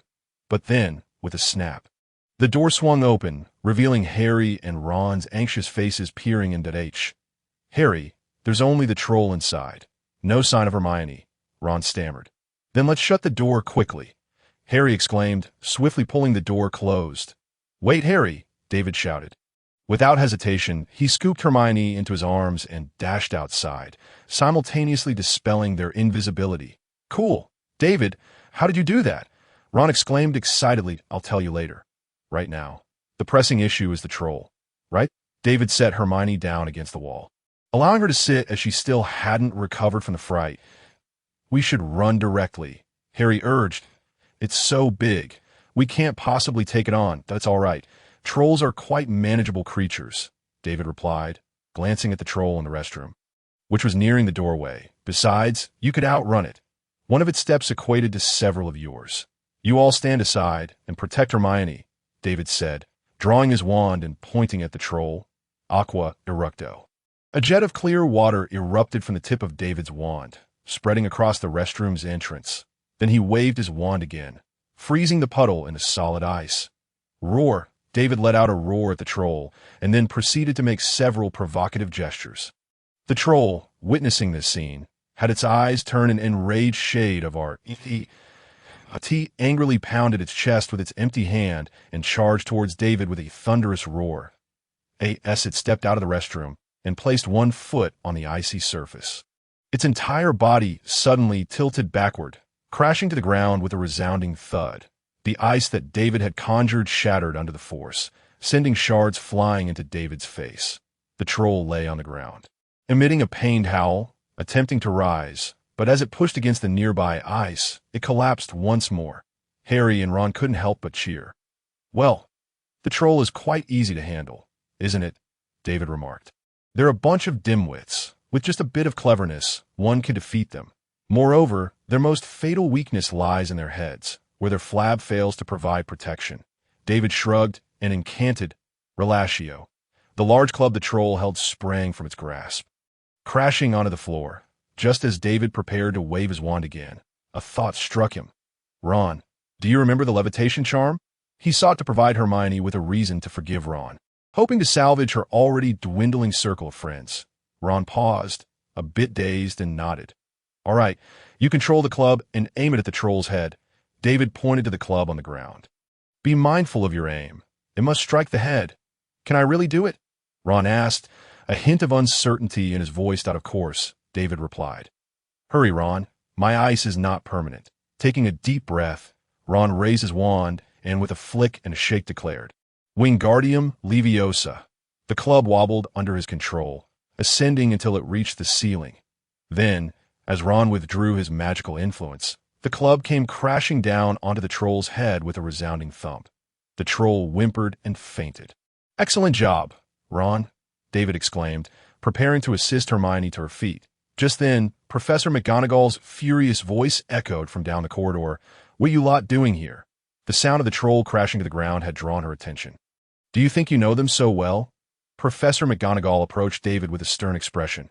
You should consider yourselves fortunate to be standing here unharmed.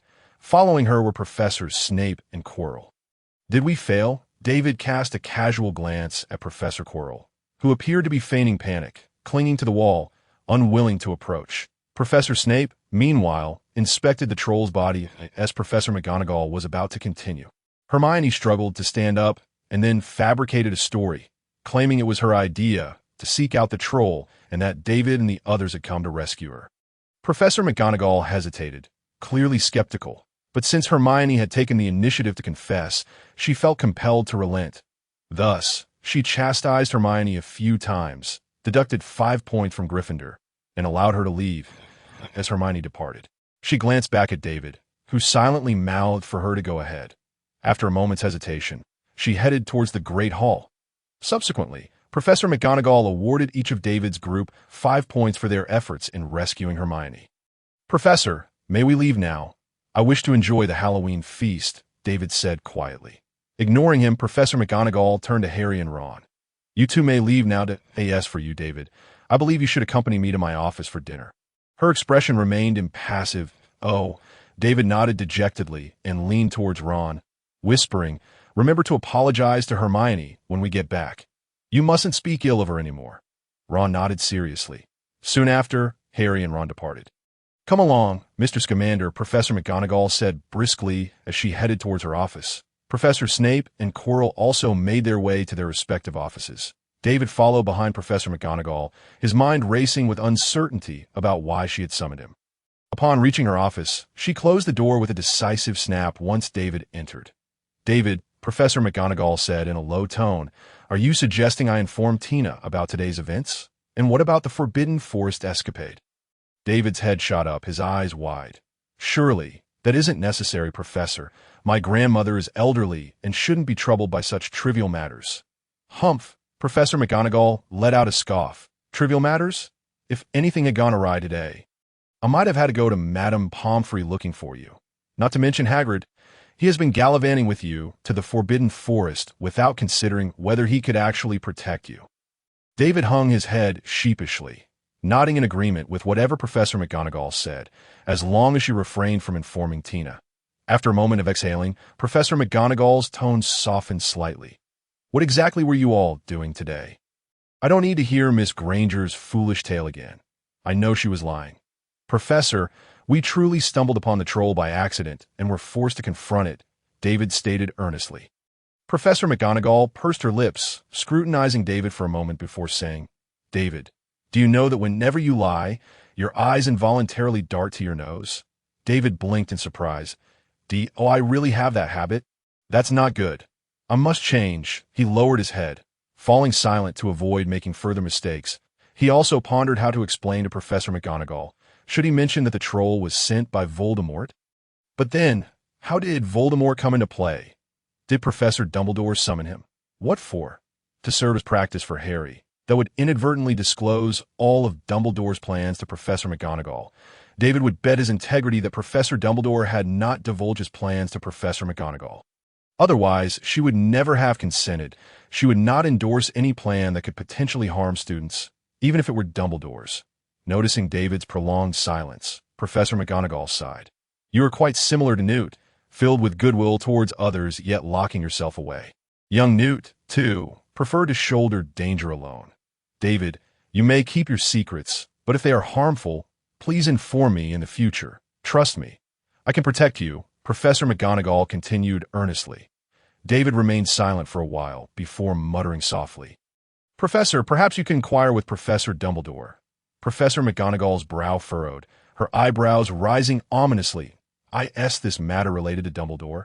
On Friday morning, as David, along with Harry and Ron, entered the common room, they spotted Hermione seated alone on the soft sofa in front of the fireplace. A hefty book sprawled across her lap. Upon seeing David descend the spiral staircase, Hermione sprang to her feet, the book slipping to the floor without her noticing.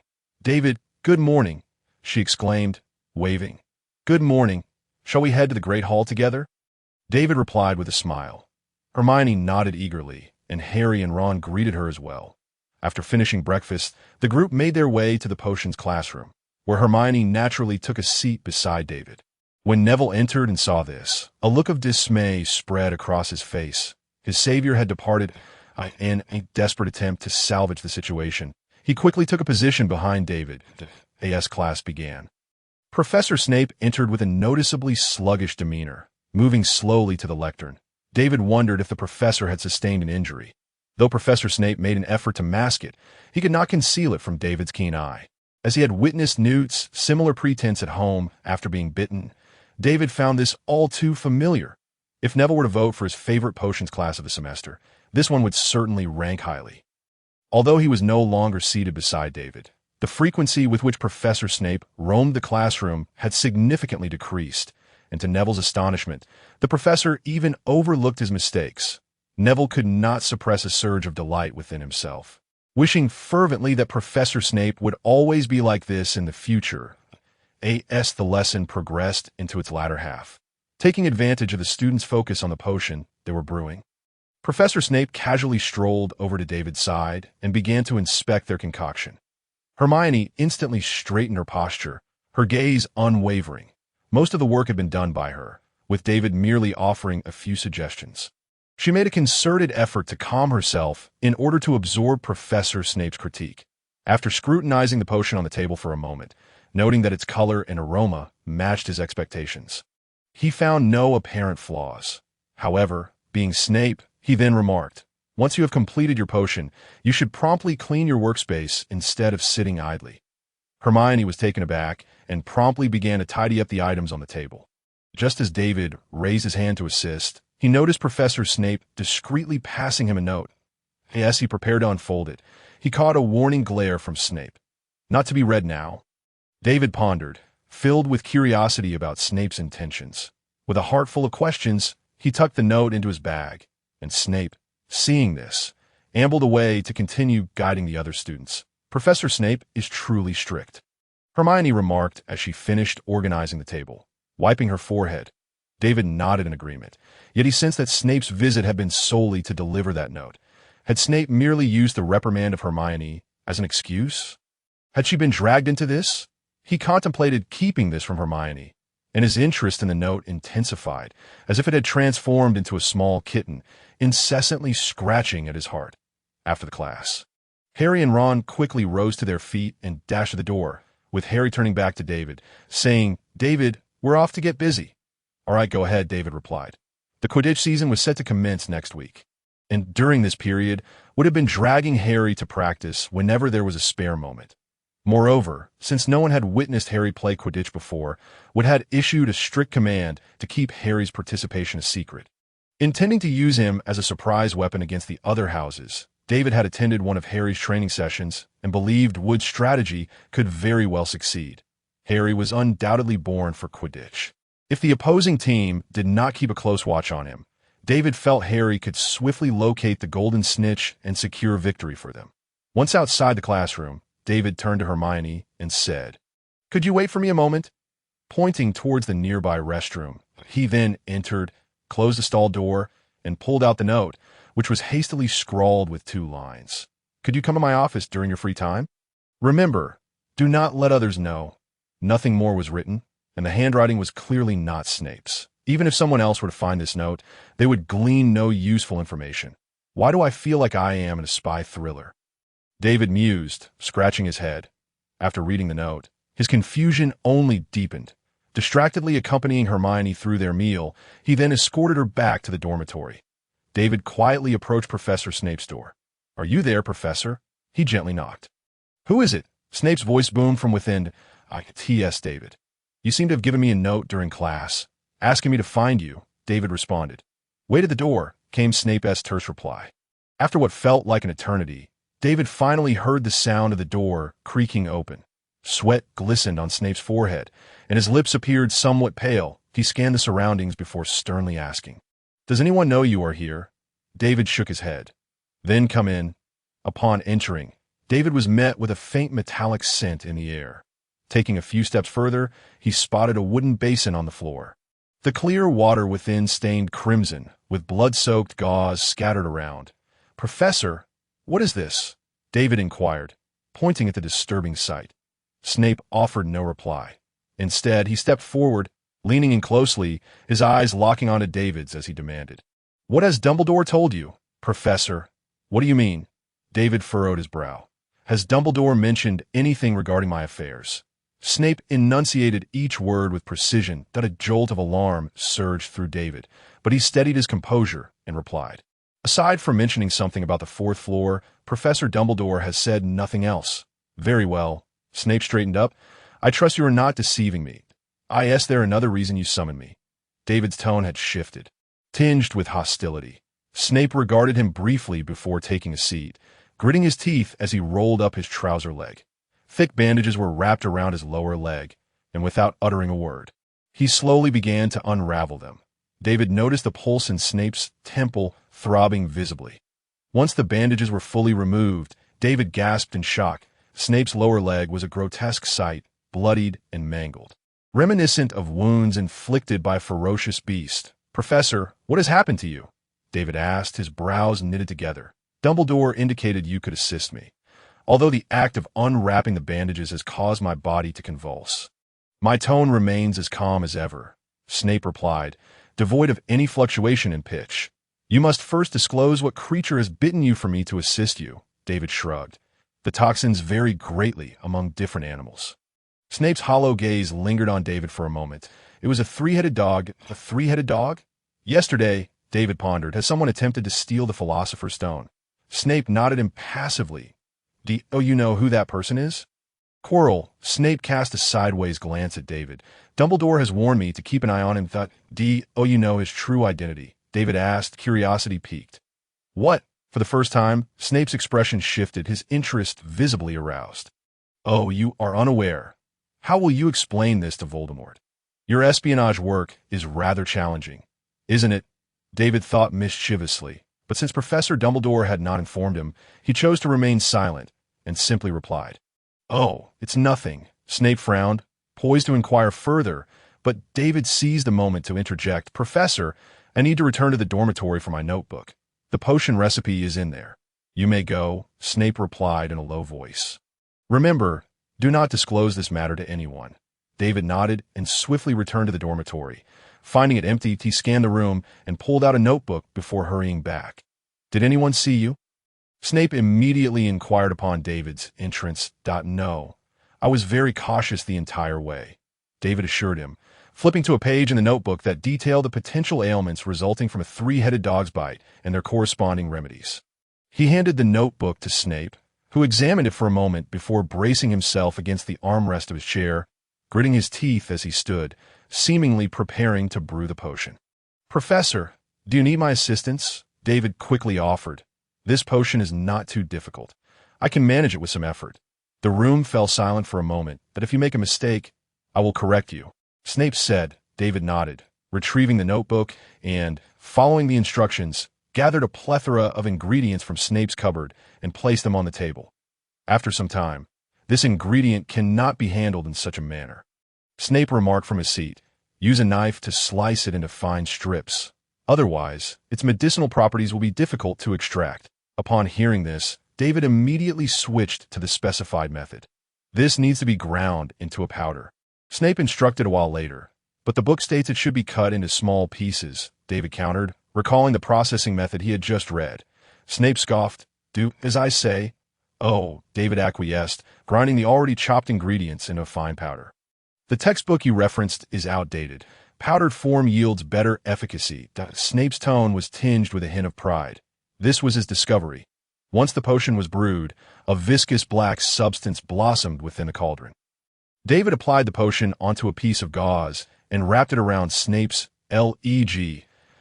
As David leaned closer to Snape, he felt an involuntary tension coursing through him.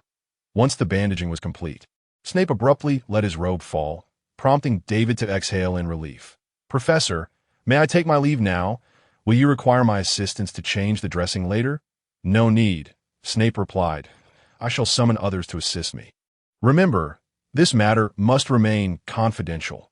David nodded and approached the door, ready to exit when Snape's cold voice interrupted. "You may come to me for lessons in potion making, of course, when I have the time." "Thank you, Professor," David exclaimed, turning back to bow with delight. In the library, David searched for a while before discovering Hermione, who was nestled behind a stack of books, engrossed in her studies. He quietly slid into a chair beside her. "Where have you been?" Hermione arched an eyebrow. "I was busy with a minor task," David replied with a smile. "Are you planning to sneak into the Forbidden Forest again?" Hermione said sternly. David was taken aback and quickly retorted, "No, certainly not. I haven't been there in ages." "Exactly because you haven't been there in so long. That's why you might go." Hermione shot him a skeptical glance. David scratched his head, realizing there might be some truth to her words. How should he respond to her inquiry? After a brief moment, Hermione suddenly sighed and leaned closer, whispering, "If you really plan to go, then take me with you." David's eyes widened in astonishment as he instinctively recoiled. Was this truly Hermione? Had she been possessed? Or perhaps under the influence of a soul-binding curse? How to break such a curse? "I know I can't stop you. You'll surely find a way to sneak away." Hermione glared at him, then confidently added, "Therefore, I intend to accompany you. That if we encounter any dangerous magical creatures, I'll pull you away." "I've read a great deal about magical creatures lately." David nodded thoughtfully, intrigued by her proposal. "Aren't you worried about being caught breaking school rules? You could lose points," he asked tentatively. Hermione scoffed, casting him a dismissive glance. "Have you ever been caught on any of your escapades? Besides, you can make us invisible. And Lady Loris has a decent rapport with you now, considering I saw you give her fish snacks." David was taken aback. Hermione seemed to know quite a bit. Had she been planning this for a while? "So, are you going tonight?" Hermione inquired. David stroked his chin, initially hesitant, but with Hermione so eager, he relented. "All right, let's go see the unicorn." "Unicorn?" Hermione's eyes sparkled with excitement at the prospect of venturing into the Forbidden Forest. Nighttime escapades were like this. As long as one disregarded the potential consequences of breaking school rules, one could find boundless enjoyment. The midnight, the time David and Hermione had agreed upon, arrived. He gently lifted the covers and stealthily exited the dormitory, descending the spiral staircase. Hermione was already there, curled up behind a large sofa in casual sportswear and sneakers, perfectly concealed in the dim light. "Have you been here long?" David asked as he approached her. Hermione nodded instinctively, then quickly shook her head, whispering, "I was afraid you wouldn't wait for me." "Impossible, I promise," David said, lightly patting her head. "Humph, who knows about your promises?" Hermione quipped, pulling David's hand. "Quick, make us invisible," David chuckled, activating his charm, causing their figures to vanish from the common room. "How did you manage that?" Hermione asked curiously as they made their way towards the Forbidden Forest. "What do you mean? You seem to have cast the disillusionment charm without uttering an incantation." "Oh, perhaps it's just my extraordinary talent," David sighed, gazing at the full moon. "The woes of being a genius." Hermione playfully punched him. "Fraud." "David, is it truly safe?" As they entered the darkened woods, the foreboding shadows and eerie sounds made even the usually enthusiastic Hermione feel uneasy. She grasped David's hand, pressing herself tightly against him. "Don't worry, I've been here many times," David reassured her, gesturing around. "These areas have been cleared by Hagrid. The dangerous creatures reside deeper within, and we shan't venture there tonight." Hermione nodded lightly. Once they settled into a more secure location, David placed his thumb and forefinger to his lips and whistled a few notes, reminiscent of birdsong. "What are you doing?" Hermione asked, intrigued. "Just watch." David tilted his chin upward, and soon a white figure appeared high among the trees. Swiftly gliding towards them, illuminated by the moonlight like an ethereal sprite. Phylax. As the white creature approached, Hermione exclaimed, "How did it come to be here?" "I asked it to patrol the forest for me," David said, dispelling the invisibility charm and waving to Phylax, who landed on a nearby branch, casting a distant glance at them. "Phylax, have you made any recent discoveries?" David inquired. The white owl remained nonchalant, maintaining its proud demeanor. Seeing it so composed put David at ease. If anything truly alarming were afoot, Phylax would not be so unruffled. "Now, would you guide us to the unicorn?" David asked, and no sooner had he spoken than Phylax flapped its wings and began to fly in a specific direction. "Let us go, Hermione," David said, leading her to follow Phylax carefully. After a while, Hermione suddenly asked, "Will the unicorn allow me to approach? I've read that they generally avoid human contact." "Fear not. They have allowed me near before, so they will surely welcome you too. Unicorns adore lovely young witches," David assured her, and a bright smile spread across Hermione's face. Suddenly, Phylax let out a sharp cry from the sky. Dark figures flitted among the branches of the tall trees nearby. Accompanied by strange, chittering sounds, David drew his wand and whispered, "Hermione, we might encounter a bit of trouble. Would you like to see them? If not, we can vanish immediately." "What?" Hermione asked, puzzled. "Some mischievous little creatures Hagrid brought back from America and released into the forest. Clearly, he lacked the experience to control their population." David shrugged helplessly. "Is it dangerous?" "Of course not. Otherwise, I would have taken you away already," David replied. "Shall we stay and watch then?" Hermione said, her curiosity piqued as she gazed at the approaching shadows. "Very well," David conceded, "but don't be frightened." Before long, the trees surrounding them erupted with cracking sounds as dark shapes landed on the branches nearby. Utilizing the moonlight, Hermione discerned the creature's appearance. They bore short horns atop their heads, with wide mouths that nearly reached their ears, filled with teeth akin to sharp saw blades. Their calls echoed like the sinister laughter of a clown from a horror film, sending shivers down their spines. Especially as numerous creatures crouched around them. Bathed in moonlight, their skin glistened a sickly green, adorned with black spots. Though they resembled monkeys, they were entirely hairless. Hermione also noticed their hands and feet bore webbing akin to frogs.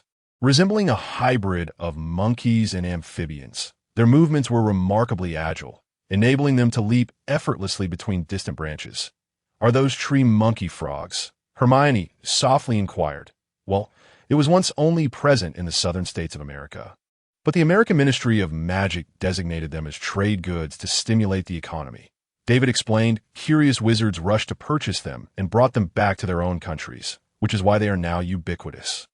Moreover, David glanced up at the treetops where the tree monkeys, encircled and baring their teeth in intimidation, had gathered.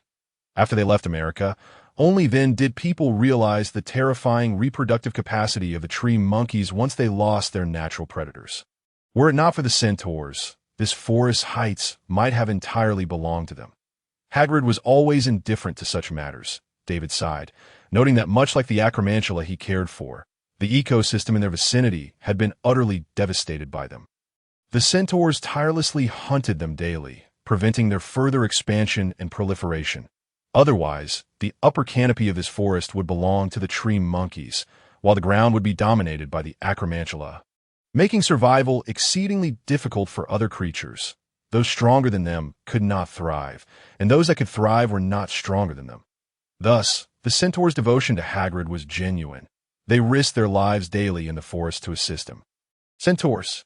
Hermione exclaimed in astonishment. "Are there centaurs here?" "Indeed, they are the guardians of this forest, though it seems they only favor Hagrid. I have encountered them a few times, and they were not particularly friendly."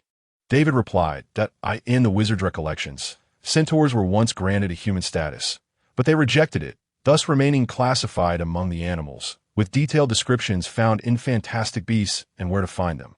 "All right, let us proceed." Tree monkeys are not nearly as enchanting as unicorns. With a flick of his wand, David rendered them invisible. Upon witnessing their sudden disappearance, the tree monkeys began to shriek and leap between the branches, searching for David and Hermione's presence. Seeing this commotion, David suddenly had an idea. "Hermione, wait, follow me and run quickly." "What are you planning?" Hermione's question was cut short by David's bellow, which bore a resemblance to a dragon's roar. The tree monkeys perched on the branches seemed to hit a pause button, freezing in place as silence enveloped the surroundings, with some tumbling to the ground that on their foreheads, large pus-filled blisters radiated a brilliant red light. A stress response to their fright. The illumination from the numerous red spots on the tree monkeys' foreheads clarified the path ahead for David and Hermione. "Run, Hermione!" David urged, pulling her along as they dashed away with Felix. Behind them, the bewildered tree monkeys began to snap off branches and hurl fruit to the ground in a frenzy. "Fools! Fools!" A cacophony of shouts erupted from behind a large tree, surrounded by 3 individuals. Felix glanced down nonchalantly, finding a slanted branch to rest upon. Lazily closing his eyes, David treated him well, providing shelter and an array of delicacies, which had dulled Felix's interest in nocturnal hunting. Unless particularly bored, he would only circle the forest a couple of times, teasing the small mice that scurried below. The sudden noise startled Hermione, causing her to jump and step back behind David. "David, what was that sound?" Her voice trembled slightly. "Fear not. It's merely my good friends," David replied with a gentle smile. 2 small white ferrets darted out from behind the tree, creating fleeting white trails in midair before rushing to Hermione's side. Sniffing at her feet. "Fools, fools!" The 2 small ferrets chimed down on the roots of the great tree.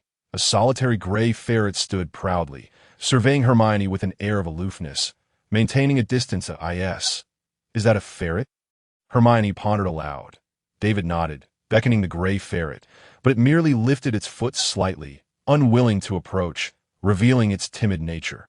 Compared to the tree monkeys, ferrets appeared considerably more adorable, particularly to a girl with a fondness for cute things. Once assured that the 2 at her feet posed no threat, Hermione gradually crouched down, extending her hand to stroke the soft fur of the ferrets. The little creatures glanced at her palm, nuzzling against it, and then eagerly presented their backs for her to scratch. As the fur brushed against her palm, Hermione felt a delightful tingling sensation, prompting her to erupt into giggles. Seeing Hermione's joy, David decided to let her enjoy this moment while he approached the gray ferret. "What brings you here? Have you moved?" He gently petted its head, removing a few strands of grass tangled in its fur. The gray ferret rubbed against David's palm, extending its tiny tongue to lick him before calling out toward the tree's rear. "Bad guys! Bad guys! Protect! Are you protecting the unicorn?" David pondered, quickly grasping its intent, overwhelmed by a sense of wonder. Ferrets were not particularly bold creatures. While unicorns were beloved by many animals, it was unlikely that a ferret would actively come forward to defend them. Yet this unlikely scenario unfolded before his eyes. Leaving David astounded, he resolved to pen a letter to Newt, sharing this extraordinary phenomenon and seeking his insight. Soon enough, the 2 white ferrets lost interest in Hermione, for she could not engage them in games the way Hagrid did. Nor did she possess the captivating aura that David exuded. Consequently, the 2 little ferrets scurried over to David, nuzzling against him like long-lost kittens reuniting with their owner. "Why do they like you so much?" Hermione asked, following the little ferrets to David's side, observing them swirl around him with envy. "Perhaps they're simply more familiar with me, and it seems that many magical creatures take a liking to me. This has been the case since my childhood, though I cannot explain why," David replied, having previously discussed this matter with Newt. After extensive research, neither of them had reached any significant conclusions, aside from the fact that gentle creatures tended to bond easily with David. Even ferocious animals, if they did not kill David at first glance, would eventually come to befriend him after spending some time together, much like that bumbling 3-headed dog. Newt referred to this phenomenon as the David effect, and upon discovering this ability of his, frequently assigned David the care of newly introduced magical creatures to prevent them from becoming agitated due to environmental unfamiliarity. Hearing David's explanation, Hermione furrowed her brow slightly. She could tell he was not deceiving her, but despite her recent reading, she had never encountered such a phenomenon. "Perhaps I simply need to read more." A thought crossed her mind, and she nodded resolutely, deciding to revisit her studies on magical creatures as a personal endeavor. "All right, let us move ahead. Since Felix has halted here, the unicorn must surely be just beyond." David led Hermione over the roots and dead branches in their path. Ascending a small hill. At the hill's summit, a shimmering silver figure danced gracefully, leaping back and forth in the open space. Upon spotting David and Hermione, the galloping silver figure paused, standing atop the hill and gazing down at them. It was the little unicorn David had encountered earlier. Moonlight bathed it, its silvery coat glistening as if adorned with moving halos, rendering it even more enigmatic and beautiful. Truly a forest sprite. How exquisite! Hermione gazed intently at the figure atop the hill, unable to resist taking a few steps closer, yearning to approach the small unicorn. However, this startled the creature, which promptly raised its front hooves and stomped fiercely on the ground, shouting a warning at Hermione to keep her distance. Behind the unicorn, at the pinnacle of the hill, stood an enormous cedar tree, though it was unfortunate that the interior appeared to have been hollowed out by insects, leaving only a thin layer of bark and a vast circular opening at its base. Fortunately, the grand tree was not entirely lifeless.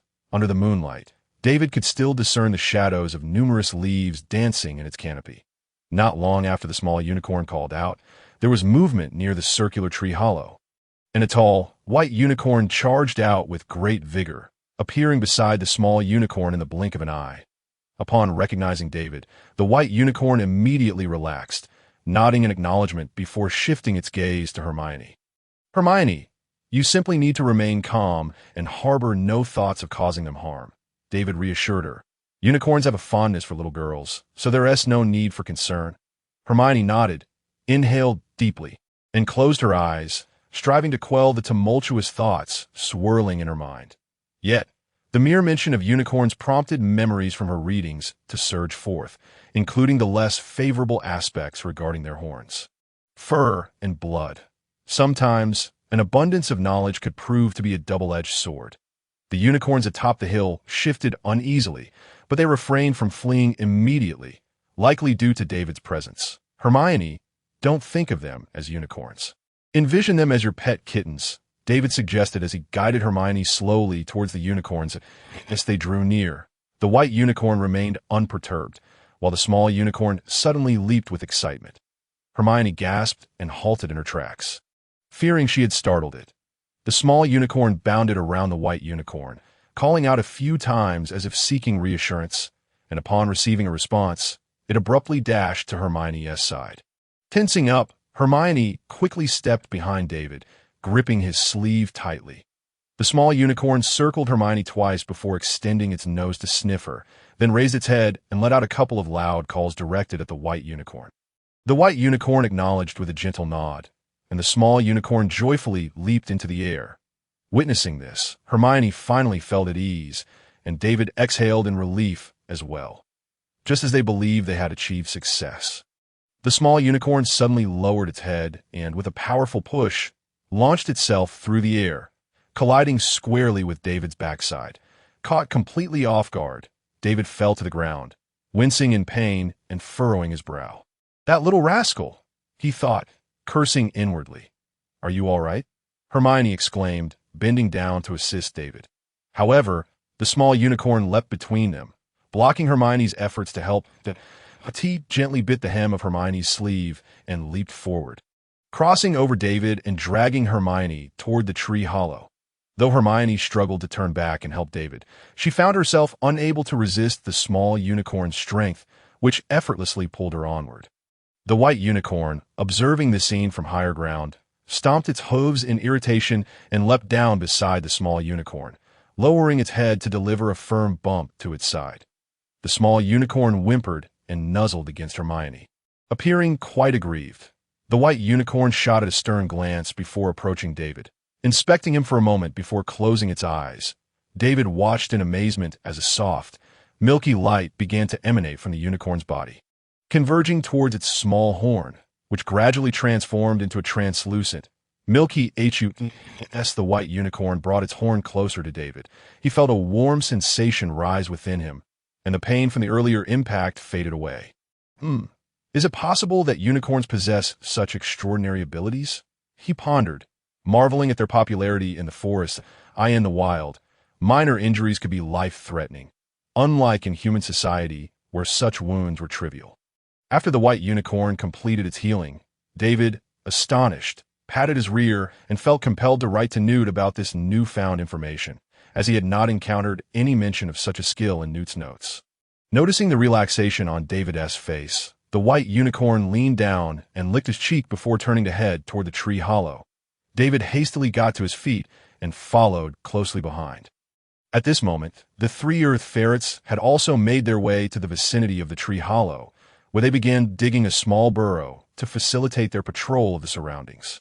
Upon reaching the tree hollow, the small unicorn tugged Hermione deep inside, preventing David from approaching. As David peered inside, he noticed a plethora of luminescent green plants growing above, their faint glow illuminating the entire interior of the hollow.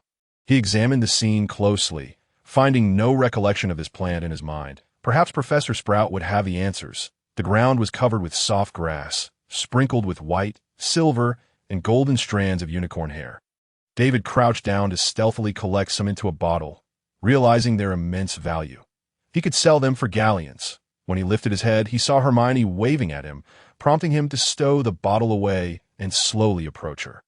The small unicorn, noticing this, stood tall and called out a couple of times in David's direction, positioning itself protectively behind Hermione, yet it refrained from any further actions, having just received a warning from the white unicorn.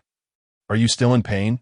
Hermione softly inquired, seeing David unable to draw nearer. The small unicorn promptly turned to rub its face against hers, signaling her to refrain from speaking to David. David sighed in exasperation. This little creature was as mischievous now as it had been obedient when he had healed its mother. It seemed determined to repay David for any perceived offense from earlier. After several attempts, the little unicorn still refused to let David approach, so he was left with no choice but to sit apart from Hermione. Inside, Hermione accompanied the unicorn, her enthusiasm evident as she traced her fingers over its silky coat, relishing the sensation akin to the smoothness of Dove chocolate. David could only recline at the entrance, gazing at the flickering green light within the cave and the scattered starlight filtering through the gaps in the branches above. A white unicorn lay beside him. Shortly after, 3 ferrets returned, chasing one another into the burrow they had excavated, oblivious to what they were up to inside, listening to the crisp sounds of chirping insects and birds. Along with the gentle breaths of the unicorn, David found a profound sense of peace within him. It felt as if he had returned to his childhood, with Tina running about as he sat in the yard beside their cottage, surrounded by blooming flowers, 2 cats lounging at his feet, and a slightly larger cat leaping through the blossoms, playfully pouncing on the forgetful butterflies in the azure sky. An eagle would occasionally soar by, or an owl laden with parcels and letters would flap its wings vigorously, its call fading as it disappeared into the distance. Having spent so much time at school, he began to feel a pang of homesickness. Gradually, David sensed his eyelids growing heavy, and just as he could no longer bear it, they suddenly closed, plunging him into darkness. "David, wake up! David, wake up!" In his dream, David seemed to hear Tina's voice calling him to rise. He rubbed his face groggily and mumbled, "Grandma, just a little longer, just a tiny bit." But as soon as he spoke, realization struck him, and he startled awake, his eyes flying open to find Hermione's face adorned with a peculiar expression: surprise, confusion, and a hint of fear. "Ahem, Hermione, I just had a dream and didn't react in time." David coughed awkwardly. Hermione nodded slowly, lost in thought, and said nothing. "You won't forget what just happened, will you? You won't tell anyone, right?" David inquired hopefully. Hermione snapped back to reality, covering her mouth to stifle a giggle, and nodded rapidly. "Shall we make a pinky promise?" David suggested, extending his little finger tentatively.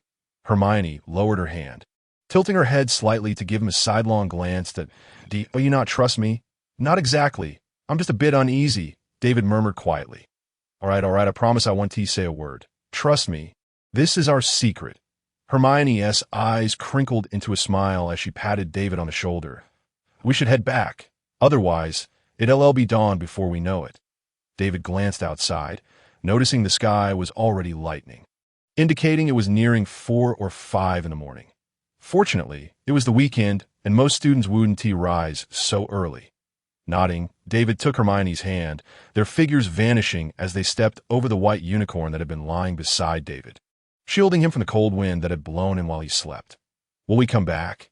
David asked as they hurried back. "No," Hermione replied instinctively, but immediately regretted it, realizing how much more enchanting the Forbidden Forest was compared to the castle during the day, not to mention the array of adorable creatures within.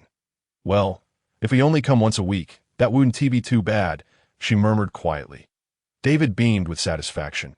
Who could resist the allure of such charming and magnificent creatures? As they reached the entrance to the common room, the fat lady was already perched in her frame. "Dragon dung," David whispered. Who's there?" the fat lady exclaimed in alarm, having heard the password but not seeing anyone. "You scare the fat lady," Hermione lightly punched David's arm. "Who is it? Who's playing tricks? Is it you, George? Fred? It must be you. I will tell Dumbledore about this. You two are being outrageous. Come out. Where are you?" The fat lady rambled on. However, the magic of the portrait frame had already taken effect, swinging open and interrupting her tirade. "It seems you startled her too, and you've implicated George and Fred," David said as he quickly led Hermione into the common room, becoming visible again. Hermione made a face at him, saying, "See you tomorrow." "Oh no, this afternoon." With that, she hurried off, needing rest. "See you this afternoon," David replied, then paused before stepping outside to address the fat lady. "Madam, it was me who startled you earlier, and I sincerely apologize that no, dear, were George and Fred behind this? They can't fool me with such simple tricks." I distinctly heard two voices, and although one was hushed, I recognized it was Fred, the fat lady retorted. "Those two often sneak out at night and return only in the early hours. It must be them.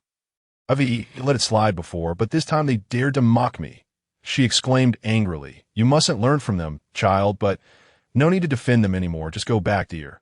With that, the fat lady swung the entrance open again, dismissing David's words. Rubbing his head in frustration, David felt quite helpless. Moments later, the fat lady's angry voice echoed again. "You two are back. Fat lady, what did you say?" A weary male voice replied. Dragon dung. "Please open the door. We beg you. We still need to get back to sleep. Weekends are precious. We're George and Fred back." "What a coincidence." David turned to the entrance, seeing two identical red-haired boys yawning as they stepped inside. One after the other. "Hi, George, Fred," David waved. "Oh, David, up so early," Fred said drowsily. "I can't imagine why the fat lady thinks we're playing tricks on her. Heaven knows we've never done such a thing." "But it's actually a brilliant idea we never thought of before," George chimed in. Their tones, pitches, and expressions were so similar that David felt a strange glimmer in his eyes. "I'm very sorry. When I came in earlier, I startled the fat lady, but she mistook me for you too. And when I explained, she didn't believe me. Is that true?" Fred's interest peaked instantly as he bounded over to David, wrapping an arm around his shoulder. "You tricked the fat lady into thinking it was us?" George asked, encircling David with his other arm. "How did you do it? Can you teach us? We want to do that too." At this point, David could hardly tell who was speaking. All right, I'll teach you later. How about that?" David replied helplessly. "Awesome, David. From now on, you're our brother," Fred declared. "Yes, if you ever need anything, just come to us. And if you think of any more fun ideas in the future, that would be even better," George added. "But not right now, right? Not right now. We need a rest. Last night, we ran all over the castle. If you want to join us next time, just let us know in advance that we know this castle better than anyone." "All right, goodbye, David." After George and Fred finished their conversation, they ascended the spiral staircase, one following the other. Throughout their exchange, David remained silent, utterly astonished by the remarkable rapport between the two. As soon as one had finished speaking, the other would seamlessly continue, without the slightest pause, with a sigh of relief. David slowly made his way back to his dormitory. Inside, everyone was still asleep, blissfully enjoying the pleasures of the weekend. David quietly changed into his pajamas, gently lifted the covers, and nestled into the comfortable bed.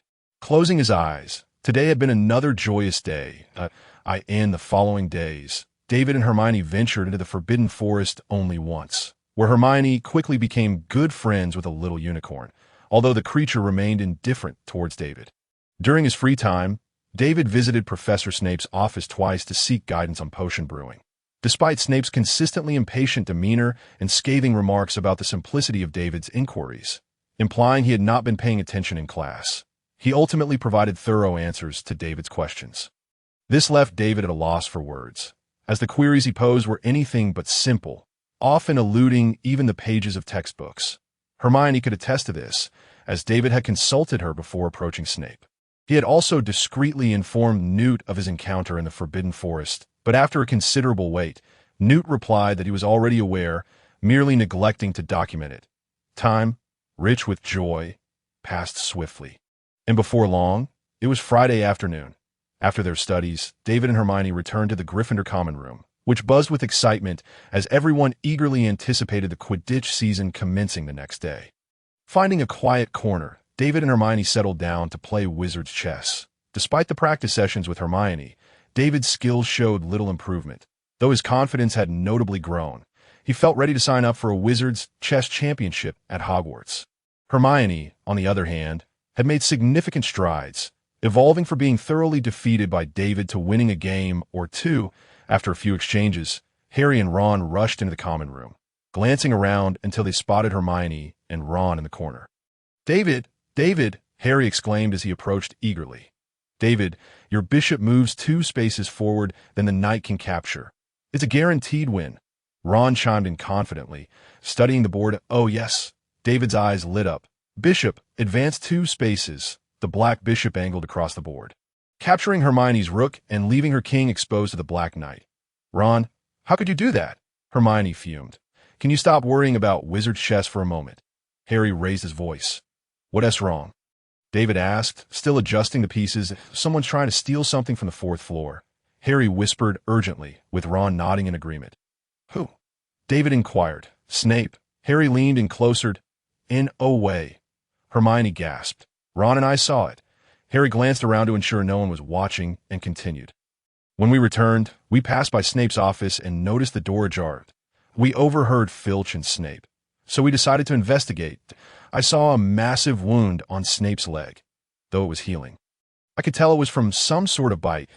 He must have gone to the 4th floor corridor on Halloween night while everyone was distracted by the troll, looking for whatever the 3-headed dog was guarding." Harry asserted decisively. "Impossible!" Hermione exclaimed incredulously. "He wouldn't do that. He's a professor at the school.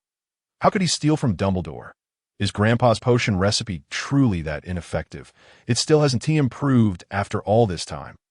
Or has Snape returned to the 4th floor?" David pondered for a moment before echoing Hermione's sentiment.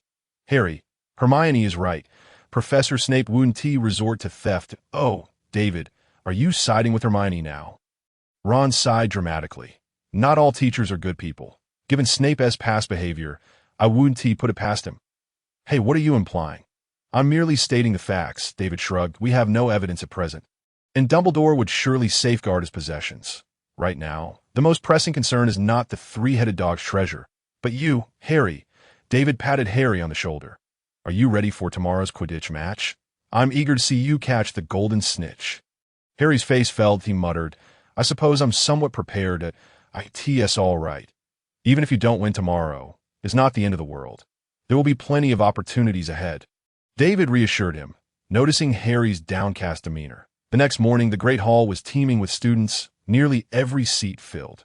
Groups gathered, animatedly discussing the upcoming Quidditch match and sharing snippets of insider information.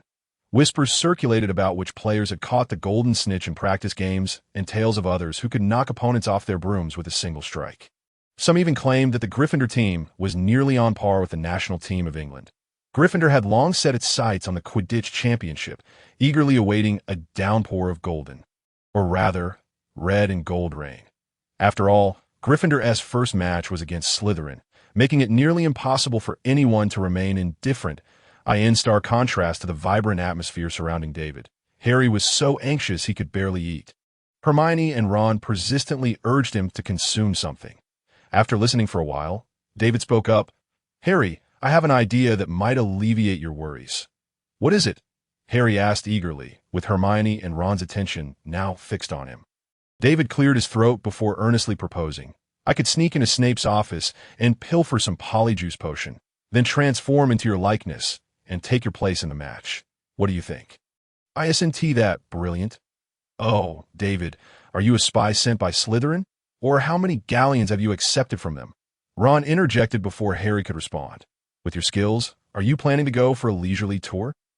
My skills are quite respectable. David shot Ron a glare, speaking proudly. Hermione even asked me to be your tutor earlier. By this point, Hermione was both exasperated and amused, delivering a playful punch to David's back. He yelped in surprise, collapsing onto the table in mock despair. After this brief distraction, Harry's tension eased considerably, a smile breaking across his face as he managed to consume a few sausages as the clock approached 11.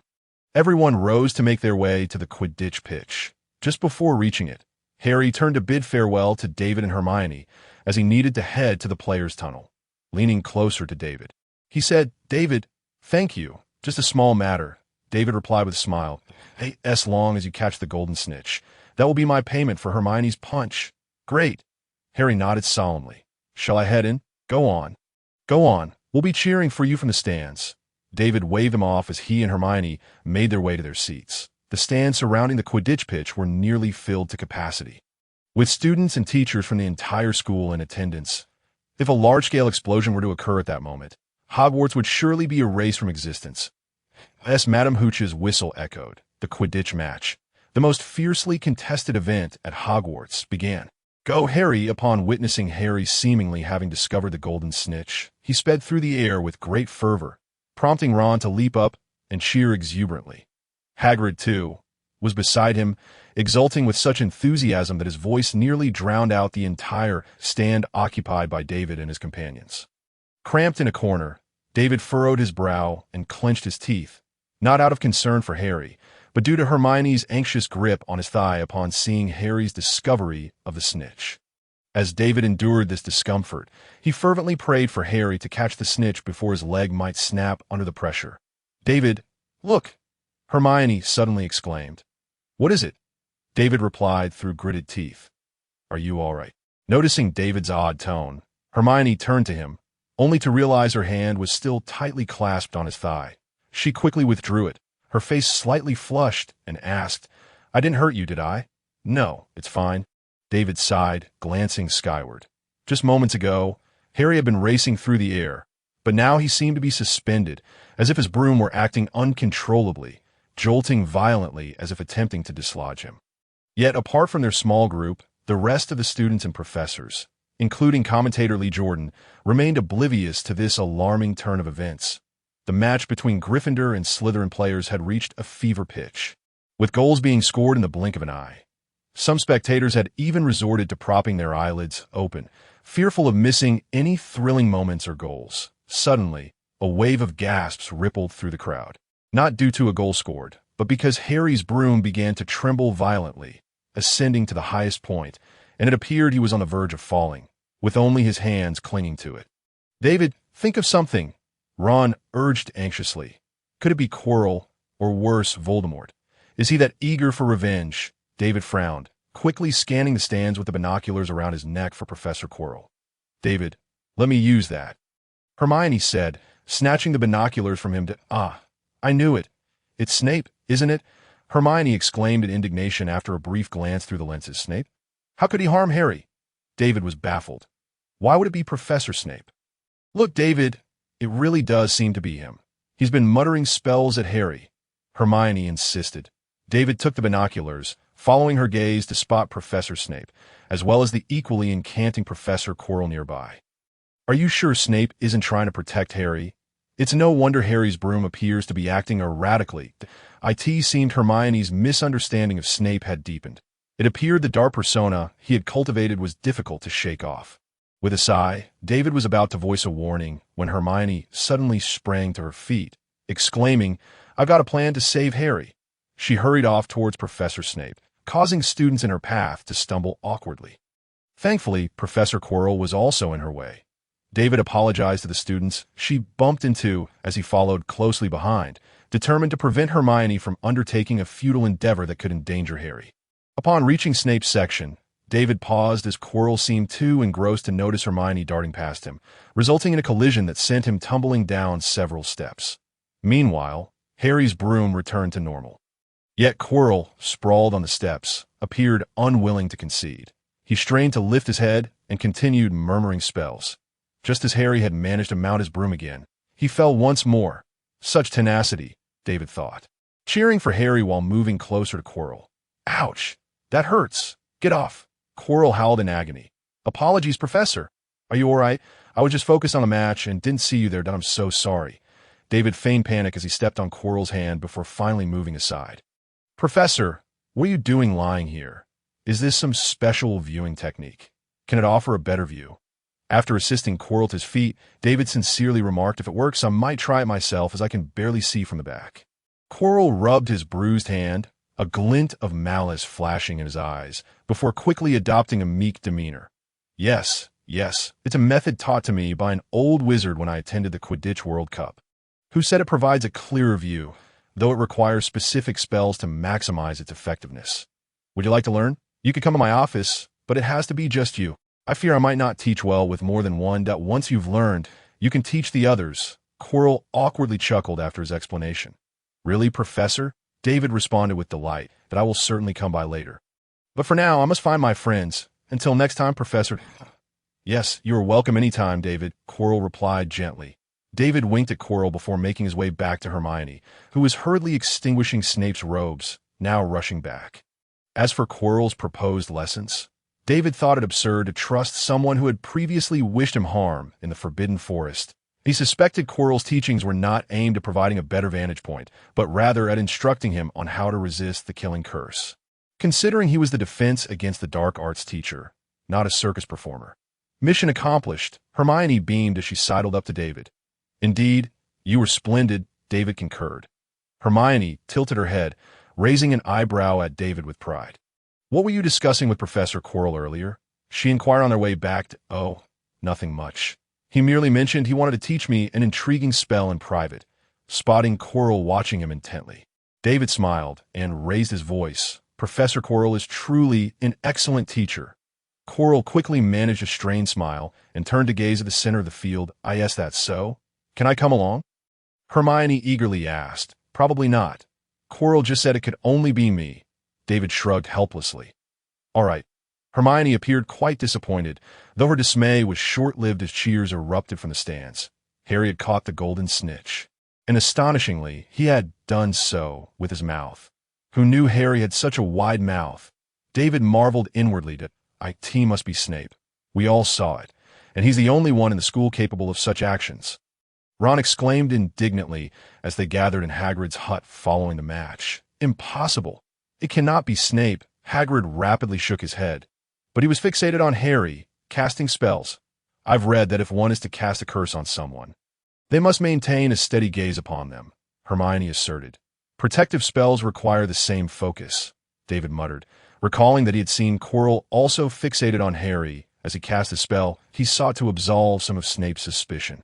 Yet both Snape and Professor Dumbledore had forbidden him from divulging to Harry their carefully devised plan and Snape's role within it. Thus, he could only employ this roundabout method. Hermione paused, momentarily at a loss for words. Quirrell? No, it can't be him, Ron declared firmly. He even helped us at the start of the term, that if not for him, we would have been endlessly hounded by Filch until class ended, and McGonagall would have certainly had it out for us. Quirrell must have been casting a protective charm, shielding Harry, Ron insisted. Harry nodded in agreement. Exactly. And we've already uncovered Snape's secret. He aims to steal what the three-headed dog is guarding. The three-headed dog? Fluffy, how do you know about him? Hagrid exclaimed, suddenly tugging at his beard in astonishment. Fluffy, David whispered. What a ridiculous name. Indeed, it was for me that the three-headed dog received the name Lu Wei, yet it seems that the creature does not quite appreciate it. Every time I call it, it hardly acknowledges me. Yes, he spoke. Hagrid's expression turned somewhat dejected. Naturally, it is named Fluffy, a name far more refined than Lu Wei. How could it possibly heed your call? David thought disdainfully. My naming skills are clearly superior. Wait, that is not the crux of the matter, is it? Harry interjected quickly. Hagrid, did you say that three-headed dog belongs to you? Indeed, I purchased it from a Greek fellow. Hagrid proclaimed proudly. Later on, I lent him to Dumbledore for guarding. At this point, Hagrid suddenly seemed to realize something, hastily stopping mid-sentence. What? Hagrid, please continue, Harry urged, shaking Hagrid's large hand. Enraged, Hagrid yanked his hand away and exclaimed, All right, I won't say a word. It's classified information. I promised Dumbledore. Before long, Hagrid ushered them out of the hut, but under Harry's relentless questioning, he inadvertently let slip some information. This allowed Harry and his friends to successfully discern what the three-headed dog was guarding and its connection to Nick. The nearly headless Nick. Dumbledore had indeed been correct. They needn't inform Harry, for Hagrid would do the job. TSK. Could this also be part of Dumbledore's plan? Hagrid certainly ISN T1 for theatrics, David mused. David, do you know who Nick is? Hermione inquired, furrowing her brow. I do not. David shrugged. My grandfather never mentioned him. He likely isn't a modern wizard, and why hint must have been rather clear, David thought, having previously read about Nick in books. And he even recognized him from the chocolate frog cards. However, he was uncertain whether this constituted offering additional assistance to Harry and the others, so he refrained from saying it outright. Suddenly, David empathized with Hagrid's predicament. Keeping secrets was indeed a torment. It felt akin to being clawed by a cat. How about we head to the library? Harry suggested eagerly, yearning to uncover the identity of this individual without delay. It is nearly evening. Perhaps we could go tomorrow instead, David tentatively proposed. Absolutely not. Hermione asserted loudly. We must go now. There are still 4 or 5 hours until nightfall. With that, she swiftly dragged David towards the library.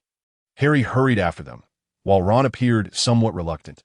Compared to visiting the library, he was far more inclined to enjoy a hearty meal in the great hall before retiring to the dormitory for a good night's sleep. Upon arriving at the library, Hermione and the others seemed to disregard David's words, collecting an array of books on modern history and wizardry. David could only feign interest as he flipped through pages. Then, seizing the opportunity during a bathroom break, he fashioned a paper airplane and sent it soaring as the clock approached 7. After hastily grabbing a bite in the great hall, David and the others returned to Gryffindor's common room. Hermione had borrowed a plethora of books from the library, determined to continue her studies. Ron appeared utterly drained, lethargically flipping through a book, while Harry's enthusiasm had waned compared to the outset. TSK, two feeble-minded individuals, David thought with disdain, then placed the book before him, pretending to read while in reality he had shut his eyes to rest. At 10 o'clock in the evening, Hermione finally permitted them to return to their dormitory, setting a plan for everyone to head to the library early the next day. Judging by her demeanor, it seemed the weekend would not be a pleasant one. Back in the dormitory, David noticed a paper airplane on his bed and hurried over to hide it. When Harry and the others were not paying attention, he opened it to find a message. I have prepared hot chocolate for you. Clearly, this night would not afford him a good night's sleep. Sighing, David quickly changed his clothes, lay down, and attempted to seize a moment of rest in the dead of night. Once Harry and the others had drifted off to sleep, David yawned, lingered in bed for a while, then got up, becoming invisible as he staggered toward an exceptionally ugly, oversized stone beast that blocked his path. The professor seemingly hadn't informed him of the password. David scratched his head, glancing up at the high window. Perhaps he could fly in? Wait, the paper airplane. He retrieved the one Dumbledore had sent him from his bag and unfolded it. Hot chocolate, David ventured. The stone beast creaked and shifted aside, revealing a hidden wall that split in two to unveil a continuously moving spiral staircase. David ascended, winding around several turns until he reached Dumbledore's office. The portraits lining the walls were asleep, interspersed with a chorus of snores. One could only wonder how Dumbledore tolerated their slumber. Professor, David called softly, scanning the room for Dumbledore's presence. Shortly thereafter, footsteps echoed from the staircase, and Dumbledore appeared at the top, adorned with a light purple pointed hat, a small ball dangling from its tip, and clad in a purple nightgown sprinkled with moons and stars. That my child, what brings you to seek me at such a late hour? Dumbledore inquired, adjusting the small ball on his hat. Professor, Hagrid informed them about Nick, David said, reclining lazily in a soft chair and yawning. Oh, Dumbledore gracefully descended the staircase. That aligns with my anticipated timeline. I am familiar with Nick, and I know about the Philosopher's Stone. Upon hearing this, David fixed his gaze intently on Dumbledore. Did you reveal anything to them? Dumbledore tapped his wand on the desk, causing a silver plate to materialize, upon which sat a dark loaf of bread drizzled with syrup. Care to try? Dumbledore inquired. A delightful dessert among muggles. What is it called? Let me think. Oh yes, syrup sponge pudding, David rolled his eyes, using the nearby knife and fork to cut a piece and placing it in his mouth, only to be immediately met with a grimace of discomfort. This dessert was overwhelmingly sweet, as though he had been tossed into a vat of sugar. After struggling to swallow, David promptly pushed the confection aside. "I didn't tell them anything. After all, we agreed not to provide Harry with any extra assistance." "Excellent, David. I'm pleased you remember our agreement," Dumbledore remarked casually, though his focus was evidently on the dessert David had pushed away. "What is the matter? Is it not to your liking? I assumed it would suit your taste. You've made it sickeningly sweet. Who could possibly consume that?" David internally scoffed before asking, "So, have you decided what you wish for me to do? Or shall I merely follow Harry around, pretending to know nothing? I cannot guarantee how long I can keep it up." Dumbledore's gaze shifted from the dessert back to David as he settled into the chair opposite him, his long fingers gently tapping on the armrest, not immediately answering David's question. David remained silent, attentively watching Dumbledore, awaiting his response, while the only sounds in the room were the rhythmic tapping of fingers against the chair, echoing against the walls. "What are your thoughts on Harry?" After a prolonged silence, Dumbledore broke the stillness. David contemplated for a moment before replying. "He is quite decent. Though reckless and impulsive, he possesses a strong sense of justice. He is a commendable little lion and a fairly good friend, but if you wish for him to become a savior, he falls short." Dumbledore chuckled lightly. "And how do you compare to him? In which aspect do you refer?" David suddenly grew cautious. Surely Dumbledore did not intend to alter his training objectives. "All aspects," Dumbledore replied. "Overall, Harry surpasses me by leaps and bounds," David asserted confidently. Dumbledore feigned indignation. "Deceiving an old man is hardly a commendable habit. I assent it to avoid any sudden magical notions from you." David chuckled awkwardly, refraining from responding. "Truthfully, you surpass Harry in many respects," Dumbledore stated. David quickly shook his head in denial. "You need not rush to refute," Dumbledore continued with a smile. "Be it your magical talent, the knowledge you possess, or even your courage and sense of responsibility, you excel beyond Harry. Your tone, indeed, seems to be shifting your objectives. Does it not? The future Voldemort shall not resemble the sort of individual who possesses Professor Quirrell. That is a character who can cast Avada Kedavra as effortlessly as one drinks water. Confronting him face to face is certainly not an amusing prospect." David's expression grew serious. "Sometimes I ponder whether it would be prudent to switch your position with Harry." Dumbledore winked at David. "While I slumber, I am uncertain if I employ all my wisdom in contemplation." David promptly waved his hand. "No need, Professor. Harry is doing quite splendidly, and there are prophecies to consider." Dumbledore gazed intently at David for a moment, though perhaps not at him specifically. After several seconds, he softly remarked, "Yes, there are indeed prophecies." Although Dumbledore merely reiterated his previous statement, David sensed that he was alluding to something different. "Professor, you wouldn't abandon the cultivation of Harry, would you?" David inquired. "Of course not," Dumbledore replied. "His current performance is far from reaching the point of a strikeout." "Do you know what a strikeout is?" "It is a term from a Muggle sport." "Quite interesting. You might want to try it out someday." David nodded. "As long as you do not forsake Harry, everything else you say is correct. Thus, it appears you must endure a bit of inconvenience. Perhaps you could serve as an observer, refraining from offering them excessive assistance." Dumbledore continued, "You surpass them by a significant margin. If you assist them in every endeavor, they shall have no space for growth." "Very well," David responded with a furrowed brow. "This certainly tests one's acting skills." "Thank you, David," Dumbledore said, straightening slightly, with sincerity. "It's nothing, as long as you refrain from disrupting my grandfather's retirement from time to time." "I shall be quite content," David replied. Dumbledore chuckled for a while. "My age surpasses us by quite a bit. You don't seem to concern yourself with me. Perhaps you should retire as well?" David suggested. "I believe Professor McGonagall could assume your position, and a wooden cabin could be built next to my small abode. It may not be grand, but it would suffice for your residence." "Perhaps that is a splendid notion," Dumbledore smiled. "If possible, I would be honored to be your neighbor in the future." "Very well, then. I shall take my leave. I must accompany them in search of Nicholas Flamel tomorrow," David said, sliding his chair back from the table and rising reluctantly. Dumbledore nodded. "Off you go. Have sweet dreams. When you next visit, I shall endeavor to make the treacle tart pudding more delectable."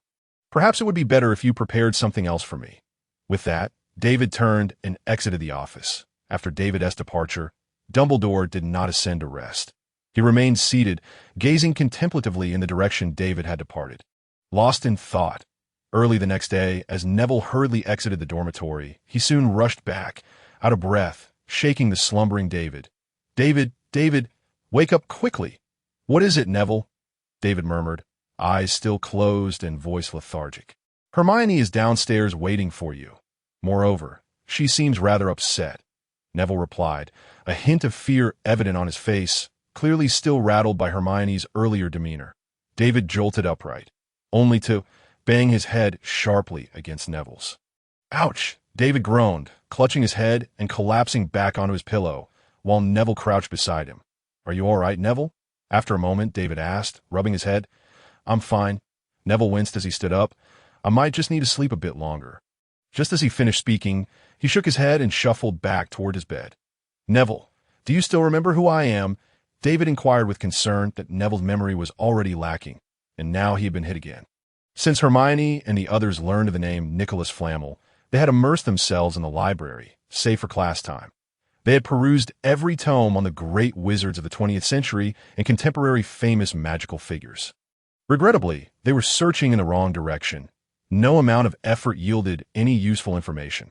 Among the four, aside from Hermione and David, who had been somewhat disengaged from the start, Ron and Harry had long since lost their patience. Were it not for Hermione's insistence, they likely would have abandoned the library altogether. Amidst such a busy schedule, time seemed to fast forward like a film on fast play, swiftly ushering them into December. And before they knew it, Christmas was approaching, signaling their imminent holiday. The day before Christmas, after reminding Harry and Ron to continue their search for information on Nicholas Flamel in the library, Hermione boarded the train with David. Seeking out a compartment for themselves, and no sooner had they stowed their luggage than Hermione produced a hefty, dark brown tome embossed with the title about modern wizards and what one ought to know. It was evident that this book was quite ancient and immensely popular, its edges worn and frayed. Hermione, are you still planning to read? David asked helplessly, leaning back in his seat. Certainly, I must quickly discover who Nicholas Flamel is. Hermione replied without looking up, flipping the pages at a rapid pace. Watching her nimble movements made David's eyes blur.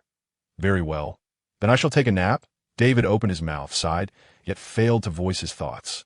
Sleep away. I'll wake you when we arrive. Hermione nodded, continuing to eagerly peruse her thick book resting on her lap.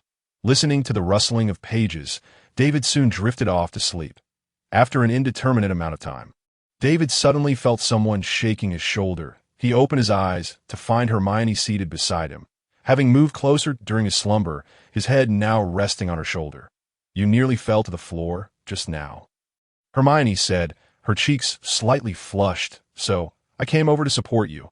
David scratched his head, feeling a bit embarrassed. Thank you. Is it time to disembark? Hermione nodded. I just heard the announcement. We shall arrive shortly. Before long, the train slowed, and a chorus of enthusiastic voices erupted outside, as excited parents stood on the platform, calling out to their long-missed children.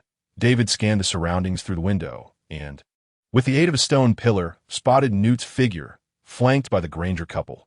With a screech, the train came to a halt, and David and Hermione gathered their belongings and disembarked. David led the way, helping Hermione navigate through the tightly packed crowd, straining towards Newt and the others. Mother!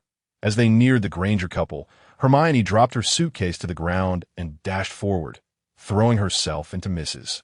Granger's embrace. David followed behind, carrying her suitcase, greeting the Grangers before turning his attention to Newt.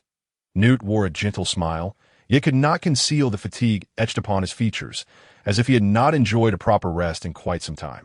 Grandfather, David approached and gently embraced Newt. Has anything happened recently? I will tell you when we return home, Newt replied, bidding farewell to the Grangers before leading David off the platform, operating them both back home. Has grandfather made another mistake? David mused, gazing at the lush forest ahead, bewildered. Where's my grand house? David looked around, spotting the towering tree he often climbed as a child, having fallen from it a few times. This cannot be right. David, puzzled, looked up at Newt. Grandfather, where is our house? Newt smiled. We decided to hide it. ISNT this magic splendid. TSK, if I hadn't come to fetch you, you wouldn't have found it. So during this holiday, you must assist me with some chores to make up for my efforts. Why hide it? David conveniently ignored Newt's lengthy explanation, focusing solely on the first sentence. Newt smirked, maintaining his gaze straight ahead. A trivial matter. Your grandmother fears Dumbledore may come seeking me again, so she concealed the house. Yes, that's so. David frowned, somewhat skeptical of this reasoning. Very well, let us go inside. John has prepared a plethora of delicious treats for you. Newt rummaged through his bag and produced a slip of paper, which he handed to David. Upon glancing at it, David saw inscribed, Newt's cottage in the forest park of Dorset. After reading it, the note spontaneously ignited, the words searing into his memory. When he lifted his gaze once more, the familiar courtyard and cottage reappeared before him. Was this the Patronus charm? David found himself increasingly skeptical of Newt's words. Did Dumbledore truly require the Patronus charm for protection? Such a spell was no trifling matter. Ahem, let us proceed. Quickly, step inside, Newt said, awkwardly clearing his throat under David's watchful gaze. John, David has returned. He called out loudly. In no time, with a resounding thud, the door swung open, revealing John, his long hair tied back in a small bun, an apron cinched around his waist. Compared to the last time David had seen him, John now exuded confidence and composure. John, it has been an eternity, David exclaimed, striding forward to embrace him. John patted David's shoulder and murmured, It's been too long. What? Aren't you going to give Grandma a hug? Tina appeared from behind John, smiling as she spoke. Of course not, David replied, stepping into Tina's embrace. Grandma, how have you been? Have you enjoyed your time at the academy? Made any new friends? Are you still able to stomach the school food? Tina affectionately ruffled David's hair, showering him with questions. Absolutely. Harry, Neville, and I share a dorm, along with Ron from the Weasley family to AS for the food. It pales in comparison to what you and John prepare, David replied. Oh, Neville, you must take good care of him, Tina said. David nodded earnestly. Rest assured, Grandma, I will. Have you ventured into the Forbidden Forest? Tina's eyes suddenly gleamed with a hint of danger. What are you talking about? David laughed, breaking free from Tina's embrace and peering into the dining area. Grandma, is there anything to eat? I've been starving for ages. There's a bit of pie over there. I'll fetch it for you, John said as he headed toward the kitchen. But we must wait a while for the meal. Rolf wrote to say he would join us today for Christmas. Rolf? David exclaimed in delight. When will he arrive? He should be here shortly, Newt replied, entering the room and shutting the door behind him. Collapsing onto the sofa, he mentioned he'd arrive by noon. After a time, as David's stomach growled with increasing urgency, a gentle breeze wafted through the room, and suddenly, a figure materialized in the center. A tin bucket dangling from his foot. Rolf sported short, dark brown hair and bore a striking resemblance to a younger Newt, particularly in his eyes and large ears, almost identical. Compared to David, Rolf had a darker complexion, likely due to spending most of his time outdoors that he was currently studying at Ilvermorny School of Witchcraft and Wizardry in the Thunderbird house, alongside Tina. And how had Rolf grown so tall? What sort of feed had he been consuming behind my back? He has grown so quickly, David pondered, recalling that during his last encounter with Newt, they had been nearly the same height. Rolf, David whispered. Sneaking up on him on tiptoe, Rolf grinned and playfully pressed down on David's shoulders, forcing him back onto his heels. Why didn't you call me brother? David smiled slightly. Well, dear brother, could you perhaps call me that once more? Rolf paused, then playfully slapped David on the back. You little rascal, he then approached Newt and Tina, greeting them warmly. John? Rolf said, turning to him. John smiled and nodded. Hello, Rolf. Rolf stepped forward and embraced him, saying, Thank you for taking care of my grandparents while I was away. That is the least I could do. Without them, I would still be wandering, John replied earnestly. After exchanging pleasantries, the group moved to the dining area for lunch. After a brief respite, Rolf and David ventured outside together.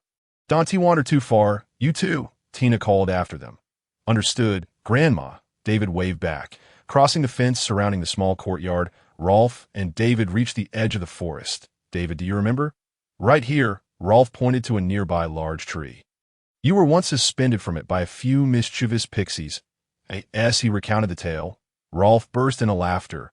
You couldn't get down, and you cried so hard that I could hear you from the house.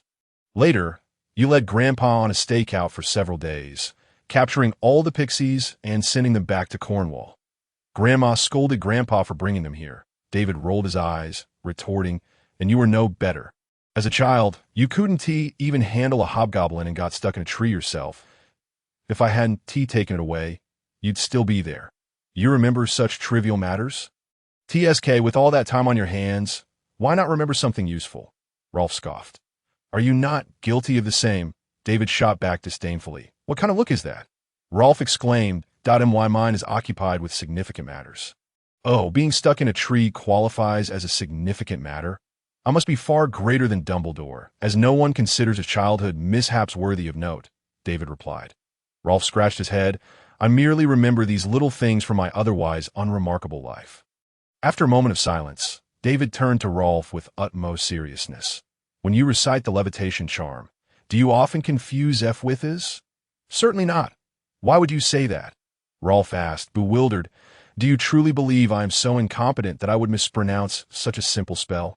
I am an exceptional student at Ilvermorny. Is that so? David feigned confusion. Then where do you find the time to boast so much? Don't you have classes to attend? You rascal, Rolf said, pulling David close and playfully squeezing him. Ow, ow, Rolf. Let go, you brute. David protested loudly. How dare you call me a brute? Your audacity is growing. Rolf tightened his grip. Rolf's muscular build resembled Newt's, and once subdued, David had no means of resistance that he quickly exclaimed. I concede. I sincerely apologize, Rolf. I will even forget the fact that you cannot defeat a cat. Still talking, Rolf pressed down on David. Perhaps if you call me brother, I shall release you. What do you say? Then you might as well strangle me, David replied, surrendering completely. Calling me brother so dreadful. You'd rather die than utter it. Rolf, resigned, loosened his grip and straightened David's clothing. You know nothing, you brute. After a brief pause, David shouted and took off running into the forest. You dare to say that? Rolf sprinted after him. After the sun had descended a considerable distance, the two lay beneath a large tree, the cozy cottage visible in their line of sight. Rolf, do you know why Grandpa and the others cast the Patronus charm on the house? David squinted at the distant cottage, speaking softly. I'm not quite sure. Rolf replied, I only learned about it when I returned, as my mother informed me. However, it likely pertains to our organization. Rolf paused momentarily before continuing. My parents have been quite busy lately. We haven't seen each other in ages. Our organization, David murmured. Have they resumed large-scale activities? Pretty much. Last year, my parents and I encountered them. Though they were few in number, Rolf recalled slowly. Since then, my parents have been preoccupied, likely due to them. We also encountered them while in Athens and even fought them off, David added. Yes, Grandpa mentioned in his letter to us, Rolf confirmed. Rolf, expressing his resignation, shrugged his shoulders and remarked, however, after that, Grandfather and my father and mother ceased to share their correspondence with me. When I inquired, they remained silent, believing we were too young to comprehend. The situation appears rather grim. Indeed, David muttered. Suddenly, a spark of inspiration lit up his eyes, and he swiftly turned to Rolf, who immediately perked up in response. We shall, they both began simultaneously, only to pause, exchanging amused glances and erupting into laughter. They had rediscovered the camaraderie of their childhood. Many sentiments now required no words, as their deep-seated understanding, cultivated through years of shared experiences, spoke volumes. Tina played a significant role in this dynamic. Her relentless questioning of Rolf and David often put their rapport to the test.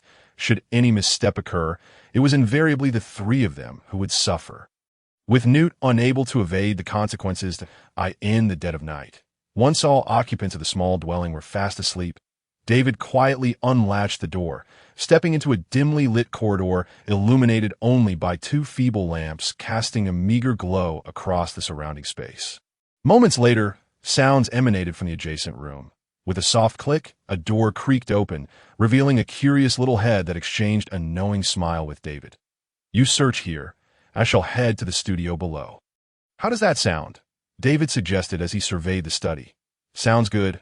Rolf replied, turning towards the desk cluttered with stacks of manuscripts. David approached the heavy iron door, grasped the handle, pressed down, and stepped into the magical realm, descending the staircase into the studio. After a mere 2 steps, David felt something land on his shoulder. Startled, he turned to see a small creature resembling tree bark joyfully pacing back and forth upon him. "Pictor, how have you been?" David greeted with a smile. Pictor happily nodded, plopping down onto David's shoulder, its slender legs swinging in the air. After playfully toying with Pictor for a while, David took a brief tour of the studio, noting that the layout remained largely unchanged from when he had last departed. However, the presence of numerous feed bags suggested that Grandfather had recently brought in a considerable number of magical creatures into the magical space. Scattered across a table against the wall were bottles, manuscripts, and books in a disarray that was quite unusual. While Newt's desk had previously been cluttered, it had always maintained a certain order, allowing him to locate what he needed with ease. Now, it was evident that time had not been spared for tidying up. "Everyone seems quite busy lately," David mused as he approached the table, casually flipping through the materials, most of which were treatment plans for injured creatures and various potion recipes, none of which stood out as particularly remarkable. The only detail of concern was that some of the written injuries indicated severe conditions, with some creatures even described as half-dismembered. He proceeded to open several nearby cabinets and boxes, yet found nothing of significance. In his search, a cloud of dust was stirred into the air. Has Grandfather destroyed the letters? David scratched his head, waving his hand in front of his nose, and continued to scan the surroundings. Finally, in a corner, he spotted a small box. David approached and pulled it out. In stark contrast to the dust-covered environment, this box appeared rather unique, as it bore only a few specks of dust, indicating it had been frequently used. If the letters had not been destroyed, they should be contained within this box. He held the box in his hands, turned it a couple of times, and jiggled the lock, which was firmly secured. "Aloha!" David exclaimed, drawing his wand and casting the spell. The box merely trembled slightly, remaining closed. Did Grandfather cast a counterlocking charm? David pondered aloud.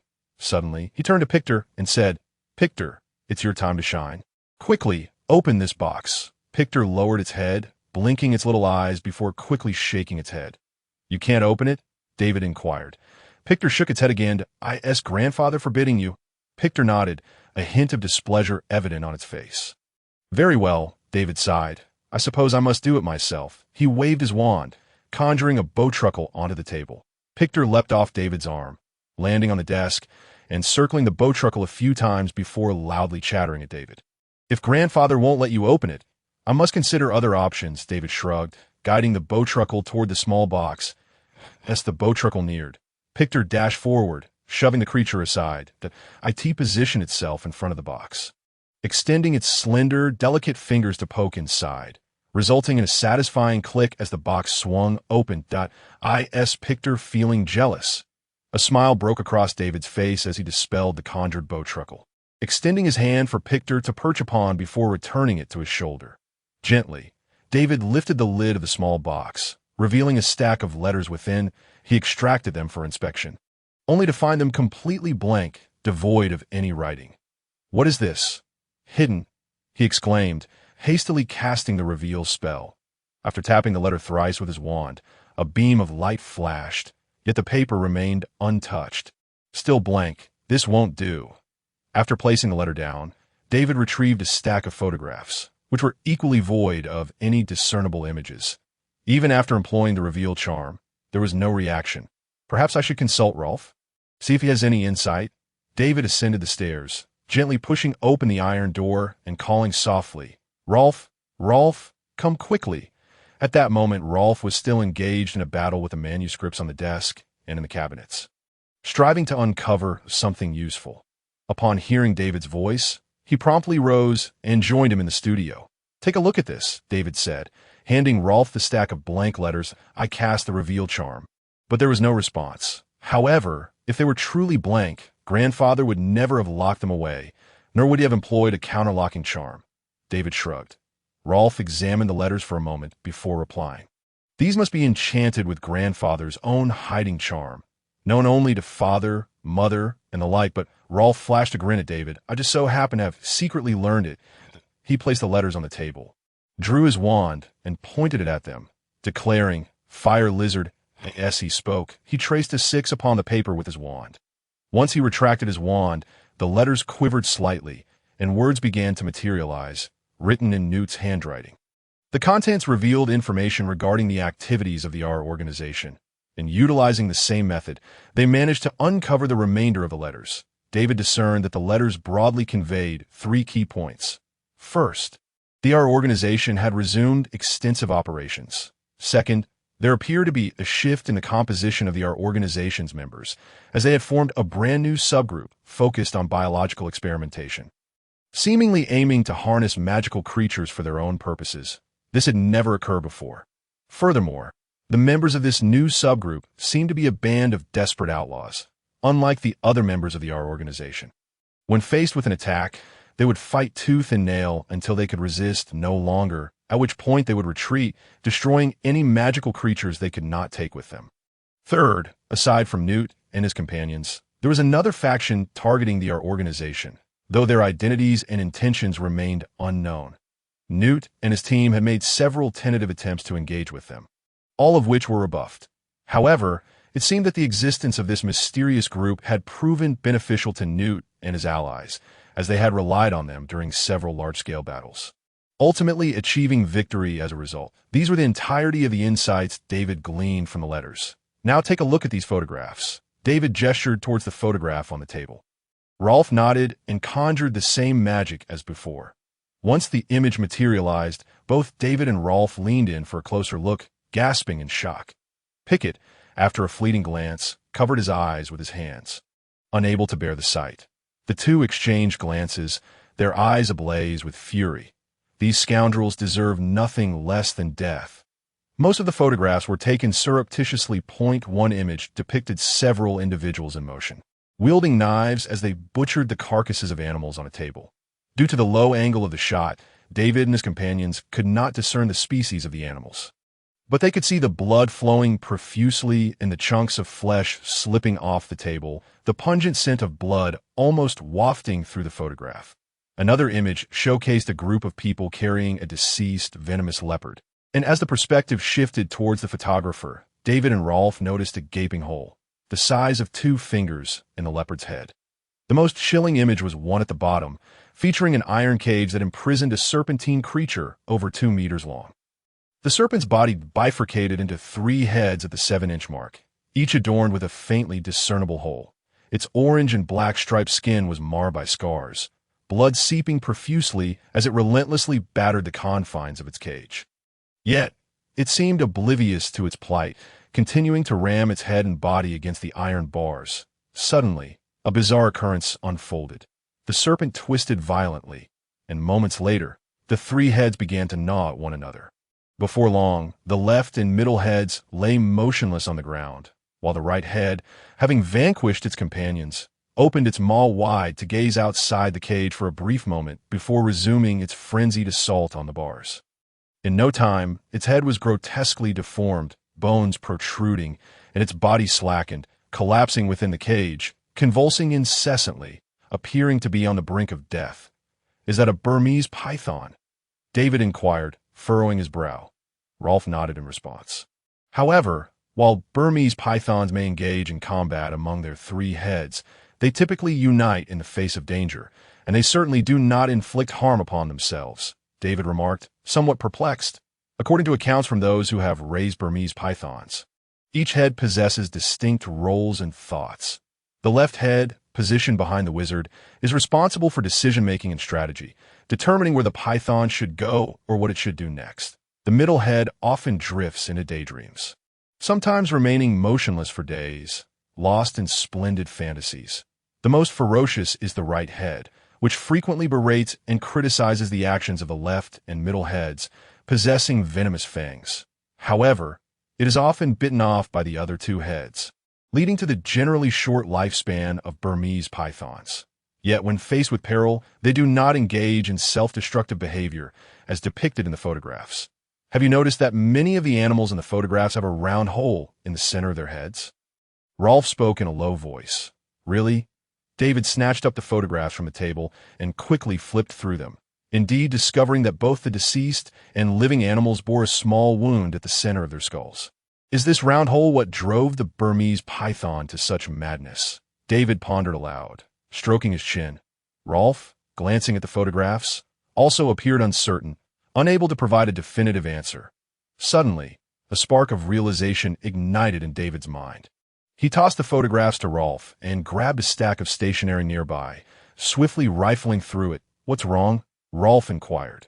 David remained silent, wholly focused on the papers in hand. This one. David extracted a sheet from the center, running his finger along the lines of text. Rolf, look here, he urged, pointing to a line on the stationery. What? Rolf leaned closer, softly reading aloud. An undercover agent infiltrating organization has discovered a newly established group conducting biological experiments.